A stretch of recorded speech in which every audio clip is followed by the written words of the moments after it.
Good, you? Oh, it's green now. It's actually green. I don't know. Oh, yeah, you got it.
Good morning, Ringette fans. Welcome to Friel, Rink 3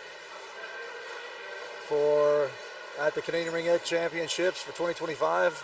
To my left here are the Eastern Ontario Force, coming off a loss yesterday, 2-1 to Team Manitoba. And to my right, in white, Team New Brunswick.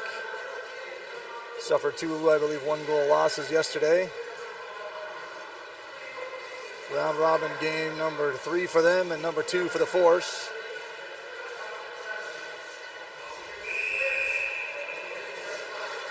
Team just completing the warm-up, getting ready for this battle early in the morning here, 8 o'clock, and freezing cold here in the rink.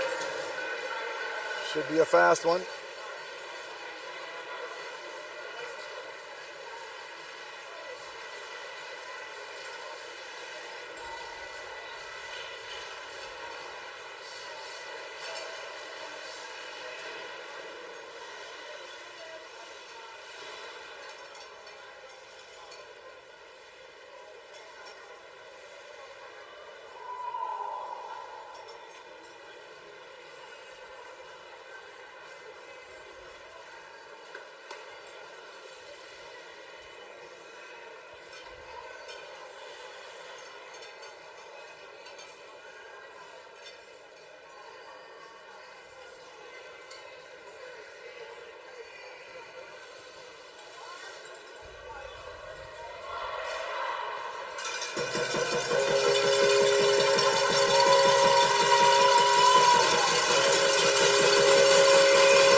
starters are in. Teams nearly ready to go. Megan Davis in net to my left for the Force. And looks like number 1, Ariane Beliveau for Team New Brunswick. Looks like Howard, Bartow, and Stein's going to start it off here for the Force. Team New Brunswick up. Bork inside here to Beal. Beal cuts down the middle, right to the little post there. To number 24, Bork. Bork cycles being watched there by Rooney and Bartow. Flynn Mantilla here on the other side of the triangle. And it's fired in. Beal can't stab it clean. Batted away here by Rooney. Rooney does corral the ring now. Turns in a little bit of trouble here. Fires on the far side for Mantillo. That's going to be stolen by, no, it's going to be taken back there by Howard. Howard fires it up quickly here to Bartow. Bartow slides an easy one in there for Rooney on the far side. Rooney leaves for Emily. Emily Bartow now cycling on the forehand. Slings it on the far side here to Maya Howard. Maya Howard steps in. Fired just off the crossbar. An early blast there from Maya. And that's out of the rink. Some good force on that one from Howard. Full change here coming for Team New Brunswick. Force also have already changed their starting 5 here, 52 seconds in.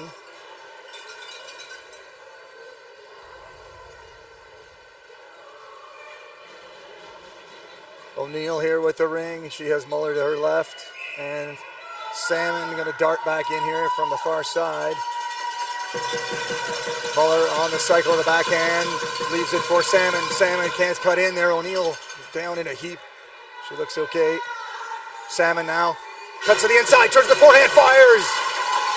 Beliveau with a big save. And she's going to drop it down in behind to LeBlanc. I think that is. No, that is not her. Yes, no, it was her.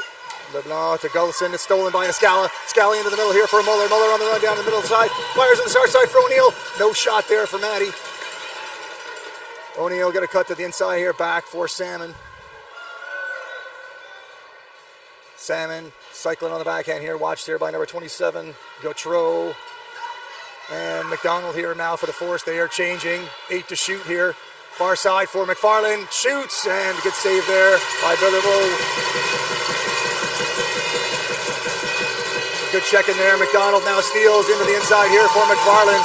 Crosses the safety of the 3-play line. 4 in here for New Brunswick. McFarlane might want to rush this. Far side for Leptic. Can't stab it clean. 4 in, so the 5-second delay there. Costing Team New Brunswick. The Force retained possession. Out comes Bartow, Howard, and Steins. And looks like we have McLeod, Lamberton, and I can't see the other D's. Apologies, New Brunswick fans. I'm still learning sweaters and team names look like. I can't see. It might be Richard here back on D. Bartow shoots. Handled there by Beliveau. Fakes down, and Bartow maybe going to steal this one. No, a quick move there by McLeod. Steals the ring back. She reverses the flow and behind the net, behind Beliveau. Cuts back again. Lots of hard work here from Cassidy McLeod, sorry. That's ripped in there by Richard, way behind the net there. Gosselin slides in the back end, the far side, locked and loaded, was 44 Dag, but she couldn't squeeze it. Looks like it's a goalie ring call, didn't see what happened there. Davis leaves for Flynn Mantilla. Flynn Mantilla on the far side here for Howard. Can't stab it clean. It is taken back there by Dag, who slides it in quickly. Good stab there, worked by Power to get in front of that pass that was intended for McLeod. Howard now into the middle for Bartow here.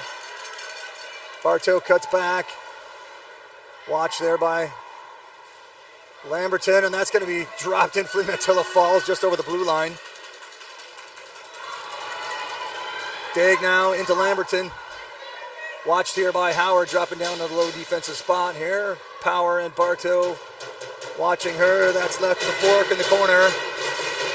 Beal lurking around here. She's going to try to cut up the middle. Looks like it's going to be dropped there for Bourgeois. Drops for Beal. Beal gets to the inside, goes to the backhand and scores! Beal with a nice move.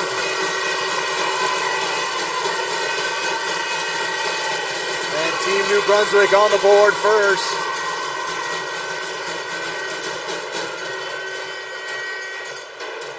They lead it 1-0. That goal, that's 3:34 here of period one.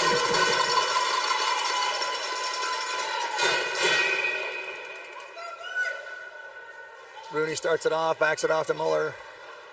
Salmon cuts to the inside. That's going to be ripped down low. Going to get all the way down here. Matteo fighting for it here. Matty cuts to the inside. Goes to the forehand here. Doesn't like it. Pulls back out. Matteo slings it far side there. Trying to get it to Muller. Doesn't get through. Picked up by 24. Bork. She rips a deep one here for Beal. Beal moves it in. This team New Brunswick moving it quickly. Number 8 shoots. Scores! That was Bourgeois from Beal. And just like that, 30-something seconds later, Team New Brunswick extends their lead to 2-0.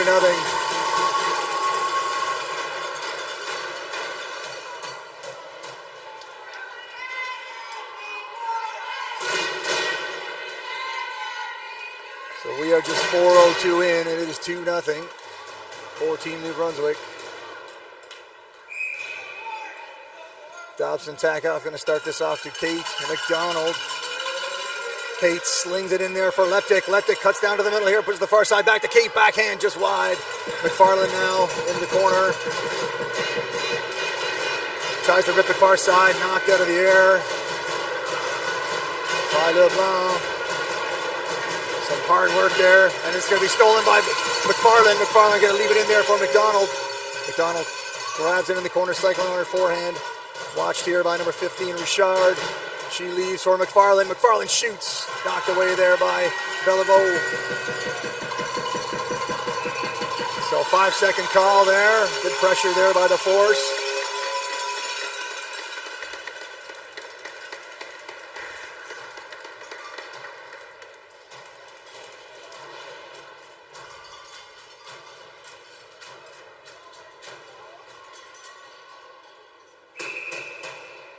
Steins faking the shot, slides it off the side for Bartow. Bartow fires, scores! A quick shot from the stick of Emily Bartow off the free pass from Steins, and the Force cut the lead in half. They are on the board with a quick answer here to those 2 goals from Team New Brunswick. And it is 2-1.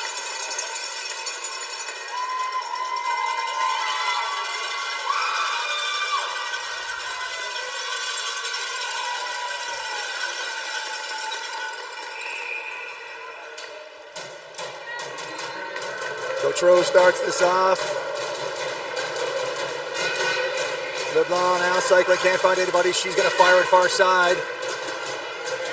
And Davis in trouble here, and this is just put wide. Davis down and out there. Off of the far side to Rooney. Rooney slings it up for Bartow. Bartow has to stop at the blue line. Hassled there by Gosselin. Bartow now fires it in for Steins. Steins down low to Howard. Howard navigating the top of that triangle. Watch closely there by Gosselin. Howard into the middle. Goes the backhand. Beliveau following that one, tracking it nicely across the crease. And it's up into the middle for Bork.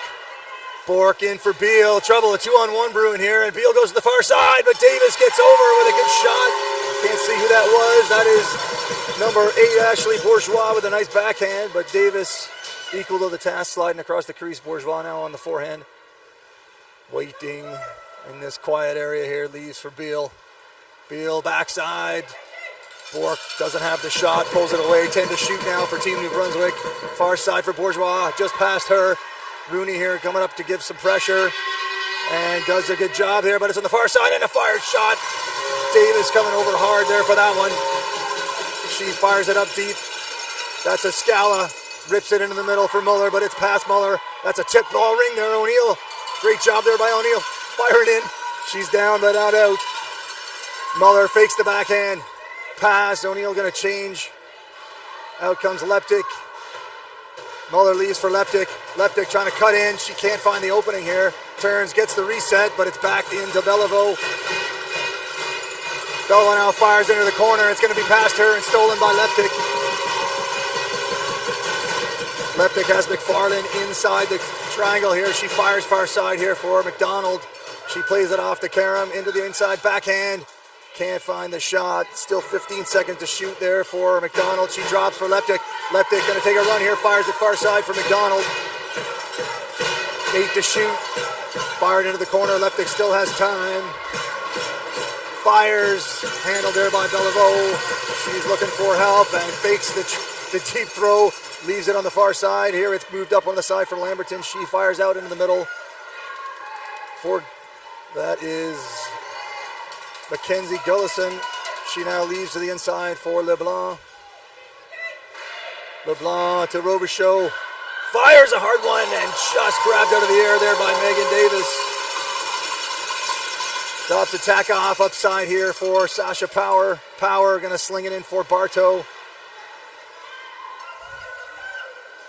Bartow waiting for her line, makes the change complete here. Drops it off for Howard. Goes to the far side, locked and loaded here, looking for the back pass, and Maya scores! Short side over the right shoulder. And Howard has evened this game up at 2. Lots of scoring here, 4 goals in the first 8 minutes between these two teams.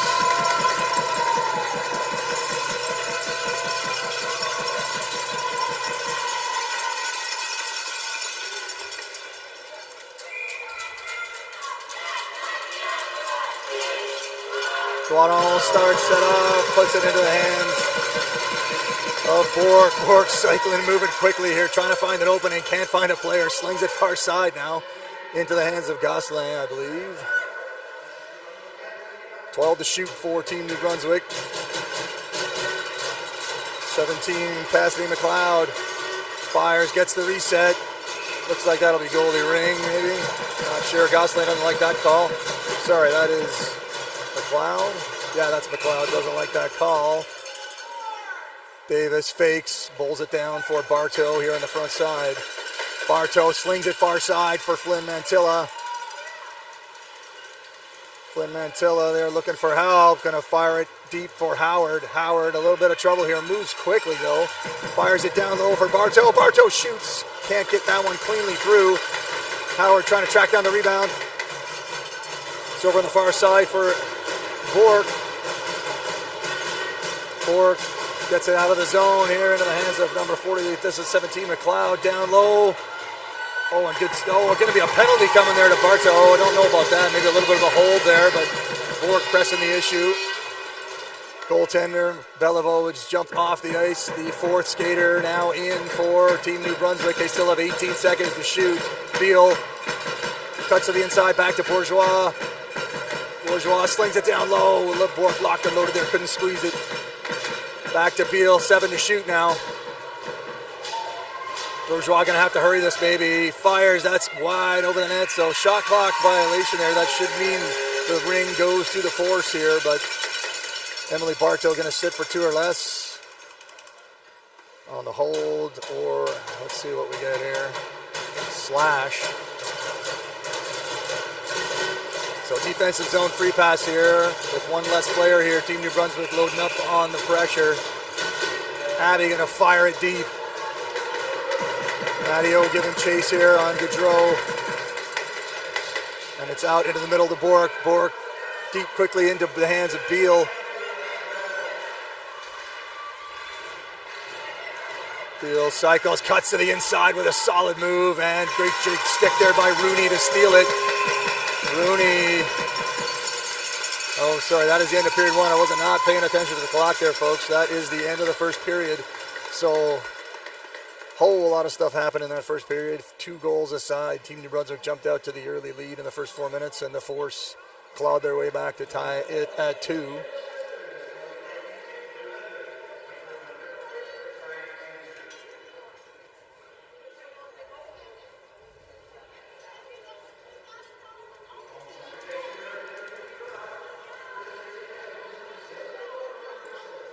So quick message here about sponsors. So lots of volunteers needed for running an event like this. Lots of sponsors needed to fund it. So key sponsors are the Government of Canada, Gatorade, Athena Ringette, Ringette, TELUS, and Event Connect. And we'll have a few more sponsor names coming your way between the other 2 periods.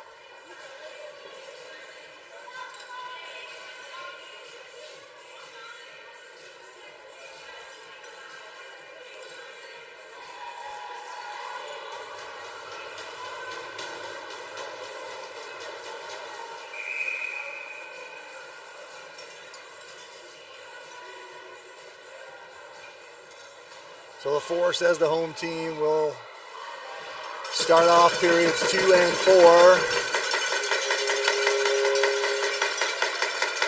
Bartow heading back into the box. She has 1:37 to go on her penalty.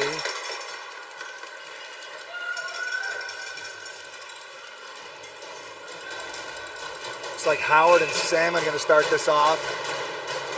Fired in deep there for Howard. Howard streaking on the side, shoved there quickly there. Howard has Flynn Mantilla on the far side coming up from D. She cycles, watched there by number 28. Richard, far side there, just past the outstretched stick there of Salmon. Salmon leaves for Howard. Howard fires, does not get through. 3 to shoot now for Flynn Mantilla. She's going to have to hurry.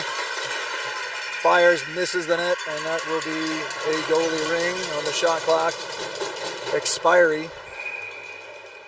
But another 30 seconds eaten off the penalty to Bartow. It is down to 1 minute. Beal in the neutral zone with a solid stab.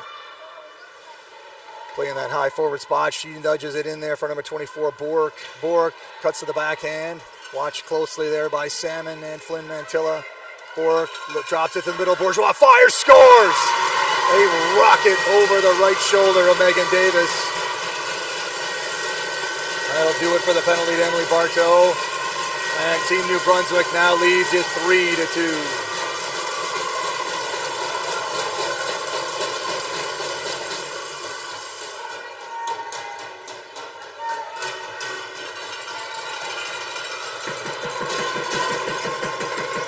Looks like the line of McDonald, Leptic, and McFarlane out here for the Force. Kira Dobson Takoff fires it back to Kate McDonald. Kate nudges it in for Poppy Leptic. Poppy skating with the ring. Has Kate coming down the far side. Leaves it for McDonald. McDonald fires on the sharp angle. Gets the reset, but the ring swallowed up there by Beliveau. Big fake. McFarlane now going to jump on the loose ring there. LeBlanc did not see it. Left for Leptic. Leptic far side. McDonald can't squeeze it, but it is safely under the ringette line. She has time to corral this. Still 20 seconds to shoot here for McDonald. Rips it far side. Stab clean there by Leptic. Leptic, McFarlane can't grab it cleanly. She plays it off the boards. 12 to shoot now for Sierra. She gets the reset. It is now in the crease. A touch. That should be Force ring, and it is. Ring harmlessly sitting on the line of the crease there, but touched by, I believe, number 15, Jose Richard. So Howard going to start off. Bartow out of the box for her first shift of the second period. Bartow back to Howard. Howard has room, fires, and rips it just over the net. Maybe got a piece of it, was Beliveau. Bartow, middle, fires just wide of the net. Steins cycling on the backhand, fakes the drop, far side to Howard. Howard steps in, has the lane, fired, handled there by Beliveau. New clock here for the Force if they can corral it, and Bartow does. She's going to take a run under the outside here, watched by Dag. Into the middle is Emily, fires, scores! Emily gets the goaltender going the wrong way and shoots it far side for her second of the night. And we are tied at 3, a shootout brewing here in the early morning here at Ray Friel. We are just 2 minutes and 16 seconds into period 3, already 2 goals, 1 for each team, and we are tied at 3.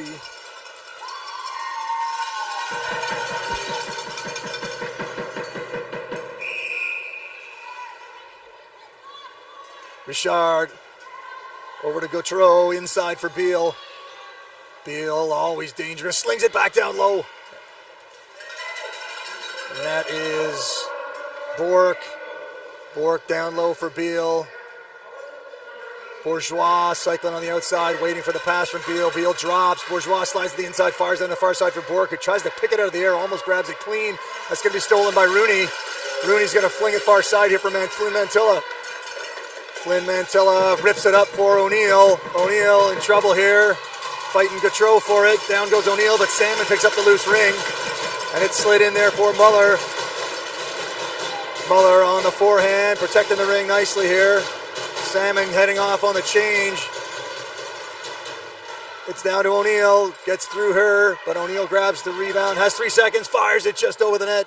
Second to go here for Kate, but she can't get it on the net. That'll be a shot clock violation. O'Neill and Muller going to change quickly here for Leptic and McFarland.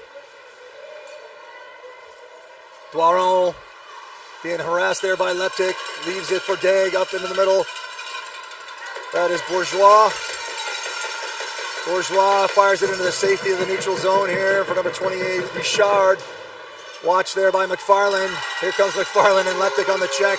Lamberton, sorry. And Lamberton going to be called for playing at both sides. Don't know if she crossed there. I think that might have been a hasty call, but was close. Turned over here to the Force.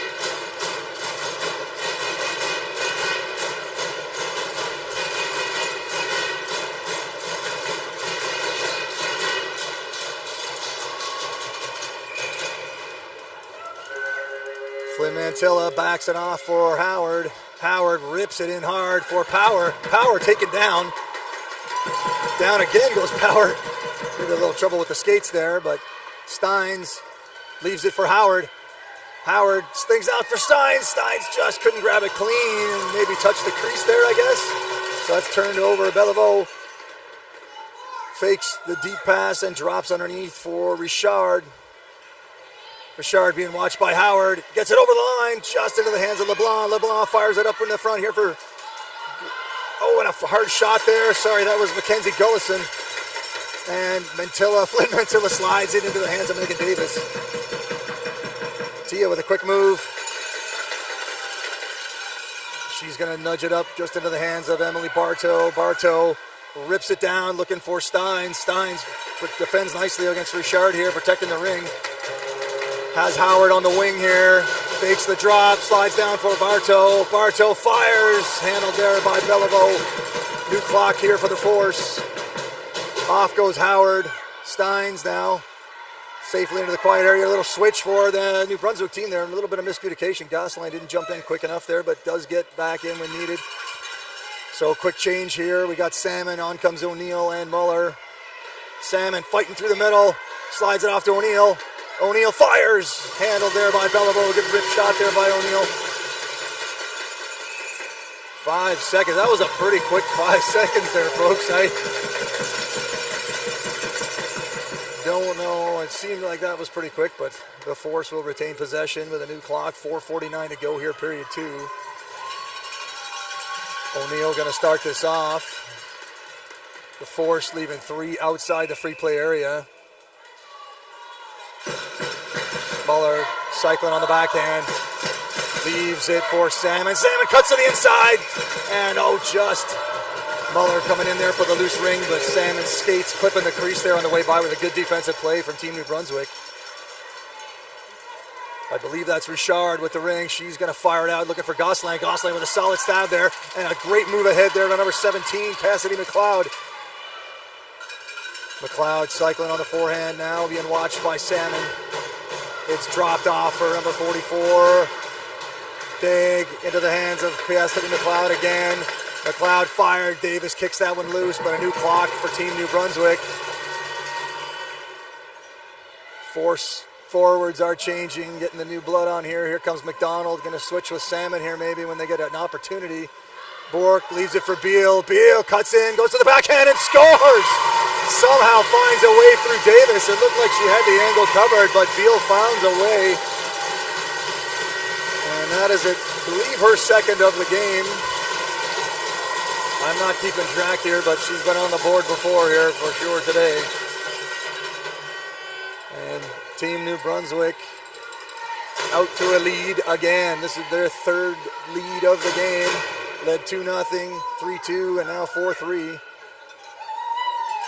Rooney to Flynn Mantilla, into Rooney. Rooney fires it into the middle. McDonald has it, shoots, and Beliveau there for the save. Almost a real quick answer there from the Force.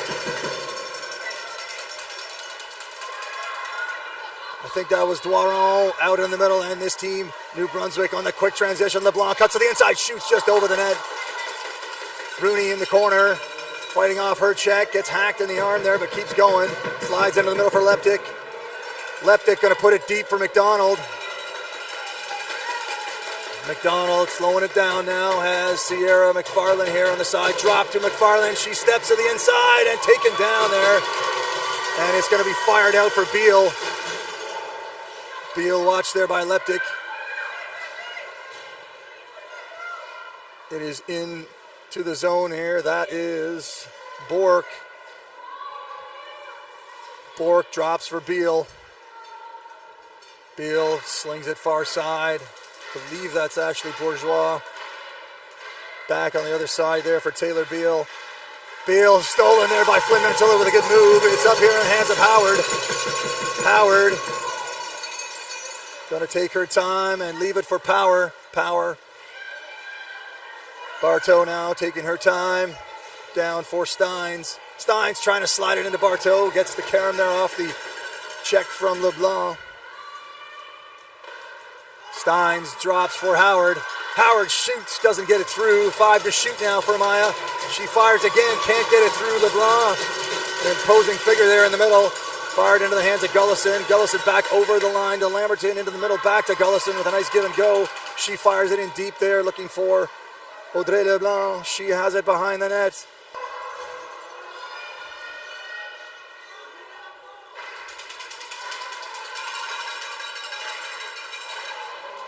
Robichaud down. Penalty coming here. Looks like a trip. Howard maybe thinking a dive coming there. Not sure she's feeling she deserves that one, but she will sit for 2 or less on the trip. Minute 44 to go here, period 2.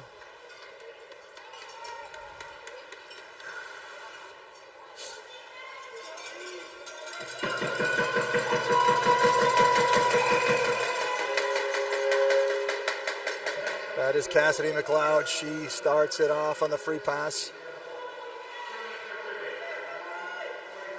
Believe that is Gosselin leaving it back. And it's on the inside for Dake. She can't squeeze it clean. Down low, fired. Megan there with a good save. Lots of bodies down on the ice there. That's going to be goalie Ring. Not sure what. There was a lot of people on the ice and a lot of confusion there. But it'll be, I believe it's going to be goalie Ring.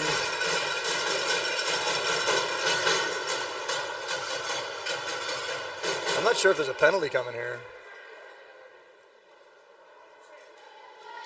Oh, there is a penalty here to the Force, it looks like. Maybe.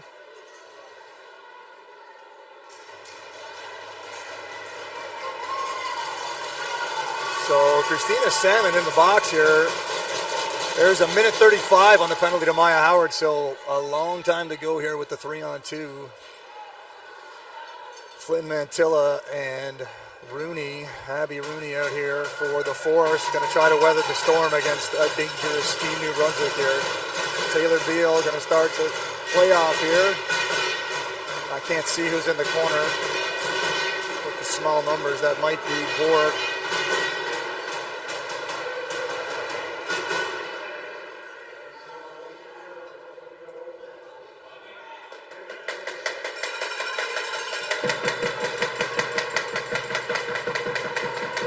So, because of the goalie Ring there is now a low free pass here. It looks like Flynn Mantilla may just grab this and fire it down the ice. She rips it into the hands of Claire Steins with a tremendous grab. Claire trying to kill time here and does need to kill as much as she can. Cuts down the middle here. Fires it on the far side looking for Flynn Mantilla. Flynn Mantilla in the middle for Claire. Steins maybe had a little break there, but electing to just kill more time. She's fighting on her own here. 8 seconds to go on the shot clock. Taken down. She's going to keep fighting, and that's goalie Ring. Good effort there by Steins, killing about 25 seconds of the 3-on-2. New Brunswick now going to have to hurry this. They still have a minute to go, so sorry, they do not have to hurry. Beal has all kinds of time. Leaves for Bork. They get their 3-on-2 set up. Beal, watched there by Flynn Mantilla. Down low in the middle for Beal. Beal down low. Davis is there, and Bork or Rooney there with a tough defensive play there. Rooney going to grab it. She's got some time to kill here. May try to put this down the ice, and does fire it deep. 35 seconds to go in the 3-on-2 there. Leptic now trying to check. LeBlanc Up to Beal. Beal going to stay out for this whole 3-on-2, I predict here. On the ice with Gosselin. Beal goes to the backhand. Turns Davis over there for the big save. She has it in the pads. Wants to get rid of the ring and does. Fires into the far side for Kira Dobson-Takoff. Not sure what's happening now. Oh, that's the end of the period. Once again, got into this game and did not watch the time clock, and so the period elapses. Still 16 seconds to go on the 3-on-2, but for the moment, the Force survive the onslaught from Beal, Gosselin, and company. It is 4-3 after 2. We are at halftime. Time to shout out to a few more sponsors here. So big thanks to our sponsors, Ottawa Tourism, the Province of Ontario, City of Ottawa Ringette Association, Cora, for hosting the tournament. Surgeoner, Hertz, Lug, I said that yesterday, I don't know what that is, but shout out to them for sponsoring. Commissionaires and the Ottawa Senators Foundation, and a few more sponsors to thank coming your way between periods 3 and 4.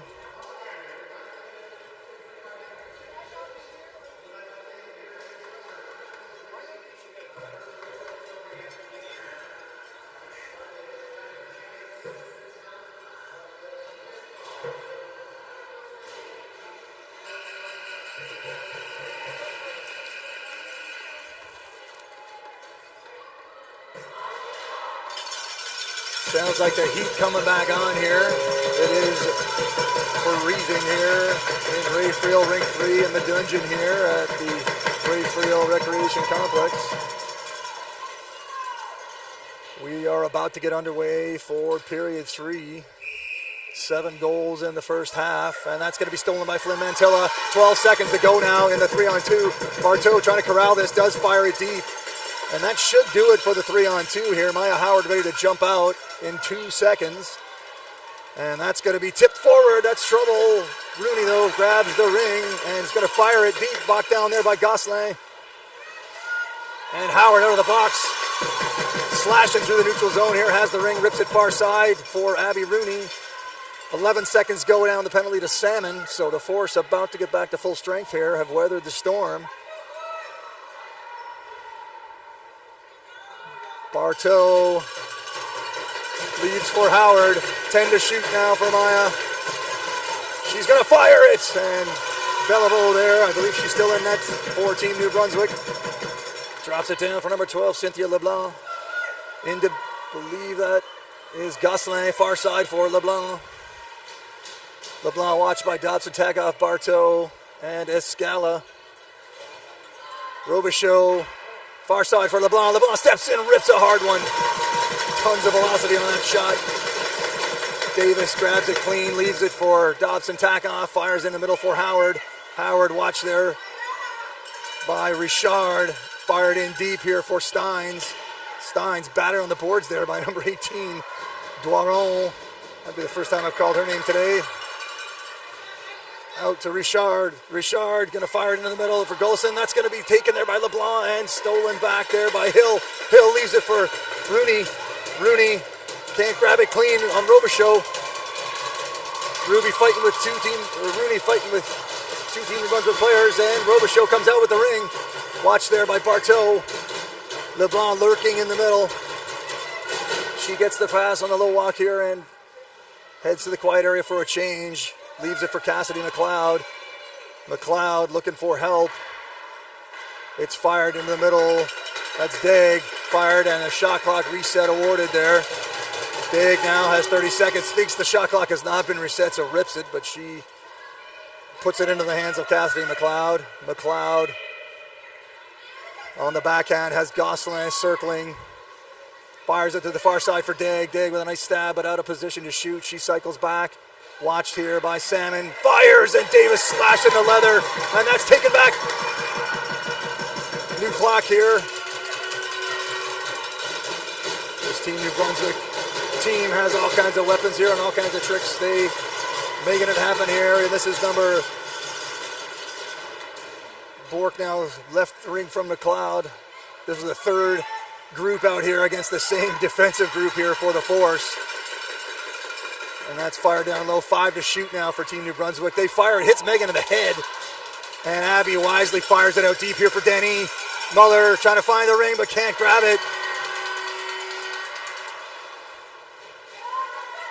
O'Neill here has the steal. Fires it in the middle for McDonald.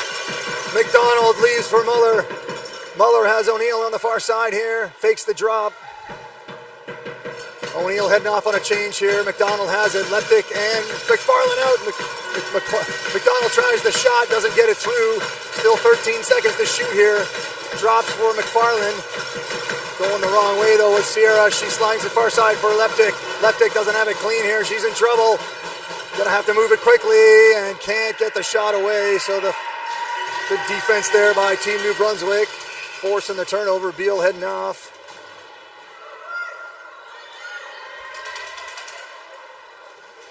Good stab there by LeBlanc. Fires it in deep. Looking for Gullison.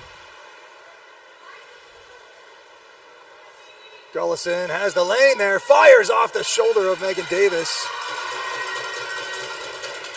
Pick coming here from LeBlanc.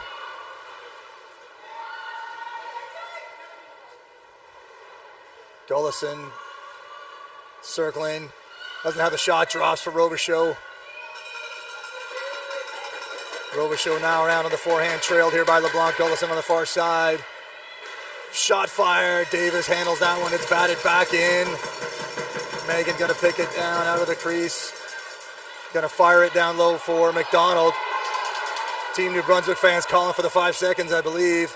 Kate now slides it in the middle, but McFarland can't grab it clean. LeBlanc's gonna leave, send Robichaud, but didn't see the ring, hit her in the skates. And that's fired in the middle for Leptic, but stepped in nicely. The numbers coming here for Team New Brunswick, a 3-on-2, fired just over the net.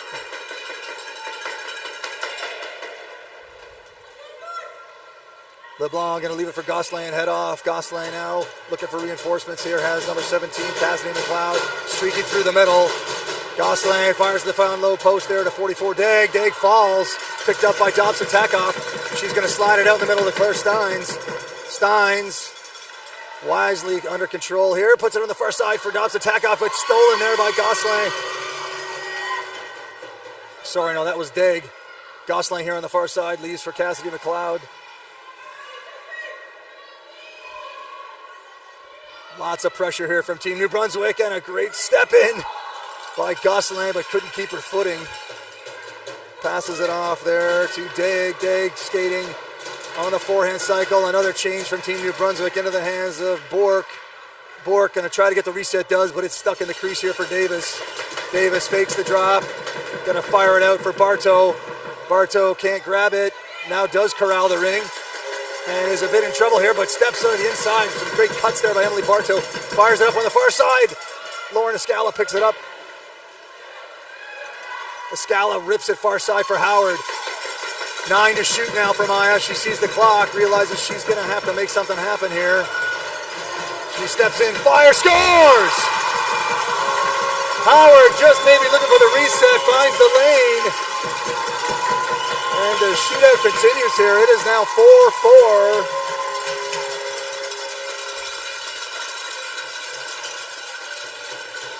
We are back in a tie game. The Force have never led, but don't seem to want to go away.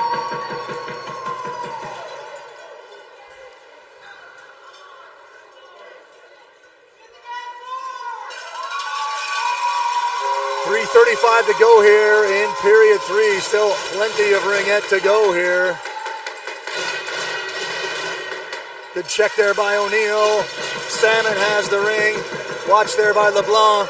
Fired up to Flynn Mantilla. Trouble here. Flynn Mantilla now does corral the ring. Taken down. Penalty coming to Team New Brunswick. That may be the first of the night. Matty O pinned on the boards there, but penalty coming to Team New Brunswick. I believe that is their first infraction of the game. I could be wrong about that because I'm not keeping track.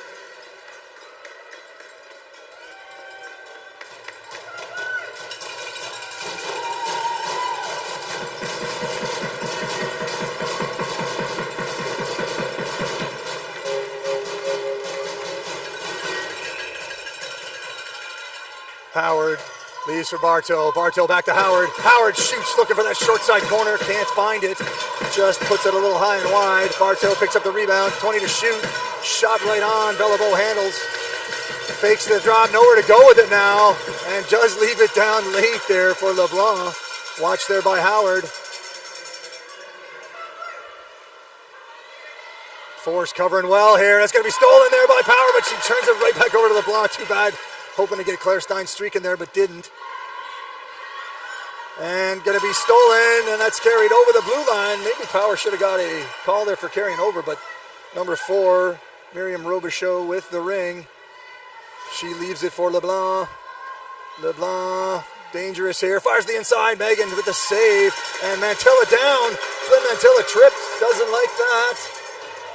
No call.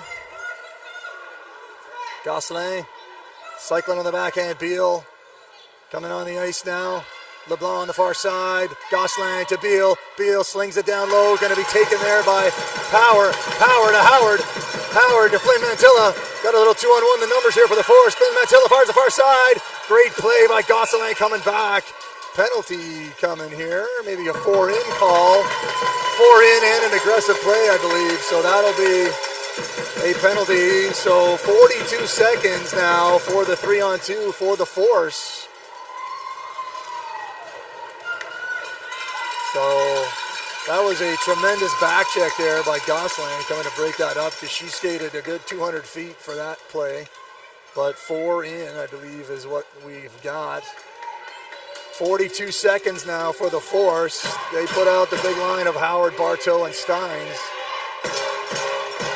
Escala and Dobson Takoff going to come up here maybe to the free play line to try to keep this in should it come out. Bartow in the middle, slings to Howard. Howard fires, just fires it off the outside of the post. Bad ricochet there, and out to the neutral zone it goes for Dobson Takoff. Dobson Takoff going to slide it in there. Good play there by Richard, threatening. Into the middle for Bartow. Bartow fires just wide of the net. Howard hustles to get that rebound. Fires it to the far side now for Steins. 18 seconds to go in the 3-on-2. Steins, Bartow, Howard. Howard steps in, shot just short of side. Hits the post again. That's the second iron of the day here or the shift. Bartow puts it through. Still 4 seconds to go. Oh, that should have been a reset. It is for the Force. So Steins did beat the clock. But only 1 second to go here in the 3-on-2.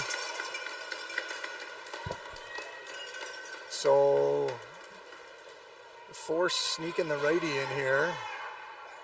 Sierra backing off here. Maybe going to look for the quick pass.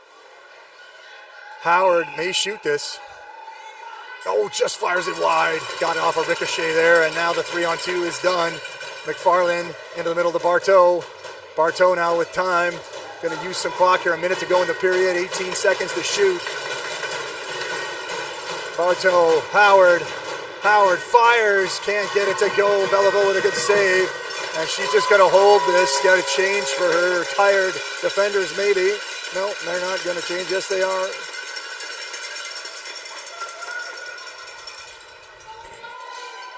So Leptic, McDonald, and McFarland out here for the Force. The numbers are so small here in these corners of the jerseys for New Brunswick. I have trouble reading them. It's fired down low. Interference call here on the Force. McDonald maybe trying to skate through and cause some havoc, and she will sit for 2 or less for interference. Ring going to come all the way back down here for Team New Brunswick. I believe that's Gosselin going to take the ring here, and we have Degg, Richard, and Lamberton. 4-on-4 Ringette coming your way for 52 seconds.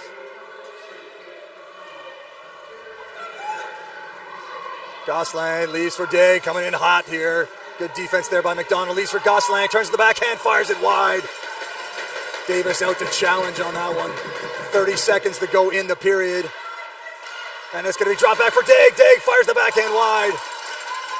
Might have had the high corner there. And that's fired. Davis kicks out that one. And it's going to be nudged back into the crease smartly there by Escala. Escala now with the ring. 15 seconds in the period. Rips it up on the far side. Poppy didn't see it. but as always, never gives up, gives chase there. Poppy with the hack stick there, loses her balance, regains it. 4 seconds to go in the period. Richard slides it in, and that is going to do it for period number 3. So I believe that was a goal exchange, one each here, and a 3-3 tie has turned into a 4-4 tie after 3.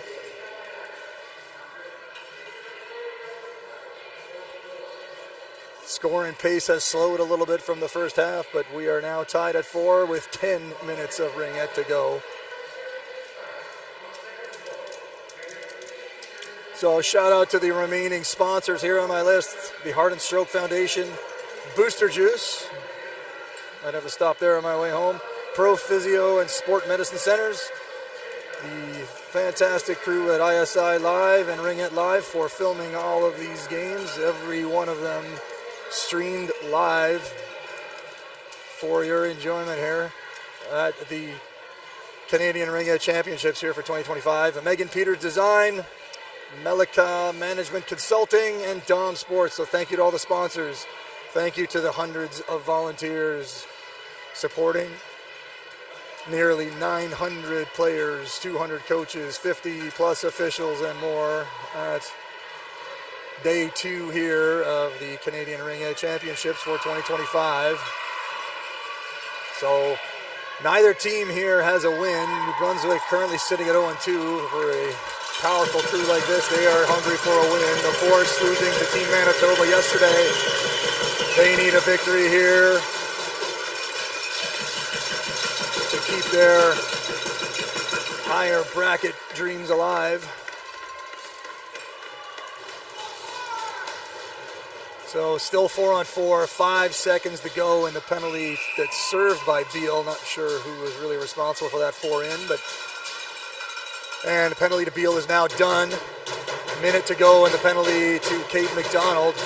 Howard with the ring, watched there by number 18. Guadon, it's slung into the middle there. Guadon picks it up off the stick of Belleville. Just tons of snow here on the ice. These teams chewing up the ice pretty good here after 30 minutes of ringette. Howard tips that, taken there by Rooney. Rooney leaves it for Howard. Pace slowing here a little bit, 4-on-4. Flynn Mantilla gonna fire it wide. Has Bartow. 25 seconds to go on the penalty to Kate McDonald. Bartow directing traffic, leaves it for Flynn Mantilla. Flynn Mantilla taken down on a pretty good hack there. She's not happy. And a reset on the clock. Howard bats it through. Guaron now, the ring is literally rolling into the corner. Fired off in support on the far side. Howard watching her player. Put up on the far side for Beal. That's going to go over 2 lines. And Escala tries to go in support but can't do it, but does win the ring with a great move. Takes the hack from Beal. Fires it up on the far side here for Howard. Howard puts it in for Dobson Takeoff. Oh, that was a bad call there. That was, sorry to disparage the officials here, which I'm not supposed to do. I believe that was clean over the blue line, but perhaps the replay will prove me wrong. But seemed to me like Kira waited for that one long enough. Gautreau taking the pass, slides it in for LeBlanc. LeBlanc watched by Salmon, hacked that there by Muller, can't get the steal. LeBlanc fires it right around the middle, and O'Neill can't play this but just does, and now she's going to try to muscle her way through. It is hacked into the corner there for Escala, but taken by LeBlanc. New clock here for Team New Brunswick.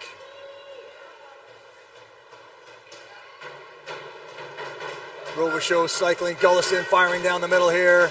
LeBlanc, not enough space here, maybe going to fire in front, no, still 12 to shoot, he cycles again. Drops it. Robichaud fires wide of the net. Hack down in the corner there for Escala. And not sure what's happening here. Whistle has gone. I believe it should be Team New Brunswick ring. Escala pinning her player on the boards. 7:46 to go in this contest, pending overtime here.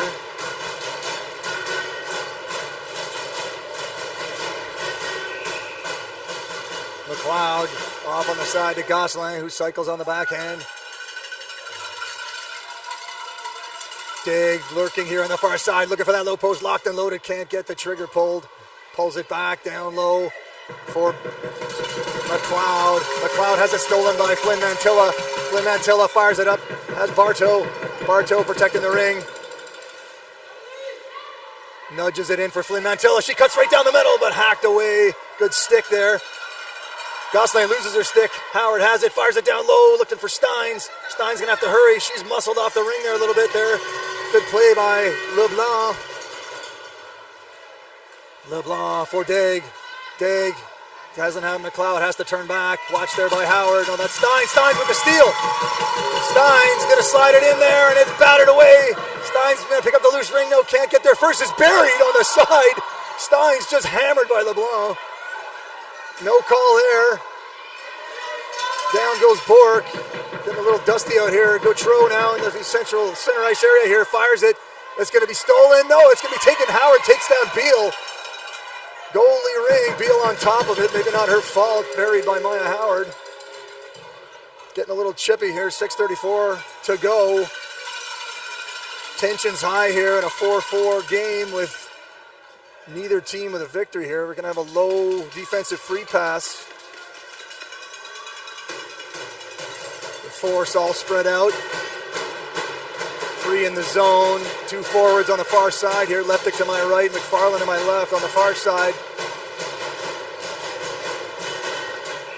Bourgeois, Bork, and Beal watching the gang. It's going to be ripped out for McFarland. McFarland with a clean stab there. Leaves it for Leptic. Leptic drops it in for Escala. Escala up from D, loses the ring there in the corner with a quick check there from number 28, Richard. Escala gets it back, gets it taken again, but still has possession. Fires on the far side for Leptic. Leptic fires far side for McFarland. Got 5 to shoot for Sierra now. Sierra tries to get it through, can't. New clock there, reset there into the hands of Lamberton. Lamberton rips it up, McDonald gonna steal. McDonald fires it nicely to Dobson Takoff. Takoff into McFarland. McFarland leaves it for Takoff. Dobson Takoff down the far side here now into Poppy. Sorry, this is Leptic.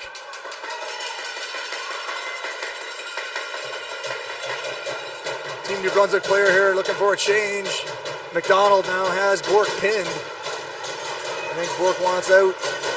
McDonald leaves for Bartow. Fires a rocket handled there by Beliveau. Lamberton can't find help, drops it.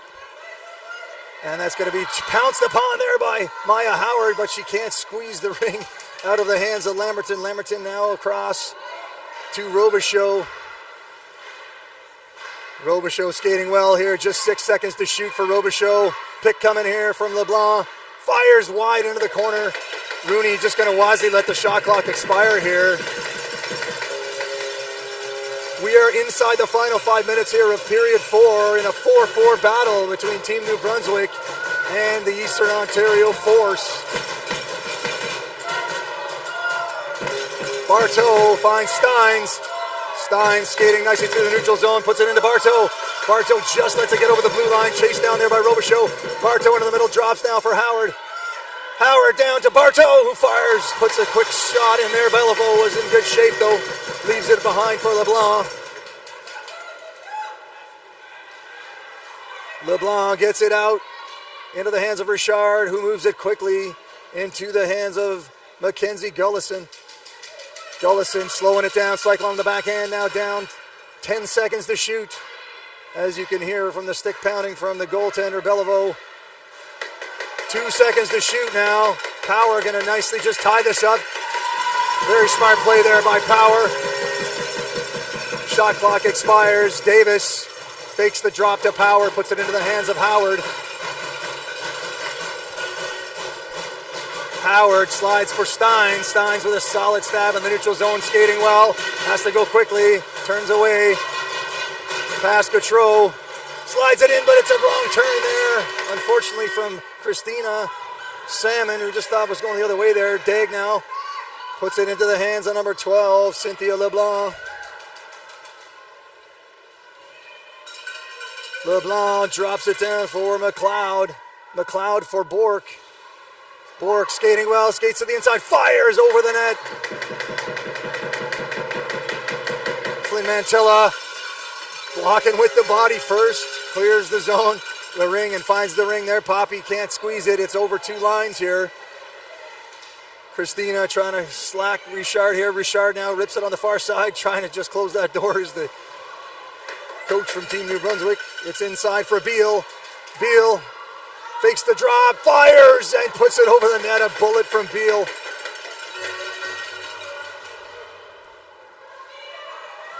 Into the middle, back for Beal. She slides it down low. A shot fired just wide of the net. New clock given, though. Got a piece of Megan and maybe the post. Beal. And it's back on the far side to Beal. Beal's going to step in and try to fire this. No, she's not. Actually pushed off the ring there by Bartow. 10 to shoot now for Beal. Beal turns, spins, down low for Bork, shoots. Megan handles it. Davis with a big save. She's going to leave it there for Dobson-Takoff. Dobson-Takoff going to slide one out here. Claire, great work here in the neutral zone. Slides it in there for Bartow. Bartow has the numbers here in space, shoots!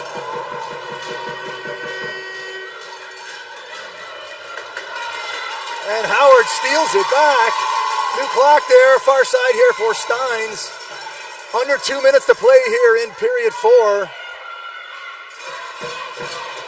Bartow gonna slow this down. Slings it back for Howard. Howard shoots, it's blocked, but gets through, but a bouncing ring. Howard comes and takes the rebound, and almost stood on there by the New Brunswick player, Bork. And it is out here for Bork, 1:30 to go.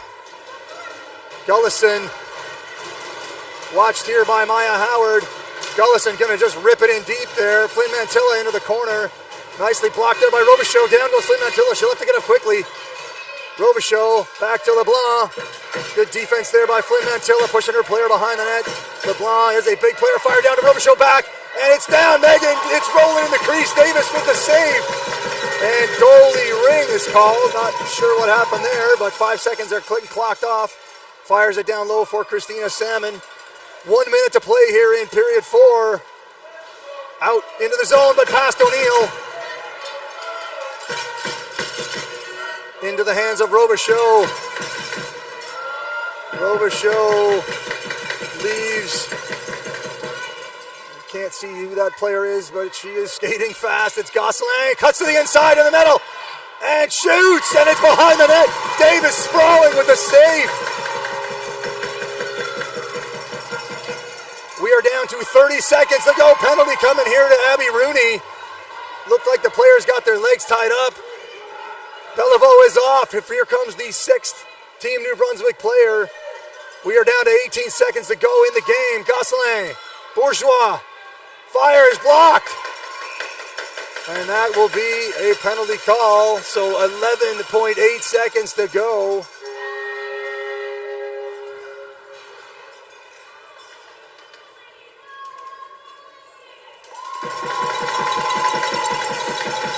So a timeout being called. I couldn't see who called it, but Team New Brunswick going to draw up their offensive play.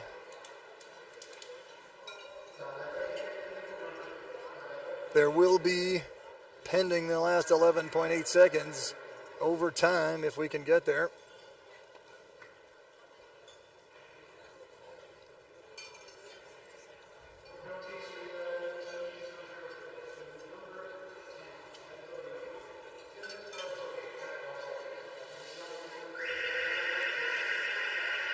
Tough time to pull out a penalty call there with 2 players fighting behind the net there. Not sure.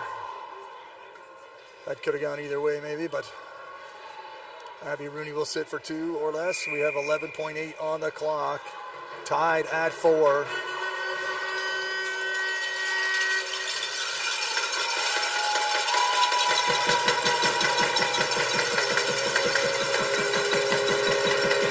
So we got Christina,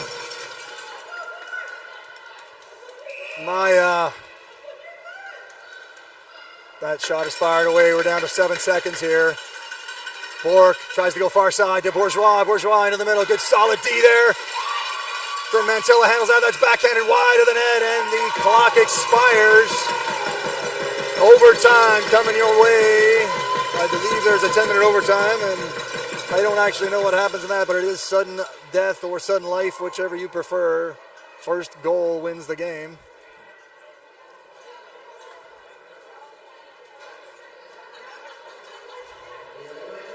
I believe this means each team will register a point in the standings for getting to here tied.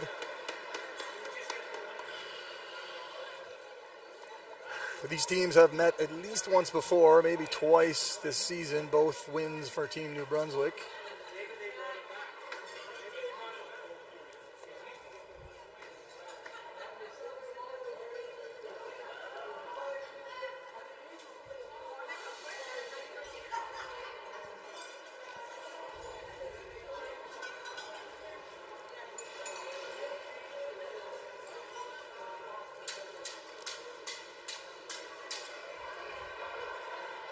So I guess there was a coin toss. I did not, of course, see what happened. I did see the coin go up in the air, but have no idea who called what or who won it. The ring here is on the side of the force, but until we see them line up, do not know what that means.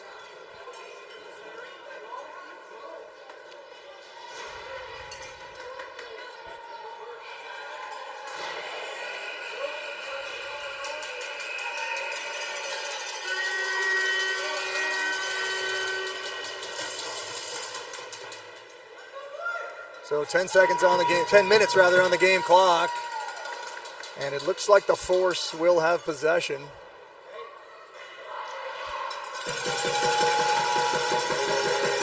Beliveau stays in net for Team New Brunswick, as does Megan Davis.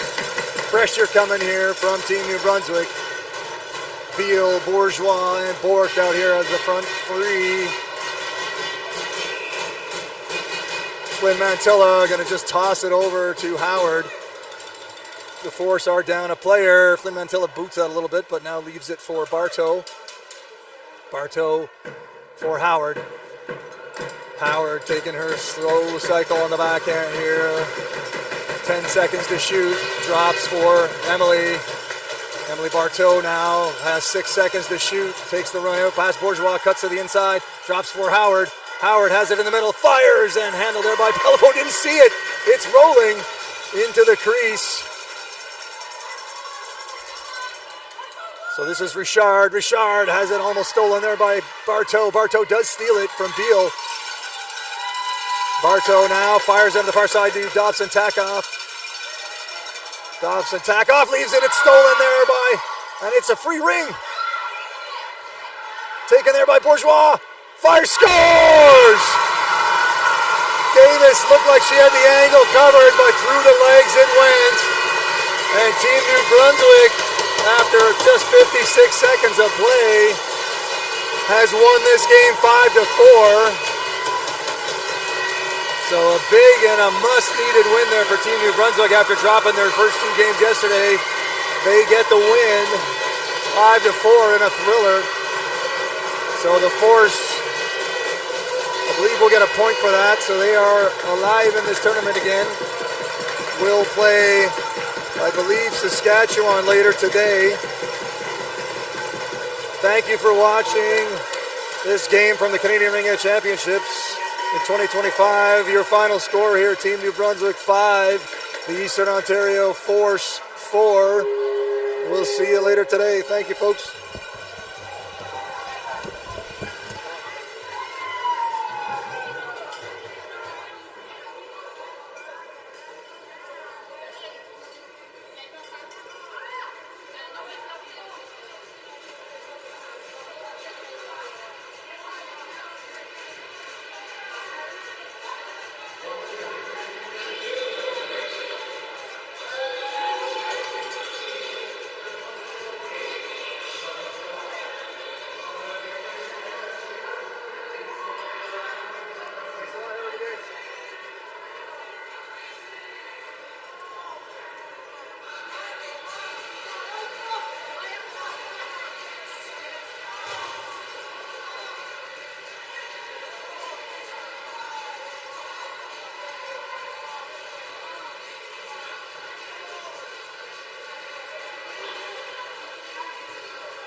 I'll do a test.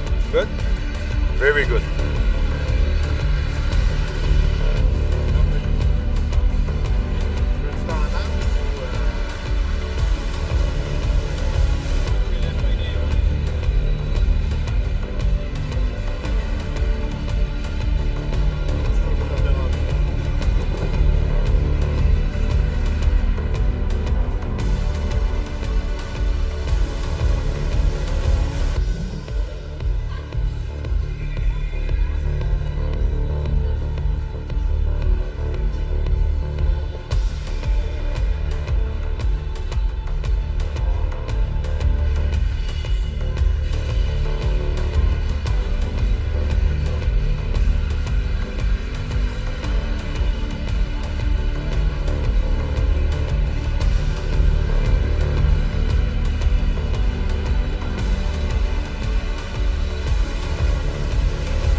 En direct de l'aréna Ringfield de Ottawa. Bienvenue, mesdames et messieurs, à ce match dans le cadre du championnat canadien de Ringette entre en blanc les Cyclones de Québec et en bleu Alberta 3 représenté par Zone 2. Donc, vos animateurs pour le match d'aujourd'hui, Éric Sanson accompagné de son fidèle acolyte, Éric Lamotte. Bonjour, mesdames et messieurs. Welcome to the description. I will tell in French because my English is very so bad. Ça sera plus facile. But sorry for the English people. But we're gonna go in French. Donc, bienvenue aujourd'hui, mesdames et messieurs, au match affrontant le Cyclone en blanc et le Zone 2, Alberta 3, en bleu foncé, noir, écoute, oui. Bleu foncé, on va dire. Donc, du côté de l'Alberta, ça mène avec 2 victoires en poche. La première remportée sur l'équipe de Saskatchewan 2 et la deuxième hier en fin d'après-midi, 6-5 en overtime contre l'équipe Team Nouveau-Brunswick. Et du côté de Québec, également 2 victoires, une contre le Nouveau-Brunswick et une 5-2 contre Team Manitoba. Hier en fin de journée. Donc aujourd'hui, seul match pour les Cyclones de Québec. Effectivement, les Cyclones profitent d'un après-midi libre et d'une soirée libre pour aujourd'hui. Oui, même chose pour le Zone 2 qui a seulement un match aujourd'hui. Effectivement, elles seront prêtes maintenant, après ça, pour la dernière journée des préliminaires. Le mercredi, il leur restera chacune 2 matchs à jouer. Donc, on devrait avoir un très bon match Eric, aujourd'hui, les 2 équipes parmi la crème des 18 qui sont ici présentement. Donc, très bon match à venir. 2 équipes hyper rapides, du talent à revendre. On devrait avoir un match, somme toute, là, explosif et intéressant. Oui, Zone 2 qui a connu tout un match contre le Nouveau-Brunswick hier. Ça s'est terminé en prolongation, là, mais c'était du jeu extrêmement rapide. Et ces 2 mêmes équipes, là, Québec et Zone 2, qui se sont déjà affrontées là, en tournoi. Oui. Et si ma mémoire est bonne, c'est Zone 2 qui l'avait emporté lors de ce match. Le pointage, je me rappelle plus, là, mais... ça avait été très serré de oui. mémoire. Puis rappelons aussi que le Nouveau-Brunswick l'a fait un peu surprenant. On a gagné 2 matchs hier, depuis le début, mais 2 matchs en prolongation. Oui. Donc, ils viennent de gagner là, 6-5, je crois, en prolongation contre l'Ontario. 5-4, oui. 5-4, ouais. désolé. Contre Ontario 3. Contre Ontario 3. Ouais. Donc, ce n'est pas l'habitude du Nouveau-Brunswick d'avoir de la difficulté comme ça. Mais faut ne jamais les... Faut quand même pas sous-estimer Ontario 3 qui a numéro 4, là, Émilie Barteau. Oui. Une excellente joueuse de Ringette, probablement l'une des meilleures là, en Ontario. Tout à fait. Puis écoute, si on ne l'arrête pas, cette joueuse-là, elle peut faire des ravages.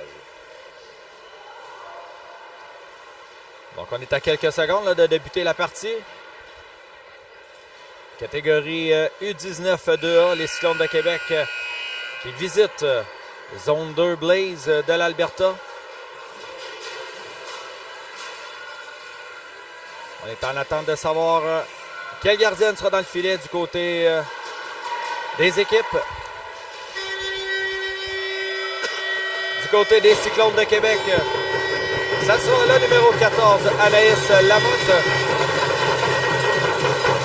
Et du côté du Zone 2 Blaze, ça sera le numéro 31, Eva Lott.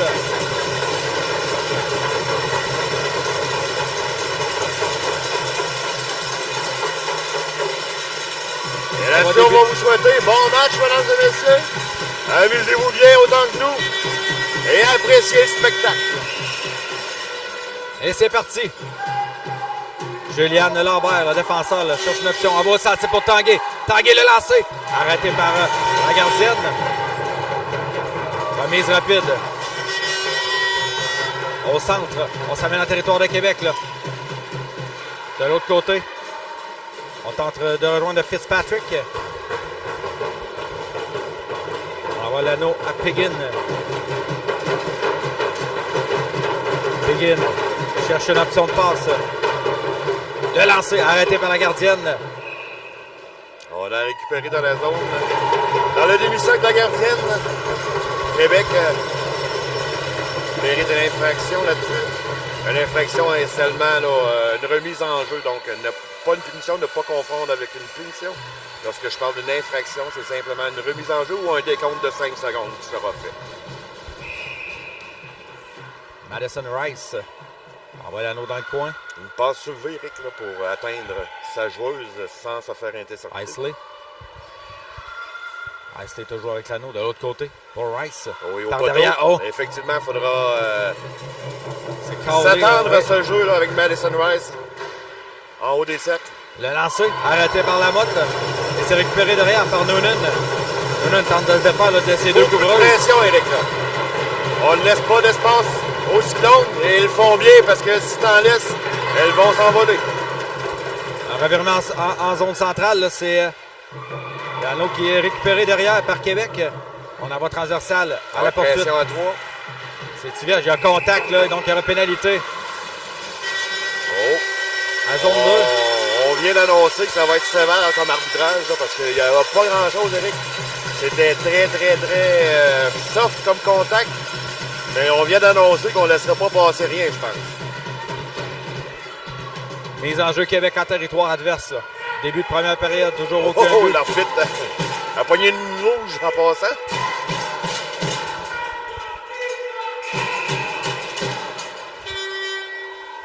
On va te parler dans les oreilles.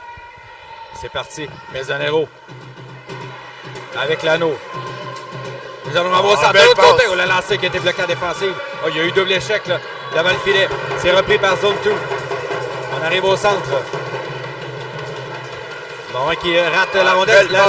Belle exécution là, de Morin. Repris par Simon qui envoie devant. À Drolette.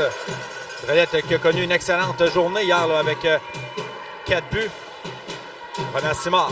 Simard coupe au centre. Le lancer arrêté par la gardienne Lott.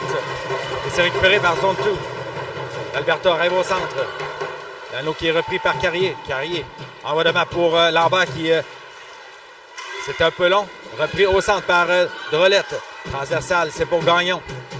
Encore 1 minute 5 à l'avantage numérique des Cyclones. Là. Lambert. On s'installe en zone de zone 2. Oui. Donc des changements sont apportés. Là. Tanguay avec l'anneau sur la glace. Tente de couper au centre. On a accroché Tanguay. Il y aura pénalité. Et la punition de la première punition n'est pas terminée qu'on a donné l'anneau. Effectivement, c'est fait. On a un avantage numérique à 5 contre 3, Eric, en ce début de match avec 7 minutes 25 à faire en première période. Il reste 48 secondes à la première punition. On va installer Tanguay, Boucher et Morin à 3 contre 2. Toute qu'une attaque, ça, Eric, là. Ça risque de chauffer. On a amené l'artillerie lourde.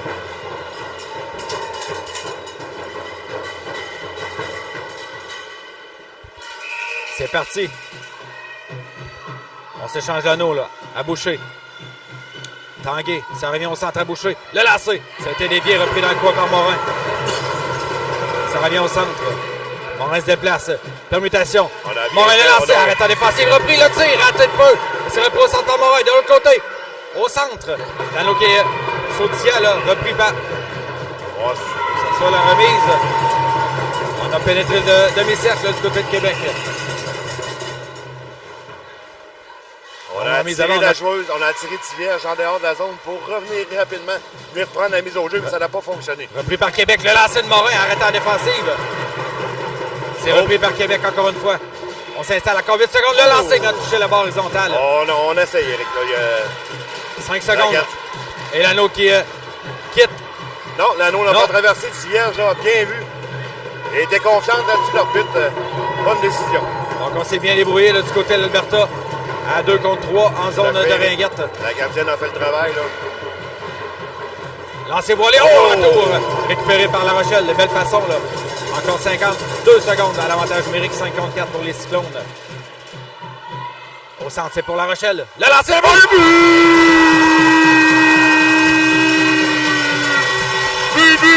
La Rochelle! C'est l'exécution de La Rochelle. Seul devant la gardienne de lancer précis. Coin supérieur gauche. Quel lancer, Eric. Et les Cyclones prend les devants 1-0, Eric. Des punitions. Un avantage numérique. Des punitions qui viennent faire mal, Eric, là. On prend au centre.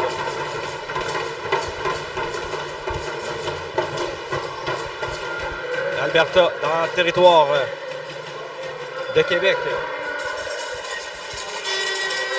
Higgin cherche une option de passe au cercle gauche. Higgin toujours en laisse derrière. C'est pour Gallendy. Le lancer arrêté par la motte. Le reset qui a été effectué.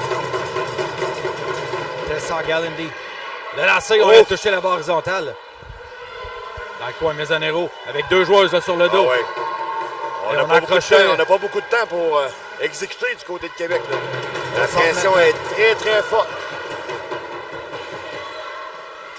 On s'est fait déborder là, du côté de Québec. Mezzanero récupère dans le coin. Rapidement, deux joueuses s'amènent. Ah oui, l'anneau voyage plus vite que les joueuses, donc on bouge l'anneau.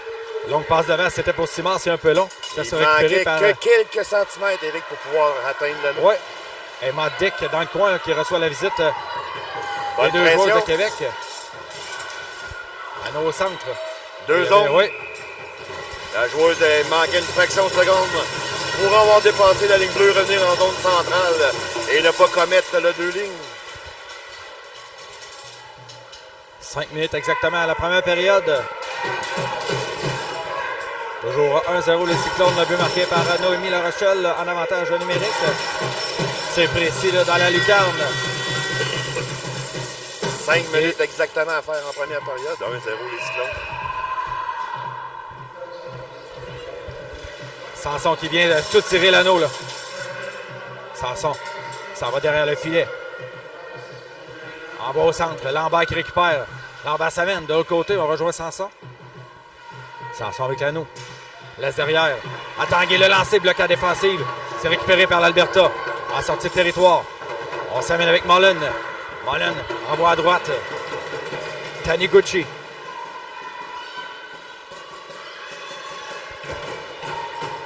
On s'échange l'anneau là, dans le territoire des Cyclones. Longue passe de l'autre côté pour Cowley. Il y a eu permutation avec la joueuse qui était à l'extérieur de l'étude et est venue pénétrer à l'intérieur, mais une joueuse de son équipe est sortie en même temps. Le reset qui a été effectué par zone 2. Le lancer arrêté par la motte. On a un protège-cul qui traîne sur la glace. Oui. Je sais qu'au Québec, normalement, on arrête le jeu automatiquement. Le lancer, autre arrêt de la gardienne. Là. Lancer foudroyant, Eric. On contrôle le jeu présentement là, du côté de l'Alberta par derrière. De l'autre côté, c'est pour Fitzpatrick. On laisse dans le coin. Effectivement, on a de la difficulté à reprendre possession de l'anneau. Coster. Les zones 2 sont bien installées, malgré qu'il n'y a pas eu beaucoup de menaces pour l'instant. Contrôler le jeu en zone des Cyclones. On a reseté, mais c'est Québec qui reprend. Lambert envoie il y avait devant. Il y avait deux lignes là-dessus. Ah, bon travail. Quel travail de La Rochelle. Oui. Ça va permettre à Morin de reprendre. La Rochelle est rendue une spécialiste de ce type de jeu, Eric. Souvent, ça lui arrive, elle réussit presque toujours. Oh. Mais écoute, la punition est déméritée, Eric. La Rochelle n'a plus retenu son élan pour aller plaquer la joueuse adverse sur la bande, même si ça n'était pas volontaire. Je crois vraiment que la punition était méritée là-dessus. 4 minutes là, qui va être décerné à La minutes Rochelle. Oui. Ouais, celle-là, je trouve la trop tirée par les cheveux. Donc là, on en a pour 4 minutes absolument pour ne pas prendre d'autres pénalités de ce côté de Québec et se retrouver à 3 contre 2 en territoire de Ringette. 3-0-7 à faire à la première période. C'est parti. Oh, le lancer! Oui, faudrait la joueuse qui était du revers. Là. Le but était complètement ouvert.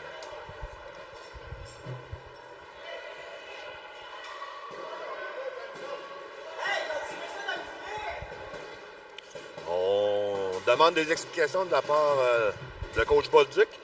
L'anneau est allé directement dans le filet. Il n'y a pas eu... personne n'y a touché. Non, mais l'arbitre dit que ça a été dévié, mais pas du tout. Ben, du tout, là. Je sais pas jusqu'à la dévier, il n'y avait personne devant. Ah, ben, plus donc. Rice de avec voir la l'anneau de reprise, lancer. Eric. Oui. Rice qui reprend l'anneau dans le coin. Une joueuse très talentueuse de Madison Rice à surveiller. Le lancer arrêté par la motte, récupéré par Tivierge, qui est pourchassé par deux joueuses. Ah, Tivierge, belle rapidité là-dessus. Hein. En Pour bas au se débarrasser centre. des joueuses adverses. Bon travail. Corps à C'est par corps. Bolduc. Bolduc, là. Bolduc s'est perdu. Tente de récupérer. C'est repris par Hey, Bolduc. Isley. Faudrait être discipliné du côté de Québec. 2 minutes 28 à faire en première période. L'Alberta avec l'anneau, là. Rice en va dans le coin. De l'autre côté. À le numéro 5, qui était Dylan Piggin. Le lancer qui a été partiellement bloqué. Gagnon le long de la rampe là, qui bataille. Et c'est repris par l'Alberta avec Monroe. Laisse derrière. C'est pour Fitzpatrick. L'Alberta avec l'anneau. Bon travail Monroe. défensif là, du trio. Triangle. Passe de l'autre côté. Le lancer rattrapé de la droite. La gardienne Anaïs Lamotte. C'est repris par Fitzpatrick. Autre lancé. Autre arrêt. Il y a le reset qui a été effectué. Beaucoup de temps passé dans son territoire. Là, les... Oh, belle action de Tivierge qui est venue dévier l'anneau à la dernière seconde. Ça fait une passe pour elle-même. Tivierge à Noonan. Noonan, transversal. Un peu long là, pour Passant, Gagnon. un peu hâtive, oui. On revient dans notre territoire. On a pu changer du côté de Québec. Piggin du revers. De l'autre côté, le tir. Oh, il a touché l'extérieur du filet. Quelle On chance est ratée, là. chanceux un peu du côté de Québec. Là. Encore 1 minute 10 à faire à la période. Le triangle défensif là, qui Le fait le Calgary, travail présentement. Calgary Rick domine présentement. Là. On est qu'à 5 contre 4, mais elles sont dominantes dans le territoire des Sloan. Les Sloan ne peuvent sortir de celui-ci. Remise la gardienne. Et Tivierge qui va en profiter là, pour aller Changer au banc, oui. changer au banc. On avait déjà embarqué une substitut.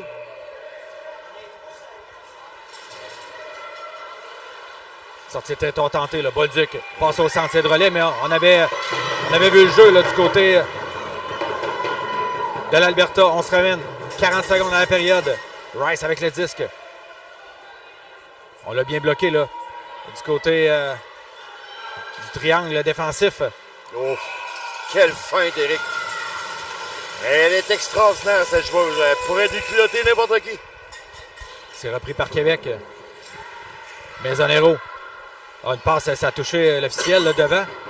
Repris par Morin qui dégage à l'autre bout. 20 secondes. Écoute, Eric, ça fait, je dirais, quasiment une génération où on n'est pas entré dans le territoire de zone 2.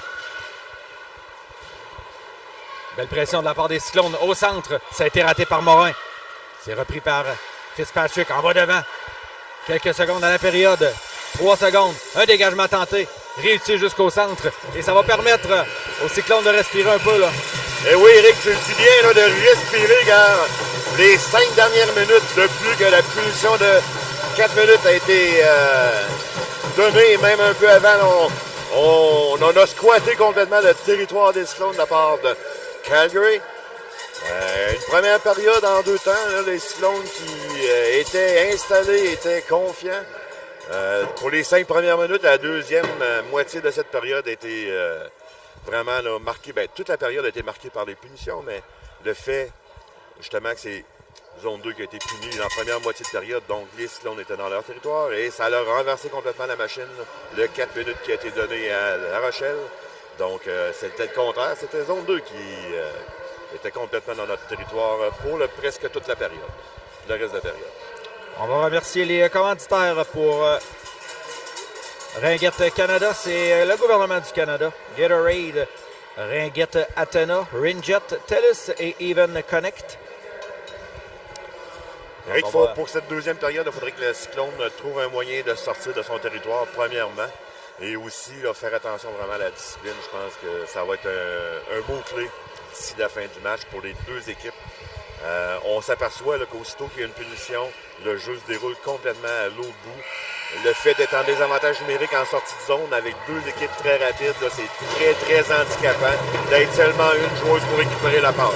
On va débuter cette deuxième période avec encore 53 secondes à l'avantage numérique pour le Zone 2 Blaze.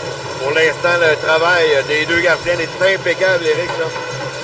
Malgré les lancers là, précis et vraiment là, de calibre, elle se débrouille bien. Deuxième période qui est en cours, 1-0 Québec. Longue passe à territoire des Cyclones, c'est repris. Le lancer, arrêté par la motte. Remise à Juliane Lambert. Au centre maintenant, c'est pour Boucher.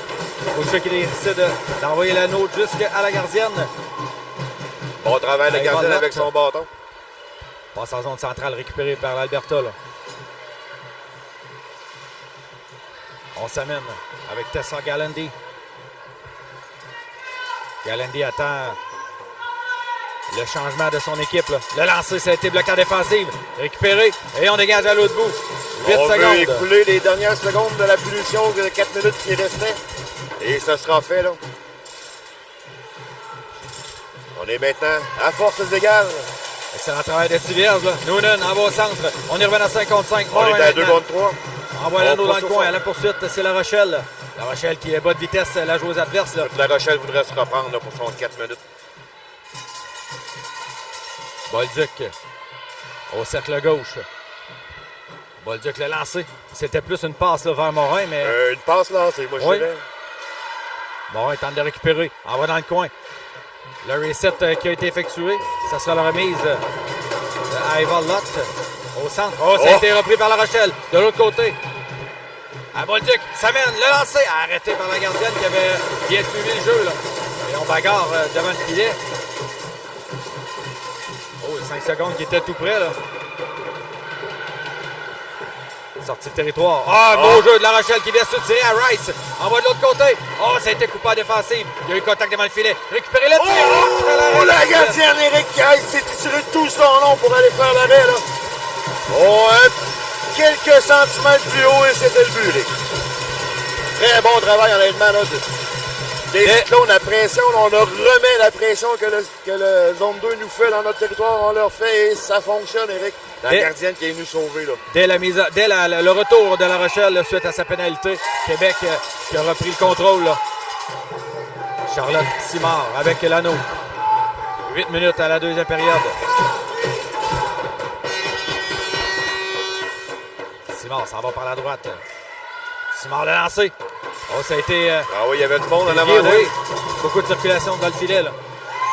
Mauvaise remise de l'autre côté. Oh, c'était pour Gagnon. Gagnon a pilé son anneau, malheureusement. Okay. En voulant piquer celle-ci, là, a mis le pied dessus. Remise de là derrière. C'est complété. Belle pression à 2, là. C'est récupéré par l'Alberta. Capitaine. On devra revenir se replier, là. Personne à qui faire la passe. C'est fait aux défenseurs. L'Alberta qui reprend l'anneau en territoire adverse. On va faire attention à la numéro 7 qui est blotti au poteau. Là. Beau travail de Tanguay. Là. En bas au centre, c'était pour Sanson. Ah, Sanson. Le numéro 11, Claire Taniguchi qui reprend en bas au centre. Et c'est l'Alberta qui reprend l'anneau. Gallandy. On apporte des changements au banc de l'Alberta. Les arrières pour Cowley. Moins de 10 secondes. Le pivot. Oh oui. Maisonero qui a fermé la porte au dernier moment. Là. On a joué, on a fait une petite danse de balai là, devant le but. Devant la pénalité. Appelée, oui. On a fait trébucher Sanson là-dessus. C'est Eric, la joueuse, là, pour pouvoir pénétrer le triangle, en pivoter sur elle-même d'un côté et de l'autre. Ça a fonctionné, mais le triangle s'est refermé sur elle. Elle ne pouvait plus bouger. Et ensuite, elles ont dû, là, les Zone 2 ont dû purger une pénalité pour ne pas se faire avoir un revirement ou une contre-attaque très rapide. Donc, on prend la mise en jeu pour Québec en territoire adverse. 6-39 à faire la deuxième période, toujours en avance par un but. Là. Jusqu'à là, Eric, les punitions ont été très dangereuses pour les équipes. L'adversaire, ceux qui sont en avantage numérique ont toujours eu de bonnes séquences. Le tir au ras de peu de la part de Lambert. L'anneau dans le coin récupéré par l'Alberta en sortie de territoire. Belle pression. De Boucher là-dessus. Travail propre en plus, Eric, là, pas de punition. Oh, ça c'était limite. C'était limite, oui. Donc il ne fallait pas insister plus longtemps parce que ça rend. Oh! Zone 2 est embouteillée, là. Oui. Cowley reprend. 10 secondes en possession, là. Monroe. Au centre. Tout est bien surveillé là, par Tanguay. On reprend avec Lambert. Transversal, c'est pour Carrier. Carrier devant pour Tanguay. Tanguay pivot, laisse derrière à Carrier. On s'amène. Oh, c'était pour... il a tout donné, Eric. Bolduc, oui. On apporte des changements au banc des Cyclones. L'Alberta qui a tout fait là-dessus, malheureusement, n'a pu récupérer le disque. Par derrière. Oh, c'est bien pensé. Ça On arrêtait était de fou. surveillé. Vitesse de Bolduc là-dessus. Le lancer. Après la glace qui se rend jusqu'à la gardienne. Ça sera mise en jeu Québec. Pas de pression, Eric. Là, les Cyclones, mais menaçant. Telle une tempête qui s'en vient en fin de journée. Là. L'humidité s'est ramassée. L'électricité est montée. Et voilà. Les Cyclones électrifiants. Victoria Bolduc au rond-point de mise en jeu. Remet à Noémie La Rochelle. Seule buteuse là, pour les Cyclones dans ce match. La Rochelle laisse derrière. Le lancer. Il y avait... Et le but! Éric, on a enfilé l'aiguille. On a mis la laine dans l'aiguille. Je te jure, il n'y avait pas de place. On est hyper bien placé. Il y avait l'espace d'un anneau pour rentrer ça. Puis, elle l'a fait. Chapeau, Bolduc. Très beau but. Ça faisait plusieurs fois là, que Bolduc essayait son lancer et on ne touchait pas à la cible. La gardienne n'avait rien à faire là-dessus, Éric. Elle ne voyait rien, premièrement. Ah non, il y avait on 3 était joueurs bien devant voilés. elle. Oui. Et en plus, le lancer était... Tu peux pas avoir plus parfait que ça. On prend ensemble 2-0 Québec avec 5-20 à faire à la deuxième. Passe à Madison Rice. Rice laisse derrière. C'est pour numéro 10, Emma Isley. Rice qui reprend dans le coin droit. Rice se déplace au centre. Le lancer arrêté par la motte. Et on a de l'agressivité, le numéro 10. Là. Pas un gros format, Eric, là, mais très agressive. Elle ne laisse aucun espace.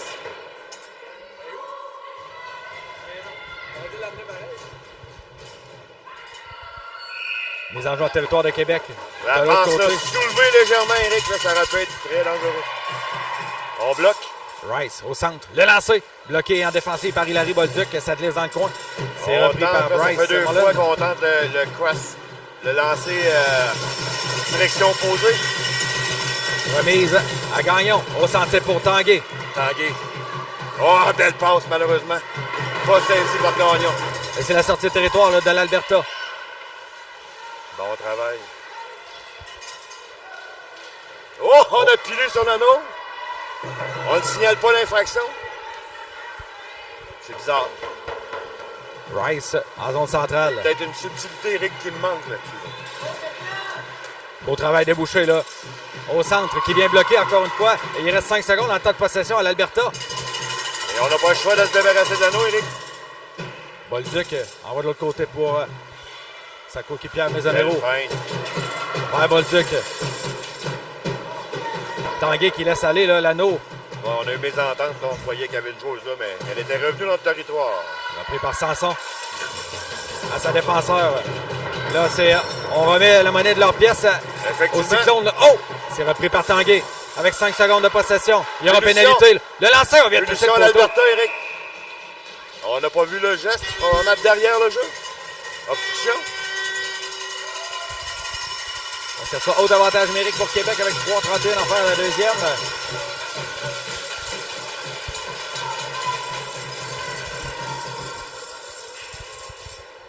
Éric, je crois qu'il fait plus chaud dehors qu'à l'intérieur. Oui, tout à fait. On a le soleil dehors pour se réchauffer. La joueuse numéro 7 avait pris place au banc de punition, mais on vient de décider que c'était pas elle. Là. Hop. Je crois qu'elle se sentait coupable, Éric. Donc, avantage numérique, les Cyclones. Là. Le trio de Noémie La Rochelle, Victoria Bolduc et Alexia Morin qui sont sur la glace pour Québec. Morin dans le coin. Récupère l'anneau. Fin de passe. Arrive au centre. Le lancer. On cherche l'anneau. Sur le filet. Oh, à quelques centimètres. Derrière la gardienne, là. La gardienne ne savait pas où était l'anneau.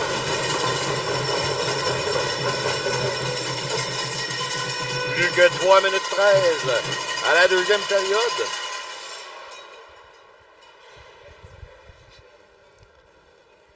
On reprend à la droite de la gardienne, Lot. On remet l'anneau à Noémie La Rochelle. La Rochelle prend de la vitesse. L'anneau qui était au niveau des gars, là, ça va par la gauche. La Rochelle, du revers, arrêté par Lot. La Rochelle qui a réussi à se pénétrer entre le défenseur et la joueuse de centre. Intercepte la remise de la gardienne. Oh, belle passe arrière! Et ça n'a pas été intercepté par Morin, c'est la sortie de territoire. Écoute, je crois que Morin, franchement, ne s'y attendait vraiment pas à cette passe-là. Même moi, honnêtement, je l'ai vu sortir, j'ai fait wow! Morin a été très rapide, pas Morin, pardon, La Rochelle a été très rapide là-dessus. Très bonne vitesse mentale. Et on s'est fait prendre à 4 joueurs en territoire défensif là, du côté de l'Alberta. Ça va permettre aux Cyclones de récupérer l'anneau.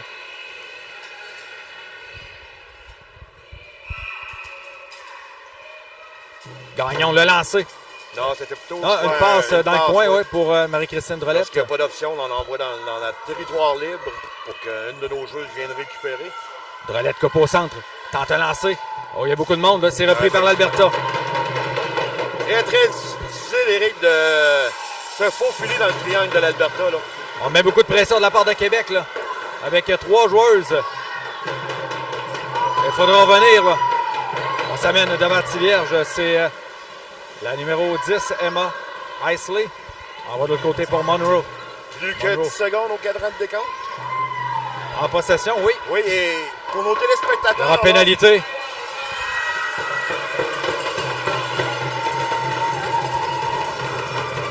Charlotte Simard qui va aller au cachot. Pour vous informer, chers téléspectateurs, lorsqu'on regarde les matchs, à côté du pointage, il y a un petit cadran de 30 secondes. Là. Quand on parle du cadran de décompte, c'est exactement ce que vous voyez sur votre écran de télévision. Donc, le petit cadran qui part de 30 secondes et qui s'en va jusqu'à 0. C'est l'indicateur du temps de possession. Exact.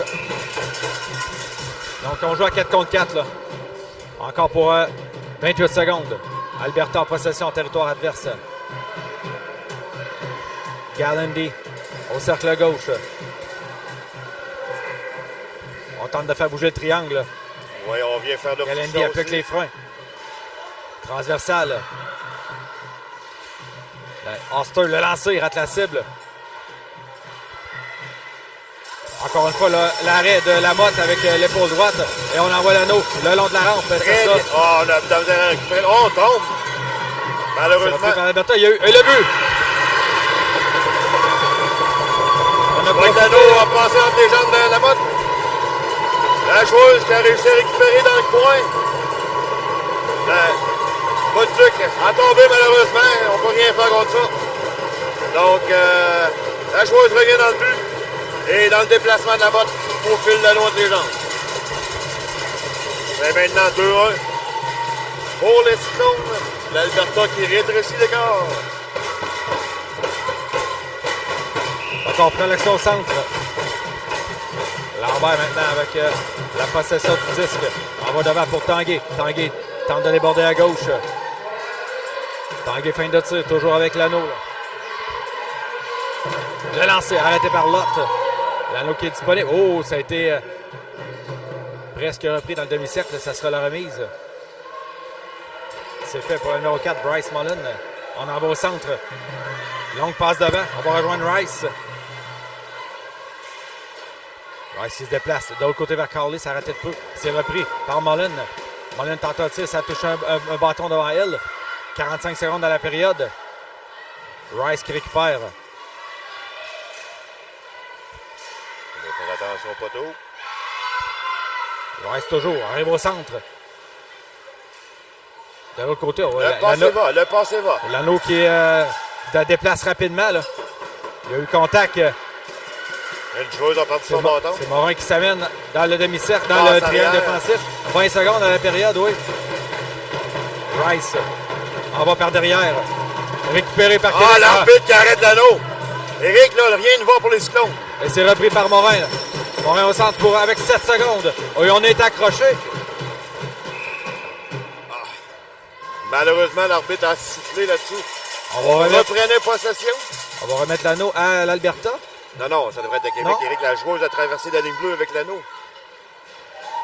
Eh oui. Ah, OK, à Québec. C'est bon. Ouais, 3,5 secondes. Je crois qu'on a arrêté le jeu parce que la joueuse, on ne voyait plus l'anneau ne bougeait plus. Donc, très bonne décision là, de reprendre en zone 2. Donc,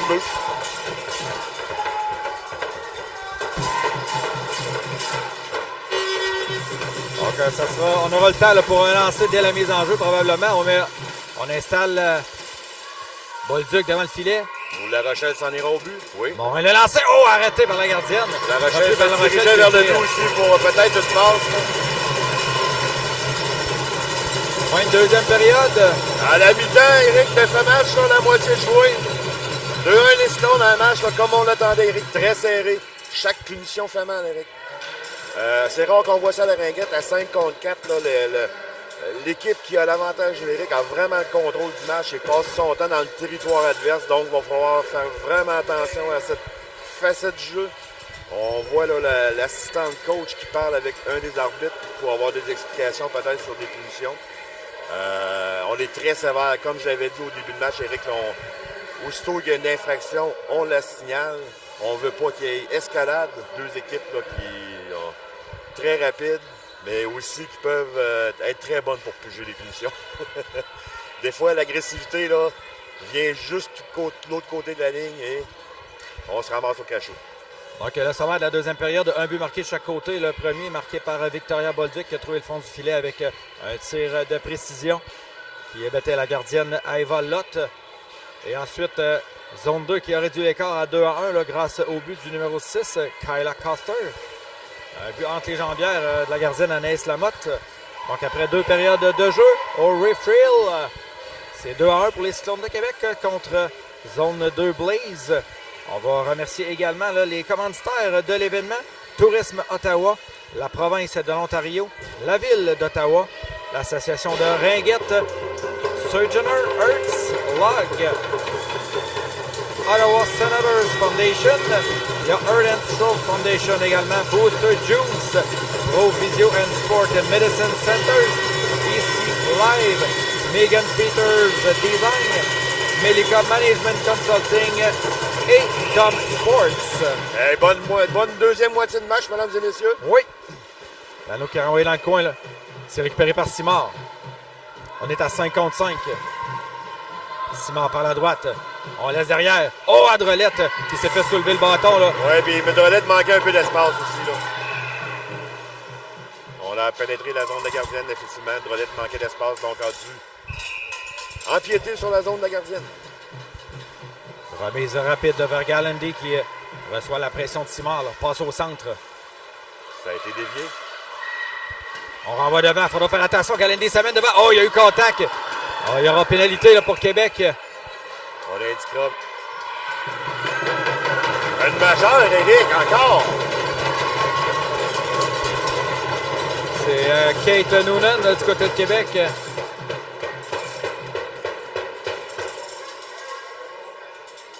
Écoute, Éric, on est fort sur les majeurs aujourd'hui.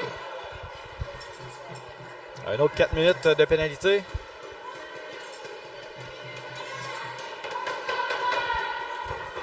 C'est l'Alberta qui reprend l'anneau, là. Madison Rice. On laisse derrière pour la numéro 21, Talisa Cowley. Ah, bien intercepté. Bolduc qui tente un dégagement, c'est raté. Repris par Rice. Coupe au centre, le lancer. Arrêté par Lamotte. Quel talent, Éric, quelle vitesse. Ses jambes bougent tellement vite que je ne vois plus. Dégagement tenté jusqu'au centre. Et c'est Boucher qui a été mis en échec le long de la rampe. Là. Rice avec l'anneau, le lancer. Oh, quel lancer, Éric. On voit là, le talent de Madison Rice. Lorsqu'on lui laisse l'espace, elle est sensationnelle, Éric. Elle crée l'égalité avec 8 minutes 56 à faire en troisième période. Les Cyclones devront se relever.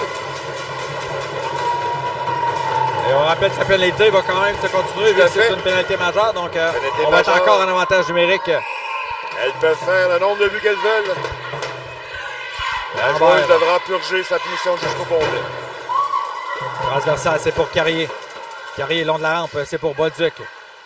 Brunswick remonte à la ligne bleue, prendre la vitesse. On en va dans le coin, c'est un peu long pour Lambert. Et c'est récupéré par l'Alberta.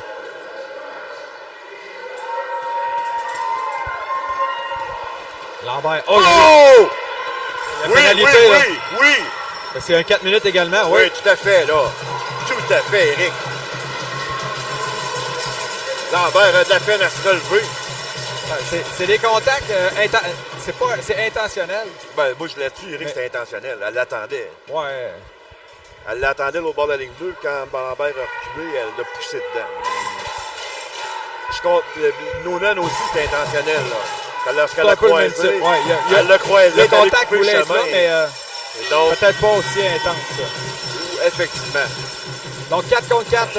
Un 4 minutes également qui est décerné. Numéro 6, c'est Kyla Costa. Je ne crois pas que la joueuse de Calgary avait une intention de blesser. Elle voulait juste bloquer le chemin à la joueuse. Mais elle était faite de façon illégale. L'anneau qui glisse jusqu'en zone centrale. Ça sera récupéré par Québec avec Maisonero. Maisonero cherche une option là, par la bande. C'est pour La Rochelle. La Rochelle doit faire vite. Il y a eu contact. Sortie territoire là, de l'Alberta. Passe devant. On tente de rejoindre Tessa. Gallendy. Dans le coin maintenant, c'est pour Fitzpatrick.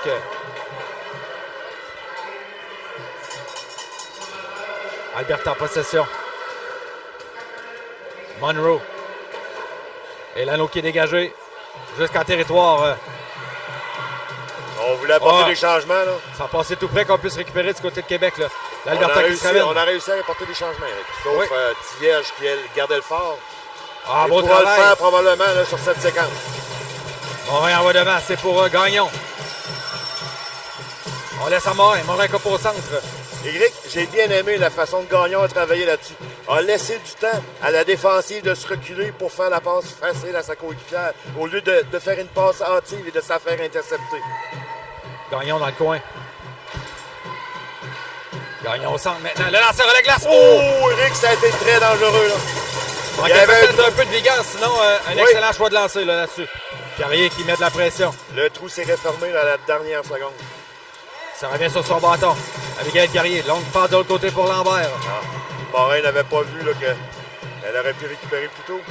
Morin. Bien fait quand même. Laisse par derrière, c'est pour Drolette. On apporte des changements au bas des Cyclones, oui. Cyclones laisse derrière à Simard. Il ne restera plus qu'une minute à la punition. Oh, l'anneau qui s'est frayé un chemin. On a tenté le reset, là. Et c'est beau travail d'Hydrolette là-dessus. À la poursuite, c'est Lambert, mais l'anneau qui revient en zone centrale et récupéré par l'Alberta, là. Rapidement, on revient à Rice. Rice qui attend ses coéquipières, là.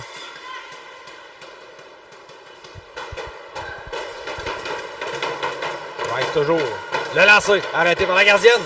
Le retour, l'anneau qui est sautillant, là. Disputé en 4 joueuses, finalement. Oui.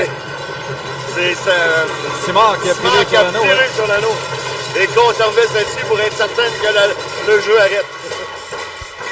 2-2 avec 5,56 à faire en troisième. On est à 4 contre 4 encore pour 31 secondes. Éric a un fait cocasse, là, le coach de l'Alberta qui tient son café dans ses mains, d'après moi, c'est pour se réchauffer. Probablement. Gallendy à la gauche. Gallendy du revers. Oh! On a tenté de rejoindre Rice, mais ça a touché le bâton à la gardienne. Rice par derrière. Le lancer. Oh, arrêt de la motte encore une fois. Très rapide, la motte là-dessus là, pour venir boucher le trou. La joueuse avait feinté l'extérieur et est revenue très rapidement vers le centre. Mais la motte était là. Plus que 12 secondes à la punition des Cyclones et 1 minute 8 à celle de zone 2. Rappelons l'égalité, 2-2 en troisième période.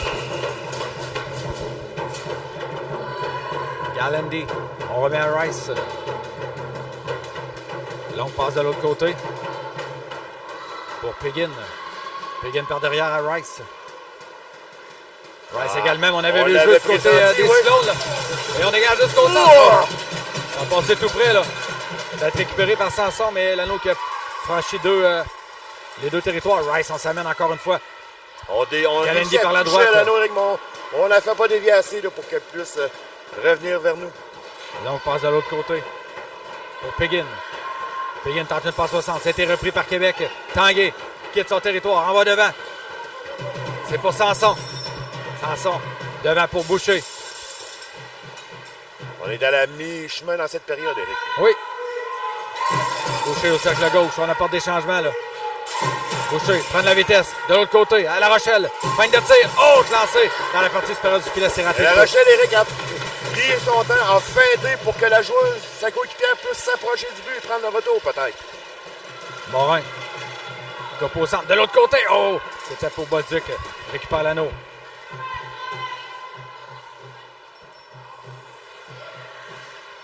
Brunswick revient sur On n'a ses pas pas. d'espace, Éric. Là. Non. Ouais, Brunswick ça- coupe au centre. Le lancer arrêté par la quel gardienne. arrêt. Oui! Le tir Non, l'arrêt, Éric! du bout de la mitaine. Oh, Éric, quel arrêt extraordinaire, la gardienne de Calgary! La Rochelle avait le bullet d'Éric. Il y avait juste la mitaine. Malheureusement, elle a lancé dedans. Quand même, quel bon jeu des Cyclones là, qui cogne à la porte avec 4 minutes 10 en troisième. On essaie de briser l'égalité. 2-2. Alexa Morin, le lancer. Rate de peu. Récupéré par La Je ne Rochelle. sais pas qu'est-ce qu'il y a dans ce coin-là, Éric, il y a quelque chose. Là. L'anneau, les joueuses tombent. La Rochelle s'approche, mais Le deux chuté, joueuses là. pour la surveiller. Toujours avec l'anneau, là, c'est récupéré Ouais. par l'Alberta. Là. J'aurais aimé que ces équipiers viennent nous donner C'est un coup repris de main par La là-dessus. Rochelle. Et on a pénétré le demi-cercle. On va remettre à la gardienne. On menace, Éric. On est très près du but. Longue passe au centre, c'est pour Mullen, c'est raté. Ça sera récupéré par Tivierge. Tivierge devant. On tente de rejoindre La Rochelle, mais on a été battu de vitesse. Là. Oui. Et ça sera un On beau a- travail. Ça va Je crois permettre- que problème de communication entre les deux joueuses. Là, les deux joueuses ont laissé l'anneau à 5 coéquipières, donc personne n'y est allé. C'est la joueuse de l'Alberta qui est venue récupérer, Éric. On a bien fait. Après, par contre, on est venu l'immobiliser. Là. 3:38 à la troisième période, toujours l'égalité 2-2. Rappelons que l'anneau, le jeu est arrêté automatiquement lorsque l'anneau ne bouge plus. Si une joueuse voudrait juste écouler du temps sans bouger l'anneau, elle n'aura pas le droit. Olivia Gagnon prend de la vitesse. Il se ramène par le centre. Gagnon devant. Ah, Oh, belle c'était belle passe, oui. Le jeu était vraiment bien organisé, Eric. Il manquait que quelques centimètres pour Il y aura pénalité. à Québec. Ouais, on va chasser Simard encore une fois, là. L'Alberta a sorti le territoire avec Peguin. Il devrait être prudent, là. On ne va L'Alberta pas se faire prendre à contre-pied. se ramène avec Fitzpatrick. On va s'amener à 4 dans le territoire de Québec, là. On a retiré la gardienne du côté de l'Alberta. Le lancer. Récupéré par l'Alberta. La chute. De l'autre côté. Ah, il y a eu un reset là-dessus, oui. Rice. Par le centre. Envoie dans le coin. C'est repris par Coster. Pénalité à retardement, là. L'appelé pour Québec. Passe arrière. Back pass. Coster au cercle gauche. Cherche une option. Renvoie derrière, c'est pour Rice.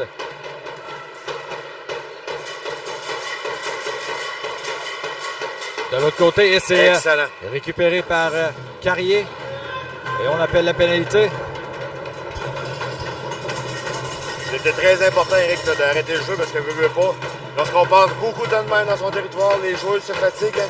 Et à la longue, à force de courir après l'anneau à 4 contre 3 dans notre territoire, là, on vient épuiser et le geste est moins rapide. Donc, on donne des chances à l'autre équipe de compter. On cherche à qui est la punition. Normalement, c'est Simard qui avait eu la pénalité. On a dit que c'est de relais.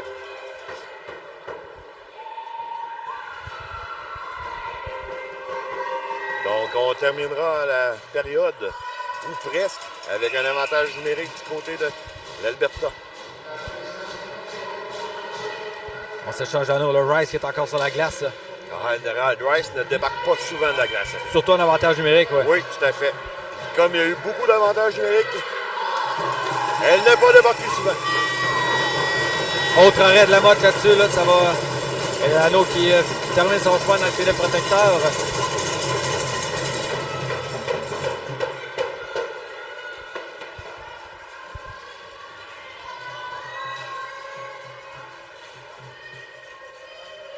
Alberta en avantage numérique. Certains cherchent un certain réconfort, Ouais. un petit peu de chaleur. Ils viennent se coller sur nous. Gallendy récupère. On va par derrière. On a oublié, là. Le tir. Oh, la mode est arrivée juste à temps.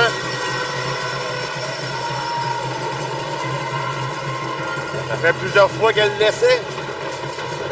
Mais ça n'avait pas marché, mais cette fois-ci, là, belle exécution.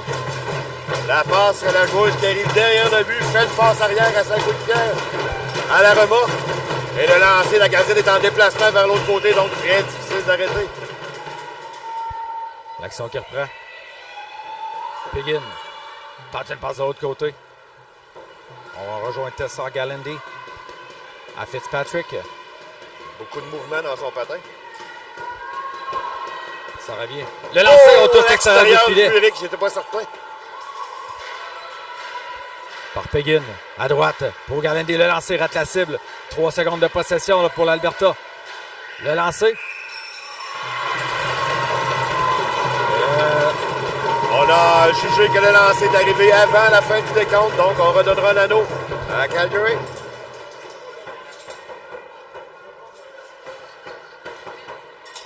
On est encore emprisonné là, dans son territoire du côté des Cyclones. Il reste 57 secondes avant le retour de Marie-Christine Drelette qui est au bas des pénalités. Passe de l'autre côté pour Rice.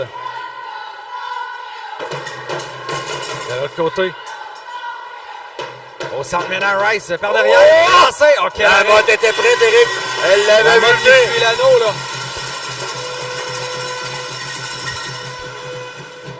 Repris par l'Alberta. Rice.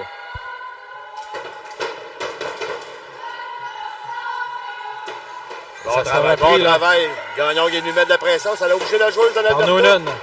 Ça l'a obligé la joueuse de l'Alberta à faire vite et commettre l'erreur. Dégagement jusqu'en zone centrale. 40 secondes dans la troisième période. 18 secondes avant le retour de Drolette du côté des Cyclones. Monroe laisse derrière, c'est pour Mullen. Et l'anneau qui est disputé, là, il s'est repris encore une fois. Cowley renvoie devant. Oh, de l'autre côté, ça Bien touchait le dévié. défenseur. 20 secondes, Eric. On y revient à 55. Le lancer, autre arrêt de la motte. 15 secondes dans la période. Remise rapide. Petit vierge qui a vu la pression venir, là. On dégage. sort de notre territoire, là. C'est fait. Au Oh! centre. On ne signale rien là-dessus, Eric. Une seconde, et ça sera la fin de la troisième période. Pas le truc, là, que les pieds ont levé, Eric. Les pieds étaient rendus plus haut que la tête. C'est pas bon signe dans ce temps-là. Écoute, Eric, une période chaudement disputée les deux côtés. Je vais te laisser faire le sommaire et ensuite on décrira. Un seul but marqué en troisième période, celui de Madison Rice, but marqué en avantage numérique et qui créait l'égalité. Donc après 3 périodes de jeu entre les Cyclones de Québec et Zone 2 Blaze de l'Alberta, c'est l'égalité 2-2. Tout à fait, Eric. Une troisième période chaude, disputée vraiment chaude. C'est l'enfer, Eric. Les deux équipes, là, travaillent très fort, mais aussitôt qu'il y a une punition, on voit vraiment le balancier, là. Le temps est passé complètement dans la zone adverse. Donc, je le répète, désolé, mais les ce qui pénalités. fait mal aujourd'hui, ce qui distingue un peu qui fait un but, où le jeu se passe, ce sont les punitions. Donc, on devrait vraiment faire attention et ne prendre des punitions que lorsque c'est vraiment nécessaire là, du côté de Québec et de Calgary. On pourrait donner le match à l'autre équipe. Ben, surtout qu'il y a eu 3 fois 4 minutes de données, là, 2 du côté de Effectivement. Québec. Et avec un jeu rapide comme ça, quand il y a des contacts, tout ça, ben, c'est ce qui arrive. Eh oui. Et la gardienne, là, Eva Lott, qui a volé Noémie La Rochelle en troisième oui, période oui, du Eric. bout de la mitaine. On avait fait déplacer la gardienne du côté de La Rochelle et la mitaine qui était restée en plein centre du but. Et gobe l'anneau. Donc il reste une période pour déterminer un gagnant, Eric. Donc c'est le seul match des deux équipes aujourd'hui. Ils pourront se reposer là, pour un programme double demain. En tout cas, Eric, chose sûre, c'est que l'équipe qui perdra ce match, il n'y aura pas un grand écart, donc il ne sera pas tellement pénalisé au niveau du classement général probablement, mais je dirais que ça serait une bonne option pour la première position du pool. Donc, on débute cette quatrième période avec l'Alberta qui sera en possession. C'est parti.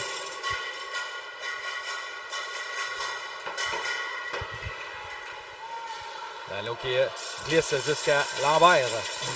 Juliane Lambert dans le coin. Envoie devant, c'est repris par La Rochelle. La Rochelle, à gauche. On n'avait pas vu l'anneau, là. Et c'est repris par Québec, là. La Jose avait perdu son bâton, Eric, on aurait dû s'anneau. Passe au centre à La Rochelle.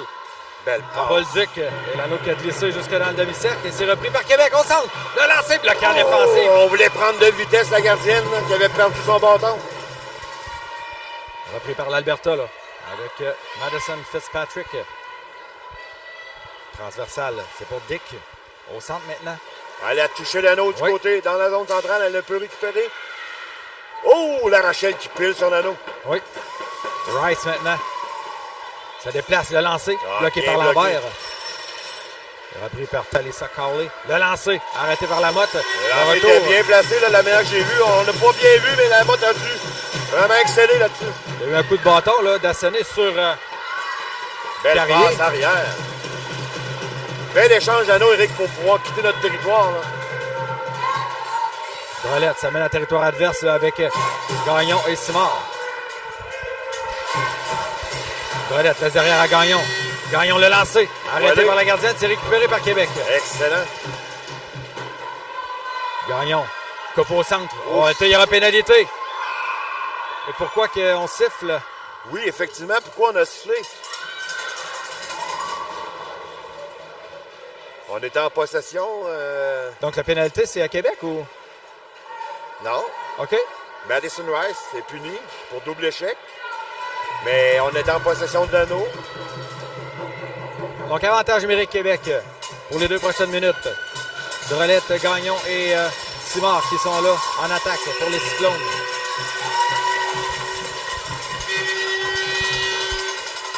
Simard laisse derrière, c'est pour Drolette. Drolette tente d'attirer là.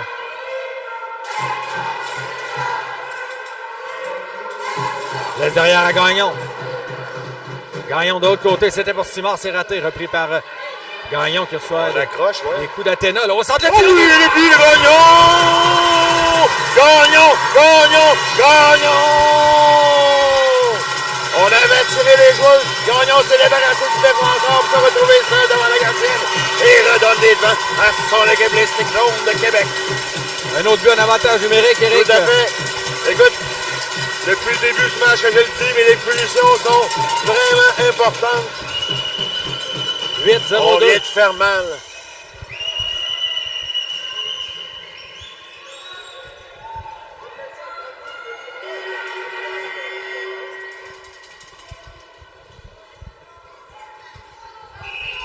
Et on prend au centre. L'Alberta qui tire de l'arrière par un but, là.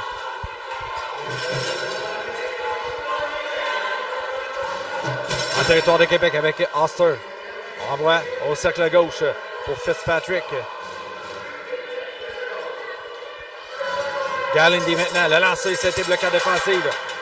Récupéré par l'Alberta avec Oster. Le tir d'un angle quasi impossible, là. Gallindy, c'était pour le reset. On n'entendait pas le bâton de la gardienne, pourtant, Eric. Là, non, c'est pour ça que j'avais pas vu. Effectivement, moi non plus, là, on n'avait pas remarqué. Normalement, la gardienne, à partir de 10 secondes, commence à taper du bâton. Ah, malheureusement, la passe dans les patins. On renvoie 10 de l'autre côté. La ligne bleue, c'est repris par Sanson. Sanson s'amène dans le coin gauche.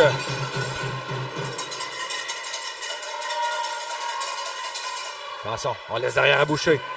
Boucher le lancer, bloqué en défensive. L'anneau qui est vraiment vivant. Finalement, c'est par Boucher. Québec. Oui, on a décidé d'arrêter le jeu, malheureusement. En haut des avantages de Québec là-dessus, là, on enlevait l'anneau. Ah. Excellent travail. Bonne pression de repris Québec. par Québec. Beau travail de Boucher. On remet à Tanguay. On apporte des changements au bureau. C'est pas le bureau. Ça fait plusieurs fois que je dis que c'est le bureau, mais c'est pas le bureau, c'est le banc. Boucher laisse derrière à Bolduc. Bolduc l'a lancé, c'était bloqué. C'est repris par Bolduc, plus de bâton pour Bolduc. Il était pris dans la joueuse adverse. Repris par Morin, 5 secondes de possession. Le lancer qui se rend faiblement jusqu'à la gardienne. Eva Lott. On fait un squeeze derrière le but. Là. On vient écraser la joueuse de chaque côté. Passe au centre, ça ne trouve pas preneur et c'est Carrier là. Par derrière, on remet à Morin. Morin, ça mène à la adverse. Morin coupe au centre. Oh, le lancer qui a été. On voulait lancer par terre oui. Au coin opposé, mais ça n'a pas fonctionné. Ça a été dévié, Eric. Belle passe, là. Pour Alexia Morin. Entre les patins des joueurs de l'Alberta. On se change l'anneau, là. Morin. Ça va au centre. Quitte le territoire de Ringette. Il n'y avait pas d'espace, Eric. Non. Il y a une pénalité.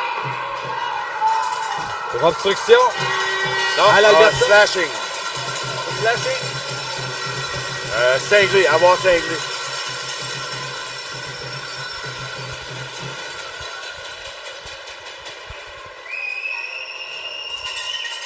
52 à la Désolé, quatrième Rick, période. tantôt, je viens de m'apercevoir que j'ai fait une erreur tantôt. Ça, c'est retarder le match. Ah, OK. Obstruction, les deux bras. Un bras seulement, retarder le match. Et derrière le dos, antisportif. OK. Donc, Québec en avantage numérique là, avec Marie-Christine Drolette. Joueuse de deuxième année là, du côté des Cyclones de Québec. On remet derrière à Charlotte Simard. Est-ce qu'on pourra encore une fois faire mal à l'adversaire en avantage numérique? Simard tente une passe, récupère 7 secondes de possession. Là. Simard, de l'autre côté, c'est pour Bolduc. Le lancer. Arrêté par Lott. L'autoroute était dégagée, Eric, pour se rendre au but. Là. Sortie de territoire tentée là, de la part de l'Alberta. On s'amène en zone centrale. On remet par derrière à la numéro 13. L'exécution n'est pas facile du côté de l'Alberta. On a de la misère à piquer l'anneau même si on n'a pas de pression. On est à la mi-chemin dans cette quatrième période, Eric. Oui, 5 minutes exactes. Et encore, 1 minute 5 à faire à la punition à la joueuse de l'Alberta. On en va devant pour Gagnon. Gagnon passe au centre à Tanguay. Longue passe, c'est pour Marchais, mais on avait vu le jeu là. Oui, effectivement, il manquait quelques centimètres. Oh! Eric, on n'a pas vu la même chose du tout, là. Ouais, ce que j'ai vu, c'est que la joueuse de Québec a touché au bâton de la joueuse d'Alberta pour lui faire perdre l'anneau et traverser l'anneau de l'autre côté et a récupéré après. L'arbitre qui était placé juste devant nous n'a pas vu la même chose. Ils sont tout avec l'anneau, là. On en va dans le coin. C'est pour Galendy. Galendy laisse à Rice. Rice a une passe haut. Ça l'a atterri dans la zone de la gardienne, là.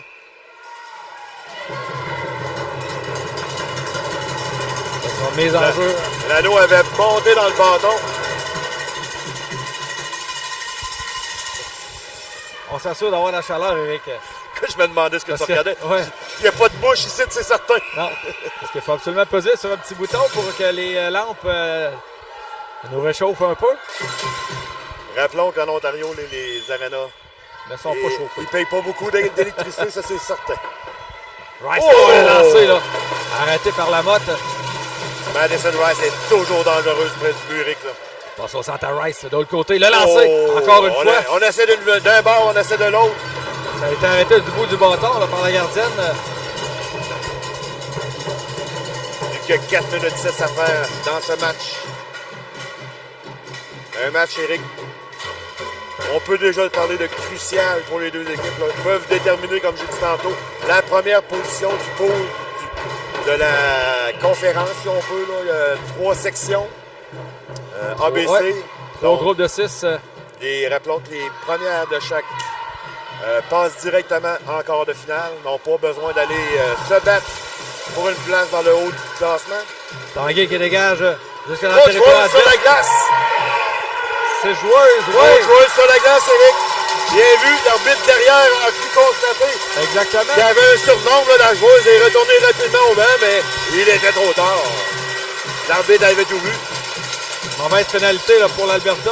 Oui, à la fin de ce match, Eric, c'est pas ce qui est... Rappelons encore une fois, je vais me répéter, mais lorsqu'on a une punition, on passe beaucoup de temps dans notre territoire. Du moins, c'est ce qui se passe dans ce match-là. Là. Donc, à 3 minutes 47 de la fin, Eric purger 2 minutes, c'est très pénalisant pour son équipe.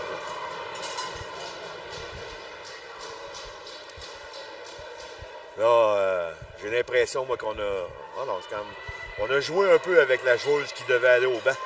Ouais, probablement. Du côté, j'ai Rice, l'impression, on l'a ramassé beaucoup vers le centre du banc. Normalement, c'est un signe que c'est une joueuse qui joue moins pas mal. Bryce Mullen qui va purger la pénalité là, pour zone 2. Et c'est avantage numérique Québec. Là. Alexia Morin. Eric, je crois qu'on va écouler beaucoup de temps là-dessus. Je pense pas qu'on aille très, très agressivement. On va vouloir juste être en possession et faire le reset lorsqu'il sera temps. On s'échange d'anneau. Là. Bolduc maintenant. Bolduc au centre. Tente un lancer, c'est raté.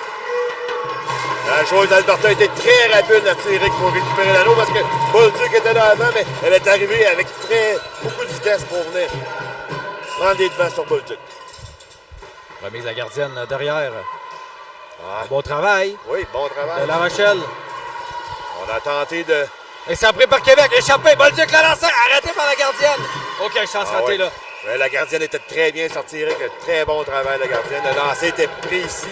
Juste au-dessus de la jambière, mais la mitaine était là. 3 minutes 11 à ce match.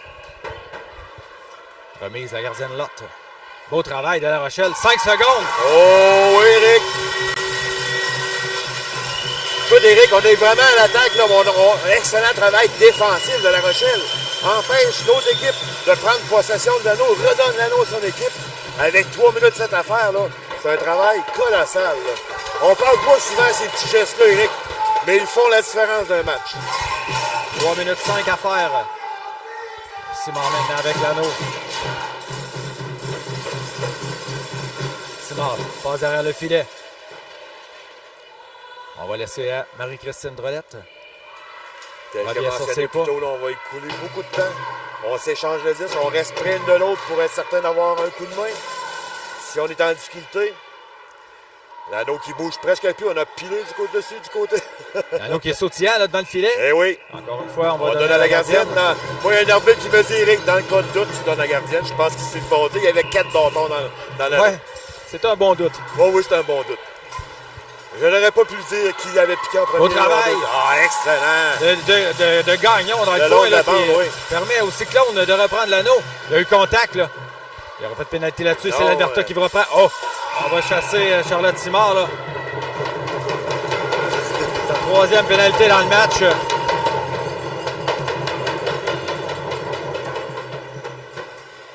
On jouera à force égale pour 33 secondes. Et ensuite, ça sera avantage numérique, l'Alberta.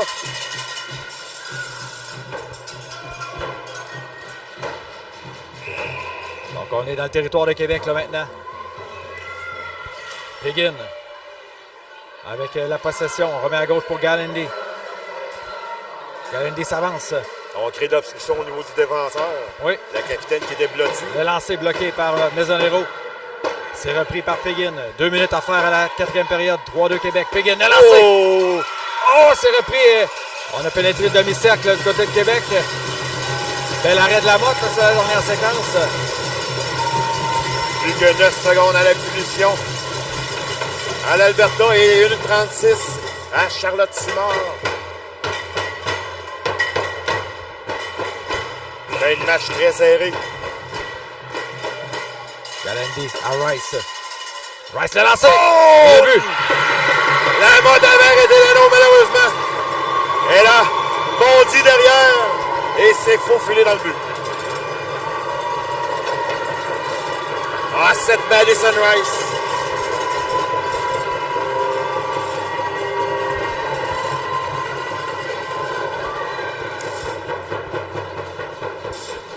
L'égalité qui est créée à nouveau avec une 49 à faire à la 4e période.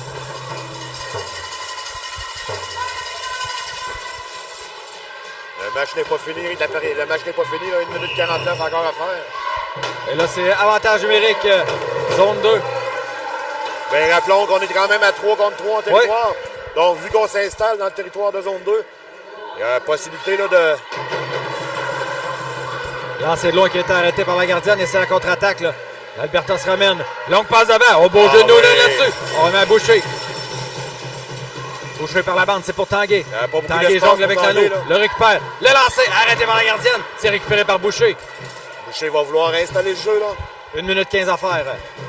Boucher avec l'anneau. On apporte des changements, là. Boucher prend de la vitesse. Ça ramène en territoire ennemi. On a installé Bolduc devant le filet. Il manque une troisième joueuse du côté de Québec. Là. Ouais, je crois qu'on veut pas, Eric, donner la chance en défensive de. On est prudent du côté de Québec et je le comprends. On veut pas donner la victoire. Passe à la zone adverse. Alberta qui se ramène de l'autre côté. Le lancer raté là, de la part de. La mode avait mordu à la feinte. Le lancer arrêté par la mode, 39 secondes. Remet rapidement à sa coéquipière. C'est Lambert, par la banque. Il dégage jusque dans le territoire adverse. La Rochelle plus rapide, mais doit ralentir justement pour attendre la joueuse adverse. Galendy au centre.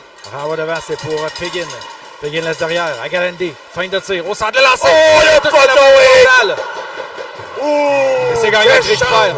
Manqué par l'Alberta. Au centre. C'est pour Morin. Une dernière chance peut-être de se porter à l'attaque là, avec 10 secondes 10 à faire. 10 secondes, oui. L'anneau qui est débattu là, à 5. On dégage jusqu'au centre. Pas mal la fin, Eric, là, de match, de la période réglementaire. La fin du match, oui. Quel match âprement disputé. Oh oui. Entre Zone 2 Blaze. On l'avait prévu au début du match, Eric. Un match avec deux des meilleures équipes au Canada. Et ça paraît. Des séquences spectaculaires, des arrêts extraordinaires. Franchement, là, tout qu'un spectacle ici. Et ça va à Ottawa. Ça va se décider en prolongation avec une période de 10 minutes. On reprend un peu d'énergie, là. Les joueuses qui... Donc, on va y aller avec le flip pour la mise en jeu, probablement. À oui, moins tout que... à fait. Pour la possession du disque au début de la période.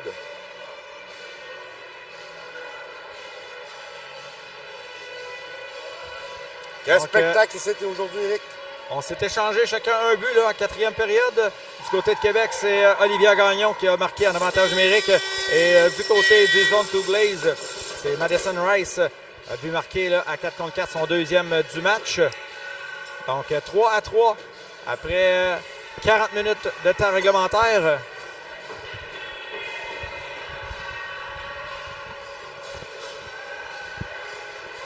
Donc, Lamotte qui devra... On essaie de parler à Lamotte, là, ben, Lamotte est dans sa bulle. L'arbitre ira lui dire.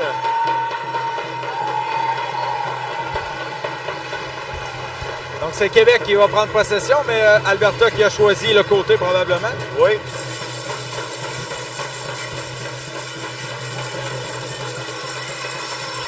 Donc, on va débuter cette prolongation du côté de Québec avec Mia Tanguay, Kéliane Boucher, Annabelle Sanson.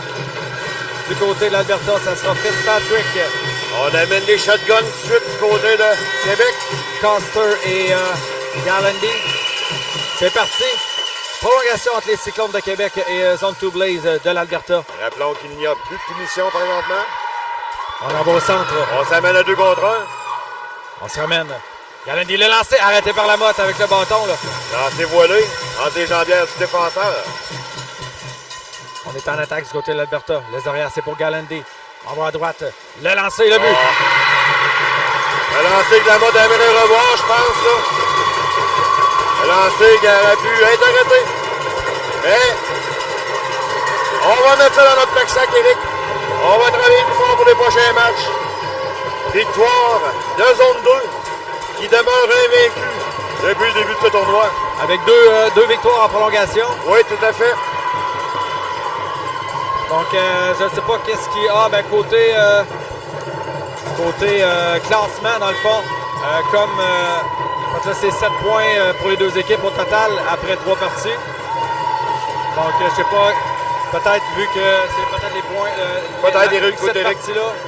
Point pour, point contre, normalement, qui embarque après ça. Ou c'est victoire entre ces deux équipes-là. Peut-être, écoute, on verra plus tard.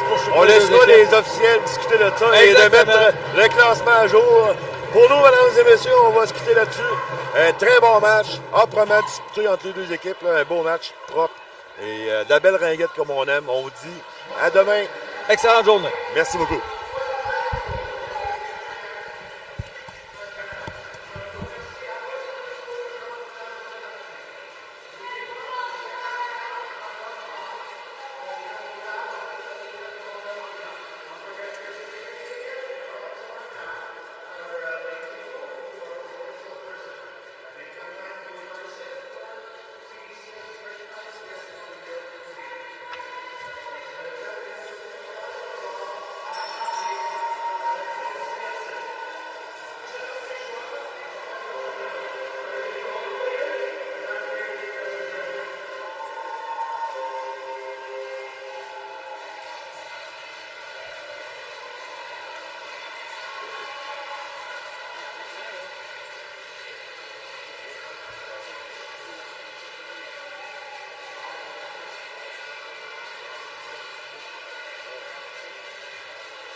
right, welcome here to the lovely city of Ottawa, Ontario, and we've got ourselves another glorious game here in the Ringette Championships, the Canadian Ringette Championships here. This is Barclay Hollinger jumping in here and giving you a call for this great game with Saskatoon.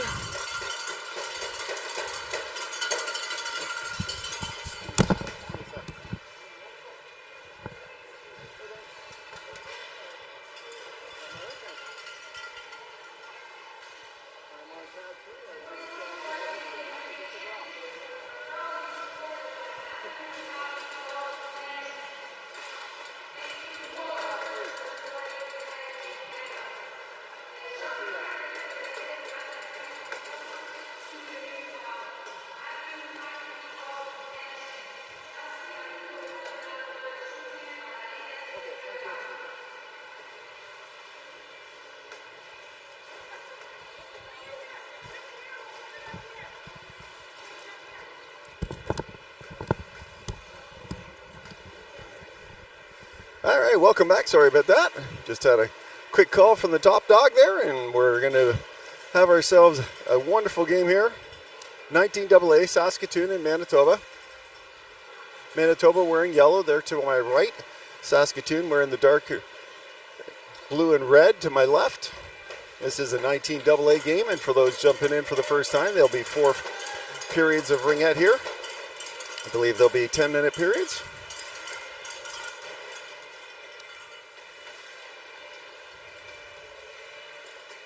I will do my best throughout our broadcast here and calling of the games to throw some names as well as numbers out there, as I can see some of the numbers on the back of the jersey, but if I pronounce them wrong, I do apologize.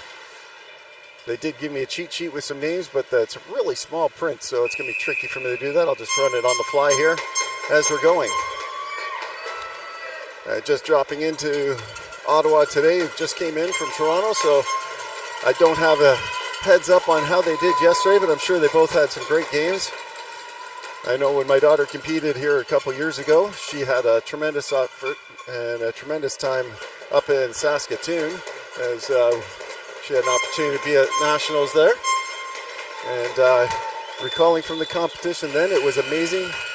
All the teams, all the levels, the 16AA, the 19AA, which we're here at today, and the NRL teams. Lots of good sportsmanship, and of course the top end of the refs here. So we want to give a quick shout out to the refs that we've got. They're stepping up and had the invite to come in. We know we've got some top tier refs. We want to thank them for what they're going to do. And we got to remember, from our distance out here in the stands, we will see it differently than they will, as these athletes are moving by real quick when they're that close to them. So we may see something that they don't, and vice versa. And we have respect their opinion. All right, ladies, the stage is set. The disco ball is about to bounce, and the tango will begin. The away team gets it first, and that will be Manitoba in yellow. Number 31 here, she's got the ring to start off in the free pass zone, and sends it off to the far side. Looking for that zone entry. Remember, you're passing over those ringette lines. It bounces all the way down, and number 76 picks it up here on the near side. Number 76 for Manitoba sends it inside the triangle. Quick stick check there and helping out their goaltender, and that was a great set play by Manitoba to get things started off. And it gets cleared out to the neutral zone. Manitoba sends it right back into number 81, the captain here for Manitoba. Tries to send a pass across, picked off on the triangle, and it's sent up to number 15 for Saskatoon. And back up along the line, number 24 has it here on the near side, starting their cycle, dropping it behind. Looking for a setup, deferring as they start their line change. Remember, you got 30 seconds. They have 14 left on the shot clock. Quick referral shot, big stop there, just off of the top end of the pad, deflecting that wide, and they get the full shot reset. And number 4 sends it across. Just a quick little misstab there, and the empty net got gobbled up there, but there's a goalie ring there as someone dropped into the crease. That would be blue dropping into the crease. That did Saskatoon. And another crease violation on that pass coming across in front there. Not sure what the stoppage in play was there. It will be a defensive free pass. Must have blinked. Maybe a shot clock. Shot clocks aren't looking like they were up and running, so the refs had to reset some clocks. They're showing 25 seconds right now. They're trying to get them reset. So a defensive free pass. You don't see it as often in Ringette, but they do have them. Very often you'll see athlete on coverage, and they see that here as they try and send this up into the neutral zone. Great pickup there by number 13. Number 13 for Manitoba sends that bounce pass in for number 23 here on the near side. She's checked along. St. Clair there, but she's got the ring. St. Clair taking it behind the net. Manitoba going high and low, dropping in from a quick change. Number 9 looking for pass as she defers to number 13 here on the near side. 0 seconds on the shot clock, and the noise of all the paddles and the fans here to my right and to my left. They didn't hear the clock getting ticked down there with the paddles that the goalies will usually toss in there. And Saskatoon plays that on both sides, and so it will be a center ice free pass here for Manitoba. Remember, you have to pass over the line. You can't pass it on both sides. Oh, it looks like it was Manitoba that touched on both sides, so Saskatoon is going to get the center ice free pass. Looks like Pearson here, number 19 and number 11 here on the near side. Shoot sends that in for Pearson, and it gets gobbled up briefly. It's a loose ring, and Saskatoon picks that up. They get stick check from behind, doing a little datsuit. That's ended up in the neutral zone, but number 9 races back for Saskatoon, picks that up. Sends it across into the top end for number 18, and she'll create some space, try and get some speed with 20 seconds here on the shot clock to work with. Defers, number 11 here. Sends it inside the triangle, goes all the way through, and number 15 sends it up, and there's a big race for it, and this time it goes off number 4's stick, but she grabs it briefly, and there's going to be a penalty call coming for body. Dangerous blind pass coming in there, and the rest doing their best job to keep it safe there. It looks like number 9's heading off to the sin bin for 2 minutes or less, so it's 7:36 to go here in the first frame of 4. Number 18, Wilton here. Manitoba looking like a set pass. Remember, a lot of set plays here for those who are tuning in, and they fake it to the center and take the safe pass to number 81 on the far side. Looking for the control across the top of the triangle, number 76, sending that back across. Strong triangle, that one just ripped up just high and over the net. The captain, number 76, picks it up. She's got top of the triangle. She gets a shot through, gets trickled in, and gobbled up by number 1, the goaltender here for Saskatoon. Saskatoon now getting it up into the neutral zone. It's over 2 lines, so Manitoba does have to pick it first, and they've got a chance to knock it in. And it's up into the neutral zone. Number 18 racing into it, but they take it all down deep. The first and number 18 cuts across the top of the triangle, screams a hard pass, a little too hot and heavy and a little high up there for number 81. Loose ring here in front. And number 81 spins off a check. The first good pass there to Ball here, number 26 on the near side.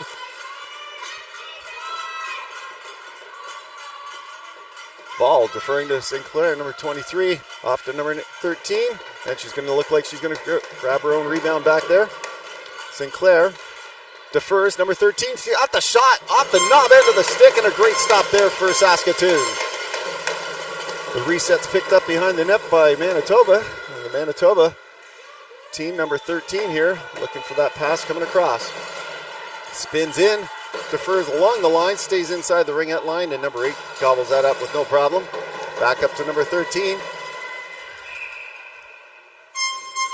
And a crease violation by number 23 up in tight, and the eagle eye of the ref there picked that up, and it's still a goalie ring deferred here to the near side. Number 8 spins off the check as she has a hard time grabbing that ring, and Ball comes up and grabs it. She cuts in, inside, outside, takes a shot, tries to go 5-hole, and that's gobbled up into the bread basket and pads of number one in the hearts right now of Saskatoon with that stop.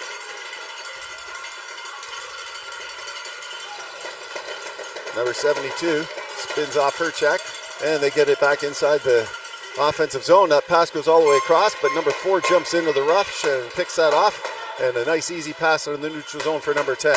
Number 10 dishing it to number 4 as it's a give and go. 22 seconds on the shot clock. Number 4 here on the near side corner. She's going to collect herself and wait for some reinforcements as the line change starts.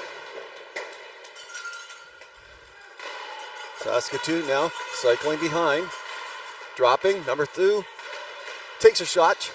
Looked actually like it was more of a pass, not able to be picked up on the far side. They get the shot in just before the shot clock, but it'll be a goalie ring anyways. Number 60 in net here for Saskatoon. She dishes it out here to number 15. Remember, she can't throw it over the line, but she gets it there now, and number 4 is going to skate into it. She grabs it, defers to 15, back to number 4. A little wiggle and waggle, but she's got the dance and skates it around the net. Creating some space, sends it across to number 11. Number 11 tries to cut through the triangle. She gets a little hip check thrown in there, and there'll be a hooking call. Another big stop there by the netminder, standing up tall on that flip shot coming up high. And with 4:30 to go, Manitoba will head back to the power play with number 00 heading off to the sin bin for hooking. Number 15 here for Manitoba.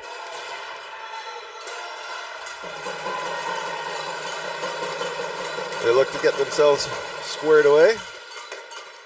The clock's just getting set up, waiting for the penalty to get put up there as the refs have got their eagle eye looking at that.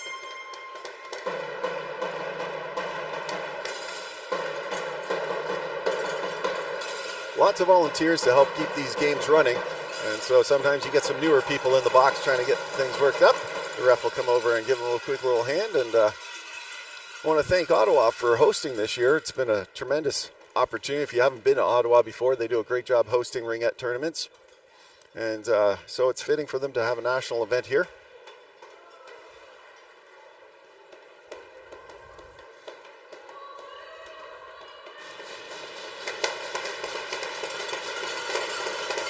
All right, Manitoba setting up what they want to do. Had a little chit chat there as they're almost up and ready. Number 15 here with the ring on her stick. Number 4 in front. Manitoba, another player right here along the sideboards. Then dished here to the sideboards as they'll set it up for number 11. She's got some speed. The drop, high-low, takes a shot, can't get through the triangle, and that's picked off and stolen by Saskatchewan. She sends it up off the boards. It's a bounce pass, but it's stolen right back. A little hard time stabbing that to get a clean entry with a little odd man rush, but they do have control now for number 11. Number 11, she wiggles and waggles, takes a shot, a huge blocker stop is number 1 for Saskatoon. Stretches out that blocking arm and knocks that one to the side and gets a goalie ring in the process. As Manitoba went through the crease. Here's number 3 here for Saskatoon. Saskatoon sending it up into the neutral zone. It's checked and loose ring here. The battle for it gets knocked in there. And Saskatoon now has it in the offensive zone with 30 seconds to work with on the shot clock as they kill out this penalty. Number 11 now. About a minute left in the penalty to Saskatoon. The captain now with it. Number 4. Taking it high. Try to get inside the triangle. Shooting lane, takes a shot, gets blocked down just in the nick of time by number 14.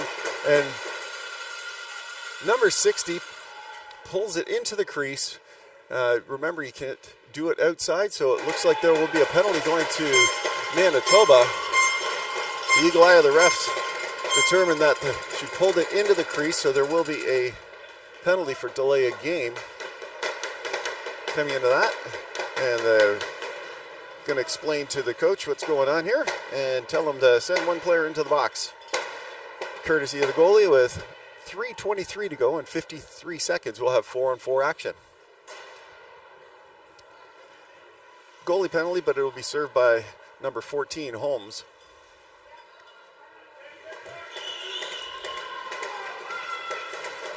All right, a little extra ice for everyone to skate around on here, and the all clear is given, and they get it out.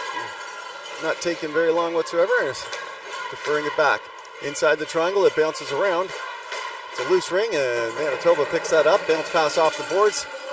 Safe pass there. Number 18 spins off some checks, sends that in there for number 31, Keeler. She sends it across. 14 seconds here on the shot clock. Sends it all the way across. 18 will grab it off the board. 7 seconds to the shot clock here, so she'll just flip this up as soon as she can get. It goes off a stick wide, and with 1 second left, it will be a goalie ring. Saskatoon sending it here to the near side. Lots of time and space here for number 10 to work with. Finds number 4 coming back, her captain. Sending that down deep into the corner for a race, but number 31 for Manitoba is going to get there first. She'll stop hard, spin off that check, and now look for an exit pass. She's got one out here now, but it gets picked off. They try and go direct. It's supposed off the boards, which they've been successful with, and it gets picked off that time by Saskatoon. Saskatoon battling hard, comes up with it behind the net, and there's going to be another penalty coming to Manitoba. Saskatoon's been yelled at to give them the ring, give them a ring so they can have the additional power play time, and they send it in now. And it's a hooking call, it looks like. They're trying to give them the ring because for those who are new to Ringette, when you've got 2 players in the box, you're only allowed to have 2 defenders inside the Ringette line or the free play line. So number 76 is heading off to the sin bin here for 2 minutes or less on a hooking call. So 40 seconds of 5-on-3 at 2:03 to go here in the first frame. Number 15 is set up. Nope, it is coming outside to center ice. For those who are wondering why Saskatoon has the power play and didn't get this ring back, they will play athlete on, is because they were the reason for the stoppage in play, and so that means that Manitoba gets it back, and they get a glorious opportunity there as Saskatoon blows a tire in front of the net, and they're able to kill off some of this clock as number 81 just skates with it. 17 seconds on the shot clock. She's just going to hold on to that, maybe get a shot off right near the end. And Saskatoon doing a great job, or Manitoba rather, doing a great job. She skates right into the check, and there's going to be a body contact call coming. Saskatoon's bench may wonder about that. From way out here, it can look like it could have gone either way. Could be a charging call on Manitoba or a body contact just stepping up a little bit too aggressively, trying to prevent that and get them outside the Ringette line. But those refs got way more experience than I do, so we're now 4-on-3, and they still play athlete on, and they get that pass off. And number 4 has it now, their captain. It's a 3-on-1 break.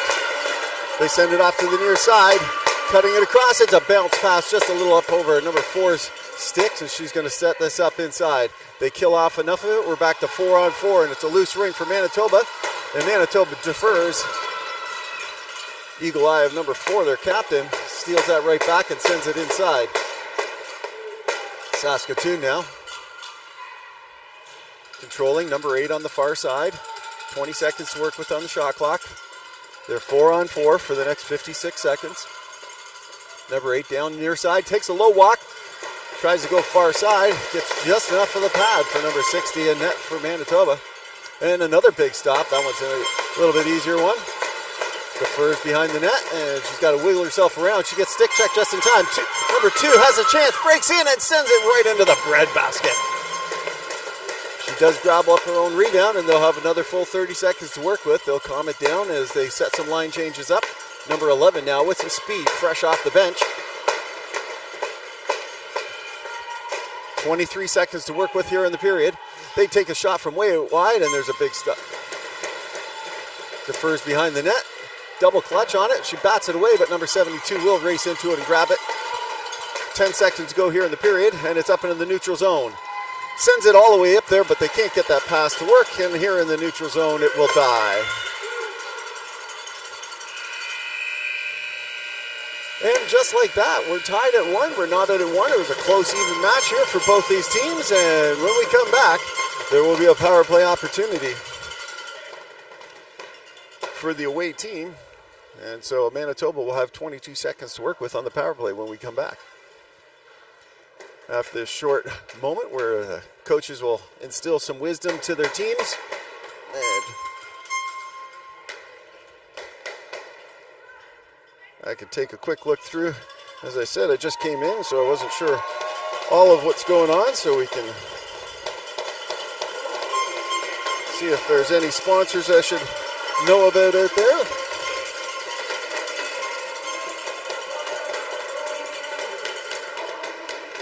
there's my sponsor page. My cameraman's seen it all now, so he's got a quick little look on there.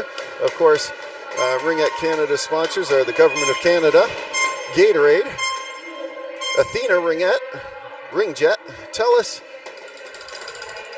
And I want to thank those guys for stepping up, because I'll tell you, there's so much volunteer work and a lot of investment needed to put on these events. We definitely want to thank those guys, and we'll send some more talks out about them as we're going. Some of the other event sponsors, we've got Dom Sports, the province of Ontario, and the city of Ottawa, of course. So we'll see if we can throw some of them out there as we have ourselves a power play here, brought to you by Hertz.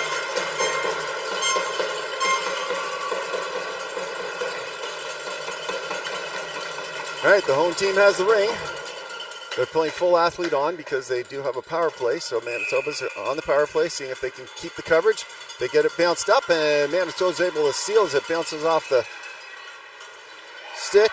There's a nice easy pass here for number 14. Number 14 sends a nice easy pass to 35. She cuts across the top of the triangle, but there's no shooting lane. Now they have one. They take a shot, rip it, top shelf, bar down, and Manitoba with a power play goal brought to you by Hertz. Number 11 rips one high and over the glove hand for the netminder from Saskatoon, and Manitoba jumps up to a 1-goal lead. There was 4 seconds left on that power play. Saskatoon going to collect themselves and see if they can respond. They'll have a nice easy pass on the far side. They'll dump that in there for number 11.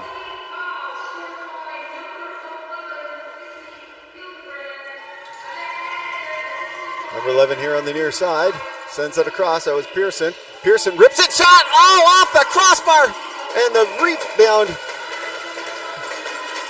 Not able to get it in there. Number 19 with an empty net, but it gets checked off her stick just enough that or she pulled it from the crease, either way, because they do have the ring back, so maybe it was Manitoba that touched into the crease to help block that shot. And number 15 here is going to try and set this up. Boy, so close, one end and then the other. Bar down on one side and bar out on the other.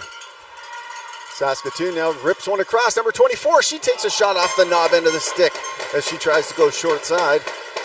Here's number 15 with it once again. Number 24, she tries to send it in, and the collapsing triangle blocks that one down, and here's a race high-low. That's why you like the high-low positions. That pass tries to go for a give and go. You'll see that from a bunch of the Alberta teams creating great breaks. And a move it or lose it here is going to go the way of Manitoba. So one of the things I've seen, and many of my coaching things, I try and run this when I do actually hop on a bench. If I ever hop on a bench, I'll still run it. And that is that high-low where you've got that quick breakout pass, and you can throw a quick backhander pass to try and create a breakaway as the two defenders come inside. All right, number 17 here for Manitoba. She sends it off the far side, goes off escape, but 76 gobbles that up without any problems, defers to the back corner. And they'll set this up with 16 seconds here on the shot clock. Down low, steps up from the low walk, sends it across the crease. Can't get the shot through. 7 seconds to go inside, it bounces around, and it's going to be an offensive free pass for Manitoba as there's a crease violation there as the Saskatoon players were working really hard to prevent any shot and trickled into the crease at the same time. So here's number 81 here with the ring.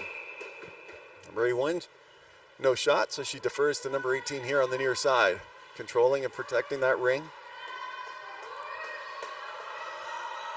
Dropping to the far side.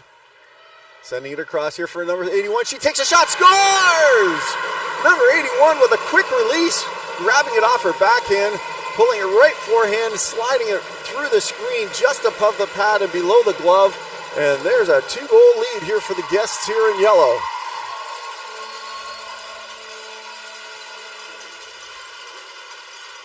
That was a great hard shot. I believe they had their skills competition the other day. I wonder if she was one of the people competing for the hardest shot. Bounce up, pass off. Saskatoon not able to make the easy stab that time, and it gets sent into the far corner now as Manitoba starting to control the offense a little bit here. Number 8 on the far side, defers down the low corner. She tries to send it inside the crease. And number 2 is able to, or 8, grab it back there as it went through everybody. She sends that across. They get the reset as it goes off the blocking arm for the netminder. Top of the triangle, there's no shot there, and she tries one from her knees, and that goes wide.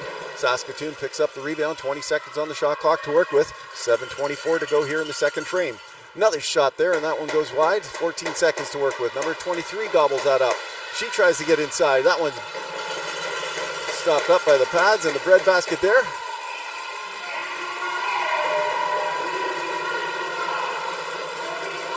And knocks off the player and right back into the crease, and the ref calls that one down. And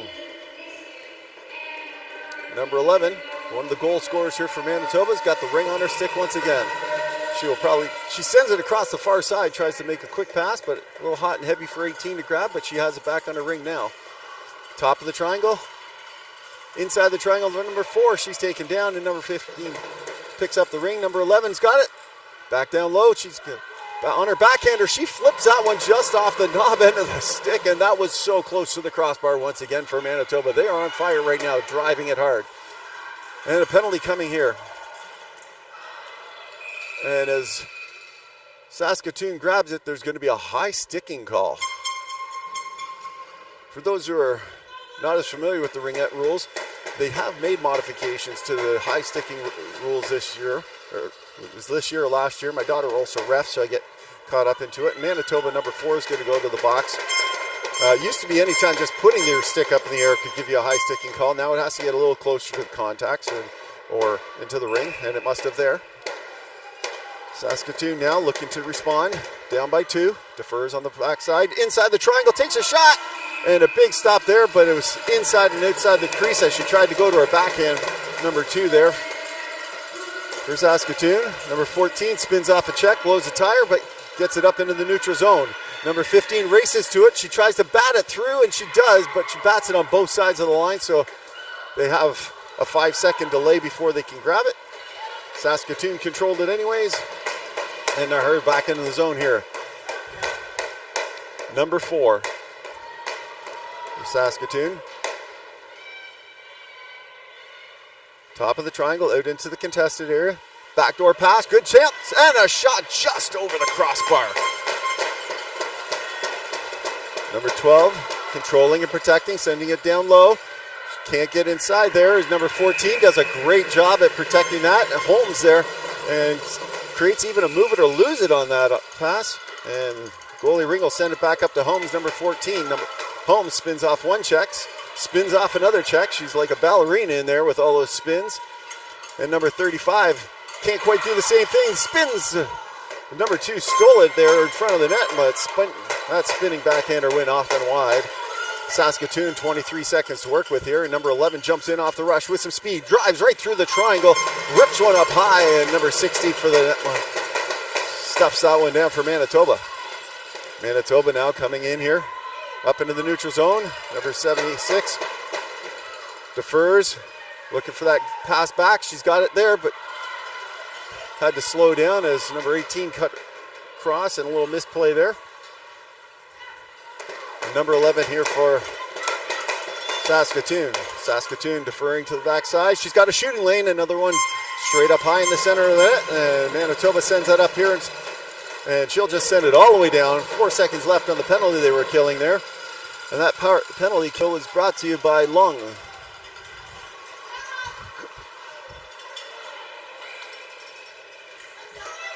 Number 18 sending it across. Number 11 not able to get it past the netminder on that quick shot there, and Manitoba sends it up into the neutral zone. She's checked hard, can't quite get the ring, and Saskatoon's going to grab that. Didn't quite get it underneath anyone, so they let them continue. Here comes St. Clair. St. Clair sends it down for number 8. She's got a shot. She sends it across to the backhander there, and number 81 had to pick it up off the boards. That's a great time to have had a right-handed shot to be able to grab that for a one-timer. It was a nice pass coming in hot and heavy. Defers, number 8. That low walk is cut down. Tries it on the far side. A little wraparound, but number 1's number 1 on the hearts once again there for Saskatoon as she stops that one. Number 15 dishes it up. Here's a breakaway off the back skate. She comes and grabs it herself. Comes inside. And she trips up as she tries to get through that triangle. And Manitoba's coming back away with it. This pass is up for number 11. She's inside, outside. She takes a shot. Big stop there as she tries to go on the short side. 18 seconds on the shot clock. Number 15 is going to jump into the rush. She takes a shot. Big pad stop there. Goalie's not. Oh, it sneaks through, but not all the way. Oh my goodness, that was close.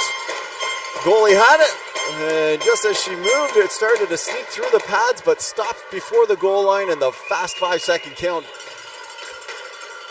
shuts that door there, and now number 4 will have an offensive free pass here for Manitoba.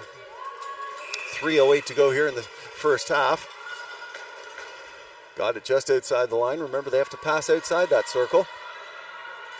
Sends it across the triangle on the backhander there, and number 4 is going to grab it briefly, but Manitoba able to steal right in front with a quick shot, and now Saskatoon comes up into the neutral zone. Saskatoon sends it across the far side, just outside of the reach there, and number 2 is going to pick up a rebound. She'll take a shot and just miss that top corner.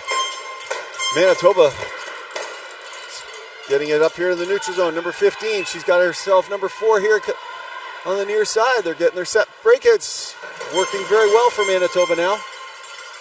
Good stick check there by Saskatoon, and they get it here to the edge and up into the neutral zone here for number 11, Pearson. Pearson dropping it in there for number 19. She gets it back, and she sets herself away up here and comes high and low. With some speed, she'll try crashing the triangle. Defers to the far side. Shooting lane, shoots and just misses then on the far side. Here comes number 19, Pearson. She takes a shot up into the breadbasket. Rebound drops inside the crease there as number 60 gets just enough and create a backspin to spin it outside. And that gets knocked up into the neutral zone here. They get it in there. It's another 2-on-1. Number 11. She screams a high pass across for number 76. And by the time she can gobble that up, the reinforcements are here in Saskatoon. We'll slow things down. 11 seconds here on the shot clock. 1:36 to go here in the period. There's a low walk drive there by number 81, but she runs into a good hard drive, forcing Saskatoon there to drive into the crease, and Manitoba will have themselves a free pass. It's in the offensive zone. It's number 18 now, deferring to number 81 here on the near side. Hopefully you've got your friends and family know what number and their players are, so when I just keep calling the numbers off, you know, oh, that's my daughter, that's my grandkid. Up into the near side. And a move it or lose it, it'll be a goalie ring. Manitoba had possession. Saskatoon prevented them from moving it, so they lose it, and Saskatoon now has the goalie ring, and they'll defer behind the net for number 00. She spins off one check, and she'll hightail it around the other side. She's getting checked up hard. Saskatoon looking for a call on that, but no call there. And another move it or lose it that time. That time Saskatoon couldn't get it out of the zone, so the move it or lose it is going to go away for Manitoba. And with the last minute of play here in the period, exactly 1 minute, Manitoba is holding on to a 2-0 lead. One of them bar down over the glove, the other one just over the pads. And number 23, Sinclair, is going to dish here to the near side for number 8. Back to St. Clair, just outside of her reach, but she's able to get there before it gets pounced upon. Top of the triangle into the contested area. Number 13 comes high-low. They try and send it across the crease pass. Good defense there to block that off.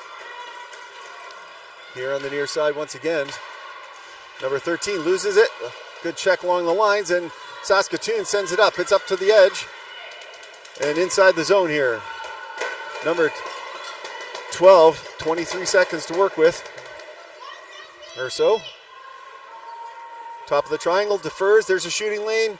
Back door, walk in, and shuts down and just spins it off wide as number 17 is able to stop it just in time. And as Saskatoon tried to get to the ring, they cut through the crease and stoppage of play for a goalie's ring. 10 seconds to go here for number 17. She'll look at controlling this.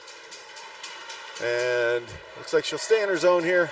Send it up into the neutral zone. It's a nice, easy pass. And no harm, no foul there as number 13 grabs it for the last half of the period there. And We'll have ourselves 1 minute to collect our thoughts and think about all of those great things and sponsors that have helped your home team this year bring Ringette to you. I can speak of all of the home teams that have helped bring Ringette live to some of the teams in the Durham area. I know that my daughter's still playing, and they had some great sponsors like JBH Insurance, a nice local insurance company that stepped up to help bring live stream to them. And if you've got a chance to do that for your home teams, you want to thank those sponsors, you should get them up on some live streams with Ringette.live, and you can throw their emblem up on the corner as you do your live streams. They can help you set that up and give a good thank to your sponsors that are local to you.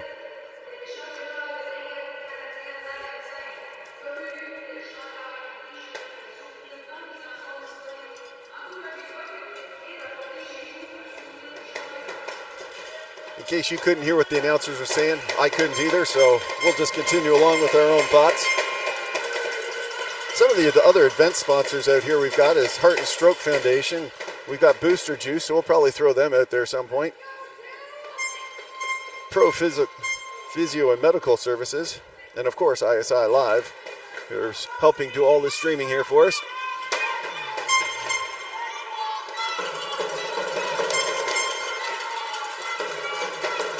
All right, Manitoba with the ring at the neutral zone, and the dancers are going once again. Going deeded here, and Ball sends that in. Number 11 grabs it, sends it all the way across the top of the triangle. Number 4 wiggles her way through, defers. Number 15 takes a shot from way out wide, and that rolling ring gets just to the edge of the crease and rolls on the outside. Crease violation there as they did try and cut through the crease, and Manitoba continuing to add some pressure here. Number 11, near side. Dumping to 15 here. Number 15 sends it across the top of the triangle as there's 2 up high. Made it a little easier to get it across. They're putting a little more pressure on the play with the ring. They do need the ring back. They need some goals. They take another shot.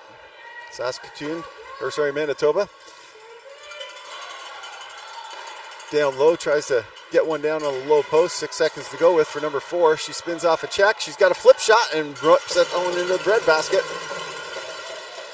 And number 1 dishes it off to number 9. She spins, tries to send it back and blows a tire. So it comes all the way up, but Saskatoon dodges a bullet there as it comes up into the neutral zone. Number 72 here, Radford, can't touch that.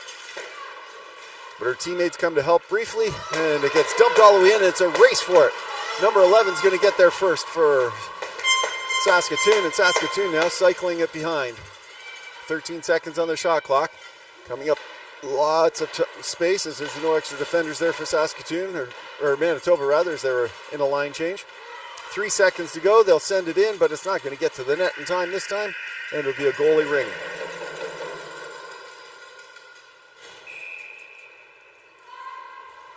Goalie dishing to the near side for number 25. It's up into the neutral zone. There's a give and go here.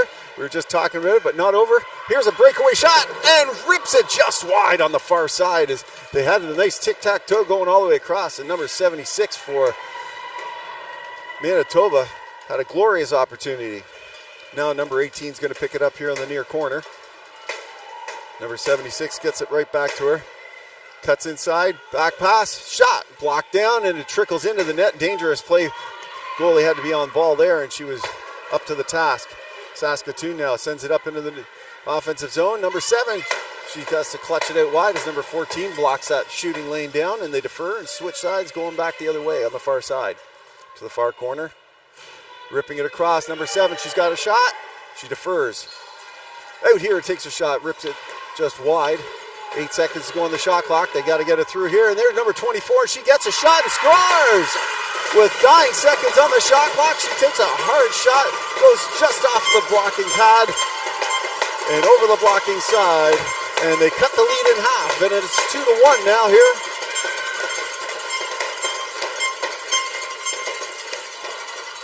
Manitoba holding on to the lead. But it's now 1 goal. Saskatoon happy about that one. The fans there cheering to my right. Bounce pass in for number 8.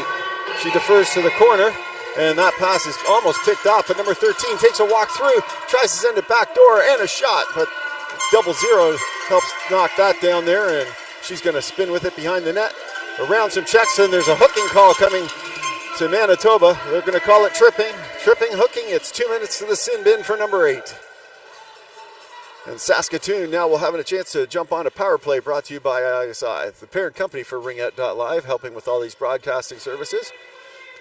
Here at the games this week, they do corporate events as well as sporting events. If your corporation wants to help support Ringette, why not support the companies that help do that? All right, down low, low walk, takes a shot just off the pad, but it was a crease violation as well, and number 60 is going to get a chance to pick that up as a goalie ring. Squirts out here to the center section. They try and go D to D. It gets picked off by Saskatchewan. Saskatchewan now jumping in, 0-0. She's going to dance her way through, but doesn't have a shooting lane and defers back here to her pal, number 4. Number 4. Dropping off to number 11 here on the near side. Number 11. Pearson trying to step in, takes a shot, rips one into the bread basket. Good thing they've got padding there because that was a hard one. Bounces that up here. Pearson's going to pick that up, number 11. Send it right back into their captain, number 9. Deferring to 18. 18 will take a cycle with 23 seconds to work with. 1 minute left to go in the power play. Number 11 drops it up top of the triangle, takes a shot, deflects just wide. Number 19, Pearson picks that up. Drops it back to number 11, but can't get that shot through in time. It's a loose ring, and Manitoba's going to pick that up and send it off for a line change. Using their skate to get there, and some good patience there by number 17. Sends a pass across. Good sticks there by Saskatoon there to block that off, and another good stick there, and they're going to try and come away with it in the neutral zone. She spins it up here, but Manitoba's going to get there first, and number 15 now gobbles it up into the offensive zone. She'll take a lap with 26 seconds to go in the shot clock and 22 on the power play. Or penalty kill for their case. 13 seconds left here to kill off. Top of the triangle. Blocked in. She can't get through, but she's... What fight number 14 has there to try and drive through that protection. And they are coming back to even strength now as number 15 sends a breakaway pass in here for number 11 here on the near side. Number 11 cuts it across and just outside of the reach of number 24. But she'll gobble up on the corner, and Saskatoon will send it across. Takes a shot, tries to go 5-hole again, and it bounces out here for number 72. Number 4 gobbles that up. She comes back to help out. Dynamite little player, number 4. She sends it to number 11, who tries to rip it in. Takes a shot off the second attempt. The first attempt gets blocked down. Gets her stick free just to get another shot through and rips it back. The netminder for Saskatoon there. Just up and over the blocker, or below the blocker and above the pads once again. Those are the tricky stops to make there on both sides. Having a chance to play basically every position out there, and the other ice sport that we don't talk about here. I understand what it can be like as a goaltender to try and stop those ones. Although my natural position would have been center.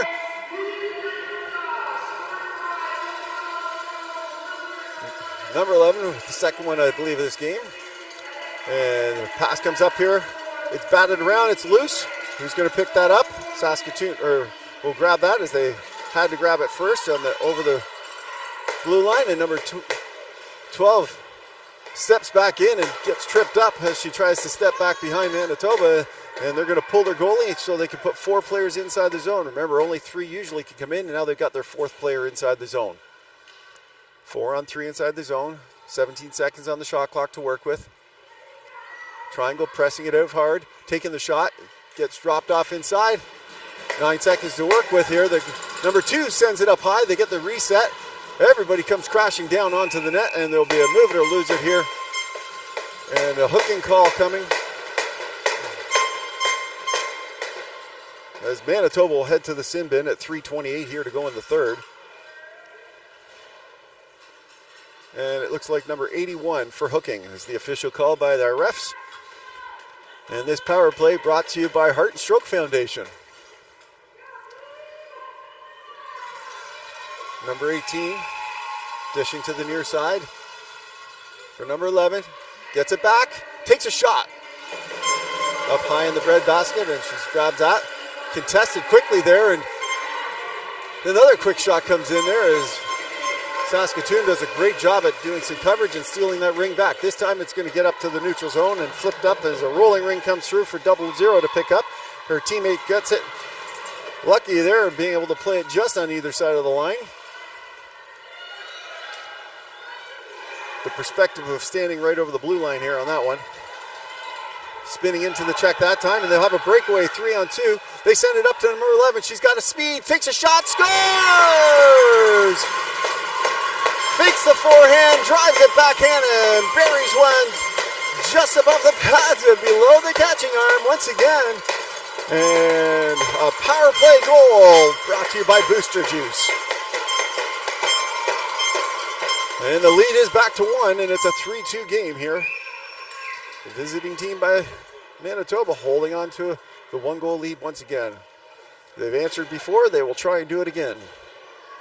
There are fans here to my left.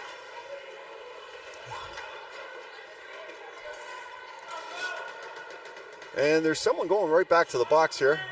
Not sure what the penalty's going to the box for. Must have been something at the end of the play. There might have been a call. Number 31 that got on the board there is heading off to the sin bin for 2 minutes. Manitoba dumps it down into the far side. 1-on-3, cuts inside the triangle. No shooting there. And she'll get right back up, number 11. She's going to low walk, takes a shot that gets deflected off the stick. That low walk position there is a great move. Shot, to get the reset. Manitoba able to control as they kill this off.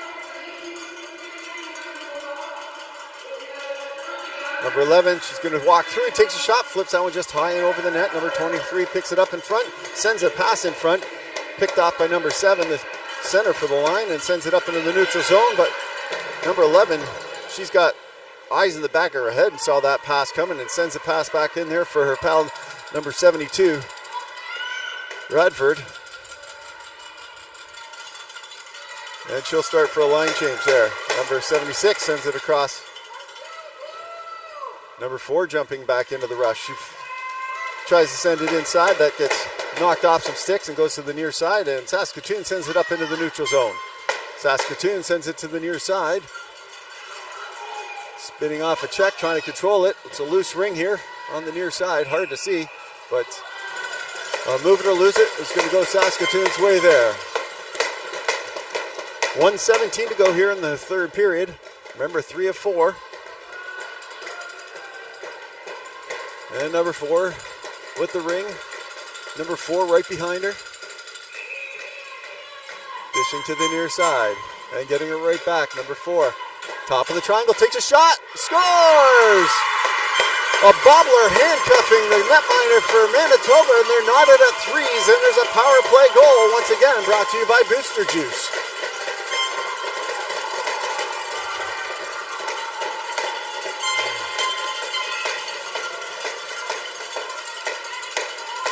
There isn't a lot of leads that are very safe in Ringette, and 1 and 2 goal leads are definitely not one of them.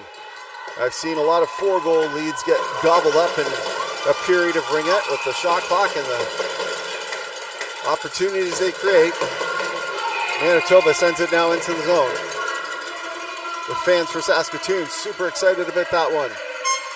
Number 4, she's going to try and razzle-dazzle her way through. She gets a shot off.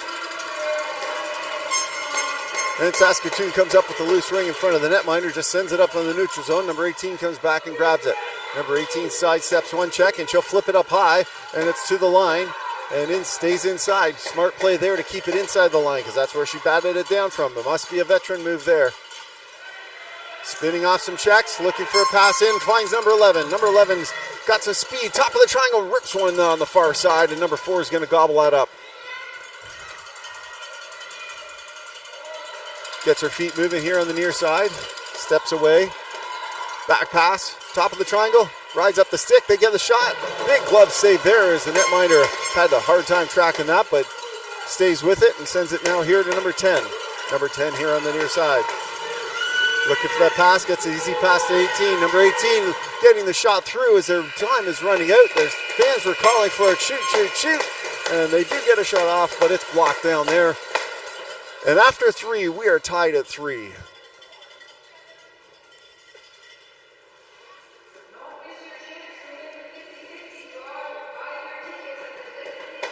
I can hear them this time. They're talking about the 50-50 draw. So if you're local or not local, I believe you can be part of that 50-50 draw. So feel free to grab that one.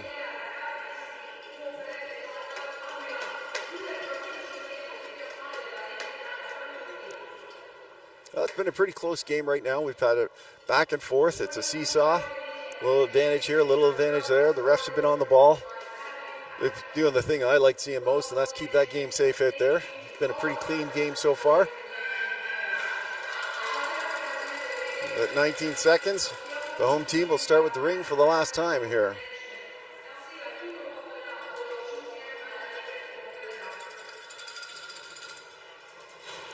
Remember, we're going to be here all weekend, all week. They continue this round robin play, and then set up into their consolation and championship rounds. They'll get lots of ringette going on, and hopefully you'll join me on the call for some more games down the road. After this game, there's another game I'll be on this rink making a call with. I think Burlington, is playing someone. Might be one of the Alberta teams, I can't remember. But right now we're back dancing here with Saskatoon with the ring. Number 15 stepping in. She's got the lane. She takes a wide lap there. She didn't think she could get that shot through. Defers, shooting lane there off the crossbar again. Saskatoon high and fire after that late goal there. They want another, takes a shot inside, another one off the crossbar just up and over, and that's going to drop inside the crease.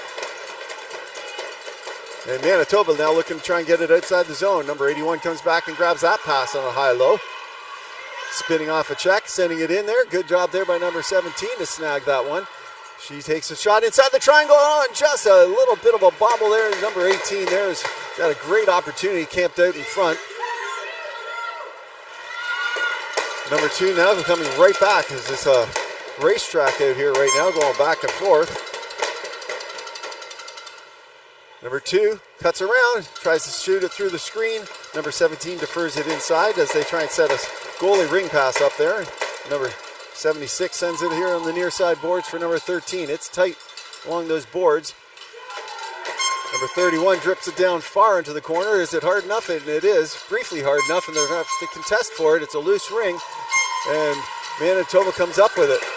A little bit of a physical play coming into that, but it's just going to be a stoppage and a goalie ring on a move it or lose it. Saskatoon dishes to the far side. Spinning off a check, going D to D. Number 3 is going to have to hustle behind. She spins it and goes D to D again. It's a bouncing ring, but she's got some time now to get it up into the neutral zone and does. A little bit give and go behind the back. And sends it down here, rolling ring here. Good stab by number 2, the captain. One of the captains. Notice both teams seem to have a bunch of C's on their jerseys. Number 11 cuts inside, takes a shot. Easy. That's a reset, and it will be an offensive free pass. A great move there by number 4 to try and get that shot in, and the bounces outside, and the reset doesn't come quite quick enough, so they'll have a full 30 seconds to work with off a set play. Both teams setting up some fresh players here. Number 18 for Saskatoon with the ring, dishing to the far side. Number 11, top of the triangle, defers, and that's picked off, and number 4 is going to come up with it and send it up into the neutral zone here. Sends a pass in for number 4, but just outside of her reach as Saskatoon saw that play coming, developing, and the defense gobbled that up. Number 15 now on the offensive attack. Looking for a drop pass, doesn't take it there. Sends it across the top of the triangle. Taking the shot, big blocker stop from distance. Had to track that through a screen. And number 15 goes across. Another shot through, and number 11 is going to gobble that up briefly. And another move to lose it as Saskatoon jumps right into those players and not letting them move with that ring. As we get into these fourth periods, and as this tournament goes on longer and longer, those legs will get heavier and heavier. So number 7 is going to see if they can set something up here for Saskatoon. Saskatoon cycling behind. defers to number 24. Number 24, top of the triangle. Back up to the edge, and number 15 is able to grab it right over the free play line, also known as the Ringette line. Good pass down here for number 15 along the boards. She spins off one check, and will create a little bit of gap. Back up to number 4. Inside, outside, around, but can't drive through everybody there as 0 collapses in on the partner there and sends it all the way back here for number 17. Top of the triangle, takes a shot. And Manitoba's going to try and create more of a track meet. Sends it up into the neutral zone, but Saskatoon steals as it goes off the skate, and number 4 is going to race into it here for Saskatoon. 3 players in front, setting it up. Up high, down low for the pass. Goes right through the crease, so couldn't quite grab that. 14 seconds to work with. Top of the triangle, that one goes off the goaltender and into the corner on the near side, and she comes and picks it up herself. Creates enough of a block.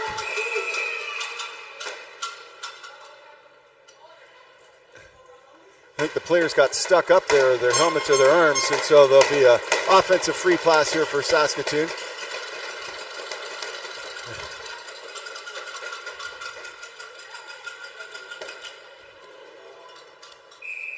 Number 4, McRae, sends it off to number 2, I think it's Shoot. Back here, number 4. Top of the triangle, sends it down low post, takes a shot. Goaltender tracks that and picks that up. Top of the triangle, off the crossbar and in! Number 4 picks up the rebound, bounces right inside the slot. A quick release off the crossbar, drops down and bounces inside the net. And for the first time this game, Saskatoon takes the lead 4-3. Here in the 4th period with 6:06 to go here.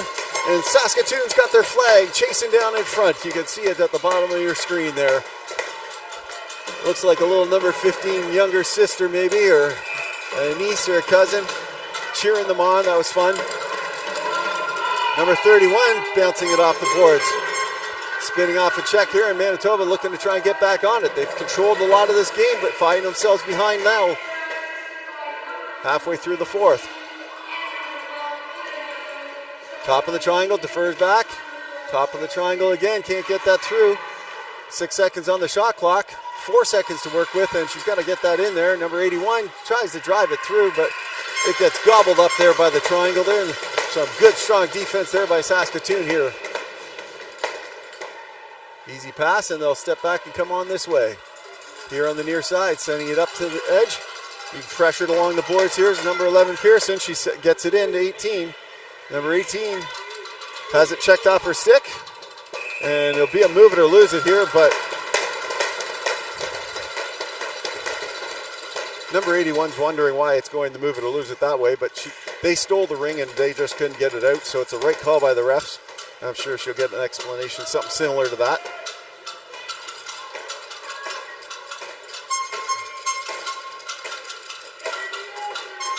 All right, number 15 here with the ring on her stick. Not looking like a shooter here, and she'll defer here on the near side as their set play stays safe. It's mostly teams from Alberta. I think it's Sherwood Park that likes to run all of their free passes out directly at the net. Number 24, backdoor, takes a shot. Goaltender able to track that one quickly, and another shot. That was a real quick, nice one-timer there by number 7. And the goalie gets enough time to get that one out on the near side. They flip it up into the neutral zone. It's a bouncing ring, and Saskatchewan trying to spin off some checks, are able to, and send it up here for number 15. Not able to stab it cleanly, but it's able to control here on the near side. Takes a shot, one-timer again by number 7. That's 2 quick one-timers inside the triangle as the triangle for Manitoba starts to open up. And that pass goes for a give and go, picked off by Saskatoon. Saskatoon along the boards, able to step away, taking the shot, and she flips that one high and over the net, and it's a field goal for 3 points on that one. For number 15, and Manitoba able to come away with it. They'll go D to D here and try and create a little more space, and now here for number 11, sends it across D to D in the neutral zone, and that pass is going to be picked off by 0-0 for Saskatoon. Saskatoon dishes it up.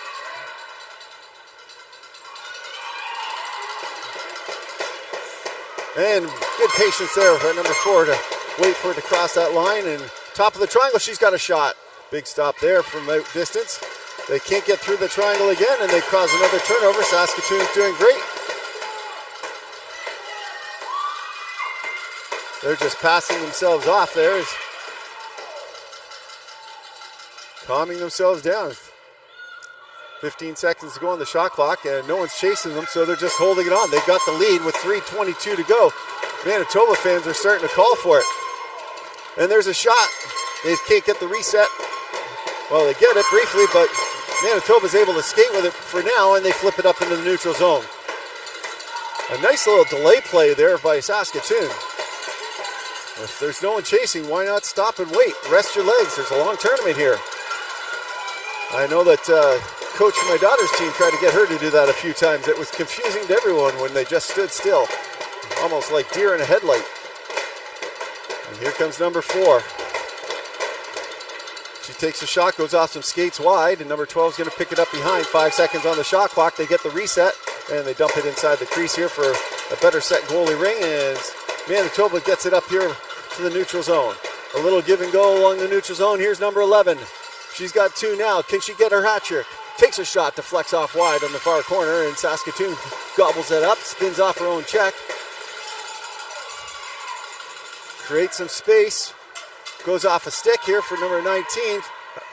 Having a hard time controlling it right on the line, and it'll be a move it or lose it. And with 2:09 to go here, Manitoba's going to have it at center ice. They've got to get their horses going here. Number 31 here. Looking for a pass. This is here, number 17, looking for an easy entry. Finds one to number 76, down low. We'll look for the goaltender in case they decide to pull. Spins off that check, takes a shot up high. 13 seconds on the shot clock. Top of the triangle, takes a shot, goes off her own player, and it gets batted out. Number 11 is going to race into it, and she'll get it up into the neutral zone, and that's easily picked up by number 18, Pearson. Number 81 now back into the neutral zone for Manitoba. Manitoba spins off that check. Overskates the ring. Has to try and get it in. She's got lots of pressure on her. Now gets it down to 81. 1:22 to go here. Number 81 is going to have to work fast. Top of the triangle. She tries to get a shot through. Big block there. Deferred. Off the top of the stick. Can't quite grab the stab. Now gets a stab. Shoots. And a big stop there in the dying seconds. Number 1 tries to throw it up there. Saskatoon's able to come back and got that. Up into the neutral zone here for number 73, or 72 rather. Radford sends it D to D. Sends it up to Ball. Ball sends it in, and there goes the goaltender. Once she's on the bench, they'll put 4 in. They won't put, they put the full extra attacker on and everything. We're inside the last minute. It's inside the crease here. They're leaving the goalie off. The net is empty. Number 11 steals. 31 seconds to work with. They send it across, and it's a bobbled ring. Because number 81 wasn't ready for that pass that time, but they have time to set it up for number 11.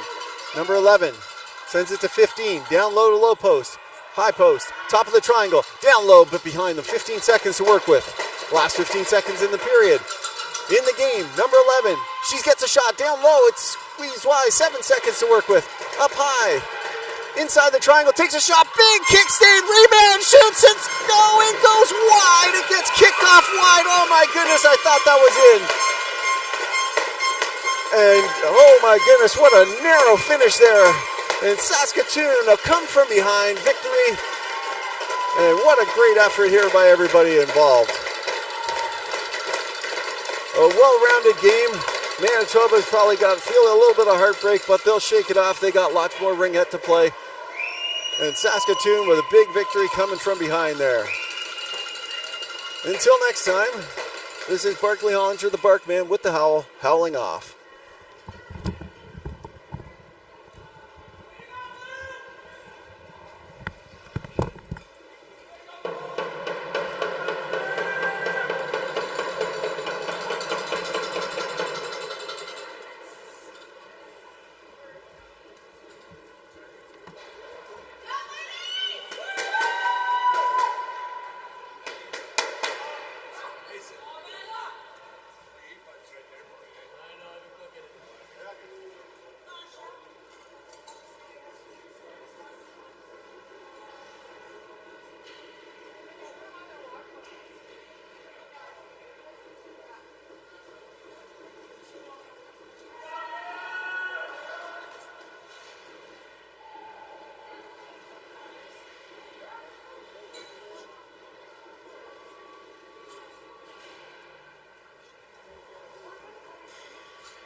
like the other one, at least you're up in the stands a bit.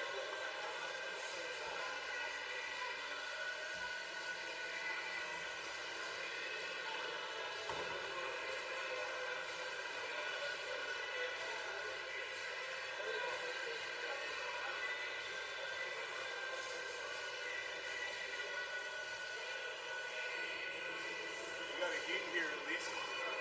Not really. I stand between them. But the one in the other rink is actually turned off because of that overhang.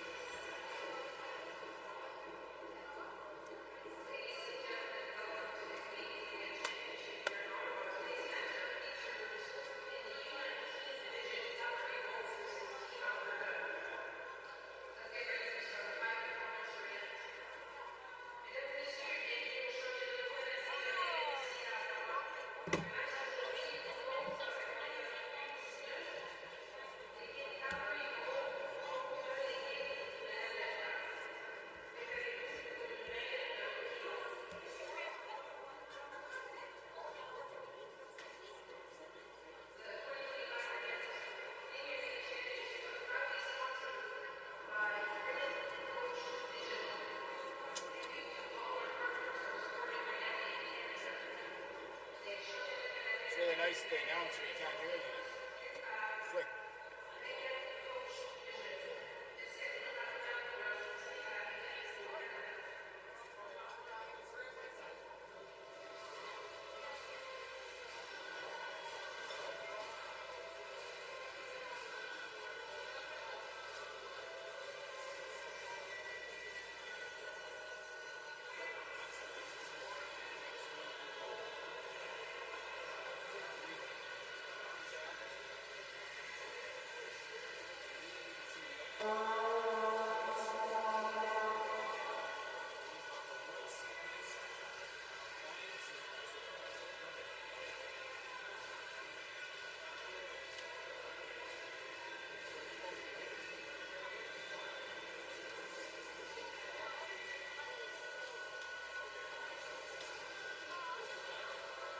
Right? No. Cars. Yeah, I still got time. Rent cars. Yeah, parents are in cars. I have a truck for the gear, and then the coaches have three Suburbans to run the girls. It's awesome parking downtown Ottawa, as I'm sure you know. It's like, what's happening? It's good. Okay, here we go.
Let the craziness begin. Well, we're underway, folks. A little bit of the warm-up. I'd like to welcome everybody to day 2 of the 2025 CRCs here in lovely Ottawa, Ontario. Drove to the rink today. It was -1. At least it stopped raining. -1 out here feels like it's about -100. A little drier heat back there. I get the pleasure of calling today with Mason behind the camera for ISI Live. I'd like to give a shout out to them, one of our sponsors for the week. The young lad I was working with yesterday was there at 6:15 when we got there yesterday morning, and his last game was 7 o'clock last night. So everybody's working hard at ISI Live to be able to bring you guys this broadcast, so certainly a big shout out to them.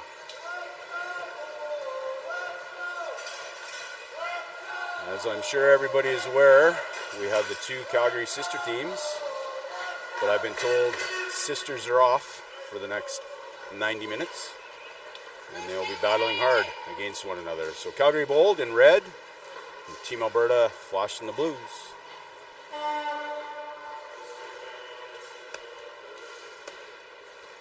Take the time to recognize our Ringette Canada sponsors. Again, we've talked about it all week. It doesn't happen without sponsorship. Keep this game growing. Government of Canada, Gatorade, Athena Ringette, which I happen to not get a new stick for Brooke that she left in Alex, but I did get a towel. Ringette, TELUS, Event Connect, and then our actual event sponsors for the week: Province of Ontario, Ottawa Tourism, City of Ottawa, Ringette Association. Again, you can imagine how much time and effort and volunteers organized in the week. Heart and Stroke Foundation, again, I have confirmed it is for the Corner Dads, so we're happy to have them on board. Surgeoner Hertz, Booster Juice, Pro Physio Sports Medicine, which some of the moms from some of their tumbles yesterday running, carrying the flag after their girls scored. We'll have to go see today, I've been told. Dom Sports, Megan Peters Design, and Malika Management Consulting.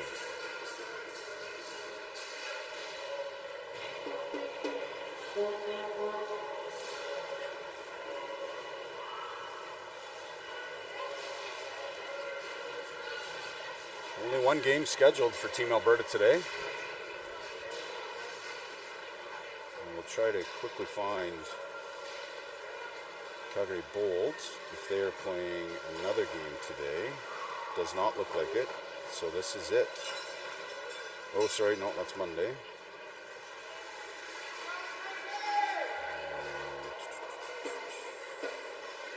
Nope, it is only one game for both Calgary Bold and Team Alberta. So it should be a bit of a barn burner. Had the chance to text Miss Eureka before the game, check in on our lovely Kayla. Again, when you are up to it, we're going to get you on here. And I'm happy to have your critique throughout the game, calling. And have Mom send me a text. And we'll be sure to give shout outs to where that's appropriate.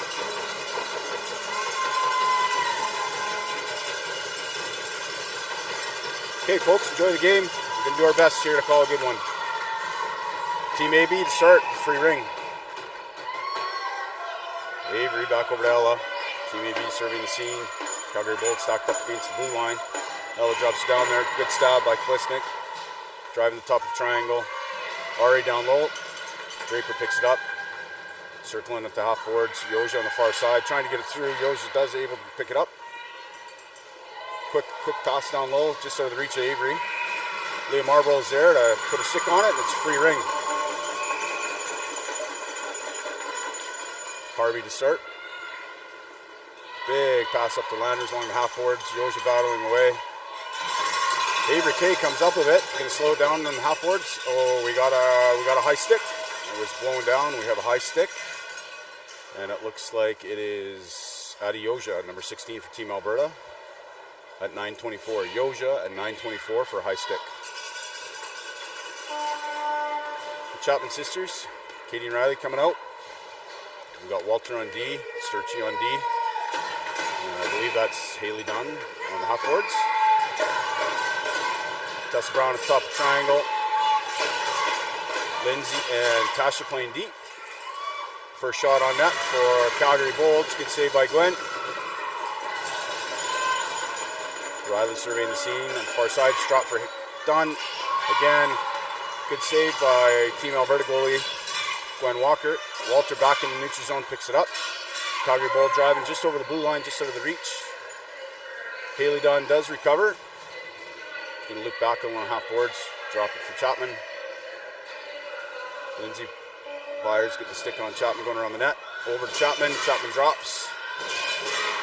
I believe that's Joss. Galbraith. Driving at the top of the triangle. Tessa forced into the outside. Joss tries to come back door. And they'll play it back to Gwen. Free ring Team Alberta. Tasha starting up. Driving through the neutral zone. Gets it up to Tilford. Tilford back over to Tasha. Good solid forecheck by Calgary Bold. Tasha blows the tire. Driving back in. Tessa was. Break that up. Tasha's going to have to circle back. We don't have any forwards in the neutral zone. Sorry, rather, Team Alberta doesn't have any forwards in the neutral zone. And she's happy just to play through. Lister's able to pick it up. Go D to D over to Ava Will, her D partner. Rawls Red Gloves hard on Ava Will. They do manage to get it up to Jocelyn from the neutral zone. Joss over to Lister. Breaking along on our close side. Going to loop around the boards. Byers did a good job forcing to the outside. Calgary Bold is able to make a change. Miller driving behind the net for Calgary Bold. Rookie at the top of the triangle, forcing her really high up top. Comes back door, and great stick by Byers to break up that pass. Down low to Maya Elfin.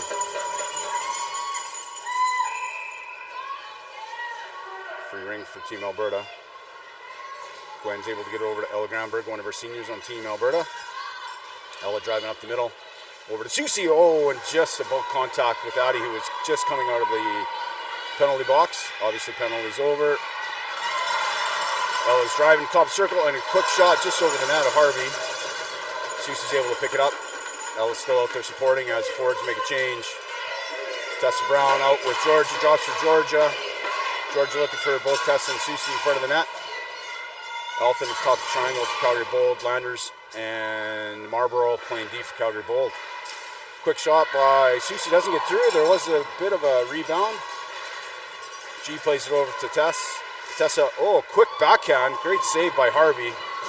They jam away at it in front. And it'll blow it down. Free ring for Calgary Bold. Bold up to Landers. Oh, the pocket picked by Susie. Susie back down to Tessa. Tessa's going to slow it down over the ringette line. Allows some of the forwards to make a change.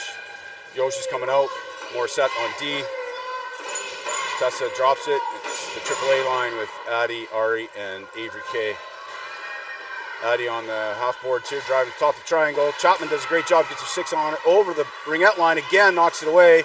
It does cross the blue line back in the neutral zone. Avery back over to Addie, but again, both Chapman sisters, 17 and 13, able to break up that play. Team Alberta does get possession. Addie makes a spin move, drives back down low on the half boards going behind the net. Addie with a little bit of a spin move, looking to get a shot off. A little bit of a reset. Leah Marble is able to pick it up, but Ari comes up with the ring. Team Alberta driving a little bit, lots of time in the shot clock. Tessa coming out. Tessa back to Avery. Avery, high shot up over the net. Walter forcing Tessa Brown on the half boards. Chapman forcing Tessa. Tessa goes down. A little bit of contact by Riley Chapman at 5:21 in the first. Riley Chapman, 5:21, 2 minutes for a rough.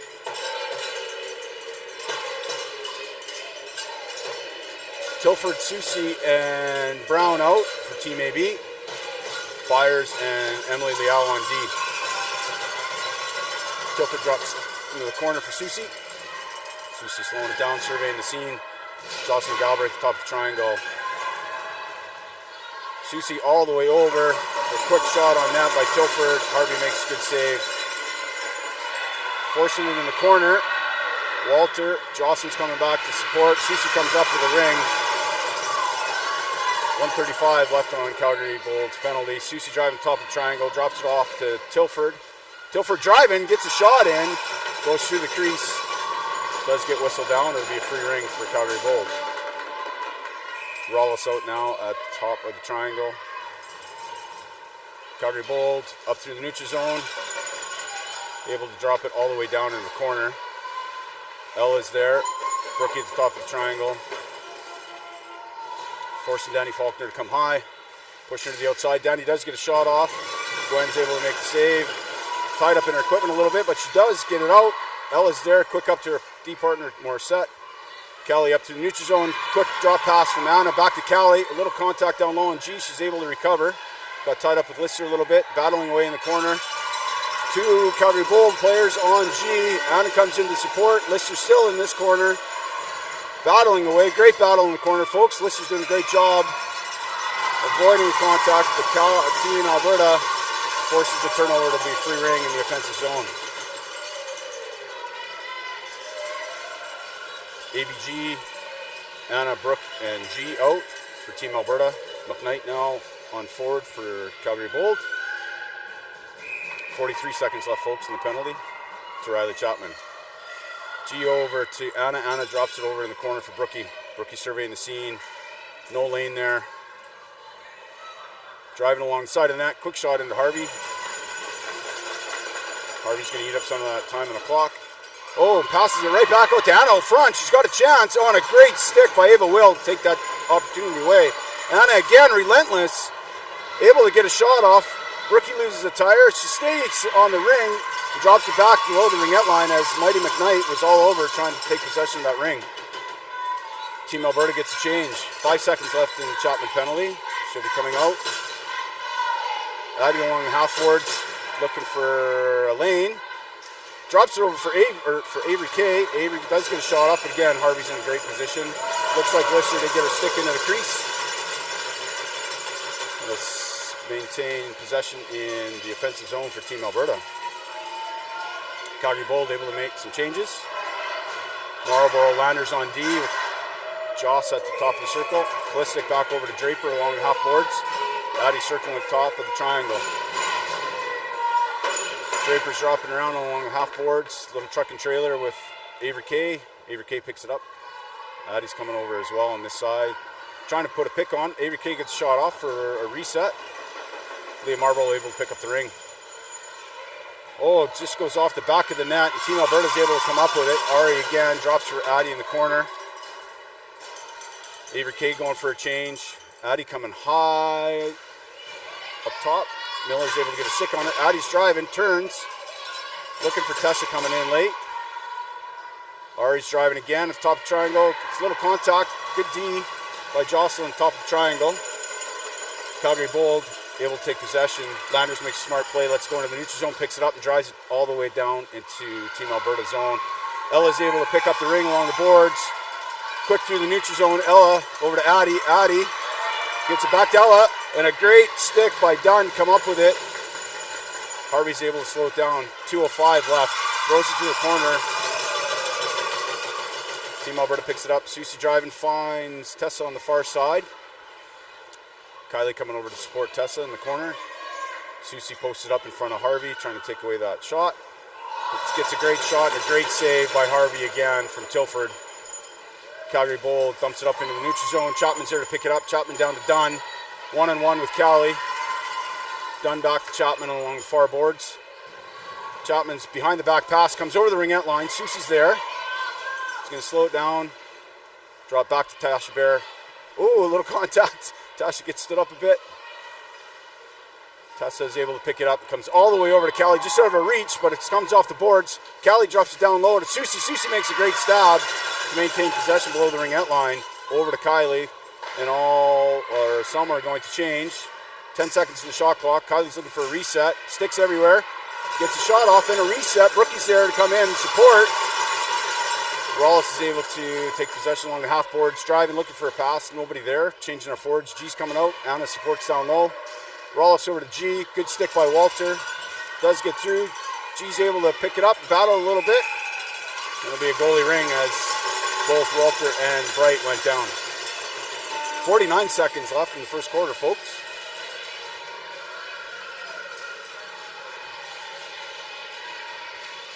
Elfin Faulkner out.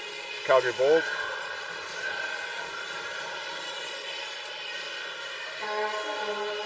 It's a defensive free ring. The rare defensive free ring for Calgary Bold. All the way up over into the neutral zone. Miller makes a good stab. Trying to bust Danny out. Goes back to Elfin. Rookie at the top of the triangle, forcing it out on Lindsay's side. Elfin loops behind the back of the net. Coming over on Emily's side. Forwards are dropping. Elfin looking for a shot. Good sticks. Doesn't get all the way through. Miller's there to pick it up. 6 seconds in shot clock. Soph's able to get a reset with 20 seconds left. Gwen. My apologies. Gwen, not Soph, is in net for us today. Anna is able to pick it up. 10 seconds left in the game. Good defense. A little bit of contact. We did Team Alberta skating through the crease. Quick up to Miller. 3 seconds left. Miller back over to Faulkner. Callie Bear is there, forcing it to the outside. She does get a shot away, folks. It just goes over the net. Good start to the first quarter. Oh, there's Coach Miller. Way over on the far side with Calgary Bulls. Eating some Rink fries by the looks of it. We all know Steve Miller loves to eat.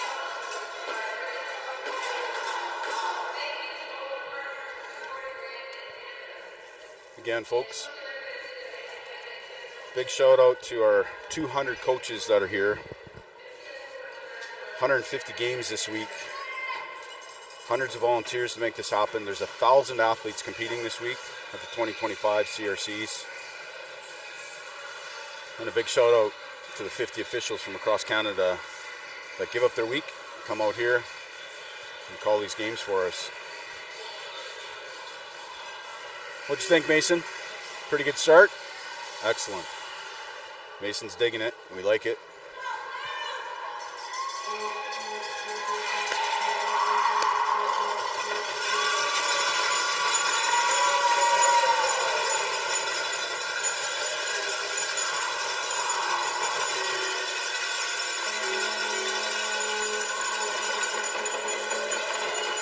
AAA line to start for Team Alberta with Callie Bear and Ella on the back. And looks like Chapman line with Dunn, Leah Marlborough, and Charlotte Landers on D for Calgary Bold. Leah takes the free ring over to Charlotte. Charlotte's serving the scene, drops down low, just out of the reach of Riley Chapman. She does get her stick back on Callie. Callie loses the tire. Chapman's got a shot in front. Great D by Ella to take away that opportunity. And I believe it was Katie was able to pick it up. No, it was Riley that was able to pick it up. A little bit of a broken play right in the slot. And they're able to get a shot in. And it's a 1-0 lead for Calgary Bold at 9:40 in the second.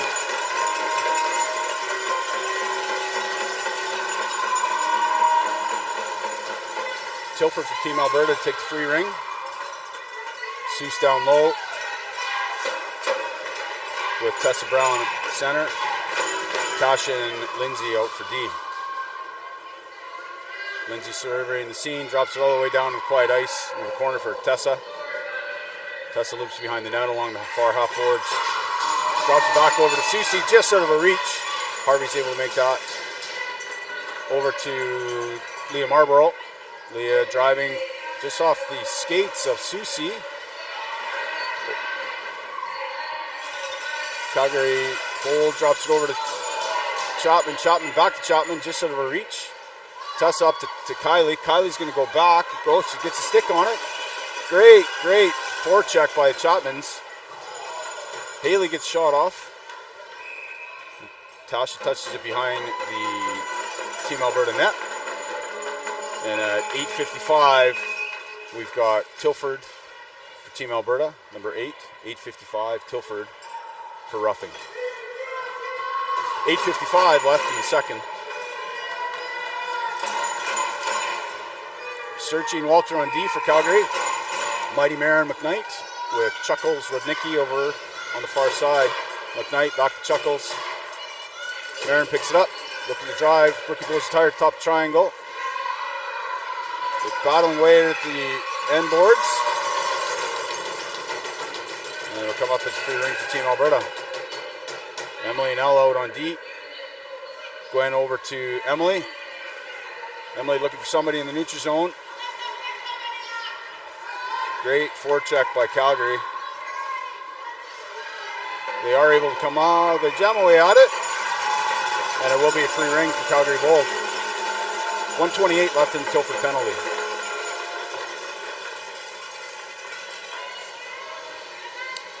Bold's able to make the change. Lister, Faulkner, and Miller out.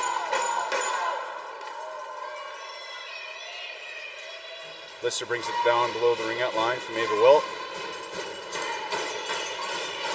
Lister over to Faulkner. Faulkner on the far side. Driving behind the net. Coming up on the half boards. 10 seconds in the shot clock. Rookie forcing at the top of the ringette line. Downey's looking for a shot. Ties up on her stick. Rolled up on her stick.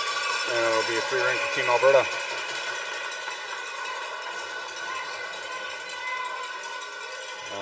There was a penalty called. Rawls gets called for tripping at 7:54. Rawls at 7:54 for a trip, allowing for Calgary Bold to take the opportunity on a 3-on-2. Chapman sisters come out with Faulkner. Over to Downey off the side of the net. Great shot, great play by Calgary Bold. Callie working hard down low. Katie Chapman tries up over the shoulder. Over on Byers' side. Byers forcing it to the outside. Back up to Riley. Riley backdoor to Danny. Right in the breadbasket for Gwen. Gwen makes a save, but it does. The rebound comes back out. Back up top. Gwen's able to get her glove on it. 28 seconds left in the Tilford penalty. Back over to Riley. Riley over to Katie. Katie puts it upstairs over Gwen's left shoulder at 7:18. Faulkner to Chapman at 7:18 in the second. Calgary Bold up 2-0. 1:24 left in Team Alberta. Rawls penalty for tripping.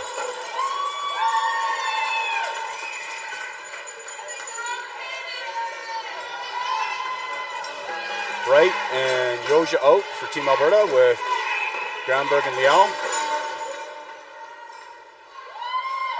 Granberg surveying the scene through the neutral zone, drops deep into the corner. Leah Marble is able to pick that up, go D to D over to her partner Charlotte Landers. Landers comes along the far boards, right up in the middle to Elfin. Elfin looking for a partner. Charlotte comes busting in. Addie does a good job breaking that up.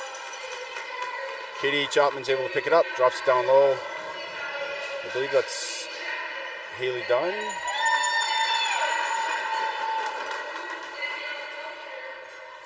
Bold driving on the half boards. Elfin gets shot off. Glenn takes that opportunity away. Forces over to Ella's side. Ella back up to Mighty McKnight. Marin picks it up. Goes high over to Jocelyn. Jocelyn driving at the top of the triangle. Gets it over to Marin.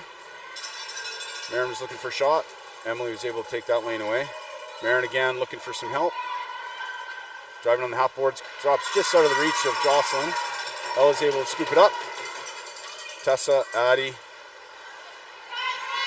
in the neutral zone. Is able to get it over to Emily, her D partner, through the neutral zone. Emily's looking to drop it down. Rudnicki Chuckles gets a good stick on it, breaks that up. Calgary Bold driving through the neutral zone with 6 minutes left in the second. Marin's going to carry it below the ringette line. Chuckles coming in for support, drops it for Chuckles. Chuckles back over to Riley Chapman. Emily forcing her to the outside. Calgary Bold's able to make a full change. Tessa at the top of the triangle. Tasha comes in to relieve Emily. Riley looking at it. No lane there. Danny Faulkner in the middle of the slot. Miller coming high, looking to come back to support Riley. They do get a shot off. There's a delayed penalty to Team Alberta. Faulkner having a look. Faulkner back over to Chapman, to Riley. Riley back down to Faulkner. Faulkner all the way over to Katie Chapman. Katie tries for a shot, goes wide. Faulkner back over to Riley. Riley over to Katie. Katie down low to Miller. Miller gets shot off, causing a stoppage of play. At 5:04, looks like it's a Tessa Brown penalty for rough. 5:04 in the second, Brown for a rough.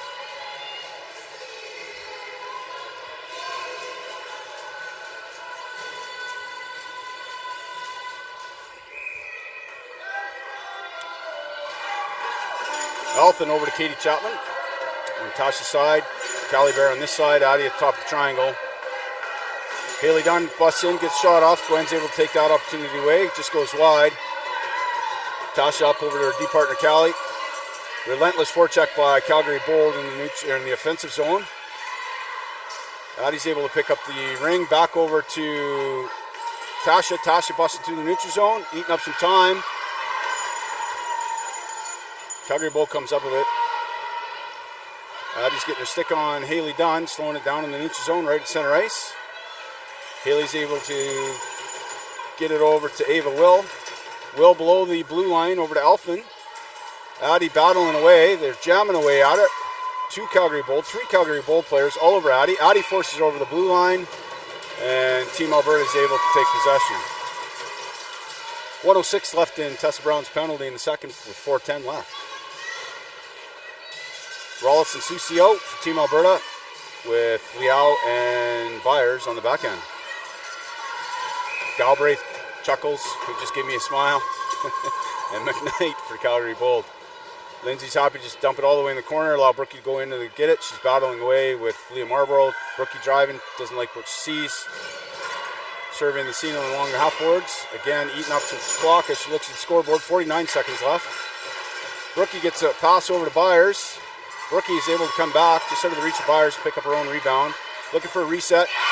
Brookie fires and finds the back of the net over Harvey at 3:42 in the second. Rollis over to Byers, just out of the reach. Rollis able to pick up a rebound. Looking for a reset and picks the back of the net at 3:42 in the second. 38 seconds left and the Brown penalty. Rollis and Susie stay out along with Emily and Lindsay. Walter to take the free ring for Calgary Bold. Chapman sisters dropping it over the Ringette line. Dropping it over to Danny Faulkner in the far corner on Emily's side. Faulkner back over to Chapman. Chapman over to Miller with the red gloves. Miller driving top of the triangle all the way over to Danny. Lindsay's going to force Danny. Brookie's there to support. Loses it. Danny gets a shot. Just goes over the net and time expires.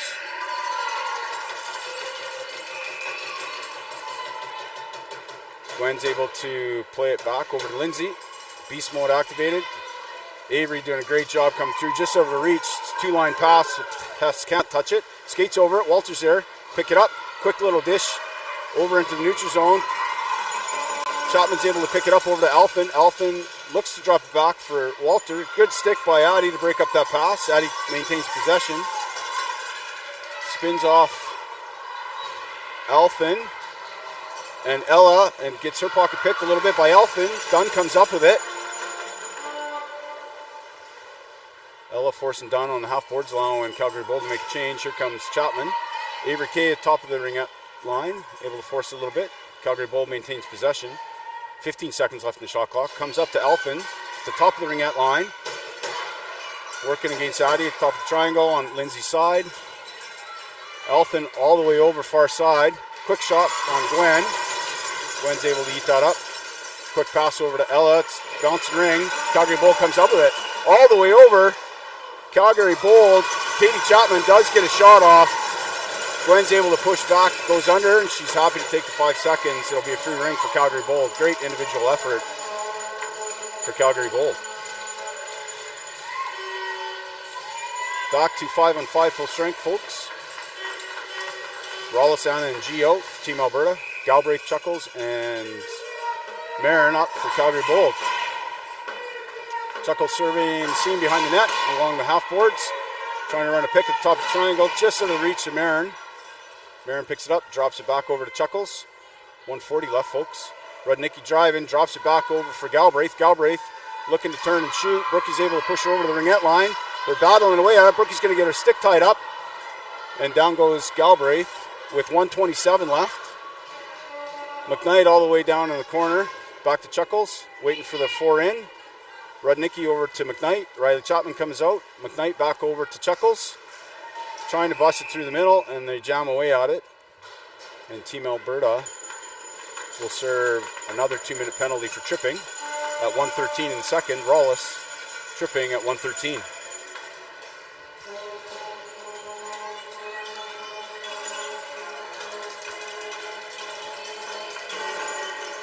Brown back to the top of the triangle.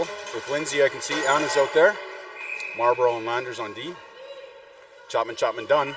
Line for Calgary Bold. That's also Tasha out there on the far side. They come over to Lindsay's side. Riley trying to get that pass. Tess does a good job, break up that pass. Goes back to Gwen. Gwen's able to play it to Lindsay. Lindsay's busting out hard on that stick. Up to Anna. Landers forcing along the boards. Tessa makes a great individual stab. Slowing it down a little bit below the ringette line. Tessa driving. Couple sticks out in front. Looks like Tessa skated through the crease. Harvey will take the free ring for Calgary Bold. Tessa hard on it.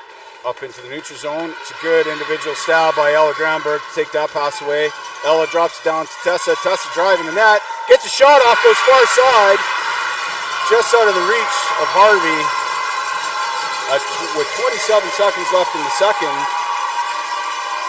Granberg to Brown. 27 seconds left in the second period.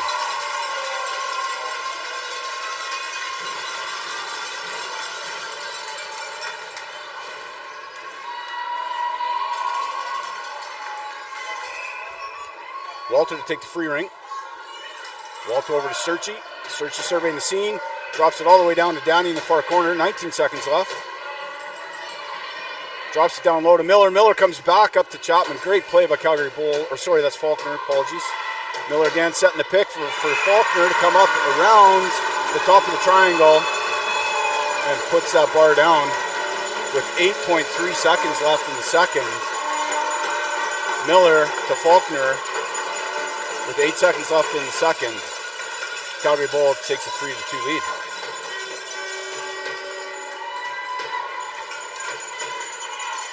Callie Bear and Ninja Tasha out on D. Finish off the second. Yoja and Susie. Tasha to come in, take the free ring. Tasha over to Callie. Callie's just going to drop it down low to... Oh, Tilford was out too. Apologies. It's sneaky this game sometimes. As players get behind us, especially with old man eyes. 3-2 for Calgary Bold over Team Alberta.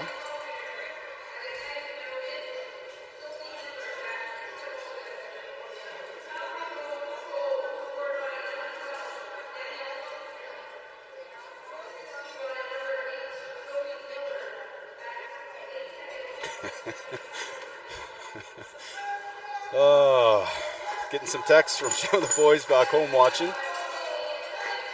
Paulie Blankhorn is especially proud of my shout out to Coach Miller. Stuff in his face. Appreciate that, sir. It's right where we expected, folks. Bit of a barn burner here. Back and forth we go.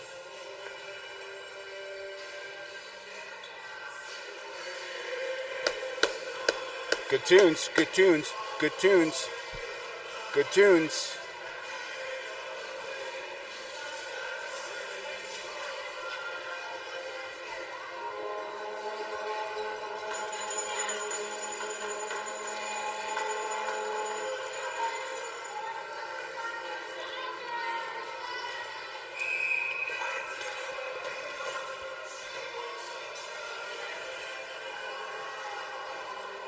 I think the parents are more nervous for this game than what the athletes are.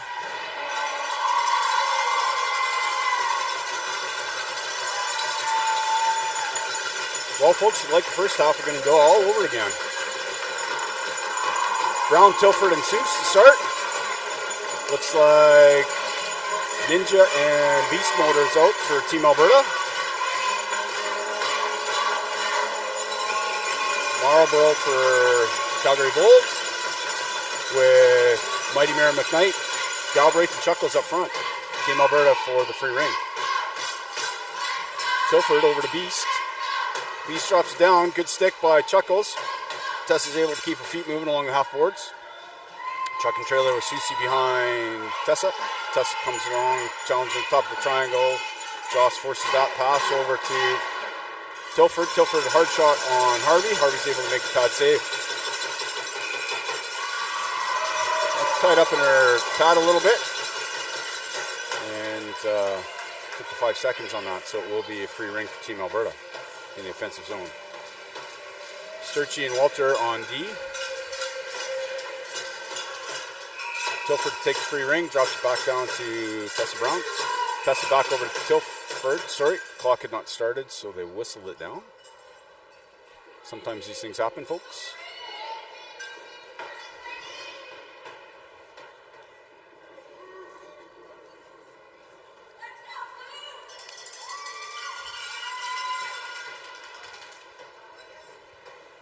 Rink 3 is drastically warmer than Rink 2. For all you watching at home. Brown drops back to Tilford in the circle. Tilford does get a shot off. Oh, a great individual play by Tessa Brown to scoop that up in tight and put it back behind Harvey, but cheater, pumpkin eater, no goal. He was in the crease. Galbraith back over to Walter. Walter up into the neutral zone to Chuckles. Chuckles goes one-on-one with Byers. Byers doing a great job. Walter's able to come up with it over the blue line. They battle away at it. Calgary Bull gets the free ring. Everybody makes a change. We've got the AAA line coming out.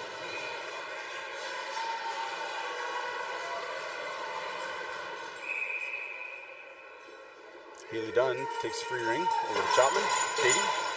Katie serving behind the net. Katie up to Riley. Riley driving the top triangle. Backhand pass to Katie. Great pickup. Katie driving the top triangle and moving the ring really well. Haley's able to pick it up. Yosh at the top of the triangle. Ella's there to force it a little bit. Ella taking away that lane. 8 seconds of shot clock. Katie Chapman gets a quick shot off. 18 inches off the ice, folks. And goes up over Walker's pad. Take an early 4-2 lead in the third with 8:41. Katie Chapman, 8:41 in the third. Team AB makes a change.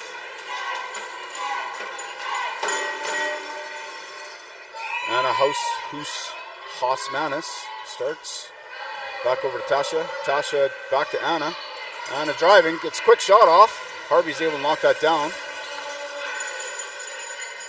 Harvey will play it back to Chapman. Over to Ava Will, just over reach into the neutral zone. Ava's able to pick it up. Ava drops it down low all the way to Dunn. Kelly was there to take away that lane. Dunn back behind the net. Over to Katie Chapman. 8 seconds on the shot clock. They do get a reset. Big rebound. Brookie's able to scoop that up.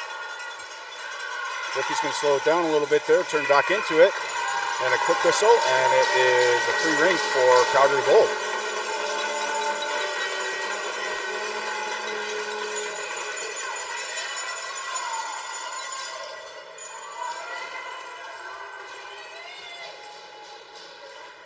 Lindsay, Emily, and Tessa in the triangle. Faulkner over to Miller. Miller driving behind the goal line, back behind the net, coming along the half boards. Looking for Alphin. Miller falls at the top of the triangle. Calgary Bull is able to come up with it. Driving down low into it. They jam away in the front of Gwen. Gwen's able to bring it into the crease, slow it down a little bit. Looking for Emily. Emily picks up the ring. Driving through the neutral zone. It's a good stick by Marlborough on Tilford. Miller driving low behind the net. Byers forces her behind the net. Over on Emily's side. Tessa still at the top of the triangle. Miller driving. Miller with a backhand or backdoor pass. Byers is able to break that up. Looking for a breakout in the neutral zone. Plays it to quiet ice to Susie. Susie waiting for some line mates to get over the blue line. Susie driving, skating to the far side. Great forecheck by Searchy on Susie. Over to her D partner Byers. Byers up into Brown below the ringette line. 10 seconds on the shot clock. Brown drops it for Tilford. Just out of reach of Tilford. She's losing it. Galbraith's able to pick it up. And Calgary Bold will start attacking through the neutral zone. Ella's able to get her stick on it. Great individual effort by Joss to knock it back into Team Alberta's zone. Ella comes up with it. Drops it back down to Brown, all the way up on her stick. Brown drops it back into the corners, looking for a change. Yoshi's coming out. 12 seconds in the shot clock. Susie surveying the scene, driving at the top of the triangle. Susie drops it over for Addie. 6 seconds. Addie looking for a reset. Harvey's able to just knock that down.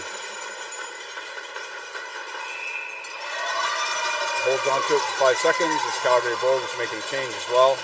So it'll be a free ring for Team Alberta. 6:13 left in the third. Again, 4-2 for Calgary Bold over Team Alberta. Draper to start, free ring. Back over to Yoja. Yoja surveys behind, looking for some help out front. Avery staying low, Ari's coming high. Katie Chapman at the top of the triangle for Calgary Bold. Yoja does get a shot off. Harvey's able to make that blocker save. Searchy comes up with it. Or sorry, that's Lister. Lister up to Riley Chapman. Riley puts on the brakes, drops it back to Lister. Coming in along the boards. Driving. Drops it down low to Chuckles. Just out of a reach. She's able to recover. Battling away with Granberg. Katie coming in looking for a reset. She gets it. And her own rebound. Over on Callie's side. Yoja at the top of the triangle. Katie drops it for Mighty McKnight. Marin busts in. Callie forces her to the outside. Marin up top. Elton driving along the half boards here. Back behind the net. Over to Chapman. Trying to go far side to Dunn. It's a little bit of a bouncing ring. She does get a rebound, or does get a shot off. Gwen's able to scoop that up. It was tied up in her pad a little bit. So it'll be a free ring for Calgary Bold.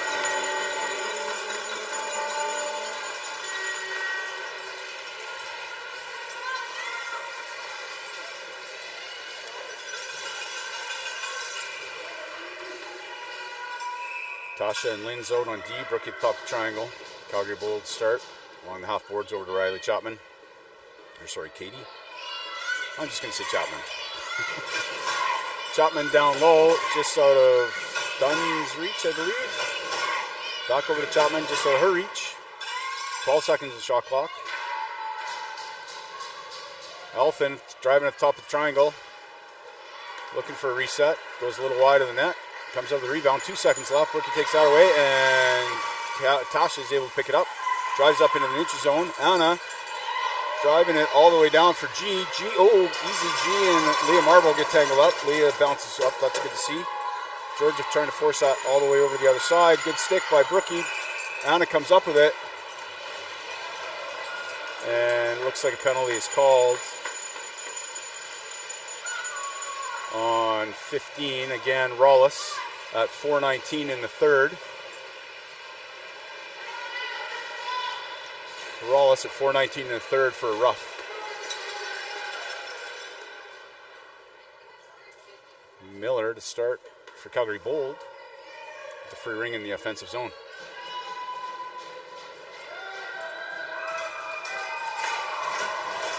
Granberg, and I believe it's more set with Tessa at the top of the triangle. Miller looking for a shot, nothing there. Over to Galbraith. Galbraith drives the top of the triangle against Brown. Brown forces to the outside. Over to Faulkner. Faulkner drops for Galbraith. Galbraith surveys behind the scenes of the net. Over to Miller. Miller looks for the pass. Tries to go back down low. It's Emily, not Callie. Emily's able to break up that pass. And up into the neutral zone where Tilford is battling away at on a knee. And Walter did come up with it, but the stripes blew it down. So it'll be a free ring for Calgary Bold in the neutral zone.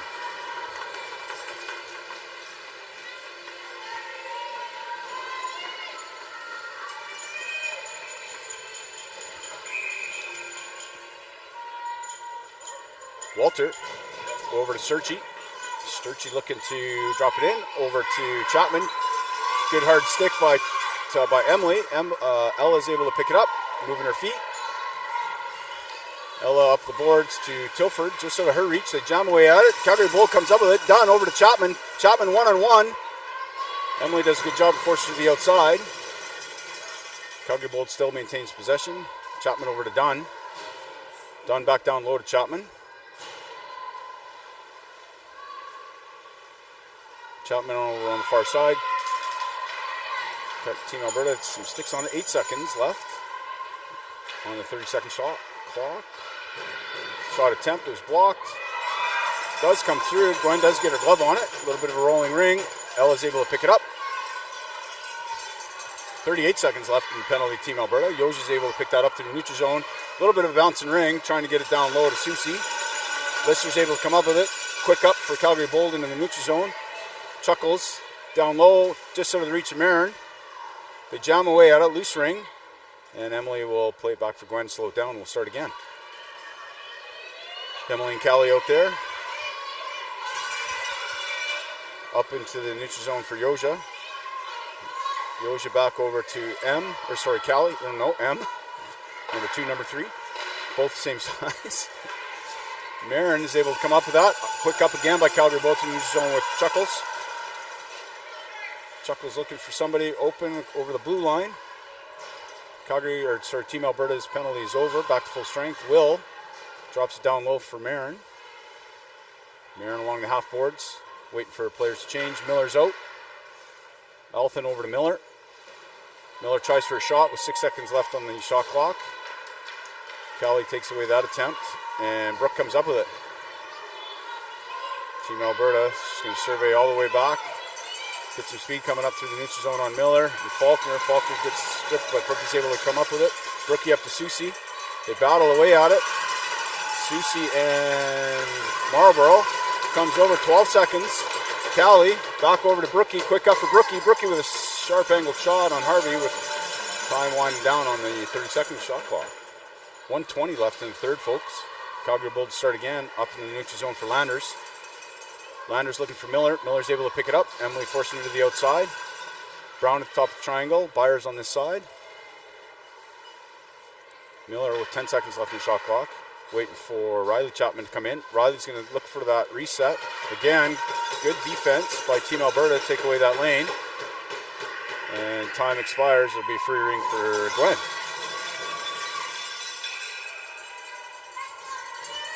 Less than a minute left here, folks, in the third. M loses a tire. Haley Dunn's able to come up with it. Back over to Chapman. Chapman tries to go back to Dunn, and Tess is there to break up that pass. And it's an errant pass up into the neutral zone where Calgary Bulls able to come up with it. Tries it back down low for Dunn. Dunn behind the net. 30 seconds left in the third. Back over to Chapman. Chapman over to Chapman. Chapman back to Dunn. Dunn looks for a shot. It's a bouncing ring just out of her reach. Byers able to come up with it in the corner. Over to her defensive partner.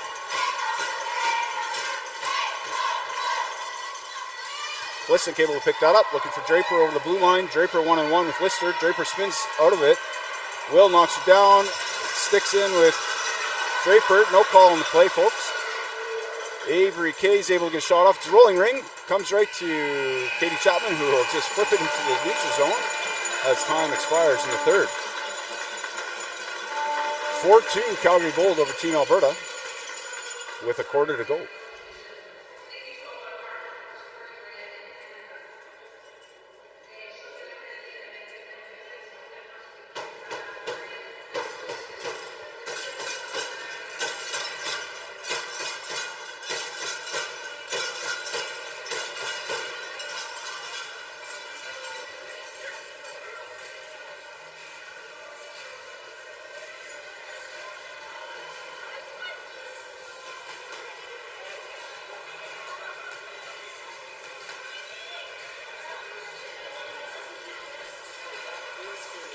Pardon me?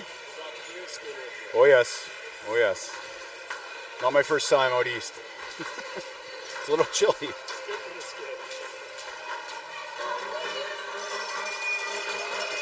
Well, folks, here we go. Should be a good quarter.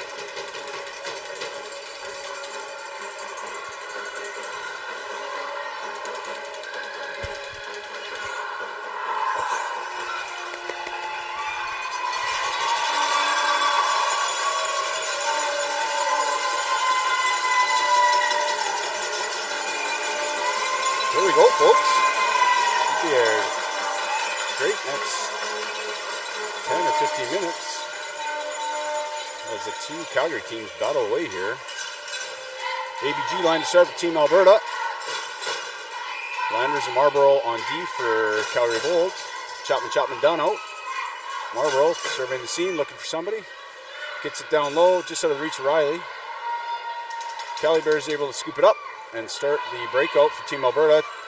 Kelly up to Rollis on the boards. Rollis looking for Georgia. Just out of the reach. Anna is able to recover. 10 seconds on the shot clock. Anna driving along the side over to G. G's driving in, gets tripped up a little bit. No call on the play. And able to get a reset with Harvey. Harvey over to Landers along the boards. Anna working hard against Landers. Landers back to Marlborough. Great D-to-D pass.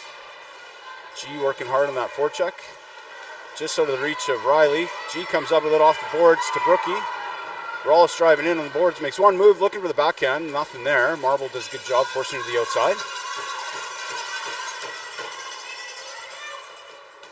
Brookie looking for some help up front. Anna's going for a change. G sticking with Brookie.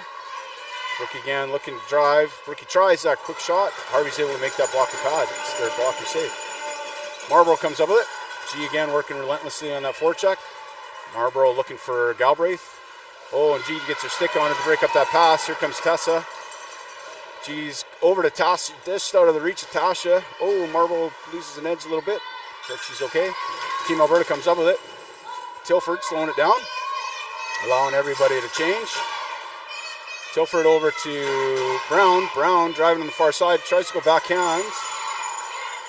Tilford, and not sure who's tied up there. Calgary Bull comes up with it. Lindsay forces it in there. Leaves Danny on a breakaway. Glenn makes an exceptional save. Take that opportunity away. Chuckle's able to pick up the rebound. Battling against Tilford. Back over to Faulkner. Faulkner tries to go upstairs. A little bit of contact in front. Chuckles over to Elfin. Elfin surveying behind the net. Here comes Marin. Marin driving. Trying to get a shot. And it's a delayed penalty, folks. Looks like body on Byers at 7:48. That's Byers at 7:48 in the fourth. 2 minutes for body. McKnight, Miller, and I believe it's Alphin, and Lister and Will for Calgary Bolt. Yoja top of the triangle on M side here. Miller's going to loop back on the far side against Ella. Miller driving high, way above the ringette line. Looking for an opportunity. There's a pass over to McKnight. Marin's able to pick it up. Drives the top of the triangle, drops it back. It's a little bit of a broken play. Miller's down on a knee. Miller over to Alphin. Alphin looking for a reset. Ella takes away that opportunity. Yoji's able to come up with it for Team Alberta. 1:28 left in Byers' penalty. Team Alberta looking to break it out in the neutral zone. Addie's looking to drop it. Throws it up into the neutral zone. Lister's able to pick it up. Great saucer pass all the way over to her D partner. Elfin slows it down for Calgary Bold, allowing everybody to have a change. Miller's going to go for a little bit of a skate. Miller over to Chapman. 12 seconds the shot clock. Chapman on Ella's side. Riley back over to Katie. Katie's going to make one move, gets that shot off. Glenn's able to make the pad save. Calgary Bold's able to make the reset. Rollis at the top of the triangle. Back behind pass by Dunn.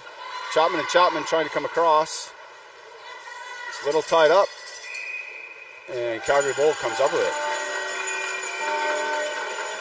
39 seconds left in the Byers penalty. 6:27 left in the fourth. Callie and Tash on D. Rollis at the top of the triangle. Blesnick supporting at the top of the ringette line. Chapman over to Chapman. Serving behind the net. Quick pass up to Dunn. Dunn back over to Chapman. Riley looking for Lane. Tasha forcing to the other side. Over to Dunn. Dunn back behind the pass over to Riley. Riley back to Dunn. Forcing that triangle way to that far side. All the way over to Katie. Katie's looking to drive the net. Making a move. It's a good stick by Tasha to tie it up. Rollis forces Chapman to the outside. Callie and Chapman are tied up a little bit. All the way over to this side. Penalties over to Byers. Back to full strength with 15 seconds in the shot clock. Coming out front, all Team Alberta is looking for possession now. As Calgary Bulls eating up that clock. looking for the reset. They get it. Does not come out of the crease. So Gwen is able to play that with 5:29 left in the fourth. She's going to hang on to it for a free ring. Sorry. Oh, I'm not sure what that was. But Gwen was able to have it. Quick pass up in the neutral zone. Avery Kay does a great job to pick it up. Avery Kay all the way back to Callie. Callie over to Ella. Ella's going to bust through the neutral zone, looking for somebody across the blue line. Ella back over to Anna. Anna tries to go back to Ella. Good stick by Walter to break up that pass. Anna's going to skate over to the half board for 5 seconds. 4 seconds in the shot clock. Spinning around. Great defense by Calgary Bold to negate that and eat up the 30-second clock. Harvey to start for Calgary Bold. Just out of the reach of Jocelyn on the far side. Avery Kay working hard. Jocelyn looking for somebody. Ava Will is finding some quiet ice. Ava up over to Marin. Marin's able to pick it up. Battling hard against Ella.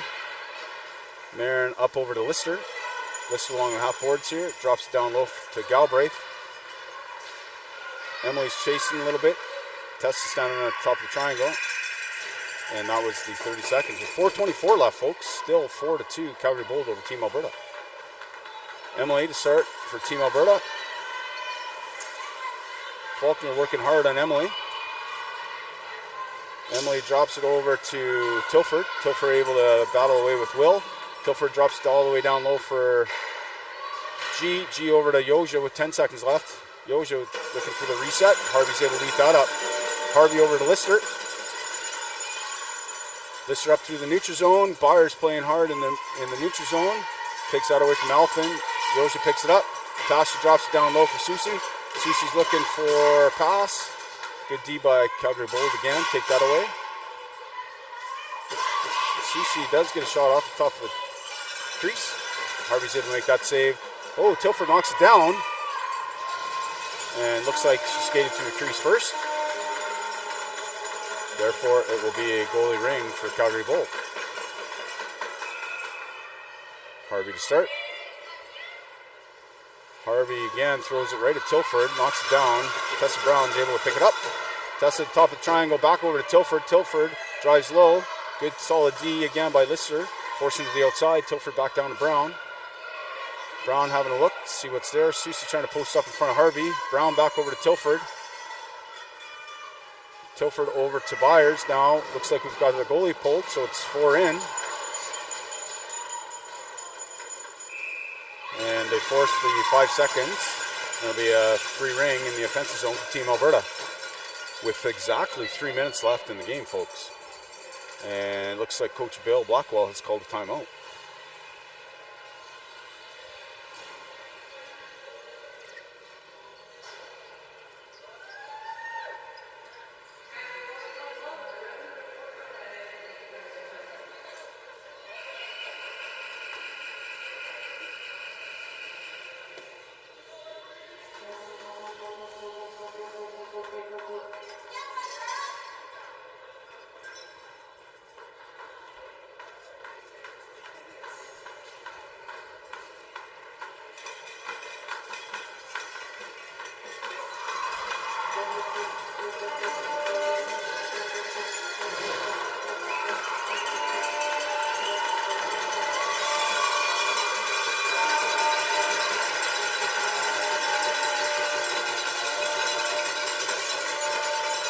Team Alberta with free ring.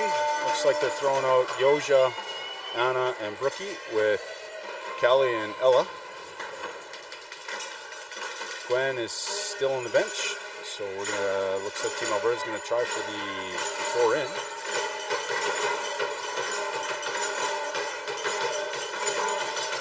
Officials having a little chat. Looks like we're gonna blow it in here soon. Wallace takes the free ring. Yoja down low on her side with Ella and Anna on the far side. Brooks is looking, nothing there. Back up, over down low to Yoja. Brookie down low to Yoja. Yoja and Brookie is going to change. Yoja over to Ella. Ella makes one move, comes back to Yoja. Yoja does get a shot off. Harvey makes a great stick save. They're battling away at it. Does come free over to the side for Marlborough. Marlborough picks it up. Brookie working hard behind the net. He's able to pass it up into the neutral zone. Chapman's able to pick it up. Chapman gets it through to Dunn just out of Callie's reach.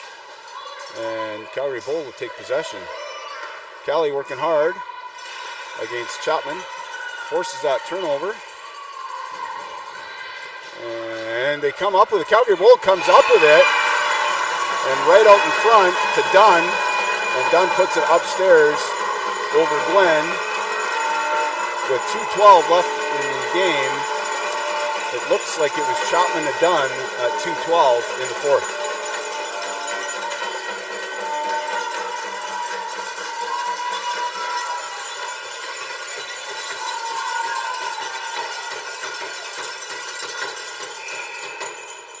Tilford over to Byers. Byers looking for some help below the blue line. Decides to dump it in there. Walter's able to pick that up for Calgary Bold. Gets that up to her deep partner Sturchy. Throws it up into the neutral zone. Tasha's able to pick that up, working hard against Marin. Tasha all the way down low again. Back down into Tilford. Tilford loses it just off the stick. Looks to Galbraith. Galbraith over to Walter, just out of her reach, but she does a great spin move. Kylie's able to break up that pass. Susie quick up, back up to Tessa. 1:37 left, folks. Tessa looking to slow it down, waiting for the 4 in, I guess. Tessa looking to Kylie on the far side. Kylie's looking to drive, a little backhand. Harvey's able to quickly nab that up. Walter's able to pick it up. Up into the neutral zone to Joss. Joss all the way to Danny. Gets it away from Ella. Forcing the top of the triangle. Kylie's able to break that up to Tessa. Tessa and Susie breaking in. Back over to Kylie. Kylie looking for a shot. Up and over Harvey. Susie along the half boards. Less than a minute to go in the game, folks. Susie driving to the top of the triangle. Good sticks by Calgary Bold. Addie looks to get it. Spins and shoots. Does not get through. Addie driving on the far side. Addie still holding on to it. Back over to Kylie. Kylie looking to jam it in there. Harvey makes a great save. 38 seconds left. Kylie driving. Oh, makes a good move, but Calgary Bowl gets some good sticks on it. Over to Addie. Addie back over to Kylie. Kylie looking for that shot again. Let's just taking away those lanes, and Calgary Bowl comes up with it. Tries to go up to Miller. Callie Bear breaks up that pass. They jam away at it. It'll be a Team Alberta free ring with exactly 20 seconds left in the fourth.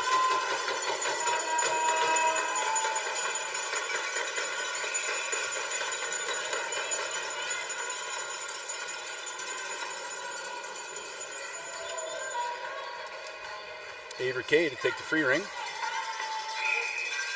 Avery Kay over to Callie Bear. Callie's going to drop it all the way down. A little bank pass. Landers is able to scoop it up. Landers a quick up into the neutral zone. Calgary Bowl gets possession. Over on Chuckles. Miller and Ella get tied up a little bit, and that'll lead up to 20 seconds.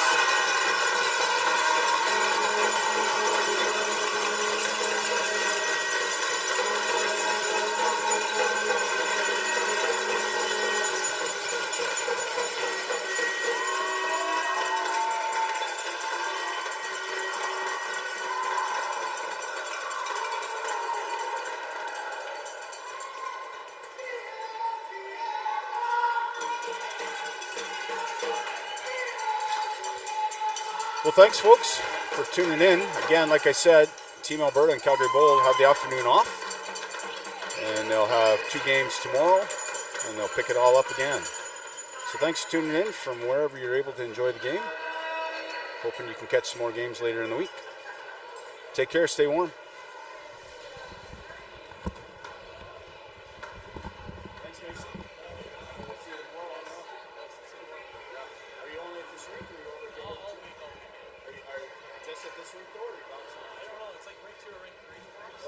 Okay, maybe we'll catch you. Yeah, sounds great. Thanks very much.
to some more Ringette here at the 19AA level here at the Canadian National Championships, the CRCs. We've got Saskatchewan 1 wearing green. They are the home team. We've got the Burlington Blast wearing white, and they are the away team. Fans are to my left, and the Saskatchewan fans are to my right. I will do my best to call out some names if I can. If I can pronounce them, I apologize if I cannot pronounce them properly. I've got a list I can try and use as well. In some fairness, I do know a few more of the Burlington players in this case, so I may call them out a little bit more easily.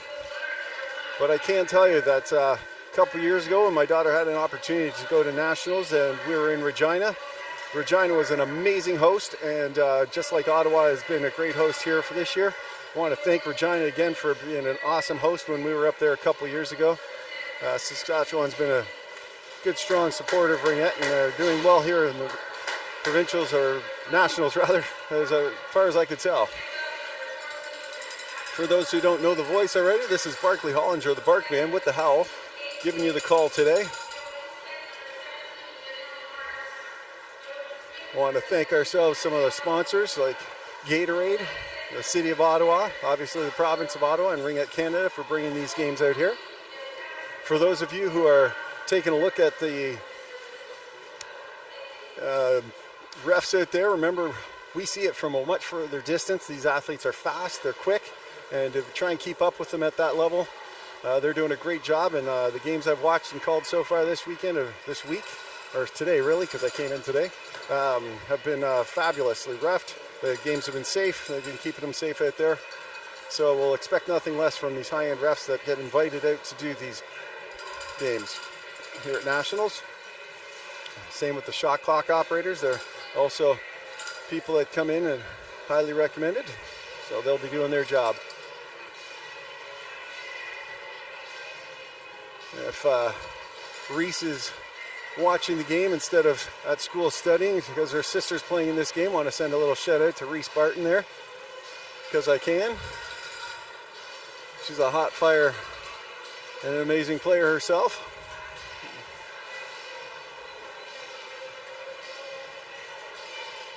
And looking forward to seeing what Saskatchewan can bring to the table. I was talking to one of the parents earlier, and these teams have played against each other in another tournament, and Saskatchewan did come up on the top end briefly, so that was good for them.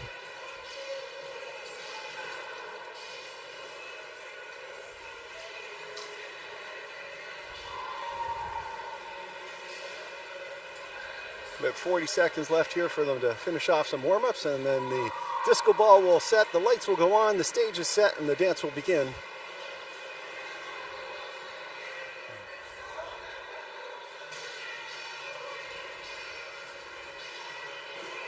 I want to thank some of our other sponsors. I'll try and throw them out throughout the game, like Hertz, car rental. All these teams coming from out of province definitely need some car rentals, and Hertz has stepped up to the plate and helped some of that and sponsor some of this event. Good job for them. Thank you. I want to thank Ringette and Athena Sticks for some of their sponsorship. You know that Ringette can't be played without some of that equipment and those sticks, and they're both two of the most popular brands out there at this level. Both teams doing a huddle within the teams, and they'll go see their players briefly, their benches. I was informed earlier that Burlington is using a call-up netminder this week as their first string goalie had an injury. So send the shout-outs that Piper gets healthy fast and soon.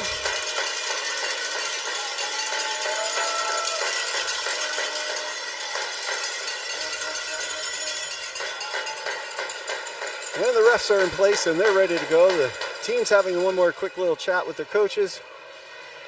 Remember, the away team is going to get the ring first. So that will be Burlington in this case. They're playing 4 10-minute periods at the 19AA level here at the Nationals. And we will see what we've got going on.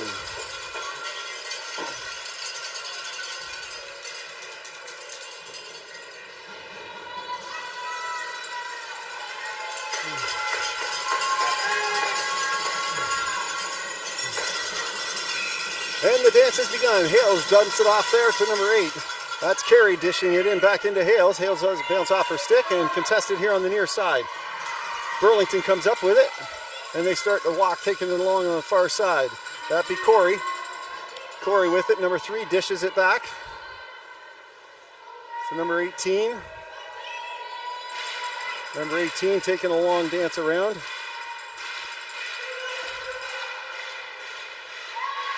And gets a shot off just in time for the buzzer, but it's stopped into the goalie, and it'll be a goalie ring anyways. Looks like number 1 in net there. Willock for Saskatchewan, and Saskatchewan now is up into the neutral zone briefly. They step on top of the skate, so it will be a Saskatchewan ring. Burlington stepped on the skate, or skate stepped on the ring, and so Burlington will get this ring right, or I'm getting tongue-tied. I'm only 3 games in. Oh my goodness gracious here. Saskatchewan now with the center ice free pass. Number 2 Clement here on the near side. And she receives the ring.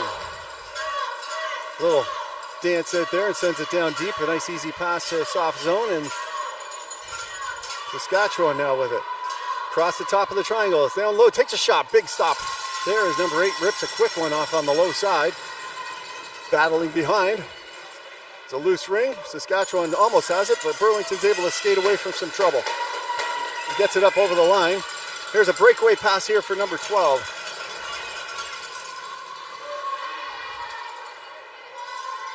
That would be Barton. Barton has it knocked off her stick, and Saskatchewan comes up with it. Number 12, she sends it in, but that pass is deflected by number 43. And Burlington starts to skate away with it. Burlington looking for a pass, gets it up in here, and it's going to be 2 lines, so Barton can't touch that. And number 15 dumps it back into the crease. And their goalie will have to find a squirt and gets one onto the far side. And up into the neutral zone, and soft zone, as Coach Allison would say. And that gets sent all the way down. Coach Allison's from the Ottawa area, in case you're wondering who I'm talking about. I've had a chance to work with her, and she had a chance to coach my daughter at the AAA level. Amazing athlete, amazing coach. She still plays herself. Anyways, Saskatchewan stealing and sending away a breakaway pass, spinning, turning, backhand, shoots and scores! Number 5 with a dingle-dangle in front. Where's number 6, I think it is. Number 6, Clement. Able to bury one with a breakaway pass, and she sneaks in the green jersey behind the white ones. Nails it down, and the fans to my right are going wild. Burlington looking to answer. Hales will dish it back up to Carey. Carey dishes it down into the corner there, and there's Richardson with it now. Sidney with it. Fighting off a check, driving through too much traffic. Blows a tire as the pass comes across, but Burlington able to control. Briefly sending it inside. And Richardson using her physicality as they let them bump around a little bit. Number 10 now here. Jensen. Top of the triangle, can't find a gap. Defers to Richardson, and Richardson with the bullet goes off the knob end of the stick and drops just outside the crease.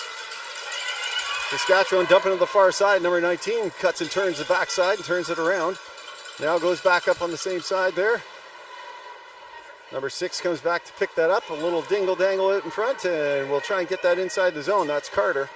Carter sends that in for number 21, Johnson. Johnson with it.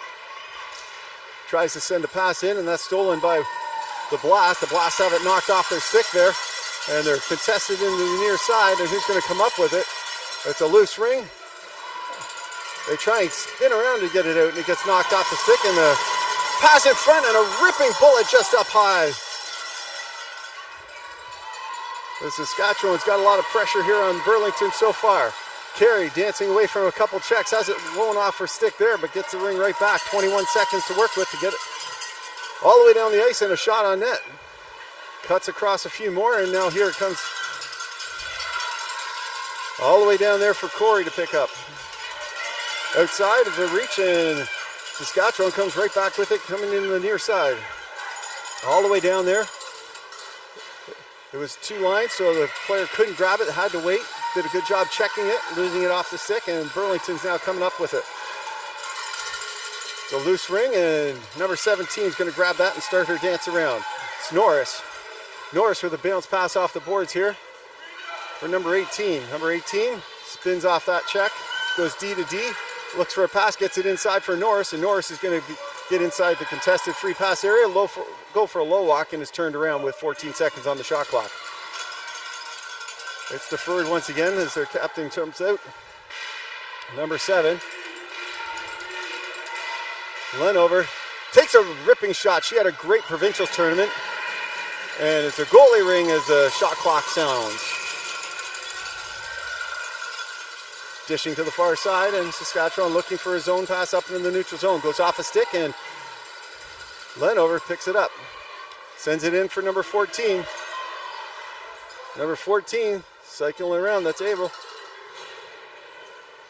Looking for a top pass. She's got inside lane. She's going to try and flip it. She gets it, but it's stuffed inside of the chest protector there. Can't quite get it under the blocking arm, and Saskatchewan now looks to come away with it here on the near side once again. Here's number 7. Give and go to number 19. 19 rips one, and it goes off just a little wide there, as that was Benson with a bullet. Number 6, Carter tries to drive the triangle, has to reverse it, goes back door, takes a shot, and that one goes just up and over the net. Another great set play there, and knowing that the player's sitting camped out on the doorstep on the back door. Number 7 picks that up for, that's Carter.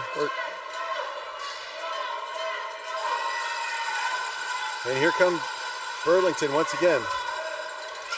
Blowing a tire on their exit, and the shot comes in, and the netminder for Burlington has to come up strong once again.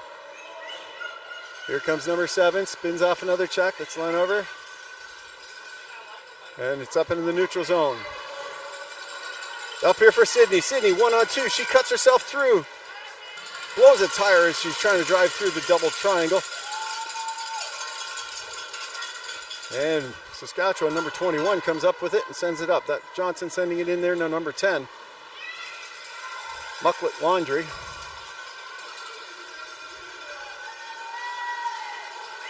Back up to Richardson, to Carey.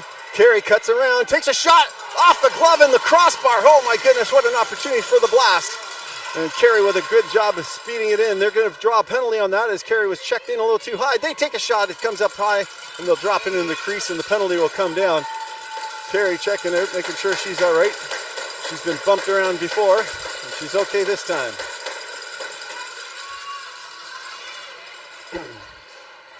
And with that, number 11 will head off to the sin bin for 2 minutes or less. That's it. For Saskatchewan. With 3:18 to go here in the first power play of the game. And it looks like Saskatchewan's able to knock down that pass and send it off into the far side for number 5 to spin and turn around, and number 9 will grab it here on the near side, Meyer. She's checked up hard by Barton. Barton's doing her good job there. Alex is a speed demon. She was competing in the fastest skater competition, or agility skate, one of the two. I'm not sure how she did. They'll find out later. But right now she just stole that ring back, and she'll send it in for her teammate number 18. She drives along the board, controls it, being pushed out, spins off some good checks there, and now uses some space. She's got a low pick set up, takes it up high, looks for a deferral to Barton. Barton takes a shot, tries to get it through, but the sticks are too many that time, and they blow a tire coming in, and they land on top of the ring, so it'll be a goalie ring. 1:16 to go here on the Gatorade power play for the Burlington Blast. Saskatchewan, number 5, dishing it to her pal, number 9, and looking for a pass back maybe. Number 9 can't get it up. Now she gets it up to number 19, Benson. Benson flips it across. And she'll have a bounce pass off. That's going to get picked up by Cara. And Burlington comes away with it. Looking for that pass back. Benson reads that play and comes back and steals it right between them. Looks like Saskatchewan's just got a little extra jump on their edge right now. That pass is errant though, and Burlington is going to have a nice easy pass coming away with it. Here's Jensen. Jensen sending it up to Carey. Carey going in for another bullet. Cuts inside. Spins. Takes a shot just off the far side of the post there, and relieving some pressure that time. They just dump it up. And coming right back away with it, they dump it all the way in there for Richardson. Sydney with it now. Sydney with a bullet. Defers. The pass comes across, and she'll have to pick up that in the corner. Inside, low walk, takes a shot. and stuffed as it goes inside the crease. As Richardson tried to slide it 5-hole. It comes right up to Barton. Barton knocks it down. Not able to get the direct shooting lane, so she takes a lap. She cuts inside now, and they're going 1-on-3. It's going to be a hard time at 19AA to go 1-on-3 regularly. And Sydney's going to draw a penalty, take a penalty on that as she takes one for tripping, just getting her stick a little too in tight. And so with that, 1:02 to go here. Burlington Blast will head off to the sin bin as Sydney Richardson takes one for tripping.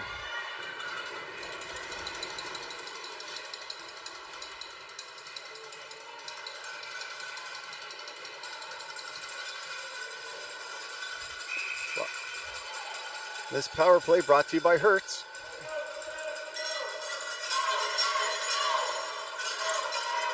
And Saskatchewan defers with some speed, takes a shot, rips one high, and the beautiful stop there by the netminder for Blast.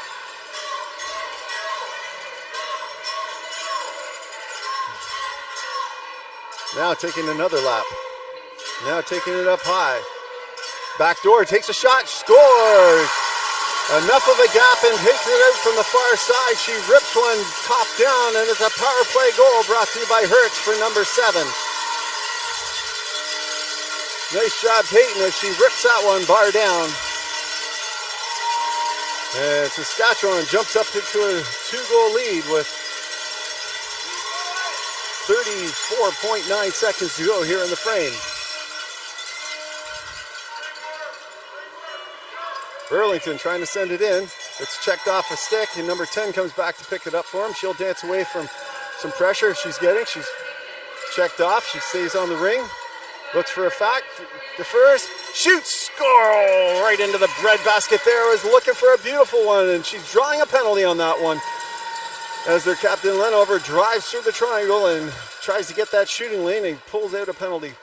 So they'll have a power play brought to you by Gatorade. Number 11 heading to the sin bin here.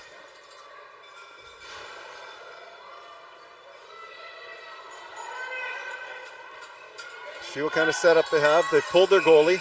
They have 15 seconds to work with. It goes all the way across there, and Carey couldn't handle it real quick.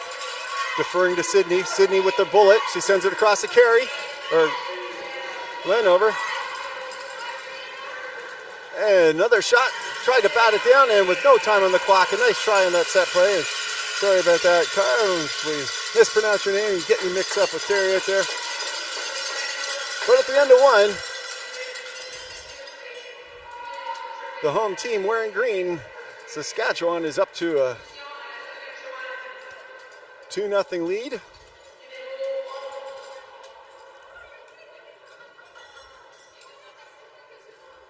I want to thank some of our other sponsors out there, like the provincial government, the city of Ottawa, of course. Got us Ringette. I want to thank them for supplying some sticks and doing their stuff that they do. Athena Sticks.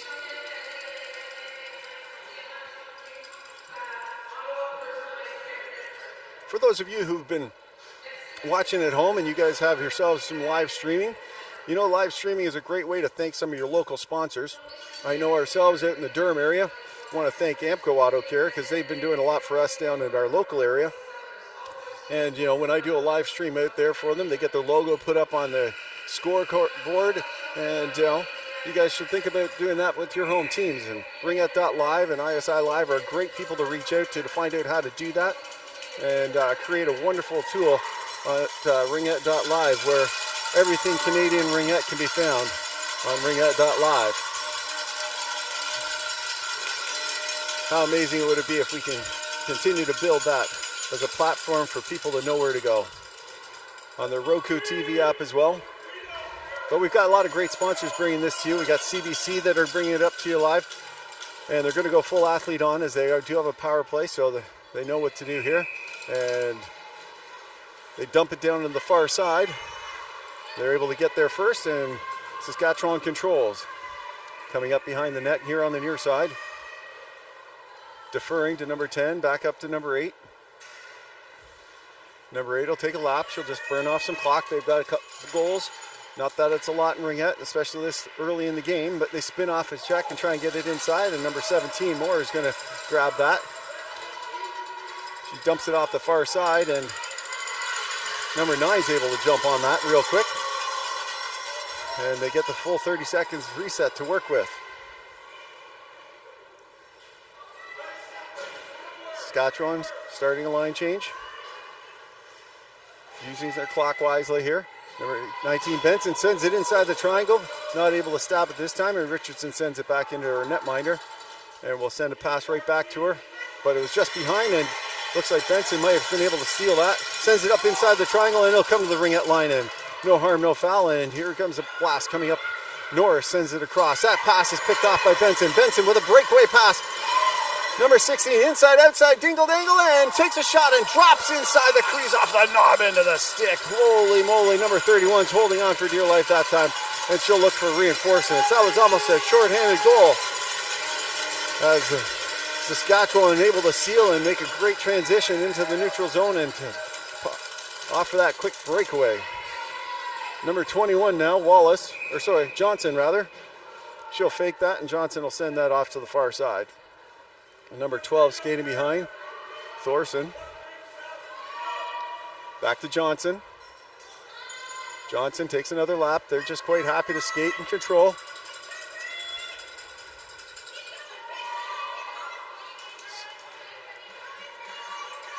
Seven seconds on the shot clock. They get it through. They get the reset, and they pick it right back up here. Johnson sends it right back down here, and they continue their skate.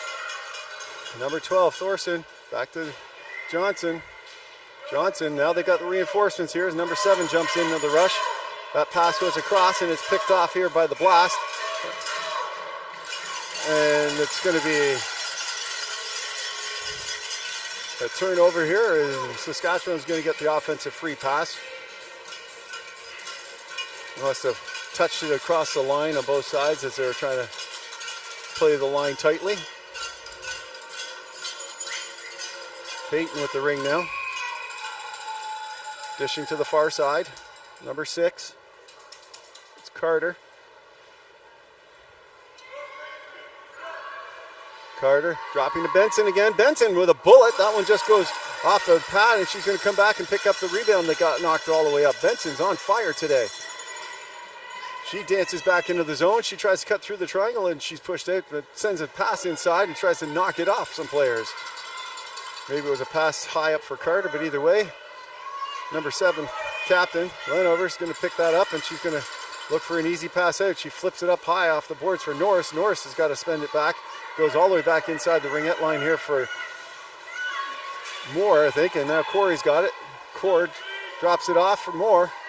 Carter steals, and number 11 is able to send it right back up there for Peyton. Number 7.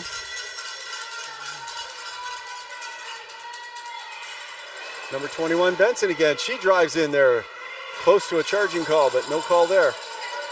She dropped her shoulder trying to drop in through the triangle. Cuts herself across, loses it around. Number 10, she takes a shot through. It's a shooting gallery they're trying to get through. Burlington doing a good job at protecting that, and the 30-second shot clock expires that time as I lost track of that. And now the Blasts are going to look for goalie Ring that's going to be sent out here to Lenover. Lenover's now skating behind the net. She tries to create some space. Has to dodge one check, dodges a second, sends a bouncing ring up, and it's going to come all the way down here. And number 9 gets it up to number 10. Over to Johnson now. Johnson cuts across, takes a shot, tries to go short side, but sends that one wide or off the knob end of the stick as they set the reset. All the way across here for number 3. Goes in. Grace Kozan, I remember that name. I think from my daughter played against her or maybe with her at some point. Lila Rev, who knows?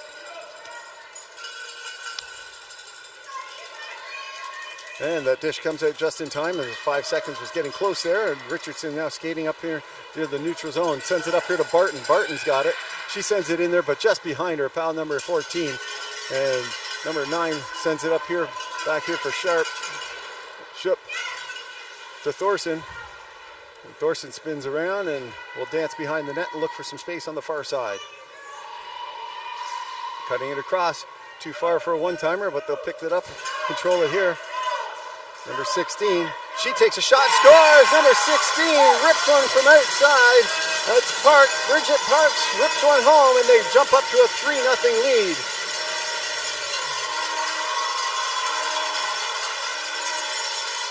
Created enough of a gap, maybe a bit of a screen coming through there, and was able to rip one.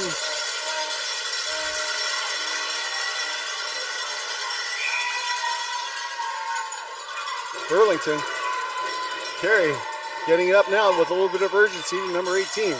She rips one and scores it right back. Talk about the urgency, and Burlington showed it right there.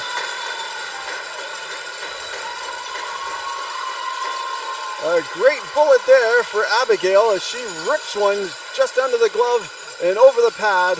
And we've seen a few goals this week from those shots. And they've cut their lead down. Saskatchewan now sending a pass in there. That one's stolen by Burlington, but that errant pass comes across, and Saskatchewan's going to get another chance here for center ice if they can get it through. Spinning off a few checks, and they have it in the offensive zone now. It's number 7. 7's being pressed out by Carey. Up to the top of the triangle. There's a shooting lane. Sends a hard pass all the way across. Benson not able to pick that up at first, but has it around. Spins a backhander, a little risky move. Gets a reset, and the Saskatchewan now have it once again on the far side.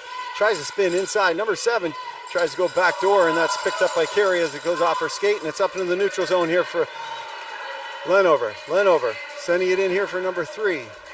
Corey can't handle it. The body check coming through, and Alex Barton just blows a stick as she tried to pick that up, and it runs through. Number 11 here for Saskatchewan. She starts her cycle. She's pushing herself around. Ingrid drops it off. Benson once again on the ice. This kid's never off the ice. Top.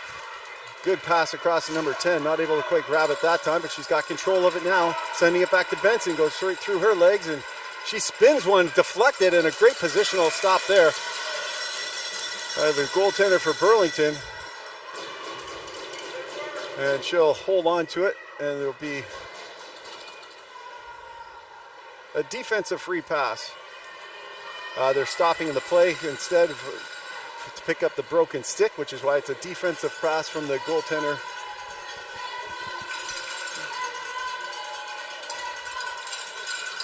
All right.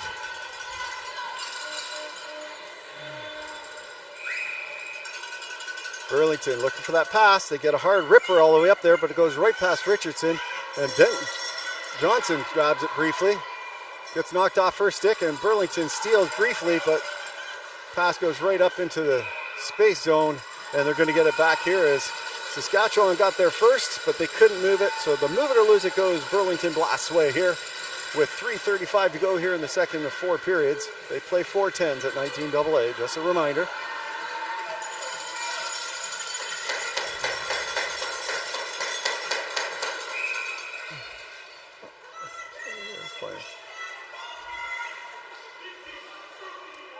And it sends all the way down into there. Up into the side. Great job there by number 18 to steal that. And she shoots. Batted down in front as she couldn't get it all the way across. That was a goal scorer already once there. And it'll be a move it or lose it. And it'll go their way. Abigail with a nice jump into the rush there. And number 8 picks that up.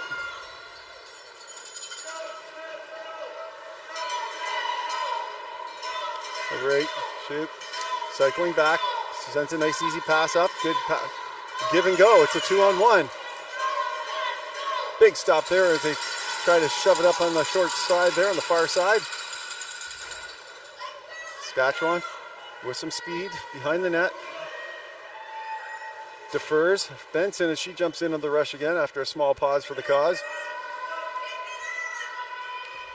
Drops it.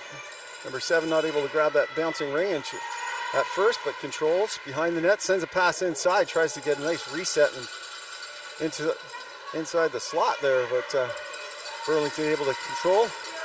And Lenover sends that up here to number 43. Sends it up here in the neutral zone here for number 14. She gets a give and go, but it's just outside of Barton's reach as Barton grabs some new lumber, new composite. And Bork sends it all the way in there for Carter. Carter now, she's cycling it around, defers. Benson, of course.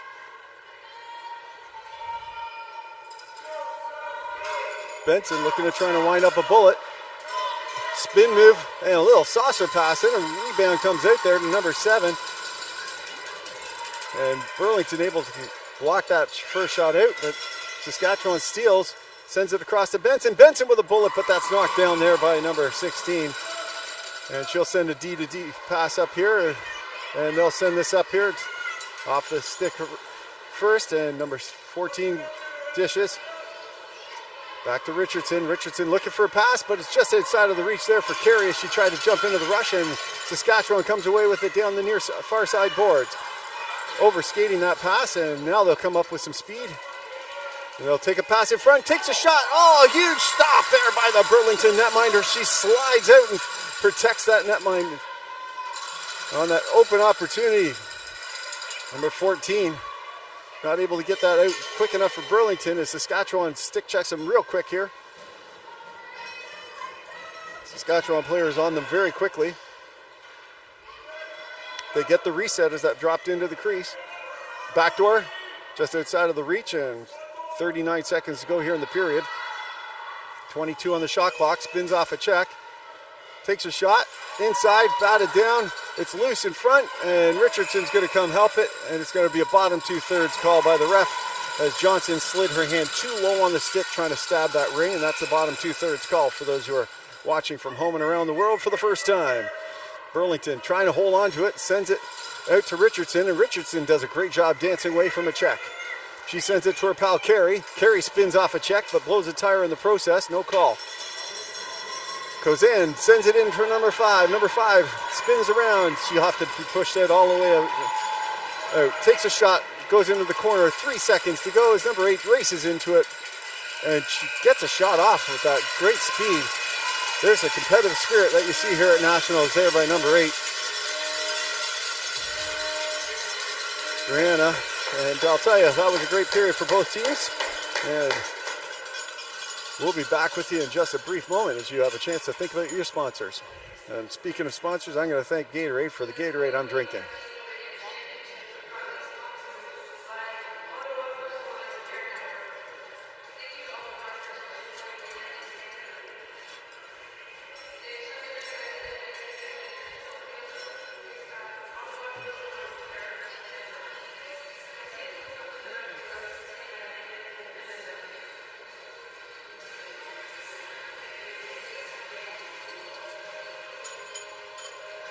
Just taking a quick leaf through our quick manual to help us with some of the different players and the other sponsors out here, so I can tell you that I want to thank Lung, Heart and Stroke Foundation, Booster Juice, ISI Live, of course, Dom Sports, NISA Management and Consulting, Pro Physio and Sports Centers. I think they might even be on the scoreboard for those guys. I saw them on some of that. The Ottawa Senators Foundation has also been helping out.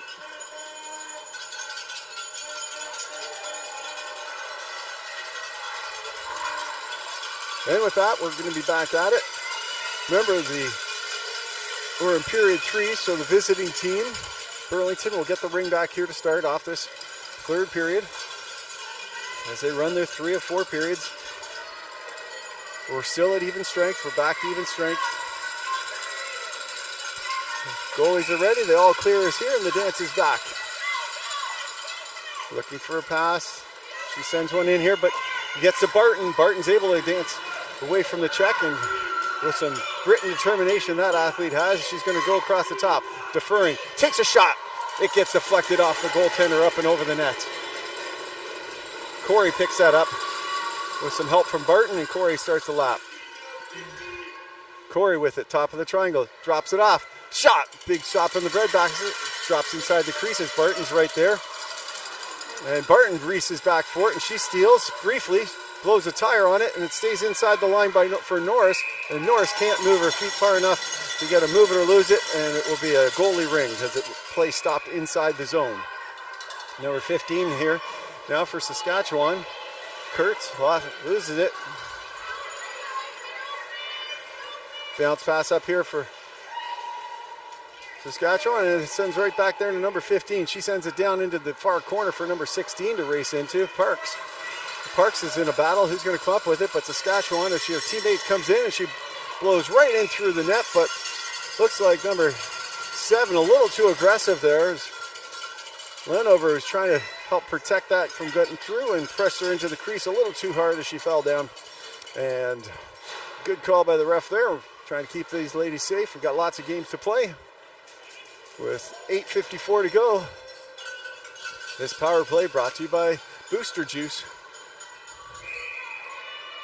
As Saskatchewan tries to boost their lead up, they try and send one through the triangle, but Carey is able to steal that at first, but has it knocked off her stick there, and Saskatchewan turns it right back around. Number 7, she takes a low walk, tries to go 5-hole, picks up her own rebound, and then skates away from trouble.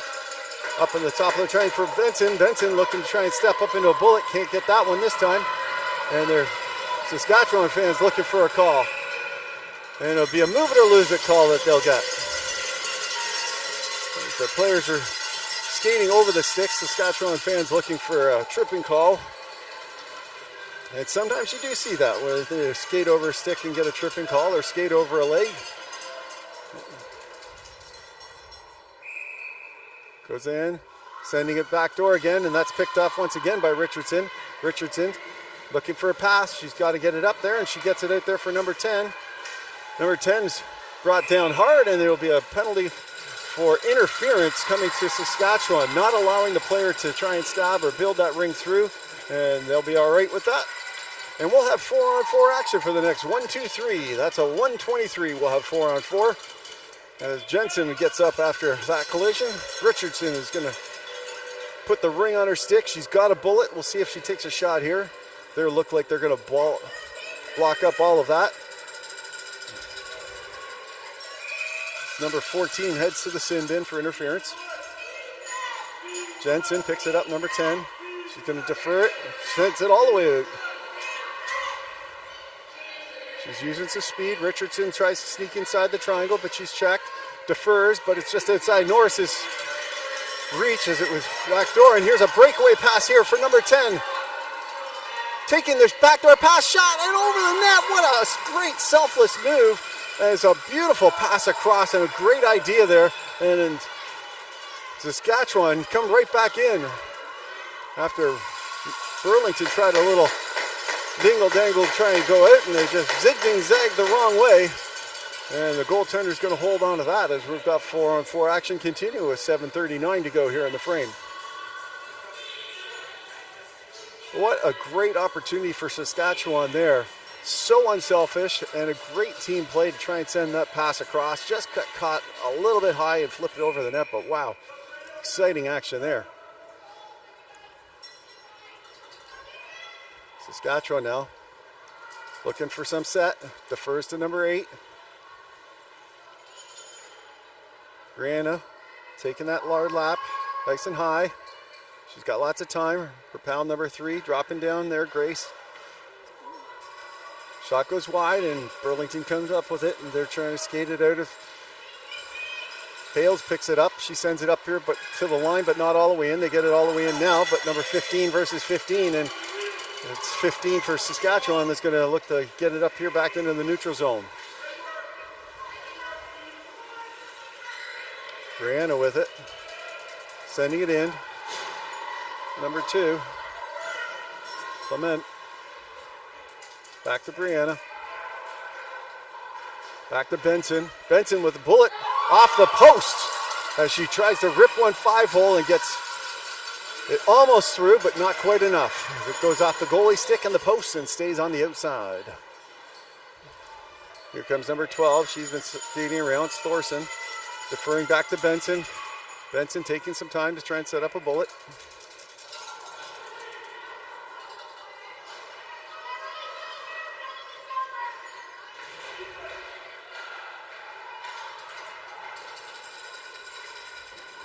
And we're back to 5-on-5 action here as it comes up into the neutral zone.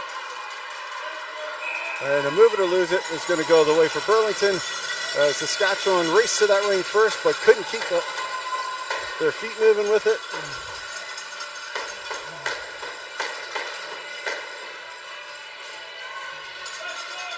And Burlington from center ice will work at trying to set something up and see what they can create.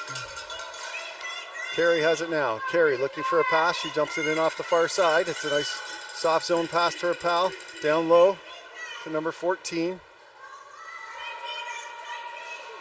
They try and send it right back to Sydney, but no mustard that time as it gets knocked off a skate, and Saskatchewan comes away with it. Parks dishing it up here for number 11. Ingrid looking for her pass. Defers now. Another drop pass there as Benson drops it. That shot comes through inside, and a big kick stop there from in close as it was inside the triangle. Up goes off the side of the net. They don't get the reset this time, but Burlington touches it, and the reset is in play. Great pick up there by number 18. She sends it all the way down there. Richardson gets out skated that time by Parks, and Parks is a wizard on her skates here. She sends it across here to the near side. They send it up to Thorson, and that pass is picked off well by good pickup off the change over here. Nice easy pass coming in. Moore steps in, all the way, shoots it, scores! Moore with a great walk through the triangle and a nice give and go off the line change, and Moore rips one home. And they bring it within one, and it's 3-2 with 4:45 to go.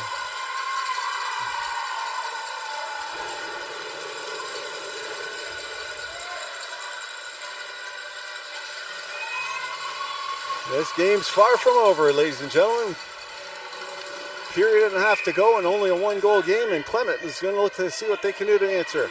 She'll send it down deep into the far side. Battled for it, and there's going to be a penalty call here. Both refs have arms up. We'll see what it's going to be. It's going to be a body contact call, and it looks like Burlington's heading off to the sin bin after some hard aggressive play there. Number 17, Norris, came in a little too hot and heavy for it.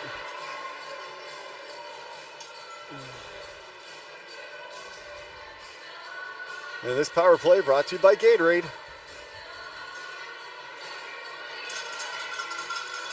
Number 8, Brianna. She's got number 7 here on the near side. She defers it to the far side. Now sends it back to and down low for Peyton. Just behind her. And Peyton sends it right back to Brianna.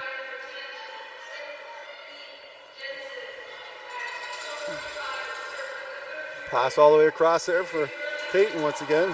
She'll take it up high.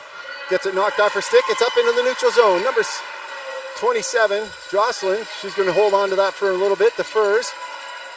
And they send it down deep into the corner, but it gets knocked off. But Lenover's able to grab it and skate away from trouble. She's got 18 seconds to work with here shorthanded. One of the captains for Burlington. She'll take it up high. She has it knocked off her stick, but sends it down low for Sydney. Sid drops it down for Corey. Corey takes a shot, goes deflected off. They can't get that shot all the way in time. Oh, they get the reset as Saskatchewan came out there and batted it right to them. Corey now with it. Looking for some sort of pass. She's got a shooting lane, sends it across to Richardson, and gets knocked off a stick. Richardson will gobble it up from the corner.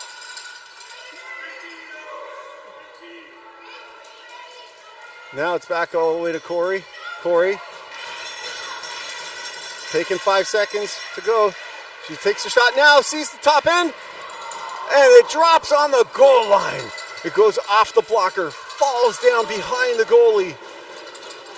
And the netminder wearing number 1, Wilcock, Kira Wilcock, is thanking the posts and the lines for that one.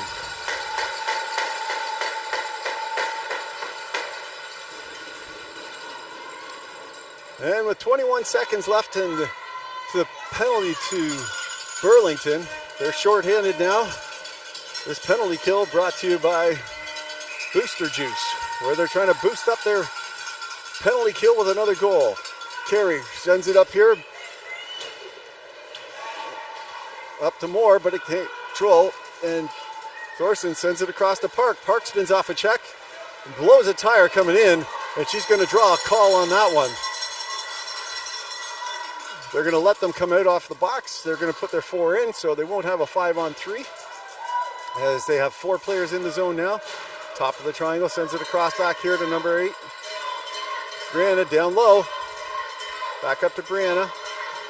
Down low, low post, takes a shot and rips it. There's a bullet from the far post. Can't see the number yet, but I'm sure we will, because she'll come out of this cluster first, I'm assuming, and run it down the line. Number 16, Parks, with a bullet from the post, sitting down on the short side, and they doubled their lead back up, and it's 4-2 with 2:18 to go. That will negate the power play that they would have had. But I'm sure Saskatchewan fans will be quite happy with that. Hales drops that off. Sends it in. Back up to the neutral zone. Number 7 blows over the Burlington player, and she's going to be taking one this time, I think, and it'll be a body contact call. It could have even charged in. It's still 2 minutes off. Oh, I missed. Okay, that's a body contact call going to Burlington for body. Number 43 heading to the sin bin. Ella. As she was bowled over, the body contact call goes that way, and Saskatchewan fans are quite content with that.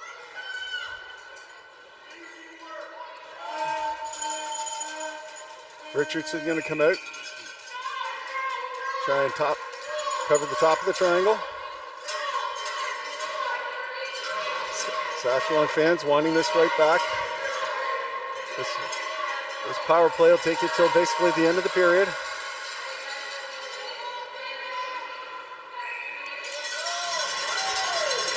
Nowhere for the goalie to throw to that wasn't covered, so she does a smart thing, hold on to it, let their team get set up, but it also allows Saskatchewan to get themselves set up once again, and Benson with the bullet on her stick. We'll see if she decides to dish it to Carter or goes back door again as she's done before.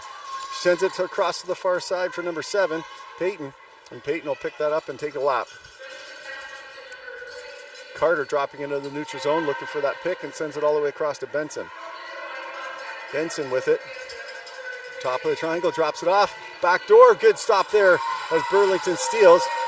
Burlington can't get it out though, as they were knocked down. And number 6, Carter with it once again. She flips it up there, probably back to Benson. Benson looking for a pass. She's waiting for some reinforcements as the line change starts. Sends it into the corner for Johnson. And Burlington tries to wiggle and control it. It's a loose along the boards. It'll be a move it or lose it going the way for Burlington. And they'll send that into the crease. And Burlington looking for a pass out. They send one. And number 11, Moore, is able to grab it. The goal scorer for Burlington. And it'll be a move it or lose it going right back in.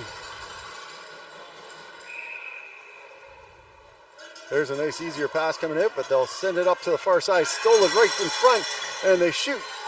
Another shot. That one goes high and over, looking for 3 points on a field goal, but doesn't count in Ringette. Wrong sport for that, so it'll just be another goalie ring as they try and send this off. And they'll send it off from the far corner. And number 16 gobbles it up. Number 16 drives it around. That's Hales. Katie Hales has it knocked off her stick. Pass goes all the way across, and Benson will pick it up on the far side. 18 seconds to go here in the period. Top of the triangle. Spun around here as Johnson looks for something. Rips a pass across, trying to get a quick one-timer.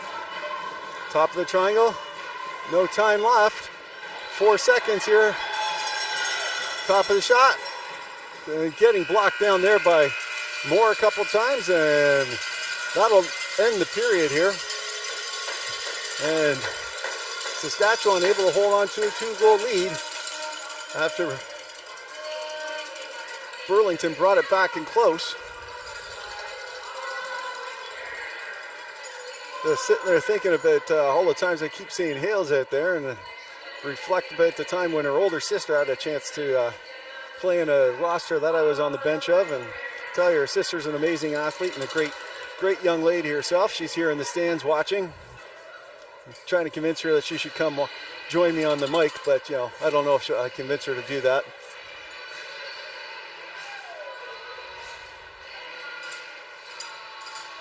Well, both teams getting a last few minutes of collective thoughts from the words of wisdom from their coaches.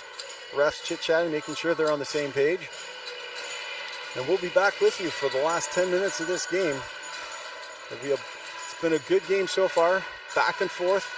Saskatchewan's had the edge on the ice a little bit faster, and they've got the edge on the scoreboard. They've been rewarded for that extra effort. Really should say effort. It was probably more extra speed they've had in this game. Both teams have been playing great. There's been lots of effort on both sides.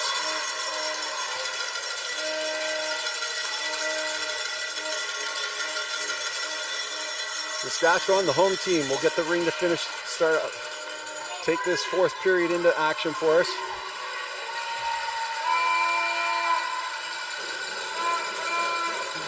They're getting themselves set up. The all clear. And here we go. Number 11 rips it down into the corner. Nice easy bounce pass, but it bounces around the corner. But Saskatchewan's still able to pick that up. As Parks wangles and dangles trying to get through the triangle. Not able to yet. Spins a backdoor pass. And they try and get one out from the cottage on the far side, but not this time. Inside there, slides one through as she was checked out. And Thorson's not able to get past the pads on that one. Down low post. And another good chance there for Saskatchewan. Parks with it, top of the triangle. She rips one and it goes off the knob end of the stick, and I think maybe even the post. They get the reset, and with 9:18 to go, and the Crane Thorson inside the triangle again. It flips out here, and Parks is going to try and pick that up. She's got another shooting lane. Lenover decides to block that one down and knock it out. 14 seconds on the shot clock. Parks keeps it on her stick somehow through all of that. And she'll send it into the corner and start a line change. They ripped that one off the side of the net and are credited with a reset on that. Benson jumps in off of the line change, and she's got some more speed in her after a little break. Defers for Carter. Carter cuts back, defers the little post, and a good job there by number 16 to try and prevent that. And the triangle collapses, but the Benson's able to pick that up for everybody. Carter knocking down Jocelyn there for a brief moment, but it's loose. Lenover swaps in for Richardson. They drop it inside the crease, and Burlington's going to try and see if they can get it out. They get it up to the sides here. Jocelyn's got it here. She'll send it up to the boards, but not quite all the way out. It comes out now, and they're battling right in front of us, and everyone's on top of it. And the move it or lose it's going to go the way for Burlington, and they'll have a pass from center ice. 50-50 draws going around beside us, and so if you're watching and cheering on, it's available. Checking out those 50-50 draws, and here comes the pass. It gets deferred here to the near side. Norris looking for a pass in. Saskatchewan blocking it all the way down, and they send it off the boards to the far side for Corey to pick up. Corey's going to spin off that check. Knocking that stick down and sends it down for Barton, but Barton not able to grab it cleanly, and it's scooted out here to the near side, and number 5 picks it up, blows the tire. She cuts back into a skating, but Saskatchewan able to control. Sends it down here for number 10. Number 10 sends it down there for Cousins, but not able to hold on to that, and there's going to be another penalty coming, and this time it's going to Saskatchewan for body contact. I think that's number 3. Grace Cousins heading off to the sin bin for 2 minutes or less. And it will come all the way down. And Burlington with a glorious opportunity here if they can capitalize on the power play. See what they can do to keep some of this magic working for them. get back in the game here. Jocelyn with the ring, number 27 on the stick. And she defers here to the near side. Number 18 now, Abigail. Abigail dances around the far side. She has to take it out on the far lap. No big lap inside. Lane's cut off. She'll just take another lap. 15 seconds left on the shot clock. Abigail defers to Barton. Sorry, Jocelyn rather. Jocelyn. She's got to skate around. Defers. Number 14 takes a shot, rips off some shin pads and doesn't get to the net. So it'll be a goalie ring as Saskatchewan not able to stab it quite in time.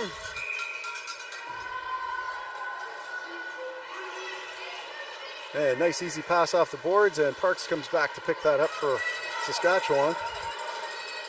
Saskatchewan sends it back on the far side. Number 2 rips that down in the corner for Rand to grab it, and it'll be a goalie ring on the move it or lose it. And they're looking for the pass. They're able to get it dropped off. Parks is right on top of number 11 there.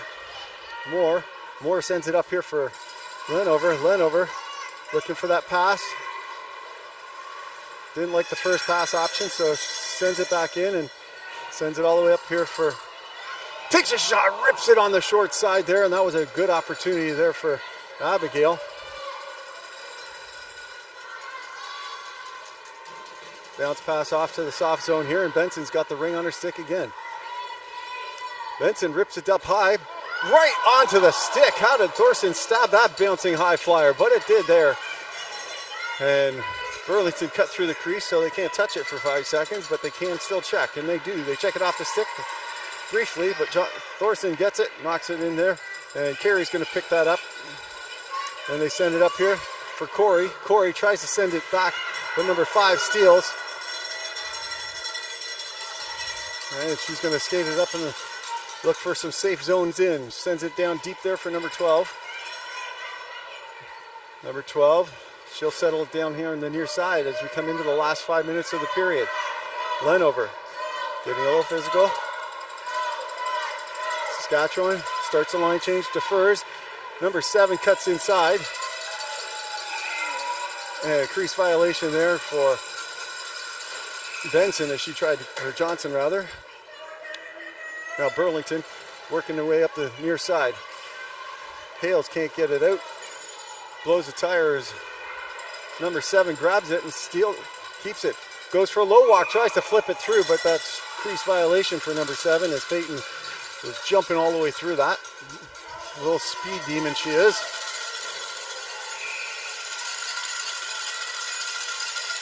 Pass knocked down in front. Saskatchewan steals, and it's Carter once again. Carter looking for Benson, far side, takes a shot, scores! Carter with a great waiting position, and it was like tape to tape, point to point, and they rip it bar down to make it a 5-3 game. A bullet from Benson, and there she has it. Got the Saskatchewan flag running down the far side as the youngsters going at it.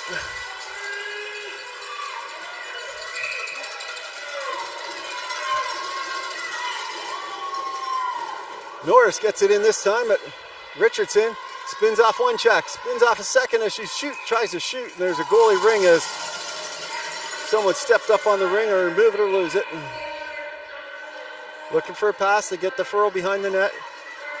Number 8 now dancing up towards the center ice, sends it up here for number 10. Number 10 sends it right back into number 3. Gracie's going to grab it here and send it off. Can't hold on to it, and it comes up into the neutral zone just behind Barton. And everybody's trying to steal it, but lands back on a blast stick. The Blast looking for an outlet. They find one. Number 14 grabs it, sends it up to Richardson. Richardson with it. Barton in front, camped out at home. Looking for a pick, the first to number 18. Abigail takes another shot, bounces, but doesn't bounce past the goaltender. Squirts out to the near side. Up into the neutral zone here. Number 6 is give and go to number 7. One-on-one, mano-a-mano, and she's pressed out. And they're going to give her a penalty for that. And it's going to be a body contact call for Norris. As Norris is doing the job she can to protect the goalie, but just a little too aggressively there, and the refs want to keep it safe, and the call is made.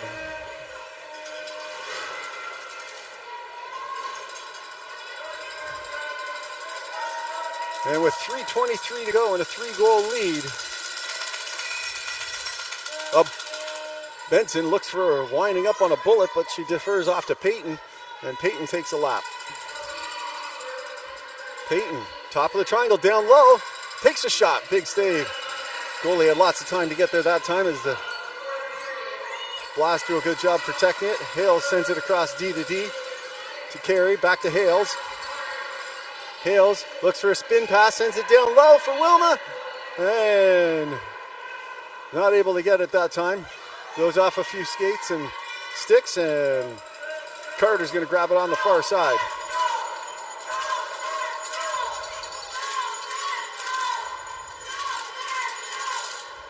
Abigail pushing her out. It's up to the contested area. Brianna picks that up.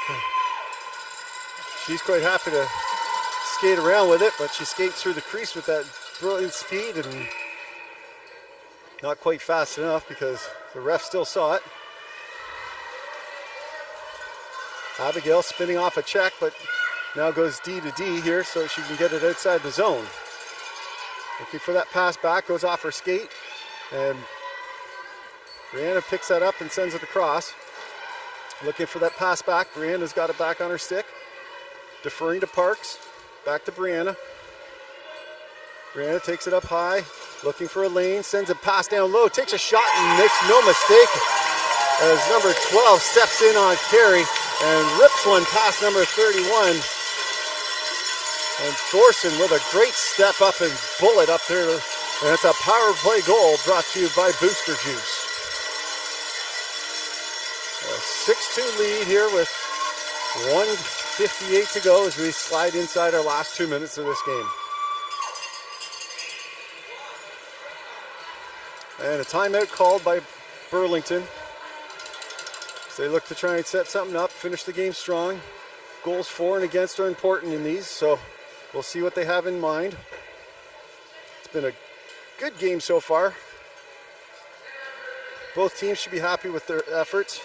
And obviously, you're going to say that the Saskatchewan team is very happy with their effort as they do have a 6-2 lead.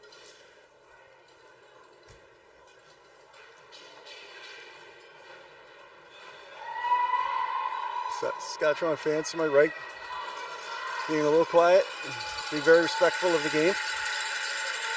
Burlington fans still trying to cheer them on.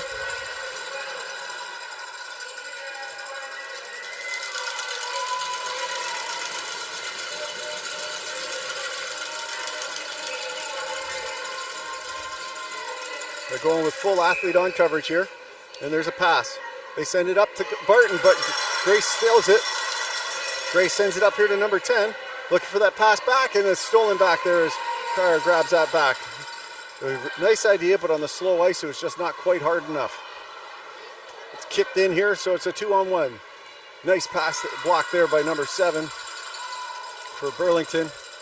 Lenover, their captain. The pass is knocked down as the goalie Ring sends it, and with 90 seconds to go here, number 10 will dish it behind the net, and Benson's going to control. They defer back this side. And they're just playing keep away here in the corner, and everyone's just calming this game down here as the last 70 seconds here jumps into it. Want to jump on the mic with me? One of the veteran refs I've seen at the rink a few times, trying to convince her she should join me on the right mic, but no mustard this time. Here comes number 27, Jocelyn. Jocelyn's going to try and cycle it in, sending it up high. Try and get that pass in there. 40 seconds to work with here. 45. And Saskatchewan sends it up here to their pal 21, and they'll send it all the way through. Good job stealing by Richardson, a little give and go as they're having them stepping up.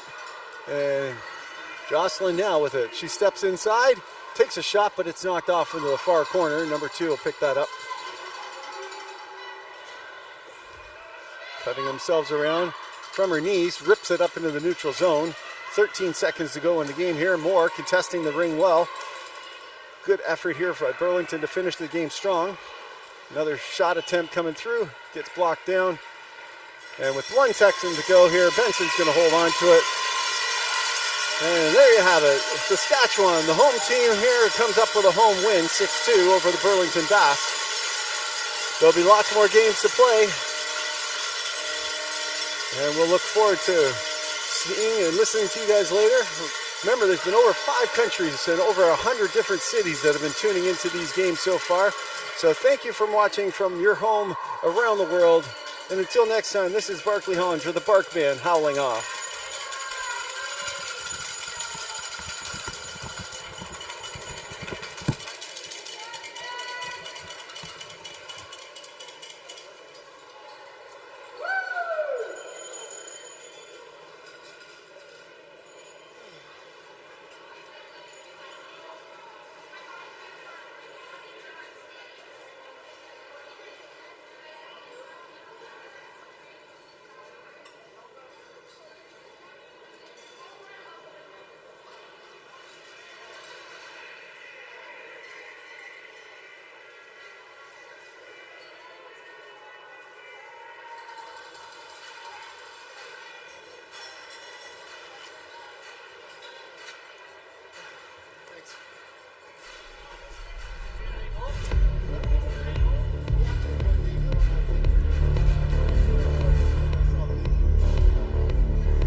for tuning in from around the world.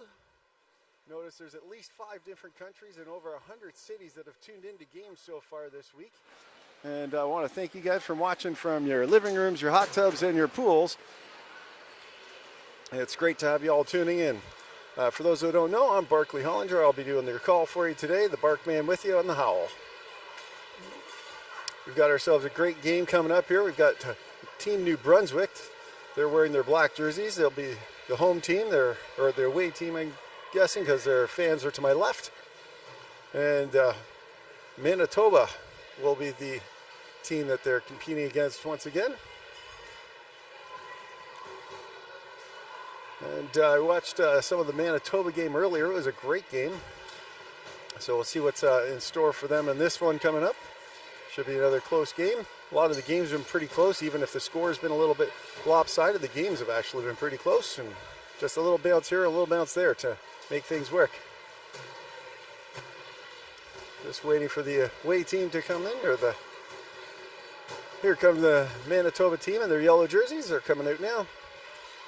We'll do our best to call out the names. I apologize once again if I mispronunciate some of the names. A lot of French names here on the New Brunswick team.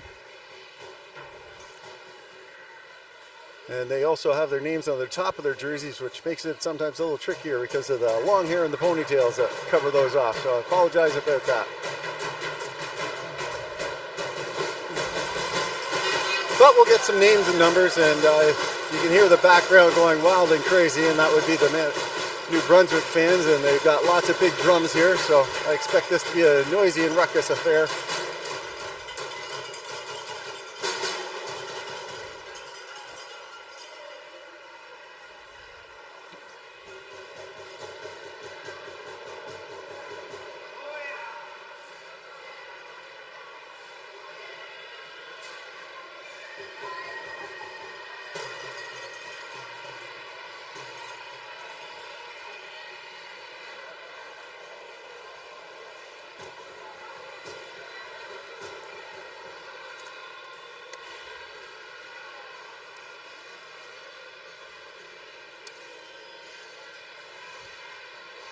There we are. I got myself a cheat sheet to help with some of the names as I come across them. I just pulled up the wrong age group the first time. I was looking at the 16s, but this is the U19s. My cameraman's giving me a little chuckle. We worked together in the last game not long ago. It was a good little game. A Burlington game. Burlington and Saskatchewan game a little earlier. Saskatchewan coming out on top.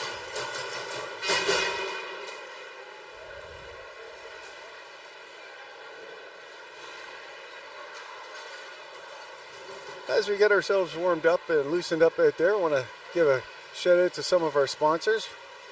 I want to thank Gatorade for their sponsorship. I've been drinking it to keep my voice going throughout this, so that's always been great for them. Athena Ringette, Ringette, and of course TELUS. They've been doing a good job, and CBC for helping broadcast some of these games. You probably see them there or on YouTube or through Ringette.live.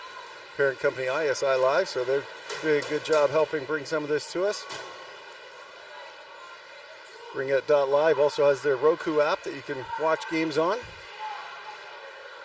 I want to thank our friends with the Ottawa tourism area. Ottawa has been a great host here. I know that I've been part of Nationals now a couple times. This time here, just volunteering to jump in on some commentating for you guys. And my daughter played at Nationals a couple years ago up in Regina, and Saskatchewan was a tremendous host out for that. That was a great time. So it's always helpful when the province's tourism areas, the city's tourism areas helps bring this to you. So Ottawa's doing a good job there. The city of Ottawa here has been great.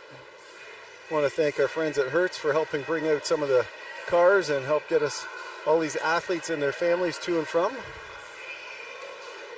The Heart and Stroke Foundation and the Ottawa Senators Foundation, just to name a few. And as we sit there talking about some of the different sponsors here for this local tournament, all of you've got your own local teams and your own local sponsors, and I'm not sure how many of you live stream your games, but I know we do at home in the Durham area for teams that I've coached are the teams that my daughter's played on. And they've done a great job at, we use Ringette.live to live stream our games, and we throw the sponsors up in the corners, and so they get a little extra recognition. And I want to thank JBH Insurance for their sponsorship for Ringette throughout the year for some of the teams in Durham. They've been doing it for many years, and I'm sure you've got some hometown teams, and if I know about them, I would definitely throw them out there for you too. Because I know it takes a large village to put on all these things and all these games. Get all these athletes out where they want. I know their Amco Auto Care out near our area has done a great job keeping our cars safe and on the road so that we can get to all these events. And I'm sure you guys have some stories back home in New Brunswick and in Manitoba as well that can have done a good job. As I like to remind everyone here watching the refs, remember they've got great experience. They bring in high-level refs for all these national events.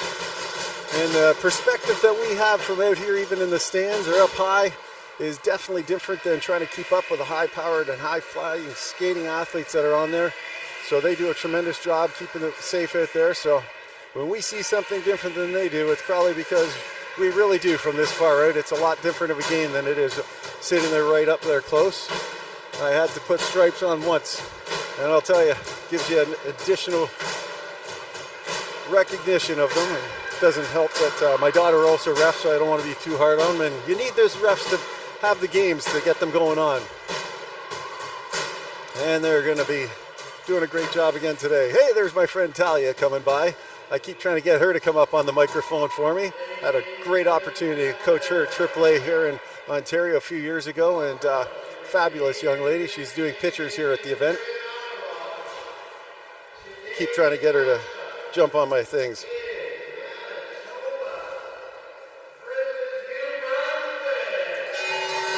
All right, as always, we're playing 4 10-minute periods at the U19 level here. Your team in black, your New Brunswick team, will be starting with the Ring as the away team. And the whistle's gone and the dance has begun. The tango here as number 27 starts with the Ring. She sends it in. That goes just behind her teammate there, and just like that, Manitoba comes across with it, sending it up into the offensive zone. Getting it in deep. Pass goes across, is picked off by New Brunswick. New Brunswick spinning off some checks. The captain strong on her stick there. Has to spin back. Number 66 sends it across to her teammate off the far side. Goes along 2 lines, so remember that Manitoba has to pick it first. There's some great skating athletes here on Manitoba. I enjoyed watching them earlier, and I expect no less here for as Bort picks up the Ring, number 24. She's going to be pressed out there by number 17 for Manitoba. It's dropped off on the far side for number 8, and they'll start some line changes. Number 17 jumps off on the bench. McLeod rips one off the bench, top of the triangle, rips one up high, and off the glove and drops just on the goal line there, and she reaches back to snag that one with the momentum. And Manitoba comes way up into the neutral zone. Number 23, Sinclair. She's being checked hard, she's being hooked up, and no arms up in the air, so all good there. Here comes number 99 as she spins in off some checks. On her knees, drops it off to 17. McLeod tries to go 5-hole, gets the reset. Remember, they only got 30 seconds to work with, but they got to get those shots off. New Brunswick coming out flying here. Number 44 dishing to her pal. Number 22, LeBlanc. There's a few LeBlancs in there. Top of the triangle, rips one. It goes off the crossbar, I think. Dropping it down low post. Just missing the stab as it was sheltered through those skates. Defers back behind. 22 is going to have a hard stop. Go back and grab that and reset themselves. 13 seconds left on the shot clock. Top of the triangle. Look at the picks. Sends a shot through the 5-hole as it's a bullet. Wrapping around the defense as there was a little cross action there from the New Brunswick players, and it was a great screen play. And just over 2 minutes into the game, New Brunswick jumps up to a 1-goal lead.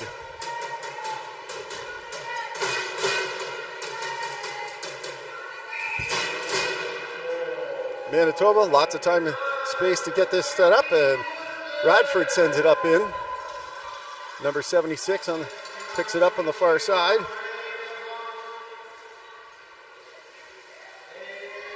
'81 dishes at top of the triangle, takes a shot off the glove hand there. A big reach there to stop that from jumping into the top corner, and New Brunswick comes up to the line, skates right over the line with it as Bork had it stuck on her stick. There's some good sportsmanship there for number 76. Eden picking up the ring, tossing it to the ref. 7:28 to go here in the first frame. Number 11, Finley, with the ring, dishing it to the near side for number 15. Number 15.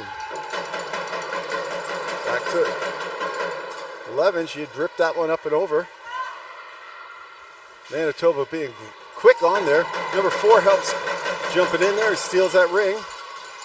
Turn back through, sends a pass right through the crease, and it makes it all the way across. And Manitoba maintains it on the near side. Here comes number 11 once again.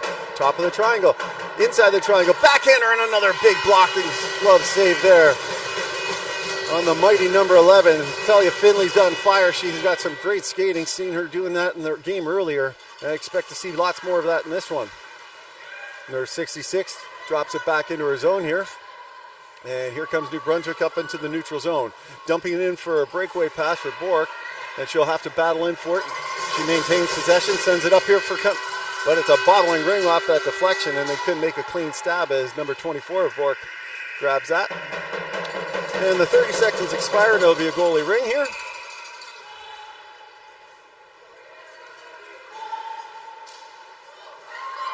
All the way up and through. Number 81, a little give and go. Dishing it off for Radford. Radford inside, outside, takes a shot. Can't quite get that goalie moving enough that time and rips it up into her breadbasket, and New Brunswick start their breakage off the goalie ring. Dishing it to the far side. That's picked off by one-timer across, takes a shot, scores! Number 81 with a quick on and off her stick bullet shot from a great pass coming across.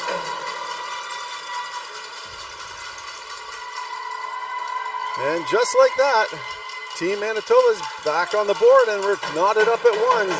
One of the captains, number 81 here, rips one home.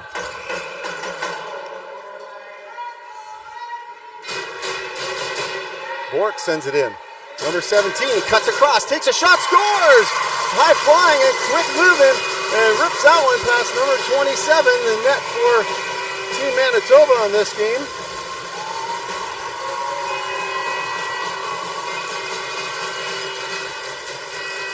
And they've doubled up their lead once again, 2-1 with 5:51 to go.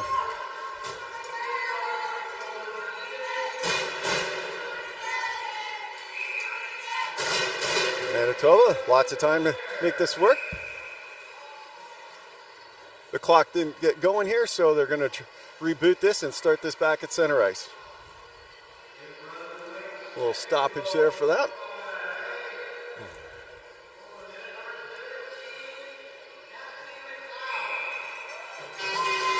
Page with the ring, number 35. Looking for a pass, doesn't have an easy entry this time. Good work on the line there by New Brunswick, and they'll bounce that in off the boards. Number 15 is going to pick that up, defer it to the far side. Number 4 dropping it to the back corner.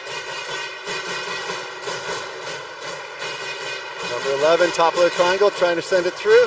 The rebound gets knocked down, and New Brunswick skates it out. Gets a pass up to the edge, and there's going to be a penalty coming up to Manitoba as number 17 comes in and grabs that. Cassidy McLeod defers. And they set themselves up. They've pulled their goalie so they can put 4 inside the zone. Number 8 on the near side, dishing it across the far side. Back here to number 8. Takes a shot, rips that one high. Looking to go for a field goal, but no 3 points in this game. Back up to number 8, missing that stab that time. It was just outside of reach, and they're battling for it. And as number 15 touches the ring, there'll be a penalty heading off for Manitoba, and we'll see who heads off to the box and see what that call was for. Looks like number 15 heading off to the sin bin here, and it's for slashing. Number 15 for Team Manitoba. Alyssa heading to the send-in for slashing. Number 9 here, dishing to number 2 here on the near side. LeBlanc, number 22.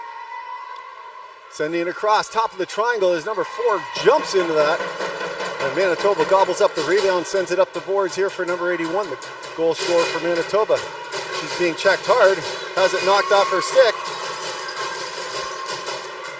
Number 27 skates away from trouble and sends it in for number 4. Number 4 rips one hard into the basket there.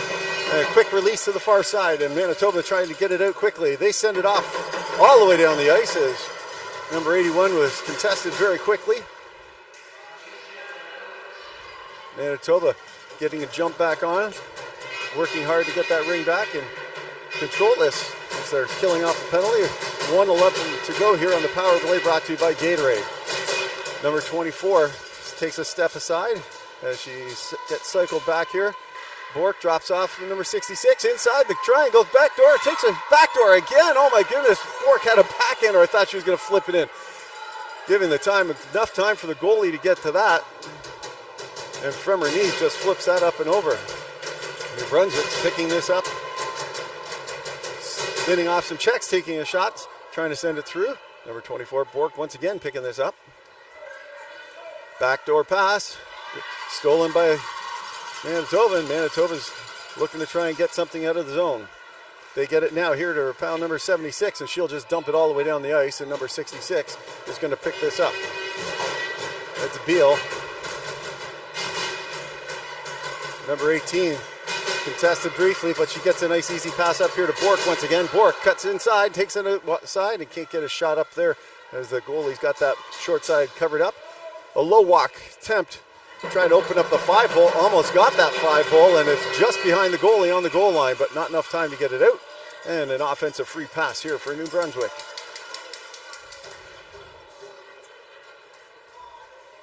.248 to go. This has been a fast period, fast high-flying period. Just what you expect at the 19 AA level. And here's number 44 for New Brunswick.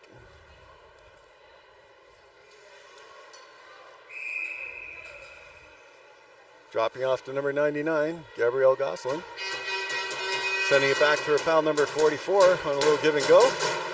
Backdoor pass right through the triangle. And it comes up to the line for number 15. And she'll send it up into the neutral zone. Bounces off of number 4's stick, but she's fighting hard to get it through.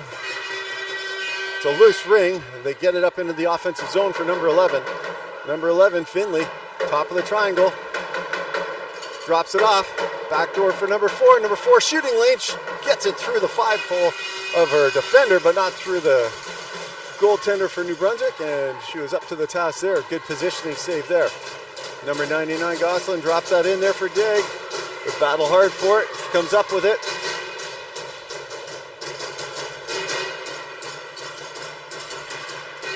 Defers, they start their line change. Number 9 comes in. She rips one into the bread basket to try and get a reset. Drops inside the crease, and Manitoba takes the far side boards to try and get it up.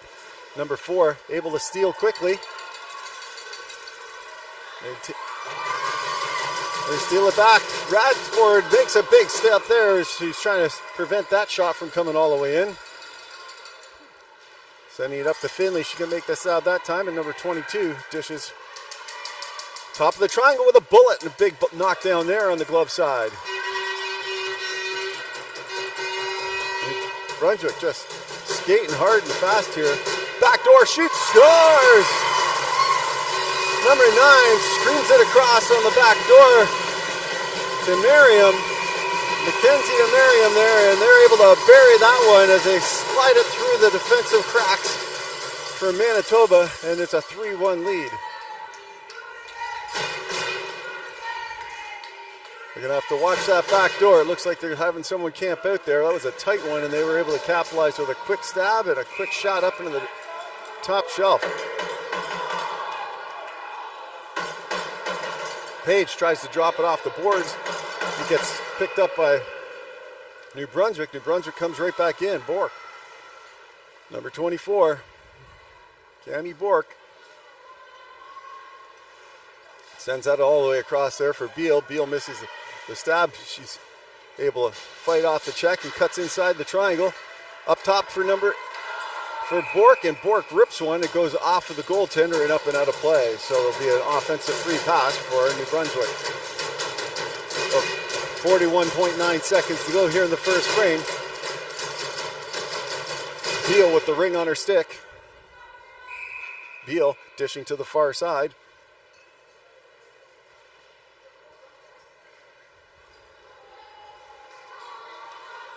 Sends it into the triangle, far side again, rips it far down.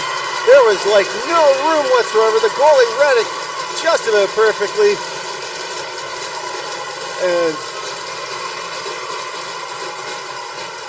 But Manitoba able to capitalize on a ripper from up high. It looks like number 24, Bork, able to rip that one off the crossbar and make it a 4-1 lead here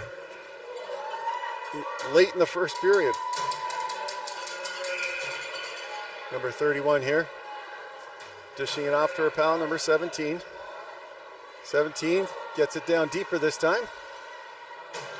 Down low, up high, comes just up to the ringette line, and number 17 is gonna scamper inside. Defers, they try and send it all the way across to number 81, their goal scorer, but got picked off, and number 44 dances with the ring inside her zone. Gets it up into the neutral eight for number 99 as the buzzer goes, and just like that, we've had a fast and furious first period. And the visiting team, New Brunswick, with their major drums to my left, are up to a 4-1 lead.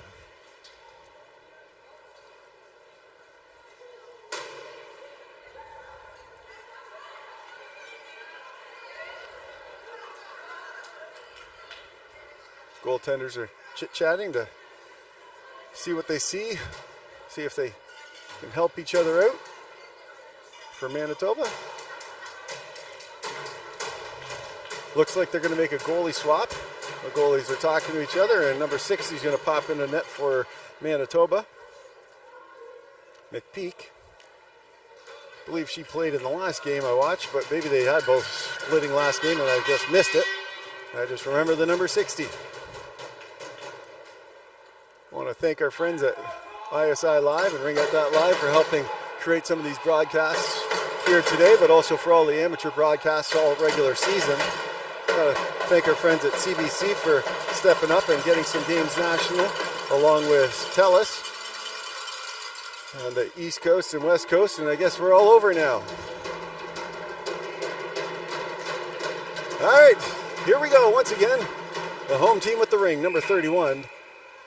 Dishing just outside. Looking for that pass in. There's nothing. Good line protection once again, and they'll dump it off into the corner, and number 15 comes back for it. Sends it down to number 4 in the back corner. Number 4 dishing back to number 15 as they try and make something work.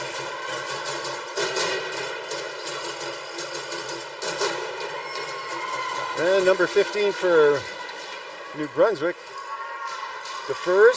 New Brunswick starts their break it down here on the near side. Up into the neutral zone, goes off of the skate and all the way down. The play continues as Manitoba's tried to get it out, but couldn't. It was stolen there by number 9 for New Brunswick. New Brunswick, top of the triangle. A great high-flying pass, not able to stab it cleanly quick. And there's a quick shot as Bork, number 4, rips that one. Or sorry, Merriam rips that one, and now it drops into the crease for Manitoba. Manitoba dishing it to the near side. Up all the way to the far side, and they're breaking it through. Number 17 tries to spin in for a backhander on that check and has it up onto the skates. Number 13, she tries to send it through a check. Backhander, she can't get it off in time, and it gets bouncing, drop into the crease there. And it will be a crease violation against New Brunswick. And Manitoba will have a chance here to see if they can create a set play here. That'll capitalize them and bring them back within a little closer. Number 18, dishing to the far side for pal 8.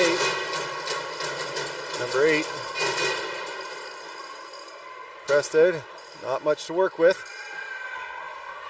Dishing down low. Up high, tries to bounce that through. And there's a penalty coming here to New Brunswick, as it looks like it was a, we'll see what the official call is, I won't guess. It was thinking slash or high stick. Number 27 heading to the sin bin here. And it's 2 minutes for slashing. Carissa just getting a little too aggressive there.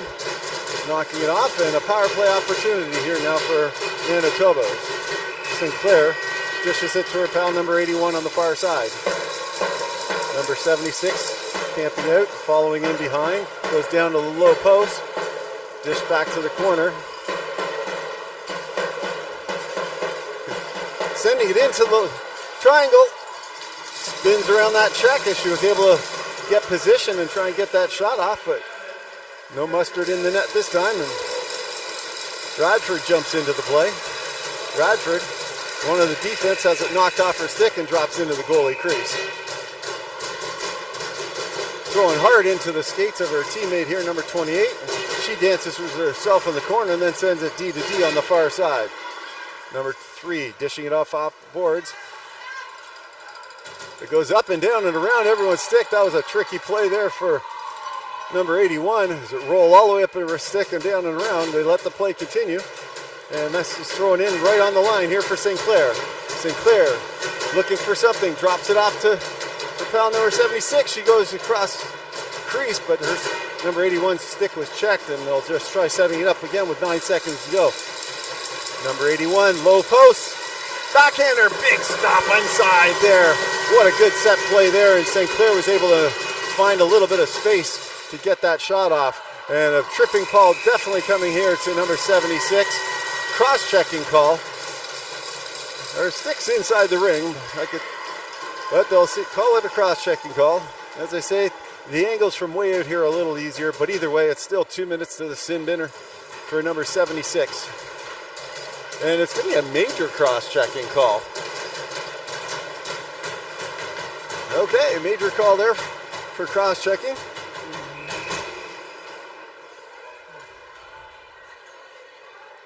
New Brunswick, 4-on-4 here for the next 31 seconds. Looking to capitalize, increase their lead. Number 17 with a hop, skip, and a jump around the net. Defers with some speed inside the triangle. Rips one, and the goaltender tracks that beautifully and catches that inside her glove. She'll hold on to that one. Great job by number 60 inside there to track that across. And holding on to that for dear life. McPeak with a good eyeball on that. Number 17, McLeod, looking to dish to her pal here on the near side, and she does, number 44.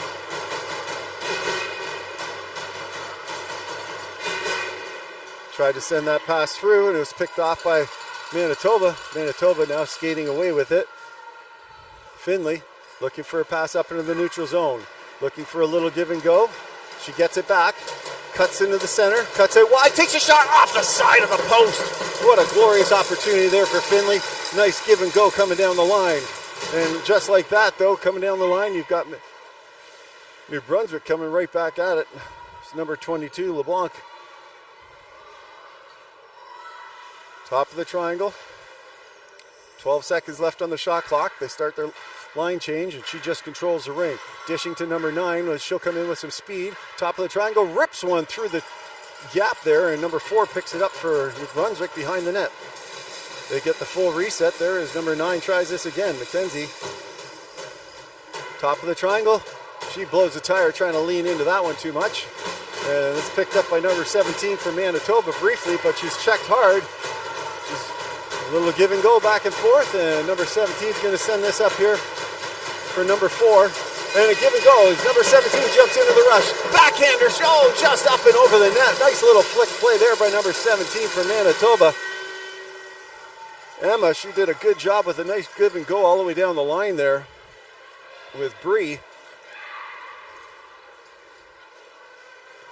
And here comes number 9 once again. McKenzie sends it in for LeBlanc. Number 24 inside, shoots. Just off wide on the far side. And it's like a track meet out here, back and forth. and they send that check up in there. Stolen by Bork. Inside, looking for that pass, top of the triangle. She's got a shooting lane and a great block there by Manitoba, getting their sticks in the lanes. Number 8 defers to Bork, sends it back across. She takes a one-timer, and netminder steps up strong for that one. Nice easy stop there for McPeak. Number 31 picks it up. Sarah Keeler. Dished here to the near side. A little give and go. She'll get it back. Out wide. Tries to drop it for the switch move, and here's a breakaway. Number 24 inside. Backdoor shoots and stuffed up by McPeak. And McPeak does a great job tracking Bork on that one. Looking for that pass up. 72, dishing it in. A high flying pass. It gets all the way across for number 23 to grab Sinclair. Sinclair dodges inside, takes a shot. Kick stop there by New Brunswick. And they'll send it back up to the neutral zone for her pal, number 66, Beal. She loses a check with two good players here looking to steal it, and they do. Up and down on the knees. That's why you practice that in power skating. And here goes number 13. Number 13 cycles it in and around and back. Big strong triangle there. Cuts inside. Around, there's a shooting lane, scores with a bullet from number 11, Finley. She rifles that one up over the top shelf. And they cut the lead in half. A short-handed goal brought to you by Hertz. There's 19 seconds left here on the major penalty to number 76. And Bork's going to try setting this up again. They've answered quickly before, and they'll try it once more. Number 99, Beal. Sorry, 66 is it there. It's 99, Gabrielle, sending it across. Nice shot down low.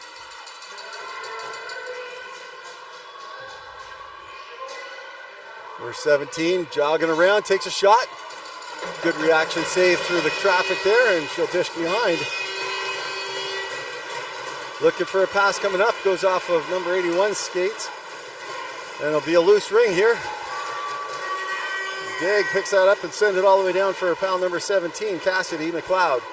McLeod with it, defers as she starts for a line change. And Gabrielle cycles out back. Gabrielle waiting for someone, and she heads up. Dishes it to her pal number 22, LeBlanc. Top of the triangle, sends it down low, but it sends it all the way right into the crease, and McPeak, no problem grabbing that one up. Pass gets overskated by Manitoba, and New Brunswick capitalizes down low.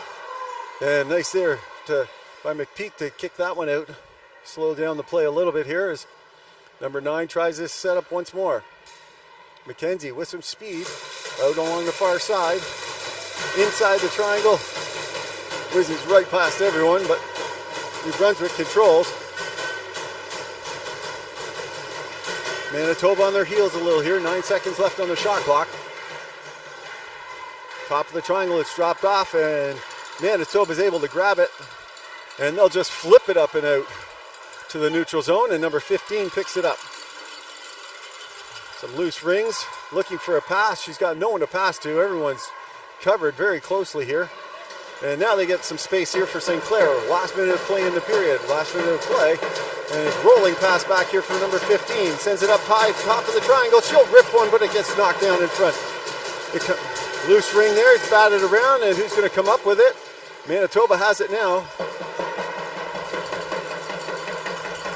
Bree dishing. Back to number 13. Number 13 tries the shot. Goes off the heel of number 24, Bork. And with 35 seconds to go in the period, New Brunswick trying to spin off some checks. Manitoba steals once more. One more scoring chance here before the end of the period. Maybe 2. 20 seconds. Just calming it down. Looking for number 18. Number 18's coming in with some speed. Off a line change. 12 seconds to go. top of the triangle, has it knocked off her stick as she tries to drive it. And New Brunswick will send it up into the neutral zone. She'll send it up into the offensive zone briefly, but that pass is picked off, and no harm, no foul there. And after a half a period, this has been a fast-paced action, and New Brunswick holding on to a 4-2 lead.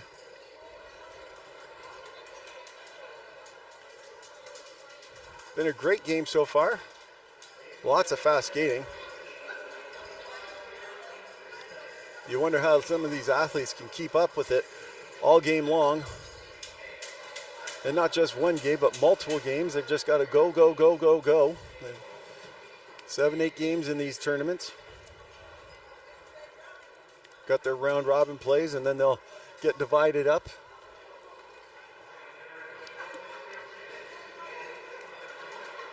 And then they'll start their elimination rounds.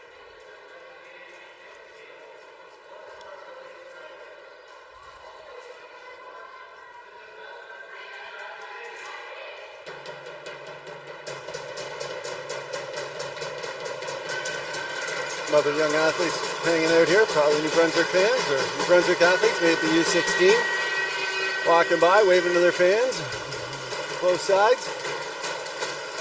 Couldn't get them to jump on the call, but hey, that's all right. We'll try for another time.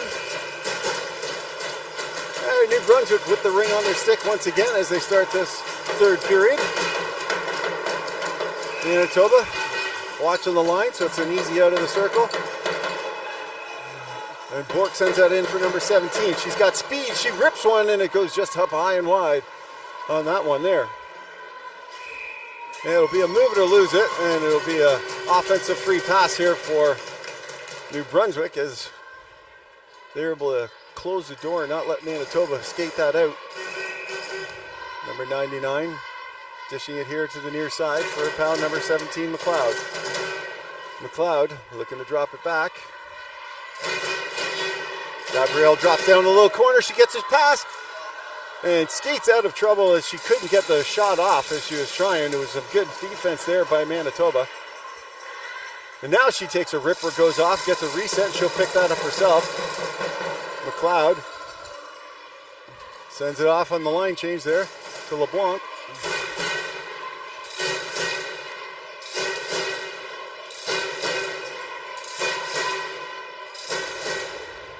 Number 22, LeBlanc drops it back. Big save there. That was a backdoor drop pass right through the defense, and the goalie read that and didn't over the play it. And she did a marvelous job, McPeak, there on stopping that one. Number 4 has it knocked off her stick. Number 81 battling for it. It's a loose ring, and Manitoba's going to come up with it, and they're going to work to try and skate it out of the neutral zone. They send the pass, long pass down for number 11. She's checked up along the boards, and it's right along the lines. And it'll be a move it or lose it, and Manitoba will get it back here on the neutral ice.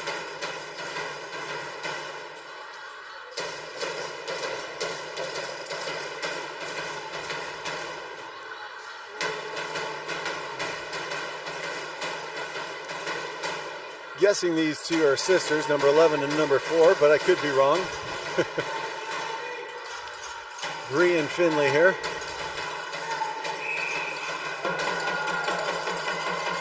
Holmes with it now, though.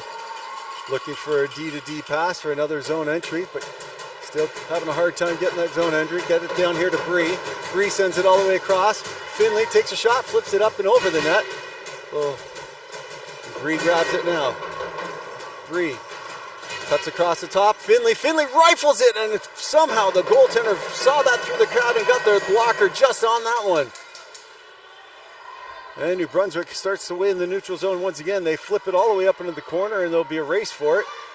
They're battling for it. Good D-to-D pass there as Manitoba was getting checked up hard, and Bree sends a bounce pass into there for Finley. Finley cuts in towards the net. Low walks. Blocked off just in the shooting lane there. And she'll defer and send for a line change.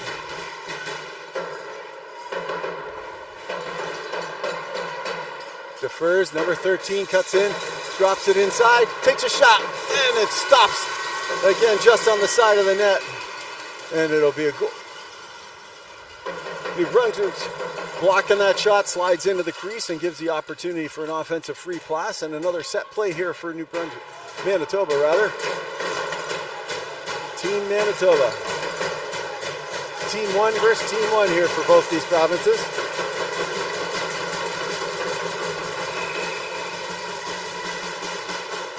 A nice easy pass to the far side, gives them lots of time to pick that up. Top of the triangle, down low, shot. That one goes whistling wide. Battling for it in the corner here. Who's going to come up with it? Manitoba has it come up.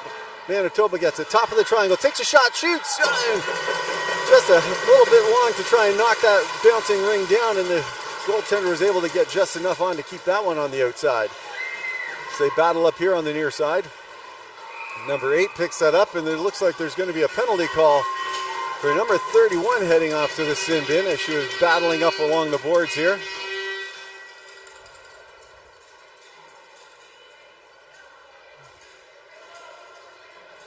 For body. Yep, number 31 from Manitoba heading off for body. Peeler.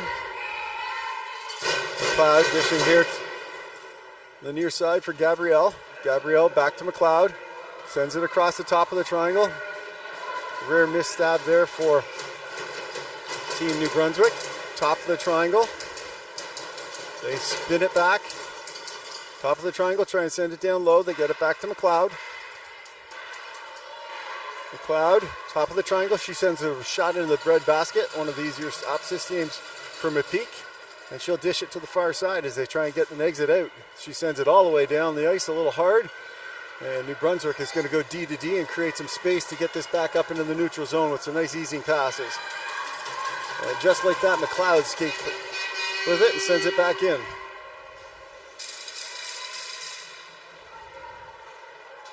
New Brunswick cycling on the near side, defers to number 22, LeBlanc.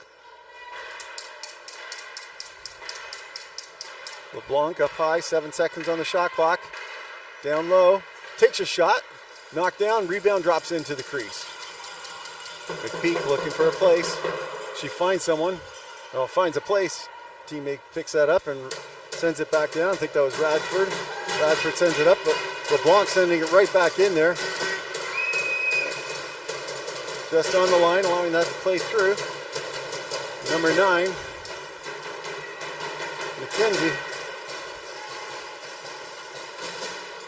Finds a gap, sends it down low. Just outside of the reach there as it trickled in through the crease all the way through.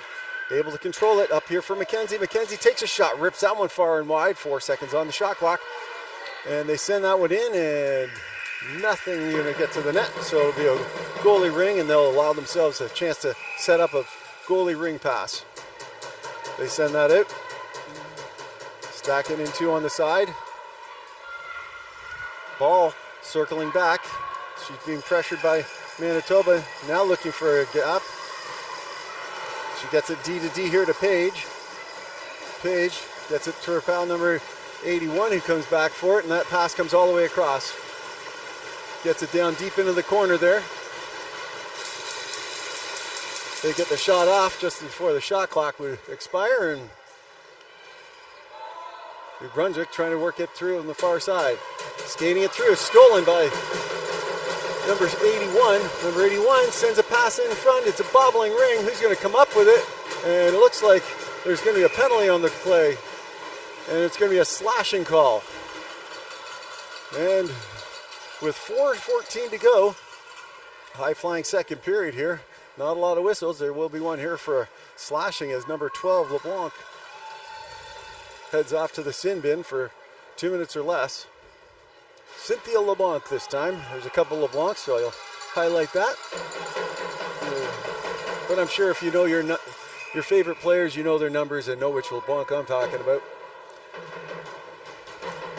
Number 18, cycling around for Manitoba, sends that pass across, goes all the way up to the ringette line. 15 hits back inside. She's able to hold on to it. Sends a pass back, taking a shot through, but blocked down by the triangle. Top of the triangle, some good defensive work there. Defers down low, they're battling for it. New Brunswick able to come up out of that scrum with it, and they'll dish it off here to the near side to the soft zone, as Coach Allison would say, and start their pass and setups going in. Number 15 now jumping into it. Number 8 defers. Number 99, once again, Gabrielle starts her pace as she looks for reinforcements. Defers to number 66, Beal. Back to Gabrielle. Backdoor shot just wide on the far side and misses it. Oh, they say it was touched. And the reset comes in, and so they will give them another offensive free pass. Short-handed offensive free pass. They decided it was a nice goalie stop there. Ticked off the glove. 3:18 to go. 1:03 to go here on the power play for Manitoba, brought to you by Gatorade.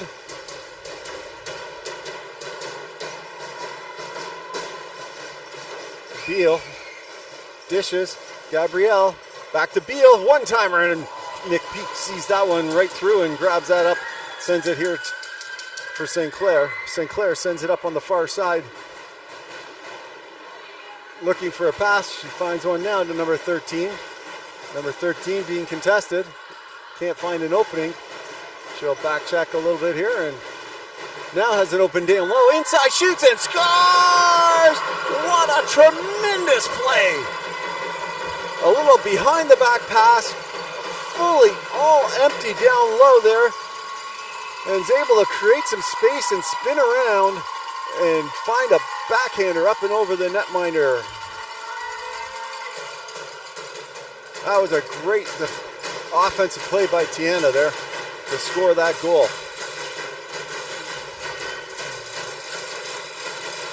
And it's down by 1. Manitoba knows what it's like to be up and then take a heartbreaking loss late in the game. And now they're trying to do it back. They were leading their game earlier, all the way through up until near the end.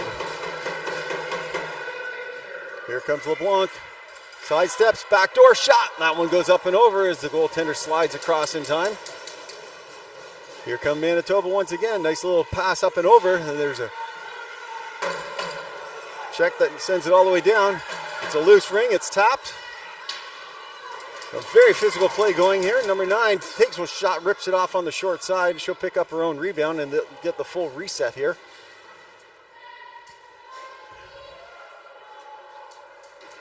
Top of the triangle, defers, looks for the gap. Easy shot, big catch there by McPeak. St. Clair Radford cuts across, sends that up into the neutral zone. There's a breakaway pass, but number 12 is going to probably race into that. Number 27 gets there first. Number 27 sending it back up into the neutral zone here for number 44.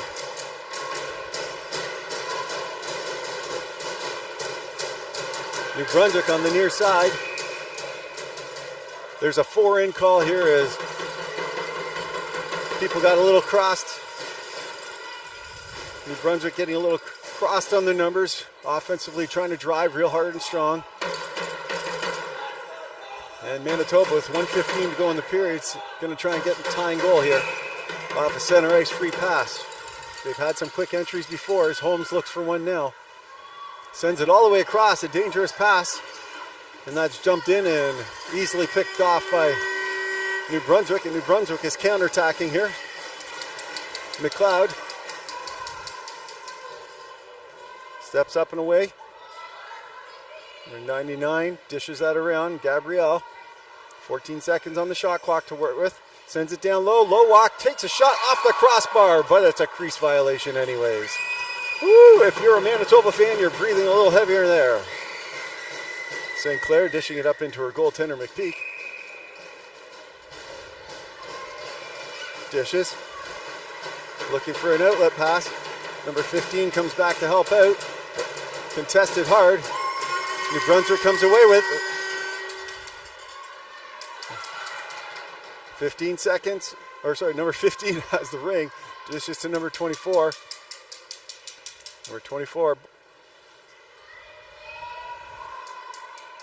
Bork looking for a pass, sending it to number 8 who scored recently.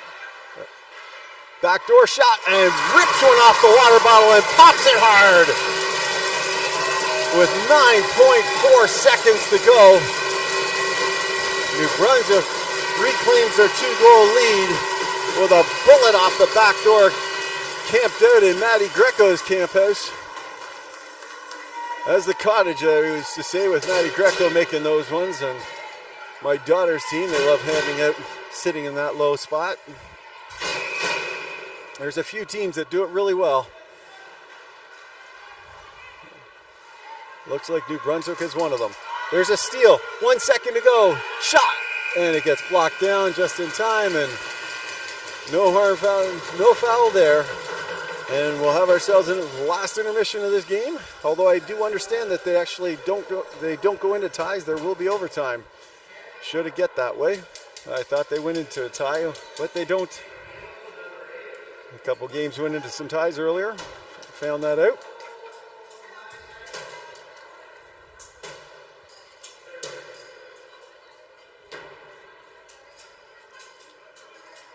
Good opportunity for myself to grab some of this Gatorade as one of our sponsors.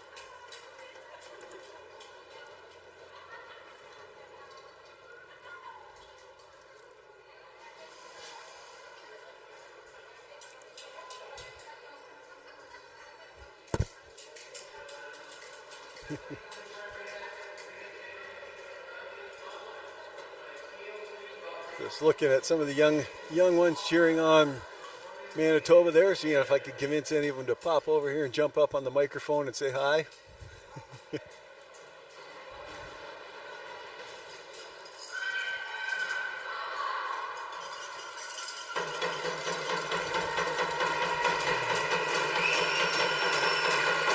All right, Manitoba ready to take the swing one more time to start this period off and see if they can capitalize on a center ice free pass.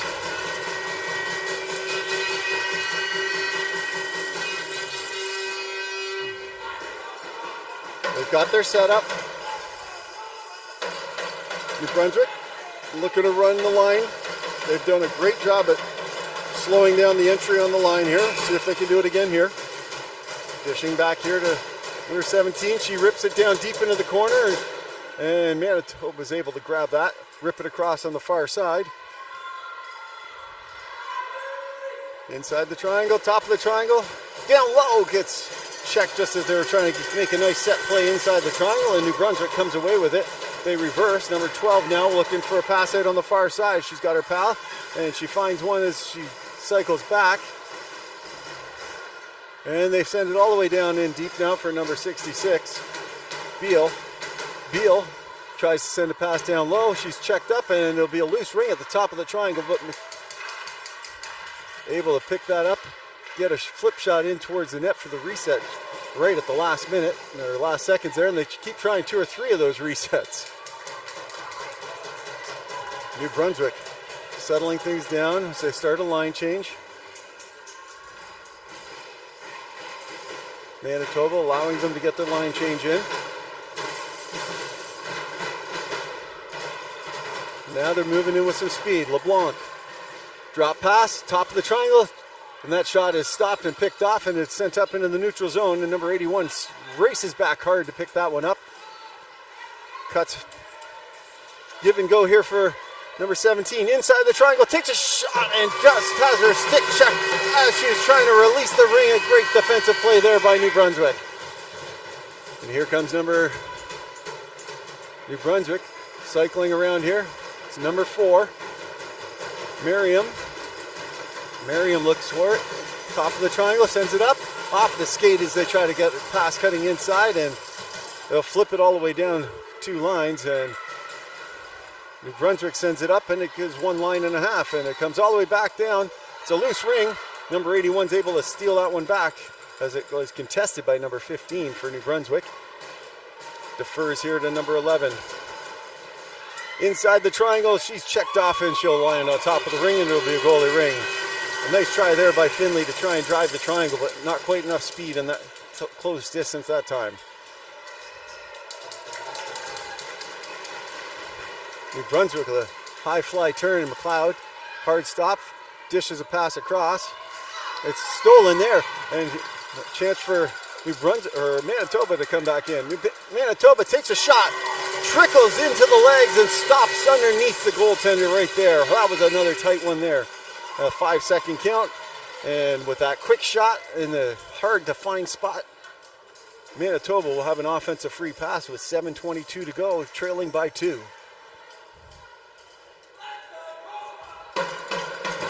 Number 15 looking for Bree here. Alyssa dishes to Bree here on the near side.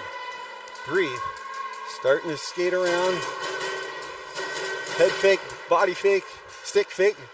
Tries to find her sister, I think, coming in there as Finley comes in hard and heavy. At top of the triangle, shoots, and that one lands up in the breadbasket that time.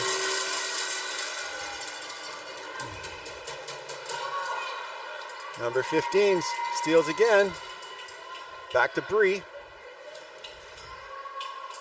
Up top of the triangle there, Finley sends it back, but that pass is picked off and it's sent all the way down. But Manitoba with some pressure able to send it right back in here. Number 15, Alyssa sends it across. Finley looking to get back into the contested area. Inside the triangle, flips it inside, but can't get it to the net and it goes off wide. And Manitoba looks to try and get it out, or sorry. Oh, everybody's coming in a little hard and there's going to be a penalty on the play here. And it's going to be a body contact call and it's going to be boarding. Number 12 is going to head off for boarding. And the trainer comes out quickly, so hopefully Finley will be okay. I believe that was who was going into the boards there.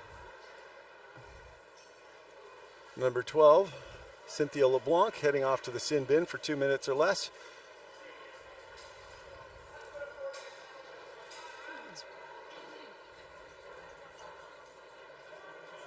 It's been a rather physical game both ways.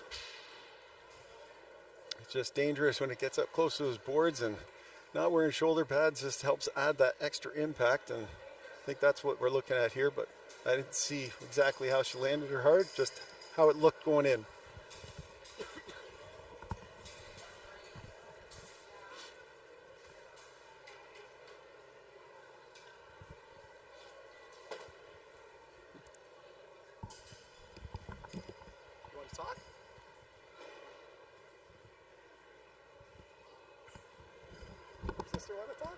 You want to talk?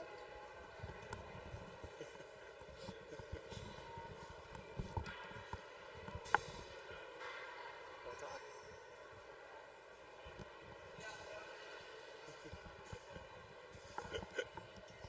Yeah, too shy.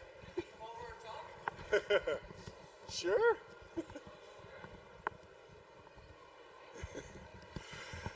Trying to get some of these Manitoba fans, a couple of young ones here, to join us in on the little discussion, see what their thoughts are on the game, who their favorite player is maybe, but they're a little shy right now. A couple of the dads are all game for wanting to do that. And here she is, she's up on her feet, slowly making her way off, being pressed. Sorry, it's number 15 that was injured on the play there, so that would be Alyssa. Hopefully Alyssa's going to be okay. She looks like she's nursing one of her legs there. She's had a tremendous game I watched earlier, so a good tournament so far. So hopefully she'll be all right. They do have some great trainers and physios in house, and I'm sure they'll get looked at. So when we come back to the action here, Manitoba will have a power play. Number 12's off in the sin bin here. Cynthia LeBlanc, 2 minutes for boarding with 6:24 to go here. Number 13, Rochette, looking for that pass. She's got number 18 here on the near side. Number 18's got the ring now. Taylor takes a long lap.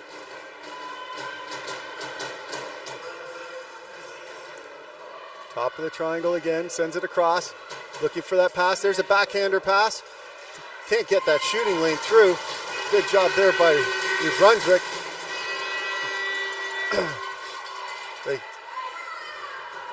Manitoba was able to knock it loose, but New Brunswick's able to gobble up that, and they'll look for a better outlet pass now as they get some fresh legs out there. They'll rip it down the ice here for number 9 to come back to. Number 9 sends it in off the boards for her pal Number 22, it's 5 seconds on the shot clock. She rips one into the breadbasket, and they'll just give a reset and a goalie ring here on the near side. As they start their breakout, they find one pass, almost up into the skates. A good pickup there by Holmes, up close to the skates there. Page sending it down deep into the corner for foul number 8. And they're going to set something up down low. Takes a shot. 9 seconds on the shot clock, and New Brunswick will pick up that rebound, and they'll send it up in the neutral zone, but that rebound briefly picked up.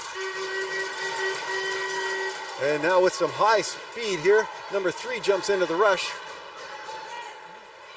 Alexis now cycling out hard. She'll defer as some more forward jump into the place, and she'll go off for a line change. 14 seconds to go on the shot clock, and here comes number 99, Gabrielle, once again. Gabrielle stepping inside, ripping one hard, getting the reset. Nope, not off.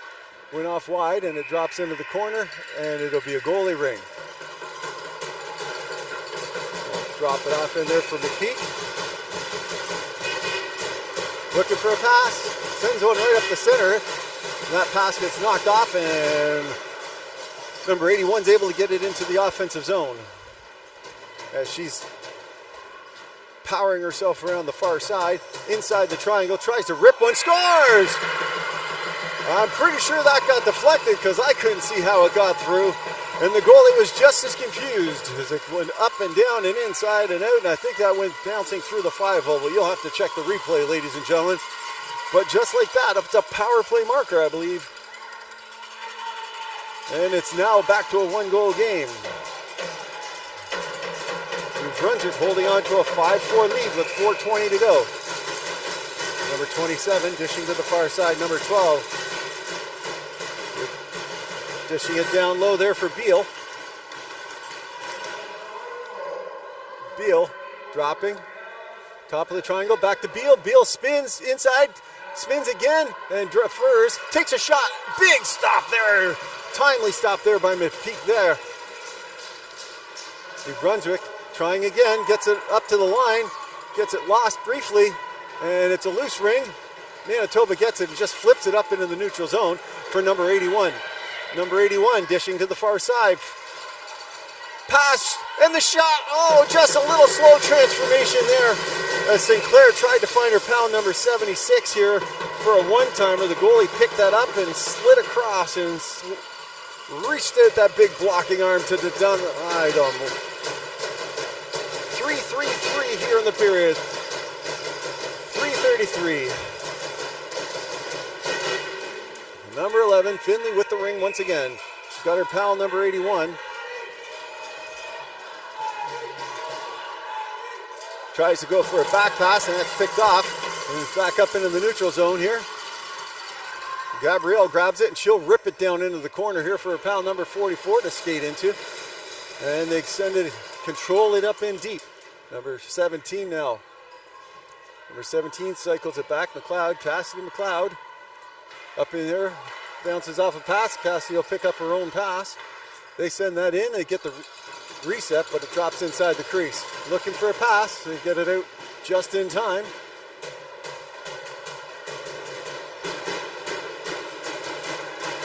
Pass up to Page.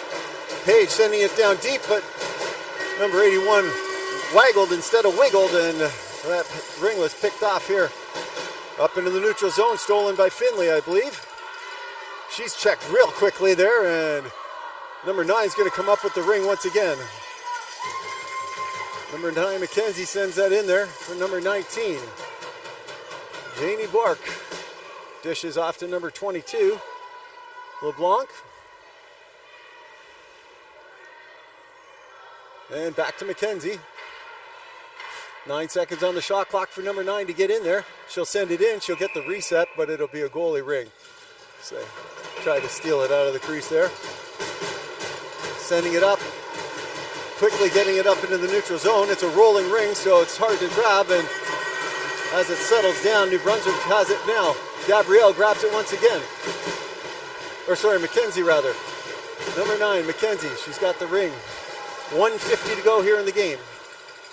In the fourth period. Bounce pass behind. It's stolen by Manitoba. Manitoba Tries to get it up the boards, but not quite out. And here comes LeBlanc, number 12. And they get the reset and they settle it down behind. They go D to D here. They're forward to forward. It's a loose ring. Manitoba working hard. And it comes up to the Ringette line, contested up to Radford, but not all the way out there far enough. And New Brunswick comes right back in with it. Battling for it on the boards. It's a loose ring. New Brunswick has it on their sticks. It's down low. Low walk opportunity, but she settles it down behind the net and calms it down. Bork, number 24, sending it back down deep. 8 seconds on the shot clock. She gets the reset given to her from the side of the net, but now it's a loose ring behind. They steal it right back. We're inside a minute, 50 seconds here. Number 66. Manitoba checking hard now. Everybody's following everybody around. New Brunswick just trying to keep it out to the sides. It's tiring them out. It's dropped off.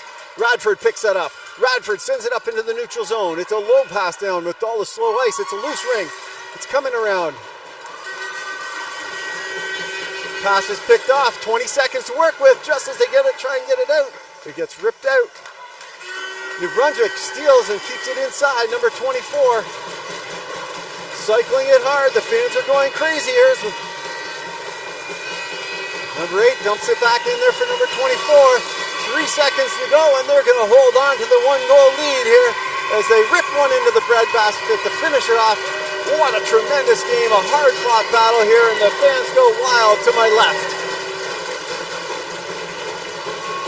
Well, hopefully you at home and around the world have enjoyed that game as much as I did here, and the fans in the stands. It was a great game, battled hard from both teams. Manitoba's got to be really proud with that effort. It may not have been the outcome they would have wanted, but that was a good game. And for all of you who support Ringette, I hope you support the sponsors that do help support Ringette as well. And until next time, this is Barkley Hollinger, the Barkman, howling off.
Good to go? All right. Perfect.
Good evening, Ringette fans. Welcome to Friel Recreation Complex, Rink 3. We're here in the dungeon.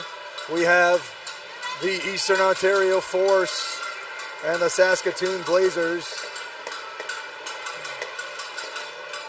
for this U19 AA matchup here at the Canadian Ringette Championships 2025. We have the Force coming in with a loss and an overtime loss to New Brunswick this morning.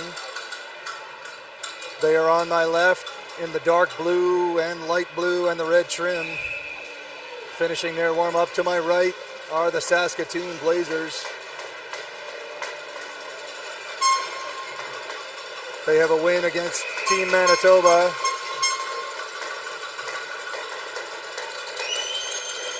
And I believe a loss on their record as well. This one critical for both teams if they are going to stay alive to the top bracket. On Thursday, this is a must-win for both.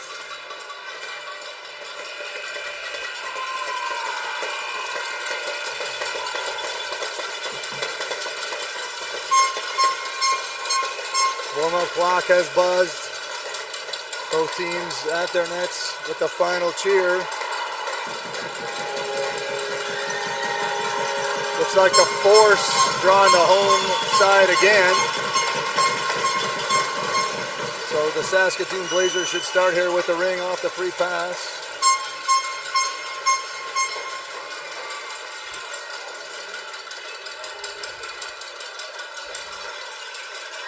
The Force will start with the usual suspects here, Howard, Bartow, and Steins. Rooney and Flynn Mantilla on D, and looks like Molly McBean getting the start in goal. I will do my best here with the Saskatoon squad here. That is Waters, I believe, off to Hill. Hill puts it in deep. It's stolen there by Howard. Howard leaves for Flynn Mantilla. Can't squeeze it. Zapisoski, I think I'm going to get that wrong all day. Sorry, folks from Saskatoon. Got a little bit of pronunciation help from your parents before this one. This was kicked out by McBean into the hands of Bartow. Bartow looking for help here, slings it back on the far side here for Rooney. Rooney rips it into the middle. Howard can't control it. Down low for Waters. Waters circles behind the net. Stolen there by Howard. Maya now with the ring, cuts to the inside, shoots off the shoulder. So it looks like that is Mundell in goal for the Blazers. Bartow now cuts it off from Howard, fires wild into the corner. Howard retrieves the ring. She still has 15 to shoot, plenty of time. Slings it far side for Stein. Stein's in for Bartow, gets through. And that is number 11, Pearson, fires it out here to number 15, Bubnik. Down to Olsen, streaking down behind the net. Watch there by Escala for the Force. Into the middle for 15, fires in. McBean with a big save there. Dobson Takoff now streaks out of the pile, fires it up to McDonald. McDonald fires it up there for Dobson Takoff, who is up from the defensive spot. Fires it in the middle for Sierra McFarland. She shoots just wide. McFarland with a quick snap there, just doesn't get it to go. Leptic now fires it far side for McFarland, shoots. And it is blocked there by number 7, Olsen. She fires it out into the hands of Bubnik. That's deep into the corner here. Flynn Mantilla chasing, trying to hold off the check there, and both will go down. Flynn Mantilla going to get a penalty. I'm not sure about that one, but that one is going to go against Tia. She's going to sit for 2 or less.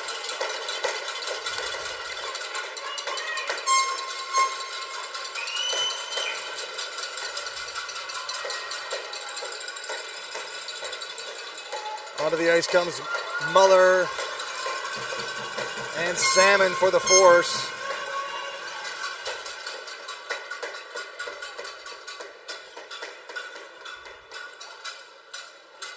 Now, a couple of discussions here with the officials, not sure what they're talking about. So McRae out with Shoot and Stevens. It's going to take me a while to get these names. By the time the game is over, I'll have half of it figured out. McRae cycles, drops for Shoot. Shoot tries to fire it in there, but blocked by Salmon. Shoot on the forehand cycle here has McRae. Elects not to drop, turns to the inside. No space there, blocked there by Escala. And it's behind the net, 8 to shoot there. Down goes the Saskatoon player. Escala fires it up into the hands of Salmon. Salmon nudges ahead for Muller. Muller can't squeeze it, but does know she doesn't get it. It is now fired in the neutral zone for Escala. Escala cycles, gets a stick in the face there, but keeps striking the wrong. Turns the far side, slings it on the backside there for Rooney. Rooney turns, rips it in deep, but it's going to be stolen immediately and then fired out into the neutral zone here, but right past the stick of Sophie Stevens into the hands of Danny Muller. Muller loses it, and bats it over nicely into the hands of Lauren Escala. Up here for Abby Rooney. Rooney onto the far side here has Bartow out for her second shift of the game. Bartow has O'Neill here on the wing. Emily drops for Matteo. Matteo cuts to the inside, doesn't have the angle. Elects to go around here, one hand on the stick dangerously. In trouble here. And it is batted out of the neutral zone here. And fired, and it is wide. Dobson Takoff watching. O'Neill jumping in here from the forward spot into the center. Things fired on the net. Grabbed there by McBean. Dobson Takoff now with it. She puts it into the middle here for Bartow. Bartow cuts nicely. Slides it up for Dobson Takoff. Kira now looking for some help. Fires it down low here for Maddie. O'Neill in the corner. Going on the hunt here. She's forward on the forehand cycle here. Howard coming to her left. Maddie fires, can't get it through. And that's bashed down there. That's going to be goalie Ring. Not sure what happened there, but Rooney trying to steal the free ring there back at the blue line. And that's going to be stolen down low by Claire Steins. Steins leaves for Leptic. Leptic cycles the forehand, has Howard, leaves it for her. Maya always dangerous here on the backhand. Watch there by number 9, Albert. Howard in the middle, fires, gets the reset, and retrieves the ring. New clock here for the Force. Maya drops for Emily dangerously, and Emily kind of have to hurry. She does. Has Claire Steins on the far side, fakes the drop, slides the far side for Howard. Howard steps to the inside, turns, fires, scores! No goal. Not sure what the issue was there. Somebody in the crease, I guess, but Howard did put that one in. Howard now fighting in the neutral zone here, and a penalty coming here to Howard. Looked like a tough check to me. I don't know about that one there again, folks, but Howard going to squeeze the ring here and will sit for 2 or less. Looked like a reasonable check in the corner. So there you go. There's the good and the bad all in one shift there. Howard scores, has it called back, and then draws a penalty down in the corner. We are 4 minutes and 53 seconds into the game here. Olsen going to start this off for Saskatoon. Bubnik here on the half boards here with Waters waiting to jump in here, but number 24, Campagna, going to come down here low, looking for the drop. Doesn't come. 15 going to drive in here, shoots just over the net. McBean there. Olsen now retrieves it in the corner, cycles on the forehand. Slings it by McDonald into the hands of Bubnik. She's back to number 24, Campagna. No shot here. Bubnik turns, fires, scores! She finds the opening over the right shoulder of Molly McBean, and the Blazers on the board first here. Chalk that up as a power play goal, and they take the lead 1-0 here at 5:21 of the first period.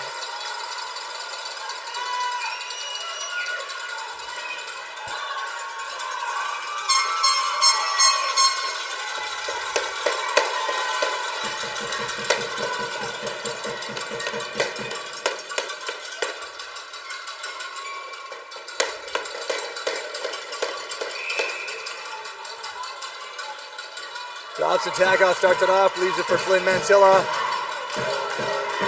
Tia doesn't find anybody, looking for some help here, fires it down low for O'Neill.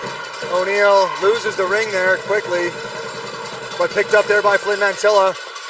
She fires it far side for Dobson Tagoff, who fires it in deep, looking for Muller. Muller gonna have to hurry here. Muller does corral the ring here, I believe, but down she goes to the corner. Picked up by McRae. McRae out into the neutral zone to Stevens. Stevens fires it back to McRae. A nice give and go there. McRae has number 2 shoot lurking through the middle of the triangle there in the neutral zone. McRae turns, fires, far side to shoot, turns, fires, and McBean there equal to the task with a great save. She drops down for O'Neill. O'Neill, nobody to pass to, turns away. Fires it up the middle there, looking for Muller, but it's on the wrong side, all the way down to the goal. Handled there by Mundell. Mundell into the hands of Issa. I'm going to go first name on that one so I don't get the last name wrong, which I probably would. Far side here for Stein. Stein's going to rip it in deep here, looking for Howard. Howard can't stab it clean. And it is now bolted out into the neutral zone to Zapasotsky, and a breakaway here for number 19, and it is on the goal line. It is not in. Pearson got it through McBean into the goal line, but it did not go in. That was close for Molly.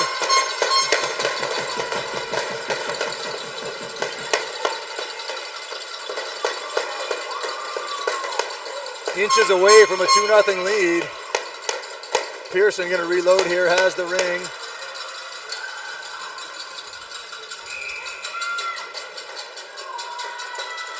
Sorry, that was Pearson. Back to Pearson. Apparently 2 Pearsons as I look on my sheet here. So this, Pearson down, tripped up by the official, it looked like. Watched in there closely by Bartow. Back over here to Avery Pearson. And a shot fired there, kicked out by McBean. Power going to retrieve it into the corner here. Power fighting, but lots of pressure, and that's going to be pinned in the corner, so the ring will go to the Blazers.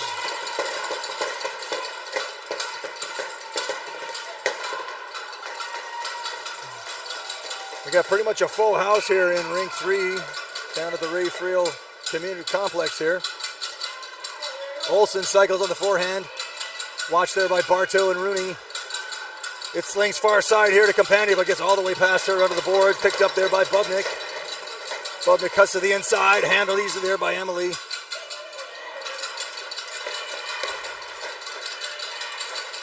Bubnik fires, doesn't get through, blocked, and that's fired. Molly catches that one.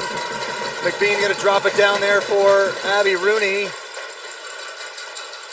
Rooney going to slide it up for Howard. Howard does a quick turn with it. Fires it deep looking for Bartow, I believe. I can't see who's down there. Might be Leptic. Rooney, though, pokes the ring off the boards. Fires it far side for Howard. Howard steps into the inside here. She's going to look for a change, I believe. Cuts to the inside, goes to the forehand, shoots! Big save by Mundell. And she's going to hold it and get the change. Howard can't believe that didn't get through. She got all the way to the goaltender after a nice move and a quick spin.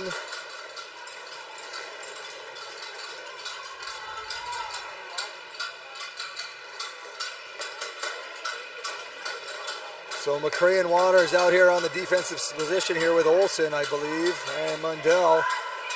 McDonald here going to start it off with the four. She has Leptic and McFarland to her left and right.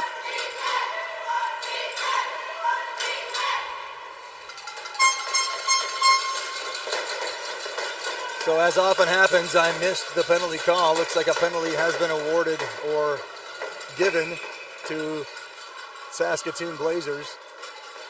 So the Force have the player advantage here. Sierra drops it off for Poppy. Poppy turns to the inside, tries to go backhand and fringes on the crease there, doesn't get the shot away.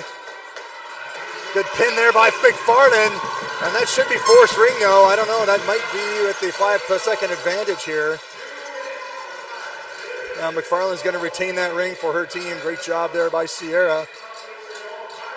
Minute 22 to go here, period one. Howard, Bartow, and Steins out for the Force. McCray, I believe that is Hill on defense. Howard steps, shoots, fires it wide and high. Lots of zip on that one, but a little too high. Steins down low for Howard. Howard cuts to the inside, slides to the backhand, scores! Howard with a sneaky backhand. Nobody expecting shot there, but Maya turns it around the backhand and scores on the far side on the ice. No chance for Mundell there, nobody expecting a shot, and the Force have drawn even here just before the end of the period.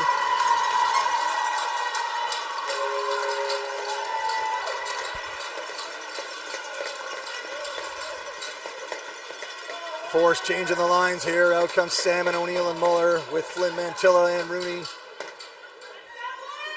Issa has the ring for the Blazers.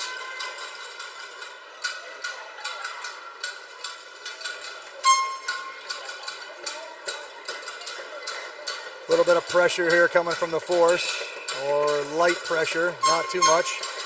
The gang backing off. And it is fired in and going to be stolen by Flynn Mantilla. She nudges up for O'Neill. O'Neill cycles into the neutral zone here, leaves it up there for Muller. Muller does get to the far side here and drops back. No, she keeps it.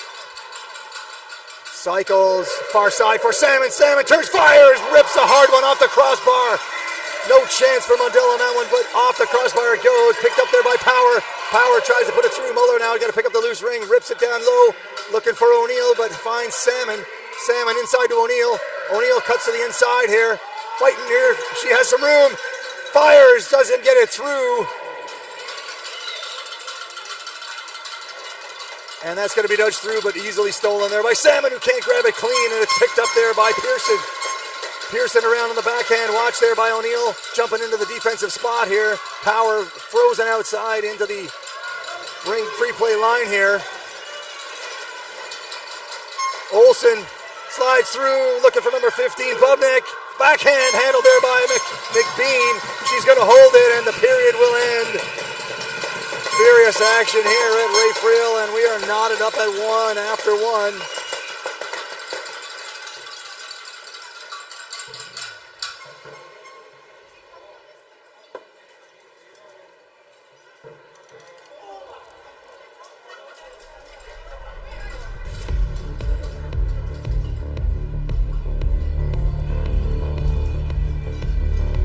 Little shout out here to sponsors, not following the screen here for you, but the main sponsors here, just time to read some out here. We got Government of Canada, Gatorade, Athena Ringette, Ringette, TELUS, and Event Connect. Thank you for your support. This event brings together, I think, close to 50 teams playing 150 games. Nearly 1,000 athletes, 200 coaches, many officials and volunteers. We'll get some more event sponsor shout outs here between the second, third, and the third and the fourth.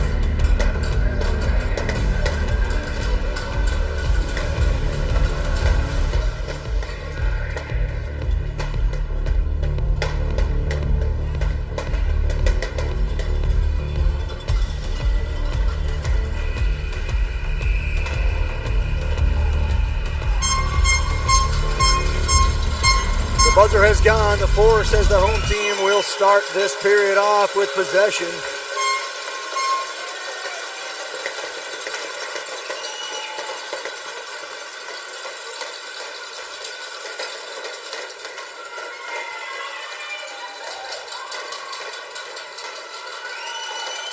Campagna, Olsen, and Bubnik out here for the Blazers. And Rooney leaves it back for Howard. Howard fires it in there just out of the reach of Bartow. Bartow gonna hack at shoot, but number 9, Albert, brings it out, leaves it for shoot on the far side. She's being watched closely, and it's fired into the zone, doesn't get in there. And Bubnik does get it in, but pinned there by Steins. That's gonna be goalie Rink. Good effort there by Claire Steins to stop that one. Forward progress impeded. McBean picks it up. She is going to leave it for Flynn Mantilla. Flynn Mantilla going to nudge it up there into the hands of Bartow. Bartow takes her time, doesn't like what she sees here, going to rip it in there for Howard. Stein's there. Stein's going to leave for Emily. Emily fires, and it's going to be handled there by Mundell. And she fires it off to the far side here. Bartow trying to track this one down. Stein still checking. And that is Albert out here to Bubnik. Bubnik, miscommunication there, and Scala steals. She's in trouble though, but does not give up, keeps fighting. In trouble here now again. Overwhelmed there by the 2 Saskatoon Blazers players. And number 4, McCrae now has the new shot clock and time. Elects to slow it down. She has Stevens on the far side. And slides it in there, but Rooney jumps in to disrupt Shoot. Coming in looking for the free shot. Shoot fires it down in the middle here, and that's going to be taken by Rooney, who slides it right into the crease for McBean. McBean leaving for Escala. Escala, far side for Rooney. Rooney into the middle for Leptic. Picked up by McFarland. They got a miscommunication, but picked up there nicely by number 2. That is Shoot. She puts it back into the hands of Stevens. Stevens to McCrae. McCrae shoots. Blocked partially there by Dobson Takoff and maybe McBean. Great head of speed here. Whoever this is, she's flying. Can't see who that is yet till she turns around. That is Pearson. Pearson has it taken there by McDonald. And it is right back into the hands of Zapasoski. Fired. And that was number 19, Pearson, Avery Pearson. Far side looking for Cassidy. Cassidy Pearson now taking her time, drops down. Turns, fires, and that's going to be blocked by Dobson Takoff. Backhand wildly fired into the corner. Hill going to try to track this down for the Force. Hill does win the ring. Fires it far side with a great play to Dobson Takoff. Dobson Takoff with a great move. Fires behind the net here in great speed. Puts it up in the hands of McDonald. McDonald going to nudge ahead for Dobson Takoff, who's coming into the middle. She shoots, does not shoot. Looked like she was going to shoot. She's done that all year, but backside here for Salmon. Salmon has O'Neill on the short side. Drop back to O'Neill. O'Neill turns, spins to the inside, cuts to the middle, fires, just gets it wide of the net. O'Neill picks up her own rebound. Oh, don't know about that there. Looks like somebody hit the crease. O'Neill looked like she had it back. And that's fired up here to number 7, Olsen.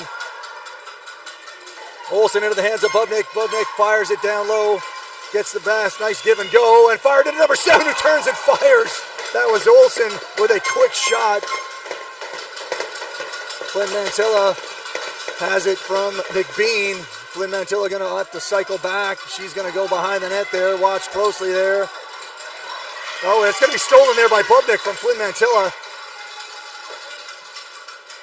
Campagna.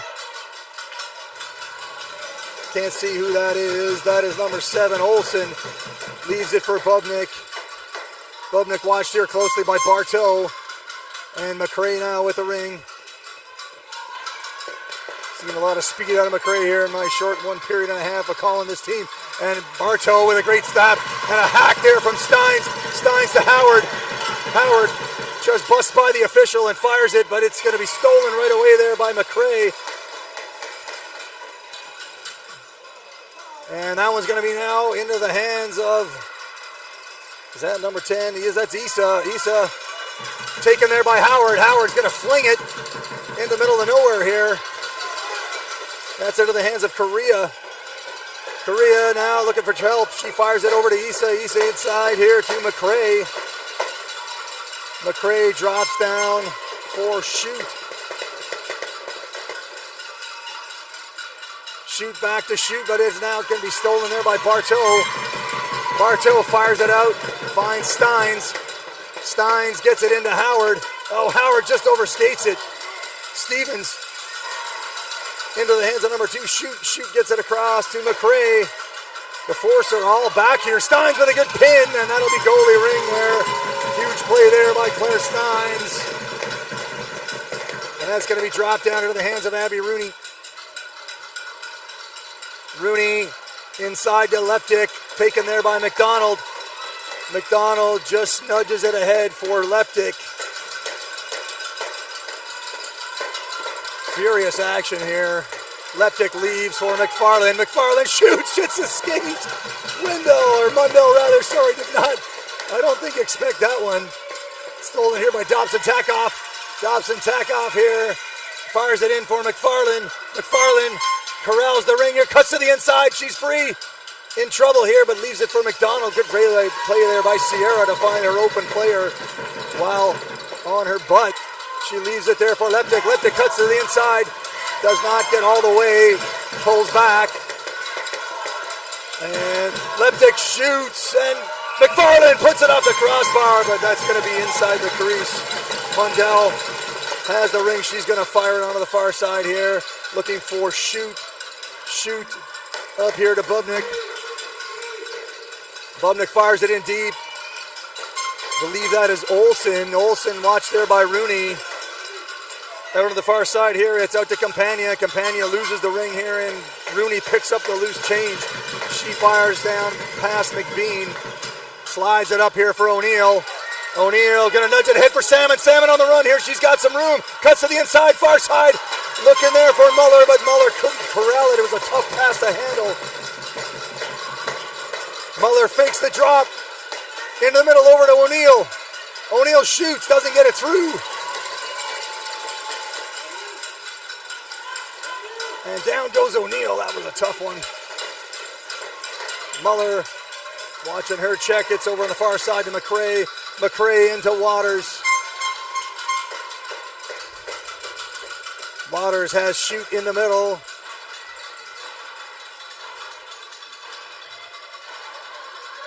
Shoot goes to the backhand. McBean there with a relatively easy save. She drops it down for Flynn Mantilla. We're down to 2:47 to go here in period 2. Flynn Mantilla rips it up for Muller. Too far. O'Neill tries to check there, and it's over on the far side from number 4.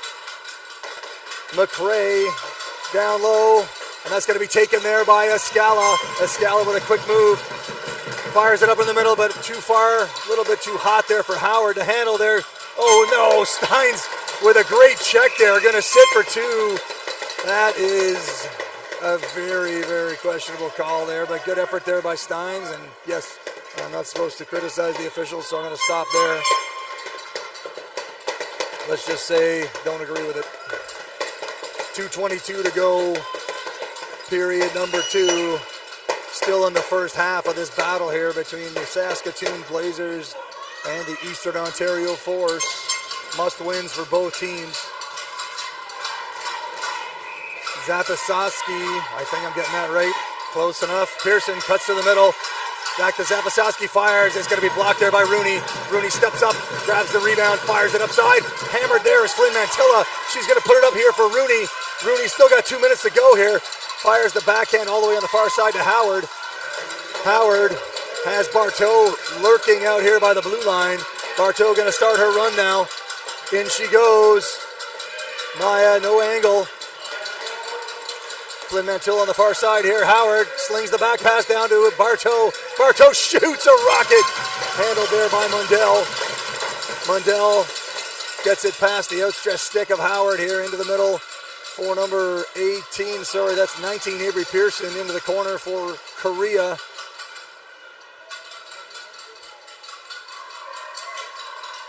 Korea goes far side. Cycling here, I think this is McRae, but I can't tell. No, it's not. It is Pearson. Pearson watched there by Bartow. It's going to be out here, not quite. Oh, and McBean with a big save. And a huge save. That's going to be inside the crease. Looked like that was Zapasoski here with a couple of whacks on it, but she might have gone into the crease here. Bartow now grabs the toss from McBean. Busts around the far side, stops, puts it up there for Escala. Escala far side here for McDonald. McDonald's all by herself, has Leptic coming in for some help. Leptic down the middle, fires! Handled there by Mundell. Good rip there by Poppy. Poppy with a great check. She checks Albert. It's into the middle here for Bubnik. Bubnik rips it in deep there, looking for Olsen. Olsen watched there by Rooney, and now it's into the hands of, I think that is Campagna. It is trying to get back to her, but 3 seconds to go in the shot clock. Rooney playing a little slow play there. Oh, and the reset given. It's into the hands of Kate McDonald. We're only down to 15 seconds here. Flynn Mantilla nudges it ahead for Leptic. She's got some room. Leptic turns the forehand, shoots, and does not get it to go. Mantilla with a huge save. 8 seconds to go. The Force will have the free pass. 8 seconds to see what they can do with it. Leptic walking right down Main Street there, puts a hard one on, and Mundell is there for the challenge. Howard has Steins, fires, oh, just puts it wide, might have hit the shaft of the stick on Mundell, and they're going to fire it out here. Rooney going to try to corral this, puts it back in the hands of Howard, who shoots, and that'll do it for period number 2. Hard to believe no scoring in that period, unless I'm wrong, which I am from time to time.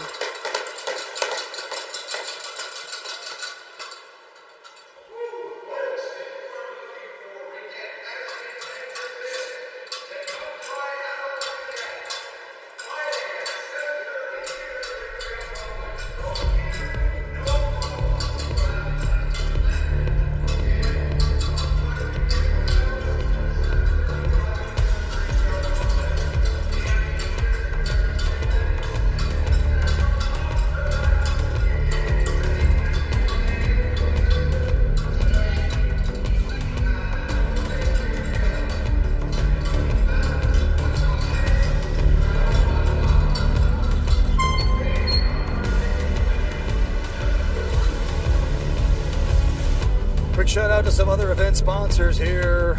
Ottawa Tourism, the province of Ontario, City of Ottawa Ringette, Cora for hosting this great event, Surgeoner, Hertz, Lug, Commissionaires, Ottawa Senators Foundation, and the Heart and Stroke Foundation. So shout out to those sponsors for helping making this event as great as it is. A few more sponsor shoutouts coming your way between the third and fourth periods. So the Blazers will start period 3 with the ring. McRae off to Isa. It's going to be taken there by Bartow. Bartow rips it up for Howard. Howard has Stein streaking, but doesn't like that. Takes her time, puts it back into the hands of Bartow. Bartow now with some room. Cuts to the inside, shoots! Mundell, I'm going to get that one right eventually here. Mundell with a great save. And the Blazers off to the races here is Korea down low here for Stevens. Going to be taken there by Escala. Escala fires it out for Stein. Stein's with a great stab. Fires it on the far side here for Howard. Howard cuts to the inside, doesn't like it, cycles back. She's going to take the slow walk around behind the net. Taking her time, fakes the drop. Now turns to the inside, has it stripped by McRae. McRae is going to fire it out. Oh, number 11 has it down low to number 19, Pearson, but Dobson Takoff back to thwart that one. And good defense there by the Force, fired over the net. And going to be picked up there smartly by, that must be a Scala there with a slick play. She's going to rip it up into the neutral zone just past O'Neill.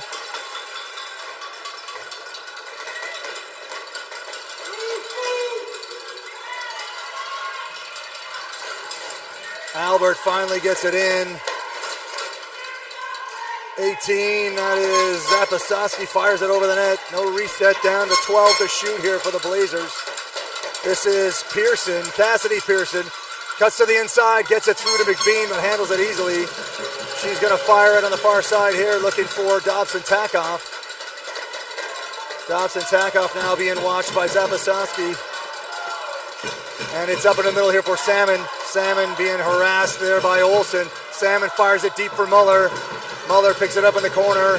Change coming here for the Force. McDonald has it. O'Neill takes off. Here comes McFarland. Shoot now with it from her defensive spot. She's in trouble here. Watch by Leptic. And in the middle here for Bubnik. Bubnik gets it in deep here for Olsen. Olsen flanked here by Campagna. Campagna cuts off into the middle. Olsen on the forehand, puts it in the hands of Bubnik. Kicked out by McBean. And now it's into the hands of Power.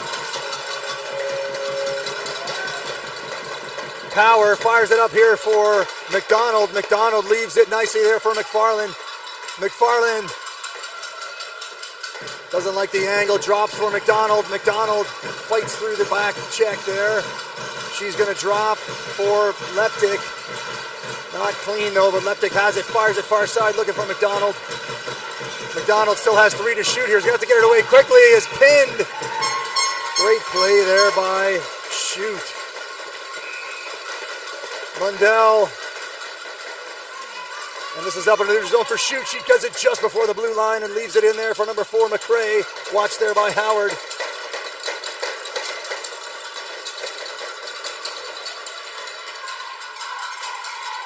Oh, a good steal there by Rooney, stepping in as she often does. Rooney fires it far side. That is Howard. Howard up for Rooney. Rooney's got some room. Fires it down low post, looking for Steins. Steins couldn't grab it clean. Had the opening there. Leaves it for Bartow. Bartow for Howard. Howard steps, shoots. Mundell with the save. And out it goes here into the hands of McRae. McRae up to Waters. Waters rips it far side there for Hill. Hill tries to sneak it into the middle. That is Pearson. Pearson far side, fired well over the net. Blocked there a little bit by Bartow. That's going to be into the crease for McBean. McBean drops for Dobson Takoff. Dobson Takoff into the middle here for Bartow. Bartow slides it down for Muller. Muller leaves it for Salmon. Salmon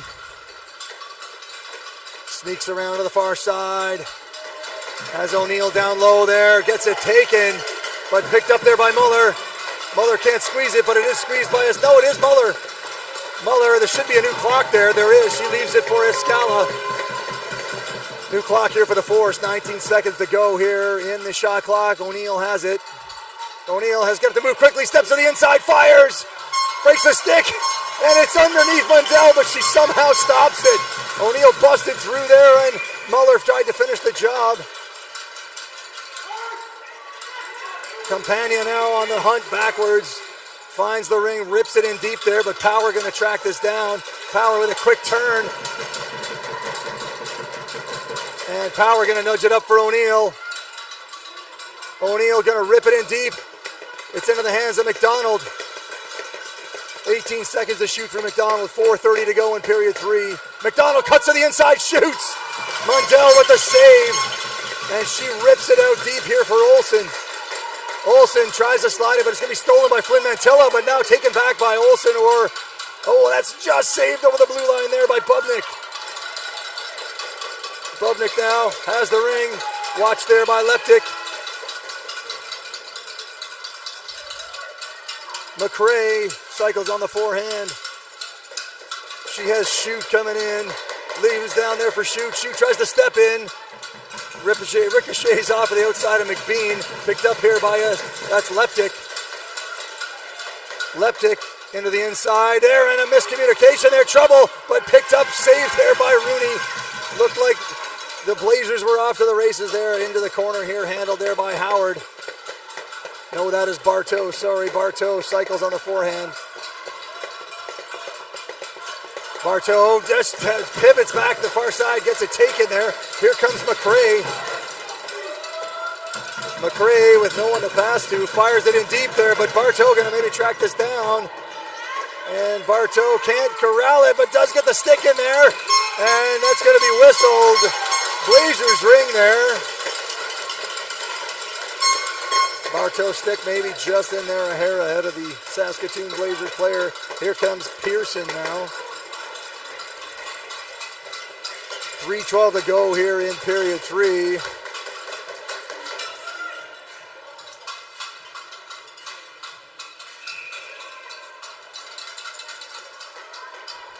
Pearson just flung that. That one is caught there by Molly. Molly is going to leave it for Emily. Emily puts it up there for Howard. Howard can't corral it, but Emily Bartow does squeeze it. Fires it down for Steins. Steins there, watched there by Waters. I think that's Waters. Steins moving nicely there, fires back for Howard. Howard steps to the inside, shoots and rips it off the crossbar. I believe off the crossbar, hard to tell from here. Might have gone off the backboards, but a good rip there by Maya Howard. And that's going to be stolen by Howard. Howard cuts into the middle, shoots, fires it over the net. Steins can't corral the rebound, but does check it away and comes up with it back to Salmon. Salmon steps to the inside, leaves it there, and fired. Oh, it's held there by Muntel again with a big save off of Claire Steins.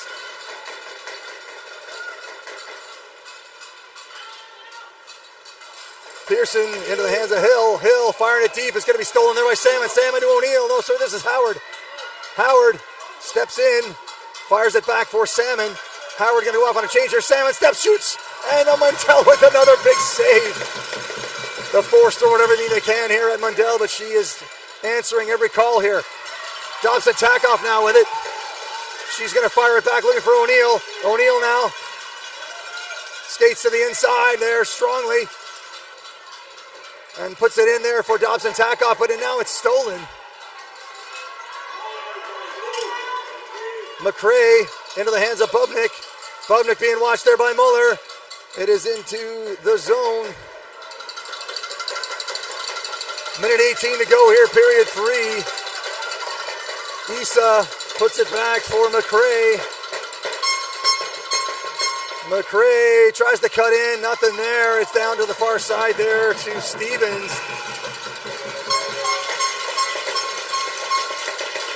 Crease infraction, I guess. That's going to be Blazers ring.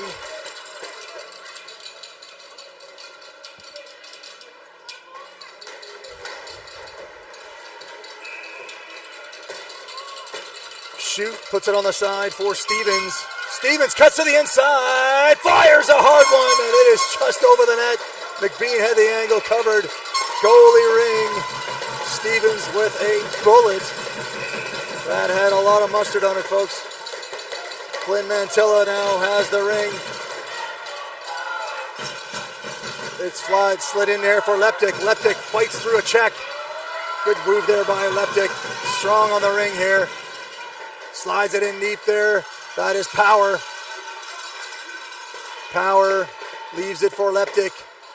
Leptic takes the shove. Leaves it for Bartow. Bartow can't grab it clean. And it's into the outside, the far zone here for Flynn Mantilla. Shoot, though, has the ring. And it's going to be goalie ring. Did not see what happened there, folks. Sorry about that. McBean leaves it for Flynn Mantilla, who's just a little bit shaky on the ring there, but has it. She's fighting off her check. Puts it up on the side for Power, and that'll do it for period 3. No scoring in that one. Again, lots of action, lots of shooting. Mundell here, I think, making a ton of saves there for the Blazers.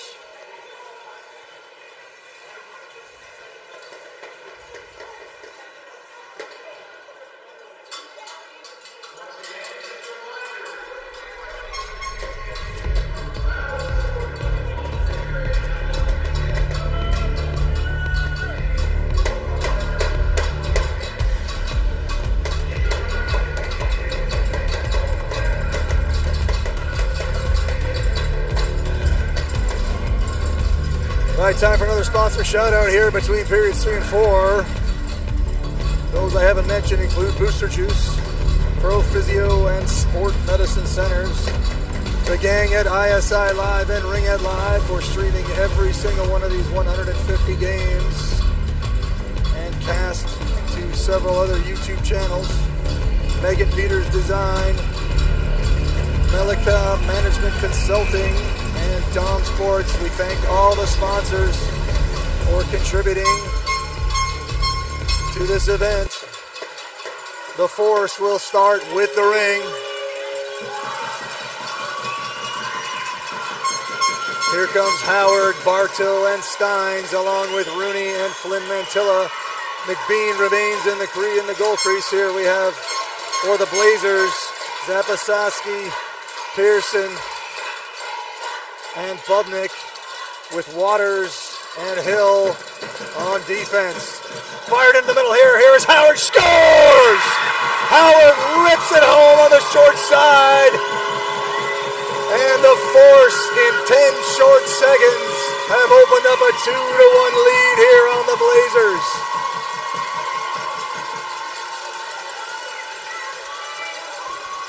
Not the one you want to leave alone in the slot, and that is Maya Howard finishing the job with a rocket.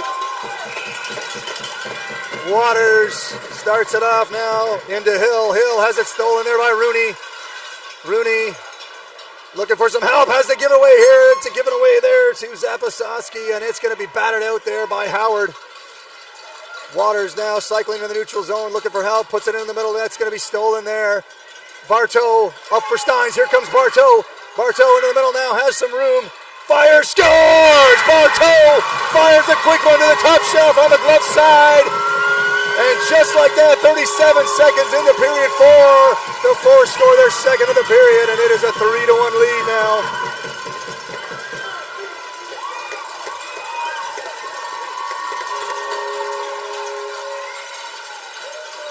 We had 20 plus minutes of Ringette without a goal, and now in 37 seconds, 2 have been scored by the Force.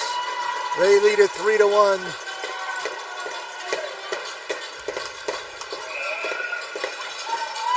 Issa, she slides it off to Correa. Correa just nudges it in for Olsen. Watched there by Matteo. Matteo taking the charge there.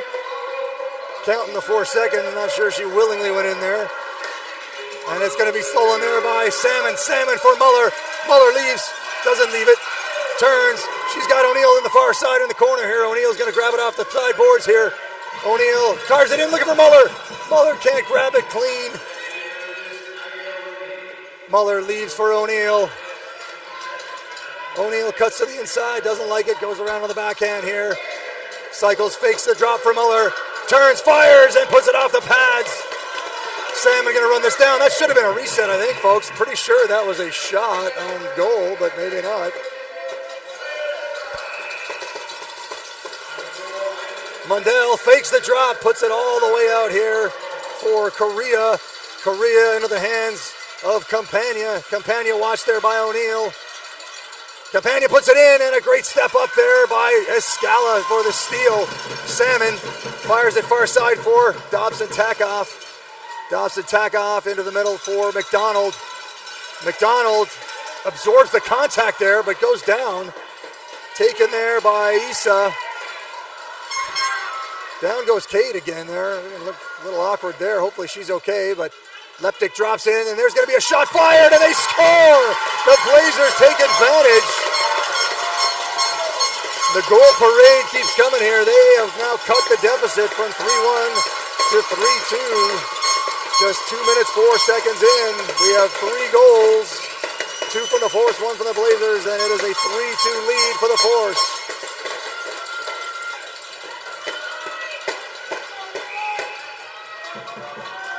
Rooney back to Howard. Howard gonna rip it in deep for Steins. Steins picks it up off the boards clean. Moving nicely back to Maya. Howard steps, fires, just puts it wide. Steins now recovering the ring in the corner. Gonna go on the long skate here with quick speed. She cuts in the middle, has some room, turns to the backhand, and Mundell with the save. Steins with a great run. This is Albert. Albert slides it up there to Shoot. Shoot being watched there, and it's going to be stolen by Bartow. Bartow rips it, but it's going to be stolen back into the hands of Shoot. Shoot in the middle to McRae. McRae fires and scores! Molly going the wrong way. And just like that, we are tied at 3. 4 goals inside the first 2:52. The Blazers turn the momentum around, and they have tied it at 3.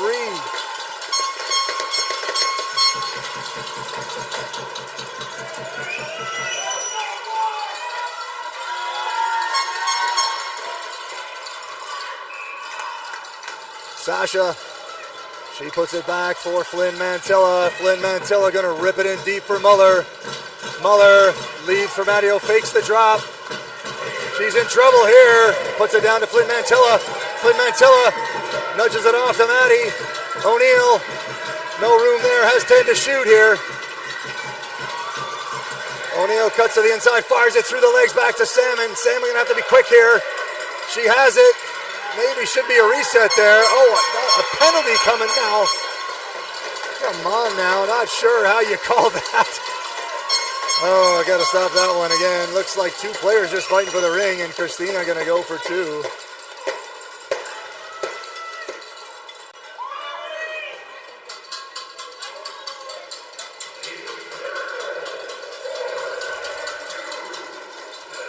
So Salmon will sit for 2 or less. Pearson slides it over to Zapasaski. Zapasaski's going to slide it in there, looking for it. And that's going to be batted out here. Leptic trying to hunt down Issa. Issa gets it through. Watch there by Bartow. And it's going to be stolen there by Flynn Mantilla. Flynn Mantilla nudges it up there for Bartow. Bartow in trouble here, gets hammered. Still with the ring though. Gonna slide it back there for Escala. Escala to Power. Power down to Leptic. Leptic tries to go short side, can't pull the trigger, can't find it, but does pick up the ring. New clock here for the Force. Here comes McDonald in on the change. Leptic has lots of time and 20 to shoot. She leaves for McDonald. McDonald has Escala on the far side. Change coming. Out comes Steins. McDonald fires it in there. It gets all the way down into Mundell. She puts it back there for number 10, Issa. Issa fires it far side for Campagna. It's going to be stolen there by Steins. Stepping right through the stick there with Steins. Steins turns in the neutral zone. Gets around Campagna. Nobody to pass to. Fires it far side. Trouble here, but picked up there by Rooney. Rooney with a powerful move there. Skates through the ring and puts it down for McDonald. 12 seconds to shoot now for Kate. She has Steins with her. Drop down to Steins. Steins going to cut to the inside. No room there, but fires it. Has the reset, but can't corral the ring there. It's put out in the middle here for number 10, Diaz. Issa puts it up there for Bubnik. Into the hands of Campagna. Stolen there by McDonald. McDonald into the hands of Rooney. Rooney back to McDonald. She overskates it. That's going to be picked up by Rooney. Rooney going to have to bust down the side here. Christina can't grab it. It's taken over, and that's carried over the blue line, but it's free here into the hands of Shoot. Shoot bashes it down into the corner for McRae. McRae watched by O'Neill, and Dobson tack off, and it's in the far side to Shoot. Shoot puts it on the far side again to McRae. McRae fires it right into the crease there. Molly has it there, and McBean drops it for Rooney. Rooney puts it up there for Dobson Takeoff. Dobson Takeoff, far side for Bartow. Bartow cuts to the inside, fires and blocked down there by Mundell, but Bartow going to retrieve the rebound and a new clock. 3:35 to go, period number 4. Bartow cycles, fires in the middle, shoots, and it does not get through. Looked like it had the far side labeled. It is ripped to the far side to Howard. Howard down low to Stein. Stein shoots and just ricochets off the shoulder of Mundell behind the net. Stein's far side to Howard. Howard steps to the inside down to Bartow. Bartow turns, shoots. That was pulled in. Bartow complaining about that one. Not going to get the call. Far side to number 17. That is Hill. Hill up to Zapasaski, and Zapasaski might have carried that over, but it's in the hands of Bartow. Bartow to Stein. Stein's over here to Howard. Howard has some room, but falls on the ring. Can't squeeze it. Too bad for Maya there.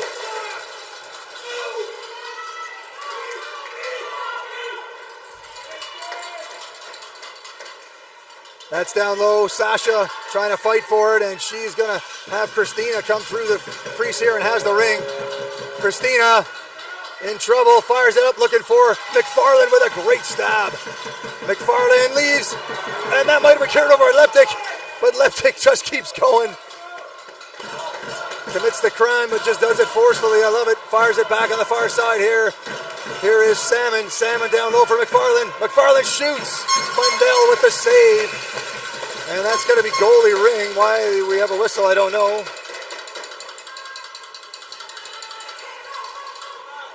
Korea.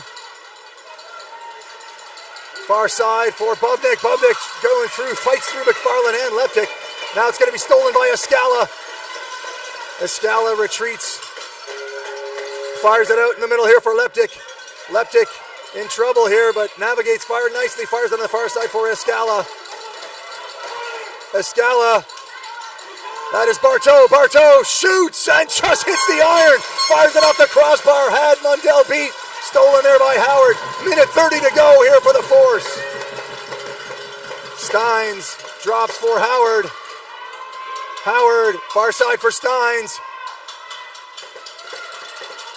Still 18 seconds to shoot here. Steins, far side here for Howard. Howard still has 12 seconds on the clock. She cuts to the inside, fires, and it is a reset, but number 10, Issa, they're going to grab the rebound. It's picked up by Bartow. She cannot touch it. Flynn Mantilla has it. Ooh, not sure what the call is there. I guess they're calling Bartow for touching it, but looked like Tia came in to grab it. 56.9 seconds to go. We are knotted up at 3. The Blazers and the Force.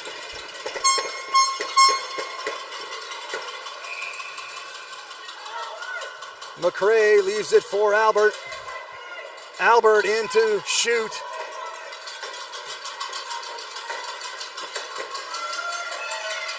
Shoot watched by Bartow and Rooney. It's fired into the middle here. That's going to be stolen by Flynn Mantilla. Flynn Mantilla in the corner. Trying to fight this off. Rooney does. Ooh, not once again. I'm a little lost for that one. Hopefully those of you watching know what happened there. Maybe Tia steps on it, not sure. But shoot with the ring and 34 seconds to play.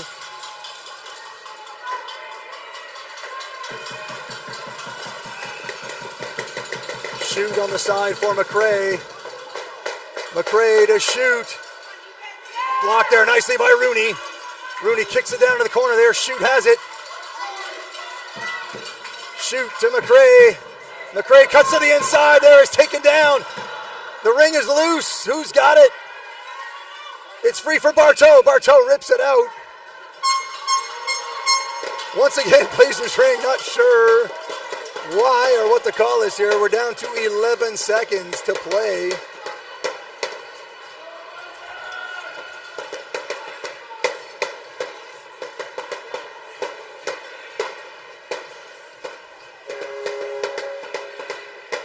Zapasoski going to take this ring. She has Pearson, Cassidy Pearson to her right. And that's Albert, I think, in front. Maybe, no, that's 19. That's going to be dropped down, stolen there by Rooney. Rooney going to rip it down the ice, and that'll do it for regulation. Wow. We are tied at 3. So I missed on the last play. Bartow was given a penalty. That's twice in 2 games here for the Force. Penalties pulled out of the air here late. But nevertheless, a minute break here. And for the second straight game, the Force will head to overtime.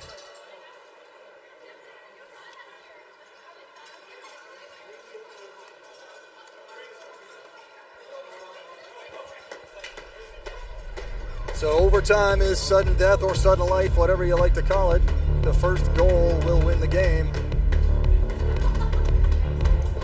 And don't ask me what happens after the first overtime expires, because I don't know. I'll be finding out along with you if it happens.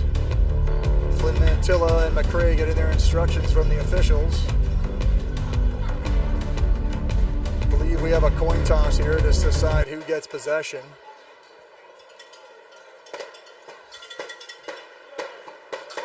Gotta always take heads, I think. Here comes the flip, and looks like the Force have the choice. I assume they will take the ring. McRae will choose the side they will defend. And Mantilla and McRae shake hands. Congratulate each other on a hard-fought 40 minutes of ringette. Bonus time coming your way.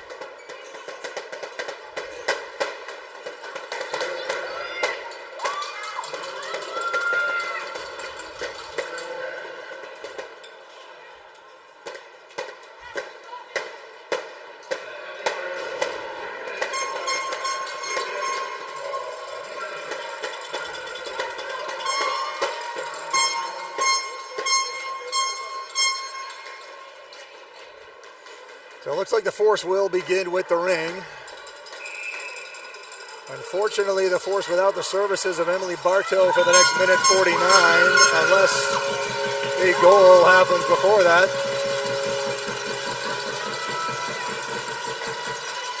Pressure coming here from the Blazers. Rooney, Flynn, Mantilla, Salmon, and Howard out for the Force. The Blazers will answer with Pearson, Zapasoski, Hill, and can't see all the way over there. That's Albert, I think, on the far side, watching Howard. Just in front of me, just slightly to my left. 10 minutes on the clock.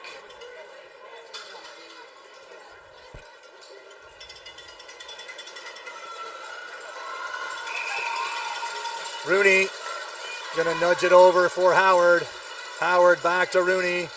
Rooney fires it in deep there, looking for Salmon, but it's gonna be taken there by Pearson. Pearson up for Albert.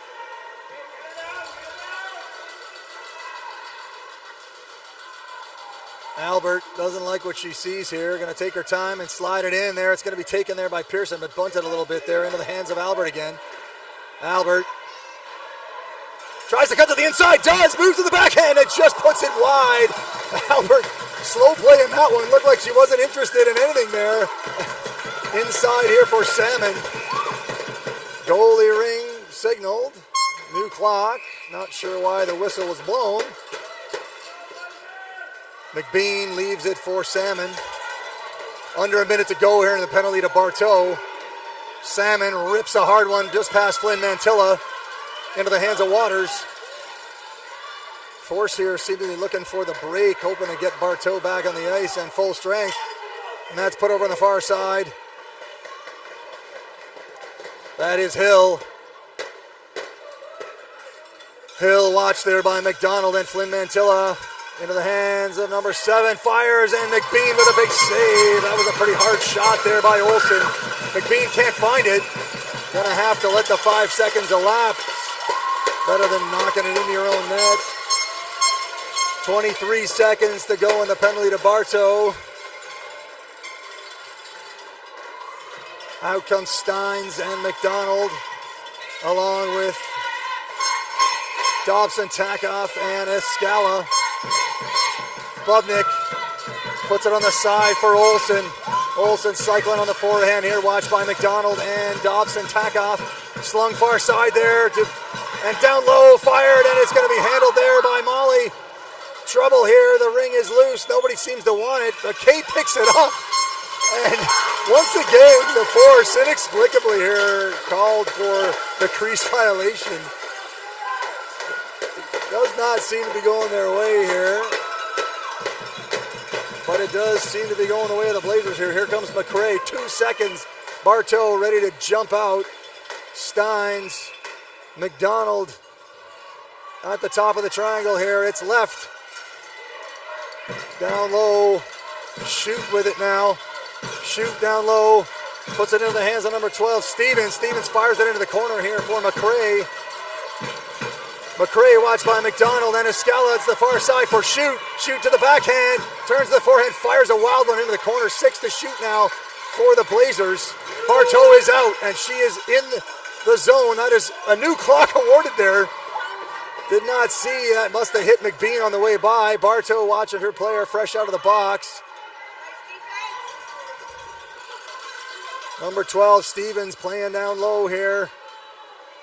Number 4 slides it in. It's down low, and a quick shot there from Shoot. No, sorry, that was Stevens. Dobson Takoff now emerges with the ring. Nobody to pass to here. Oh no, leaves it there. It's stolen. Fired, and off the post. Stevens ripped it off the iron on the short side.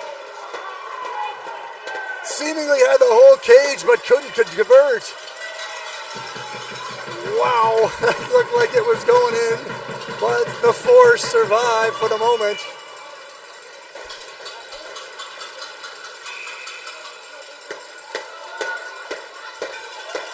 Pearson cycling hard, skating with speed. Cuts to the inside, bowling her way through there. That ring is not going to get through. It's going to be taken there. That should be force ring. As Cassidy Pearson tried to bust her way through forward. And it's tossed down for Bartow. Bartow leaving her player in the dust here. Slides it up for Howard. Howard rips it in for Bartow. Bartow with a quick stab. Shoots. Puts it off the iron or off the arm of Wendell. Good opportunity there for Emily Bartow. And it's far side. This one's going to be stolen by Bartow. She sends in Steins. Steins on the run. Shoots the backhand. Scores! Claire Steins finishes the job here in overtime. On a steal from Emily Bartow. She sends her in, and Steins makes no mistake. Turns to the backhand. And the Force win the game 4-3.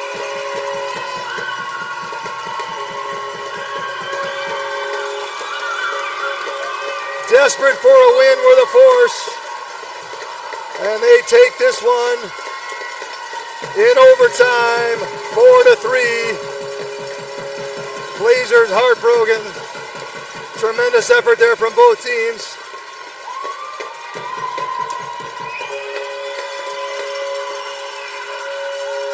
So thank you for watching the CRC 2025 here on the Ringette Live Streaming Media Network. Broadcast on CBC and a whole bunch of other places. Thank you to the sponsors, the fans, the crowd. What a contest. If you watch this one, you were treated to a tremendous effort from both teams. The final score, the Force 4 and the Blazers 3. Good night here from Ray Friel. We'll see you tomorrow.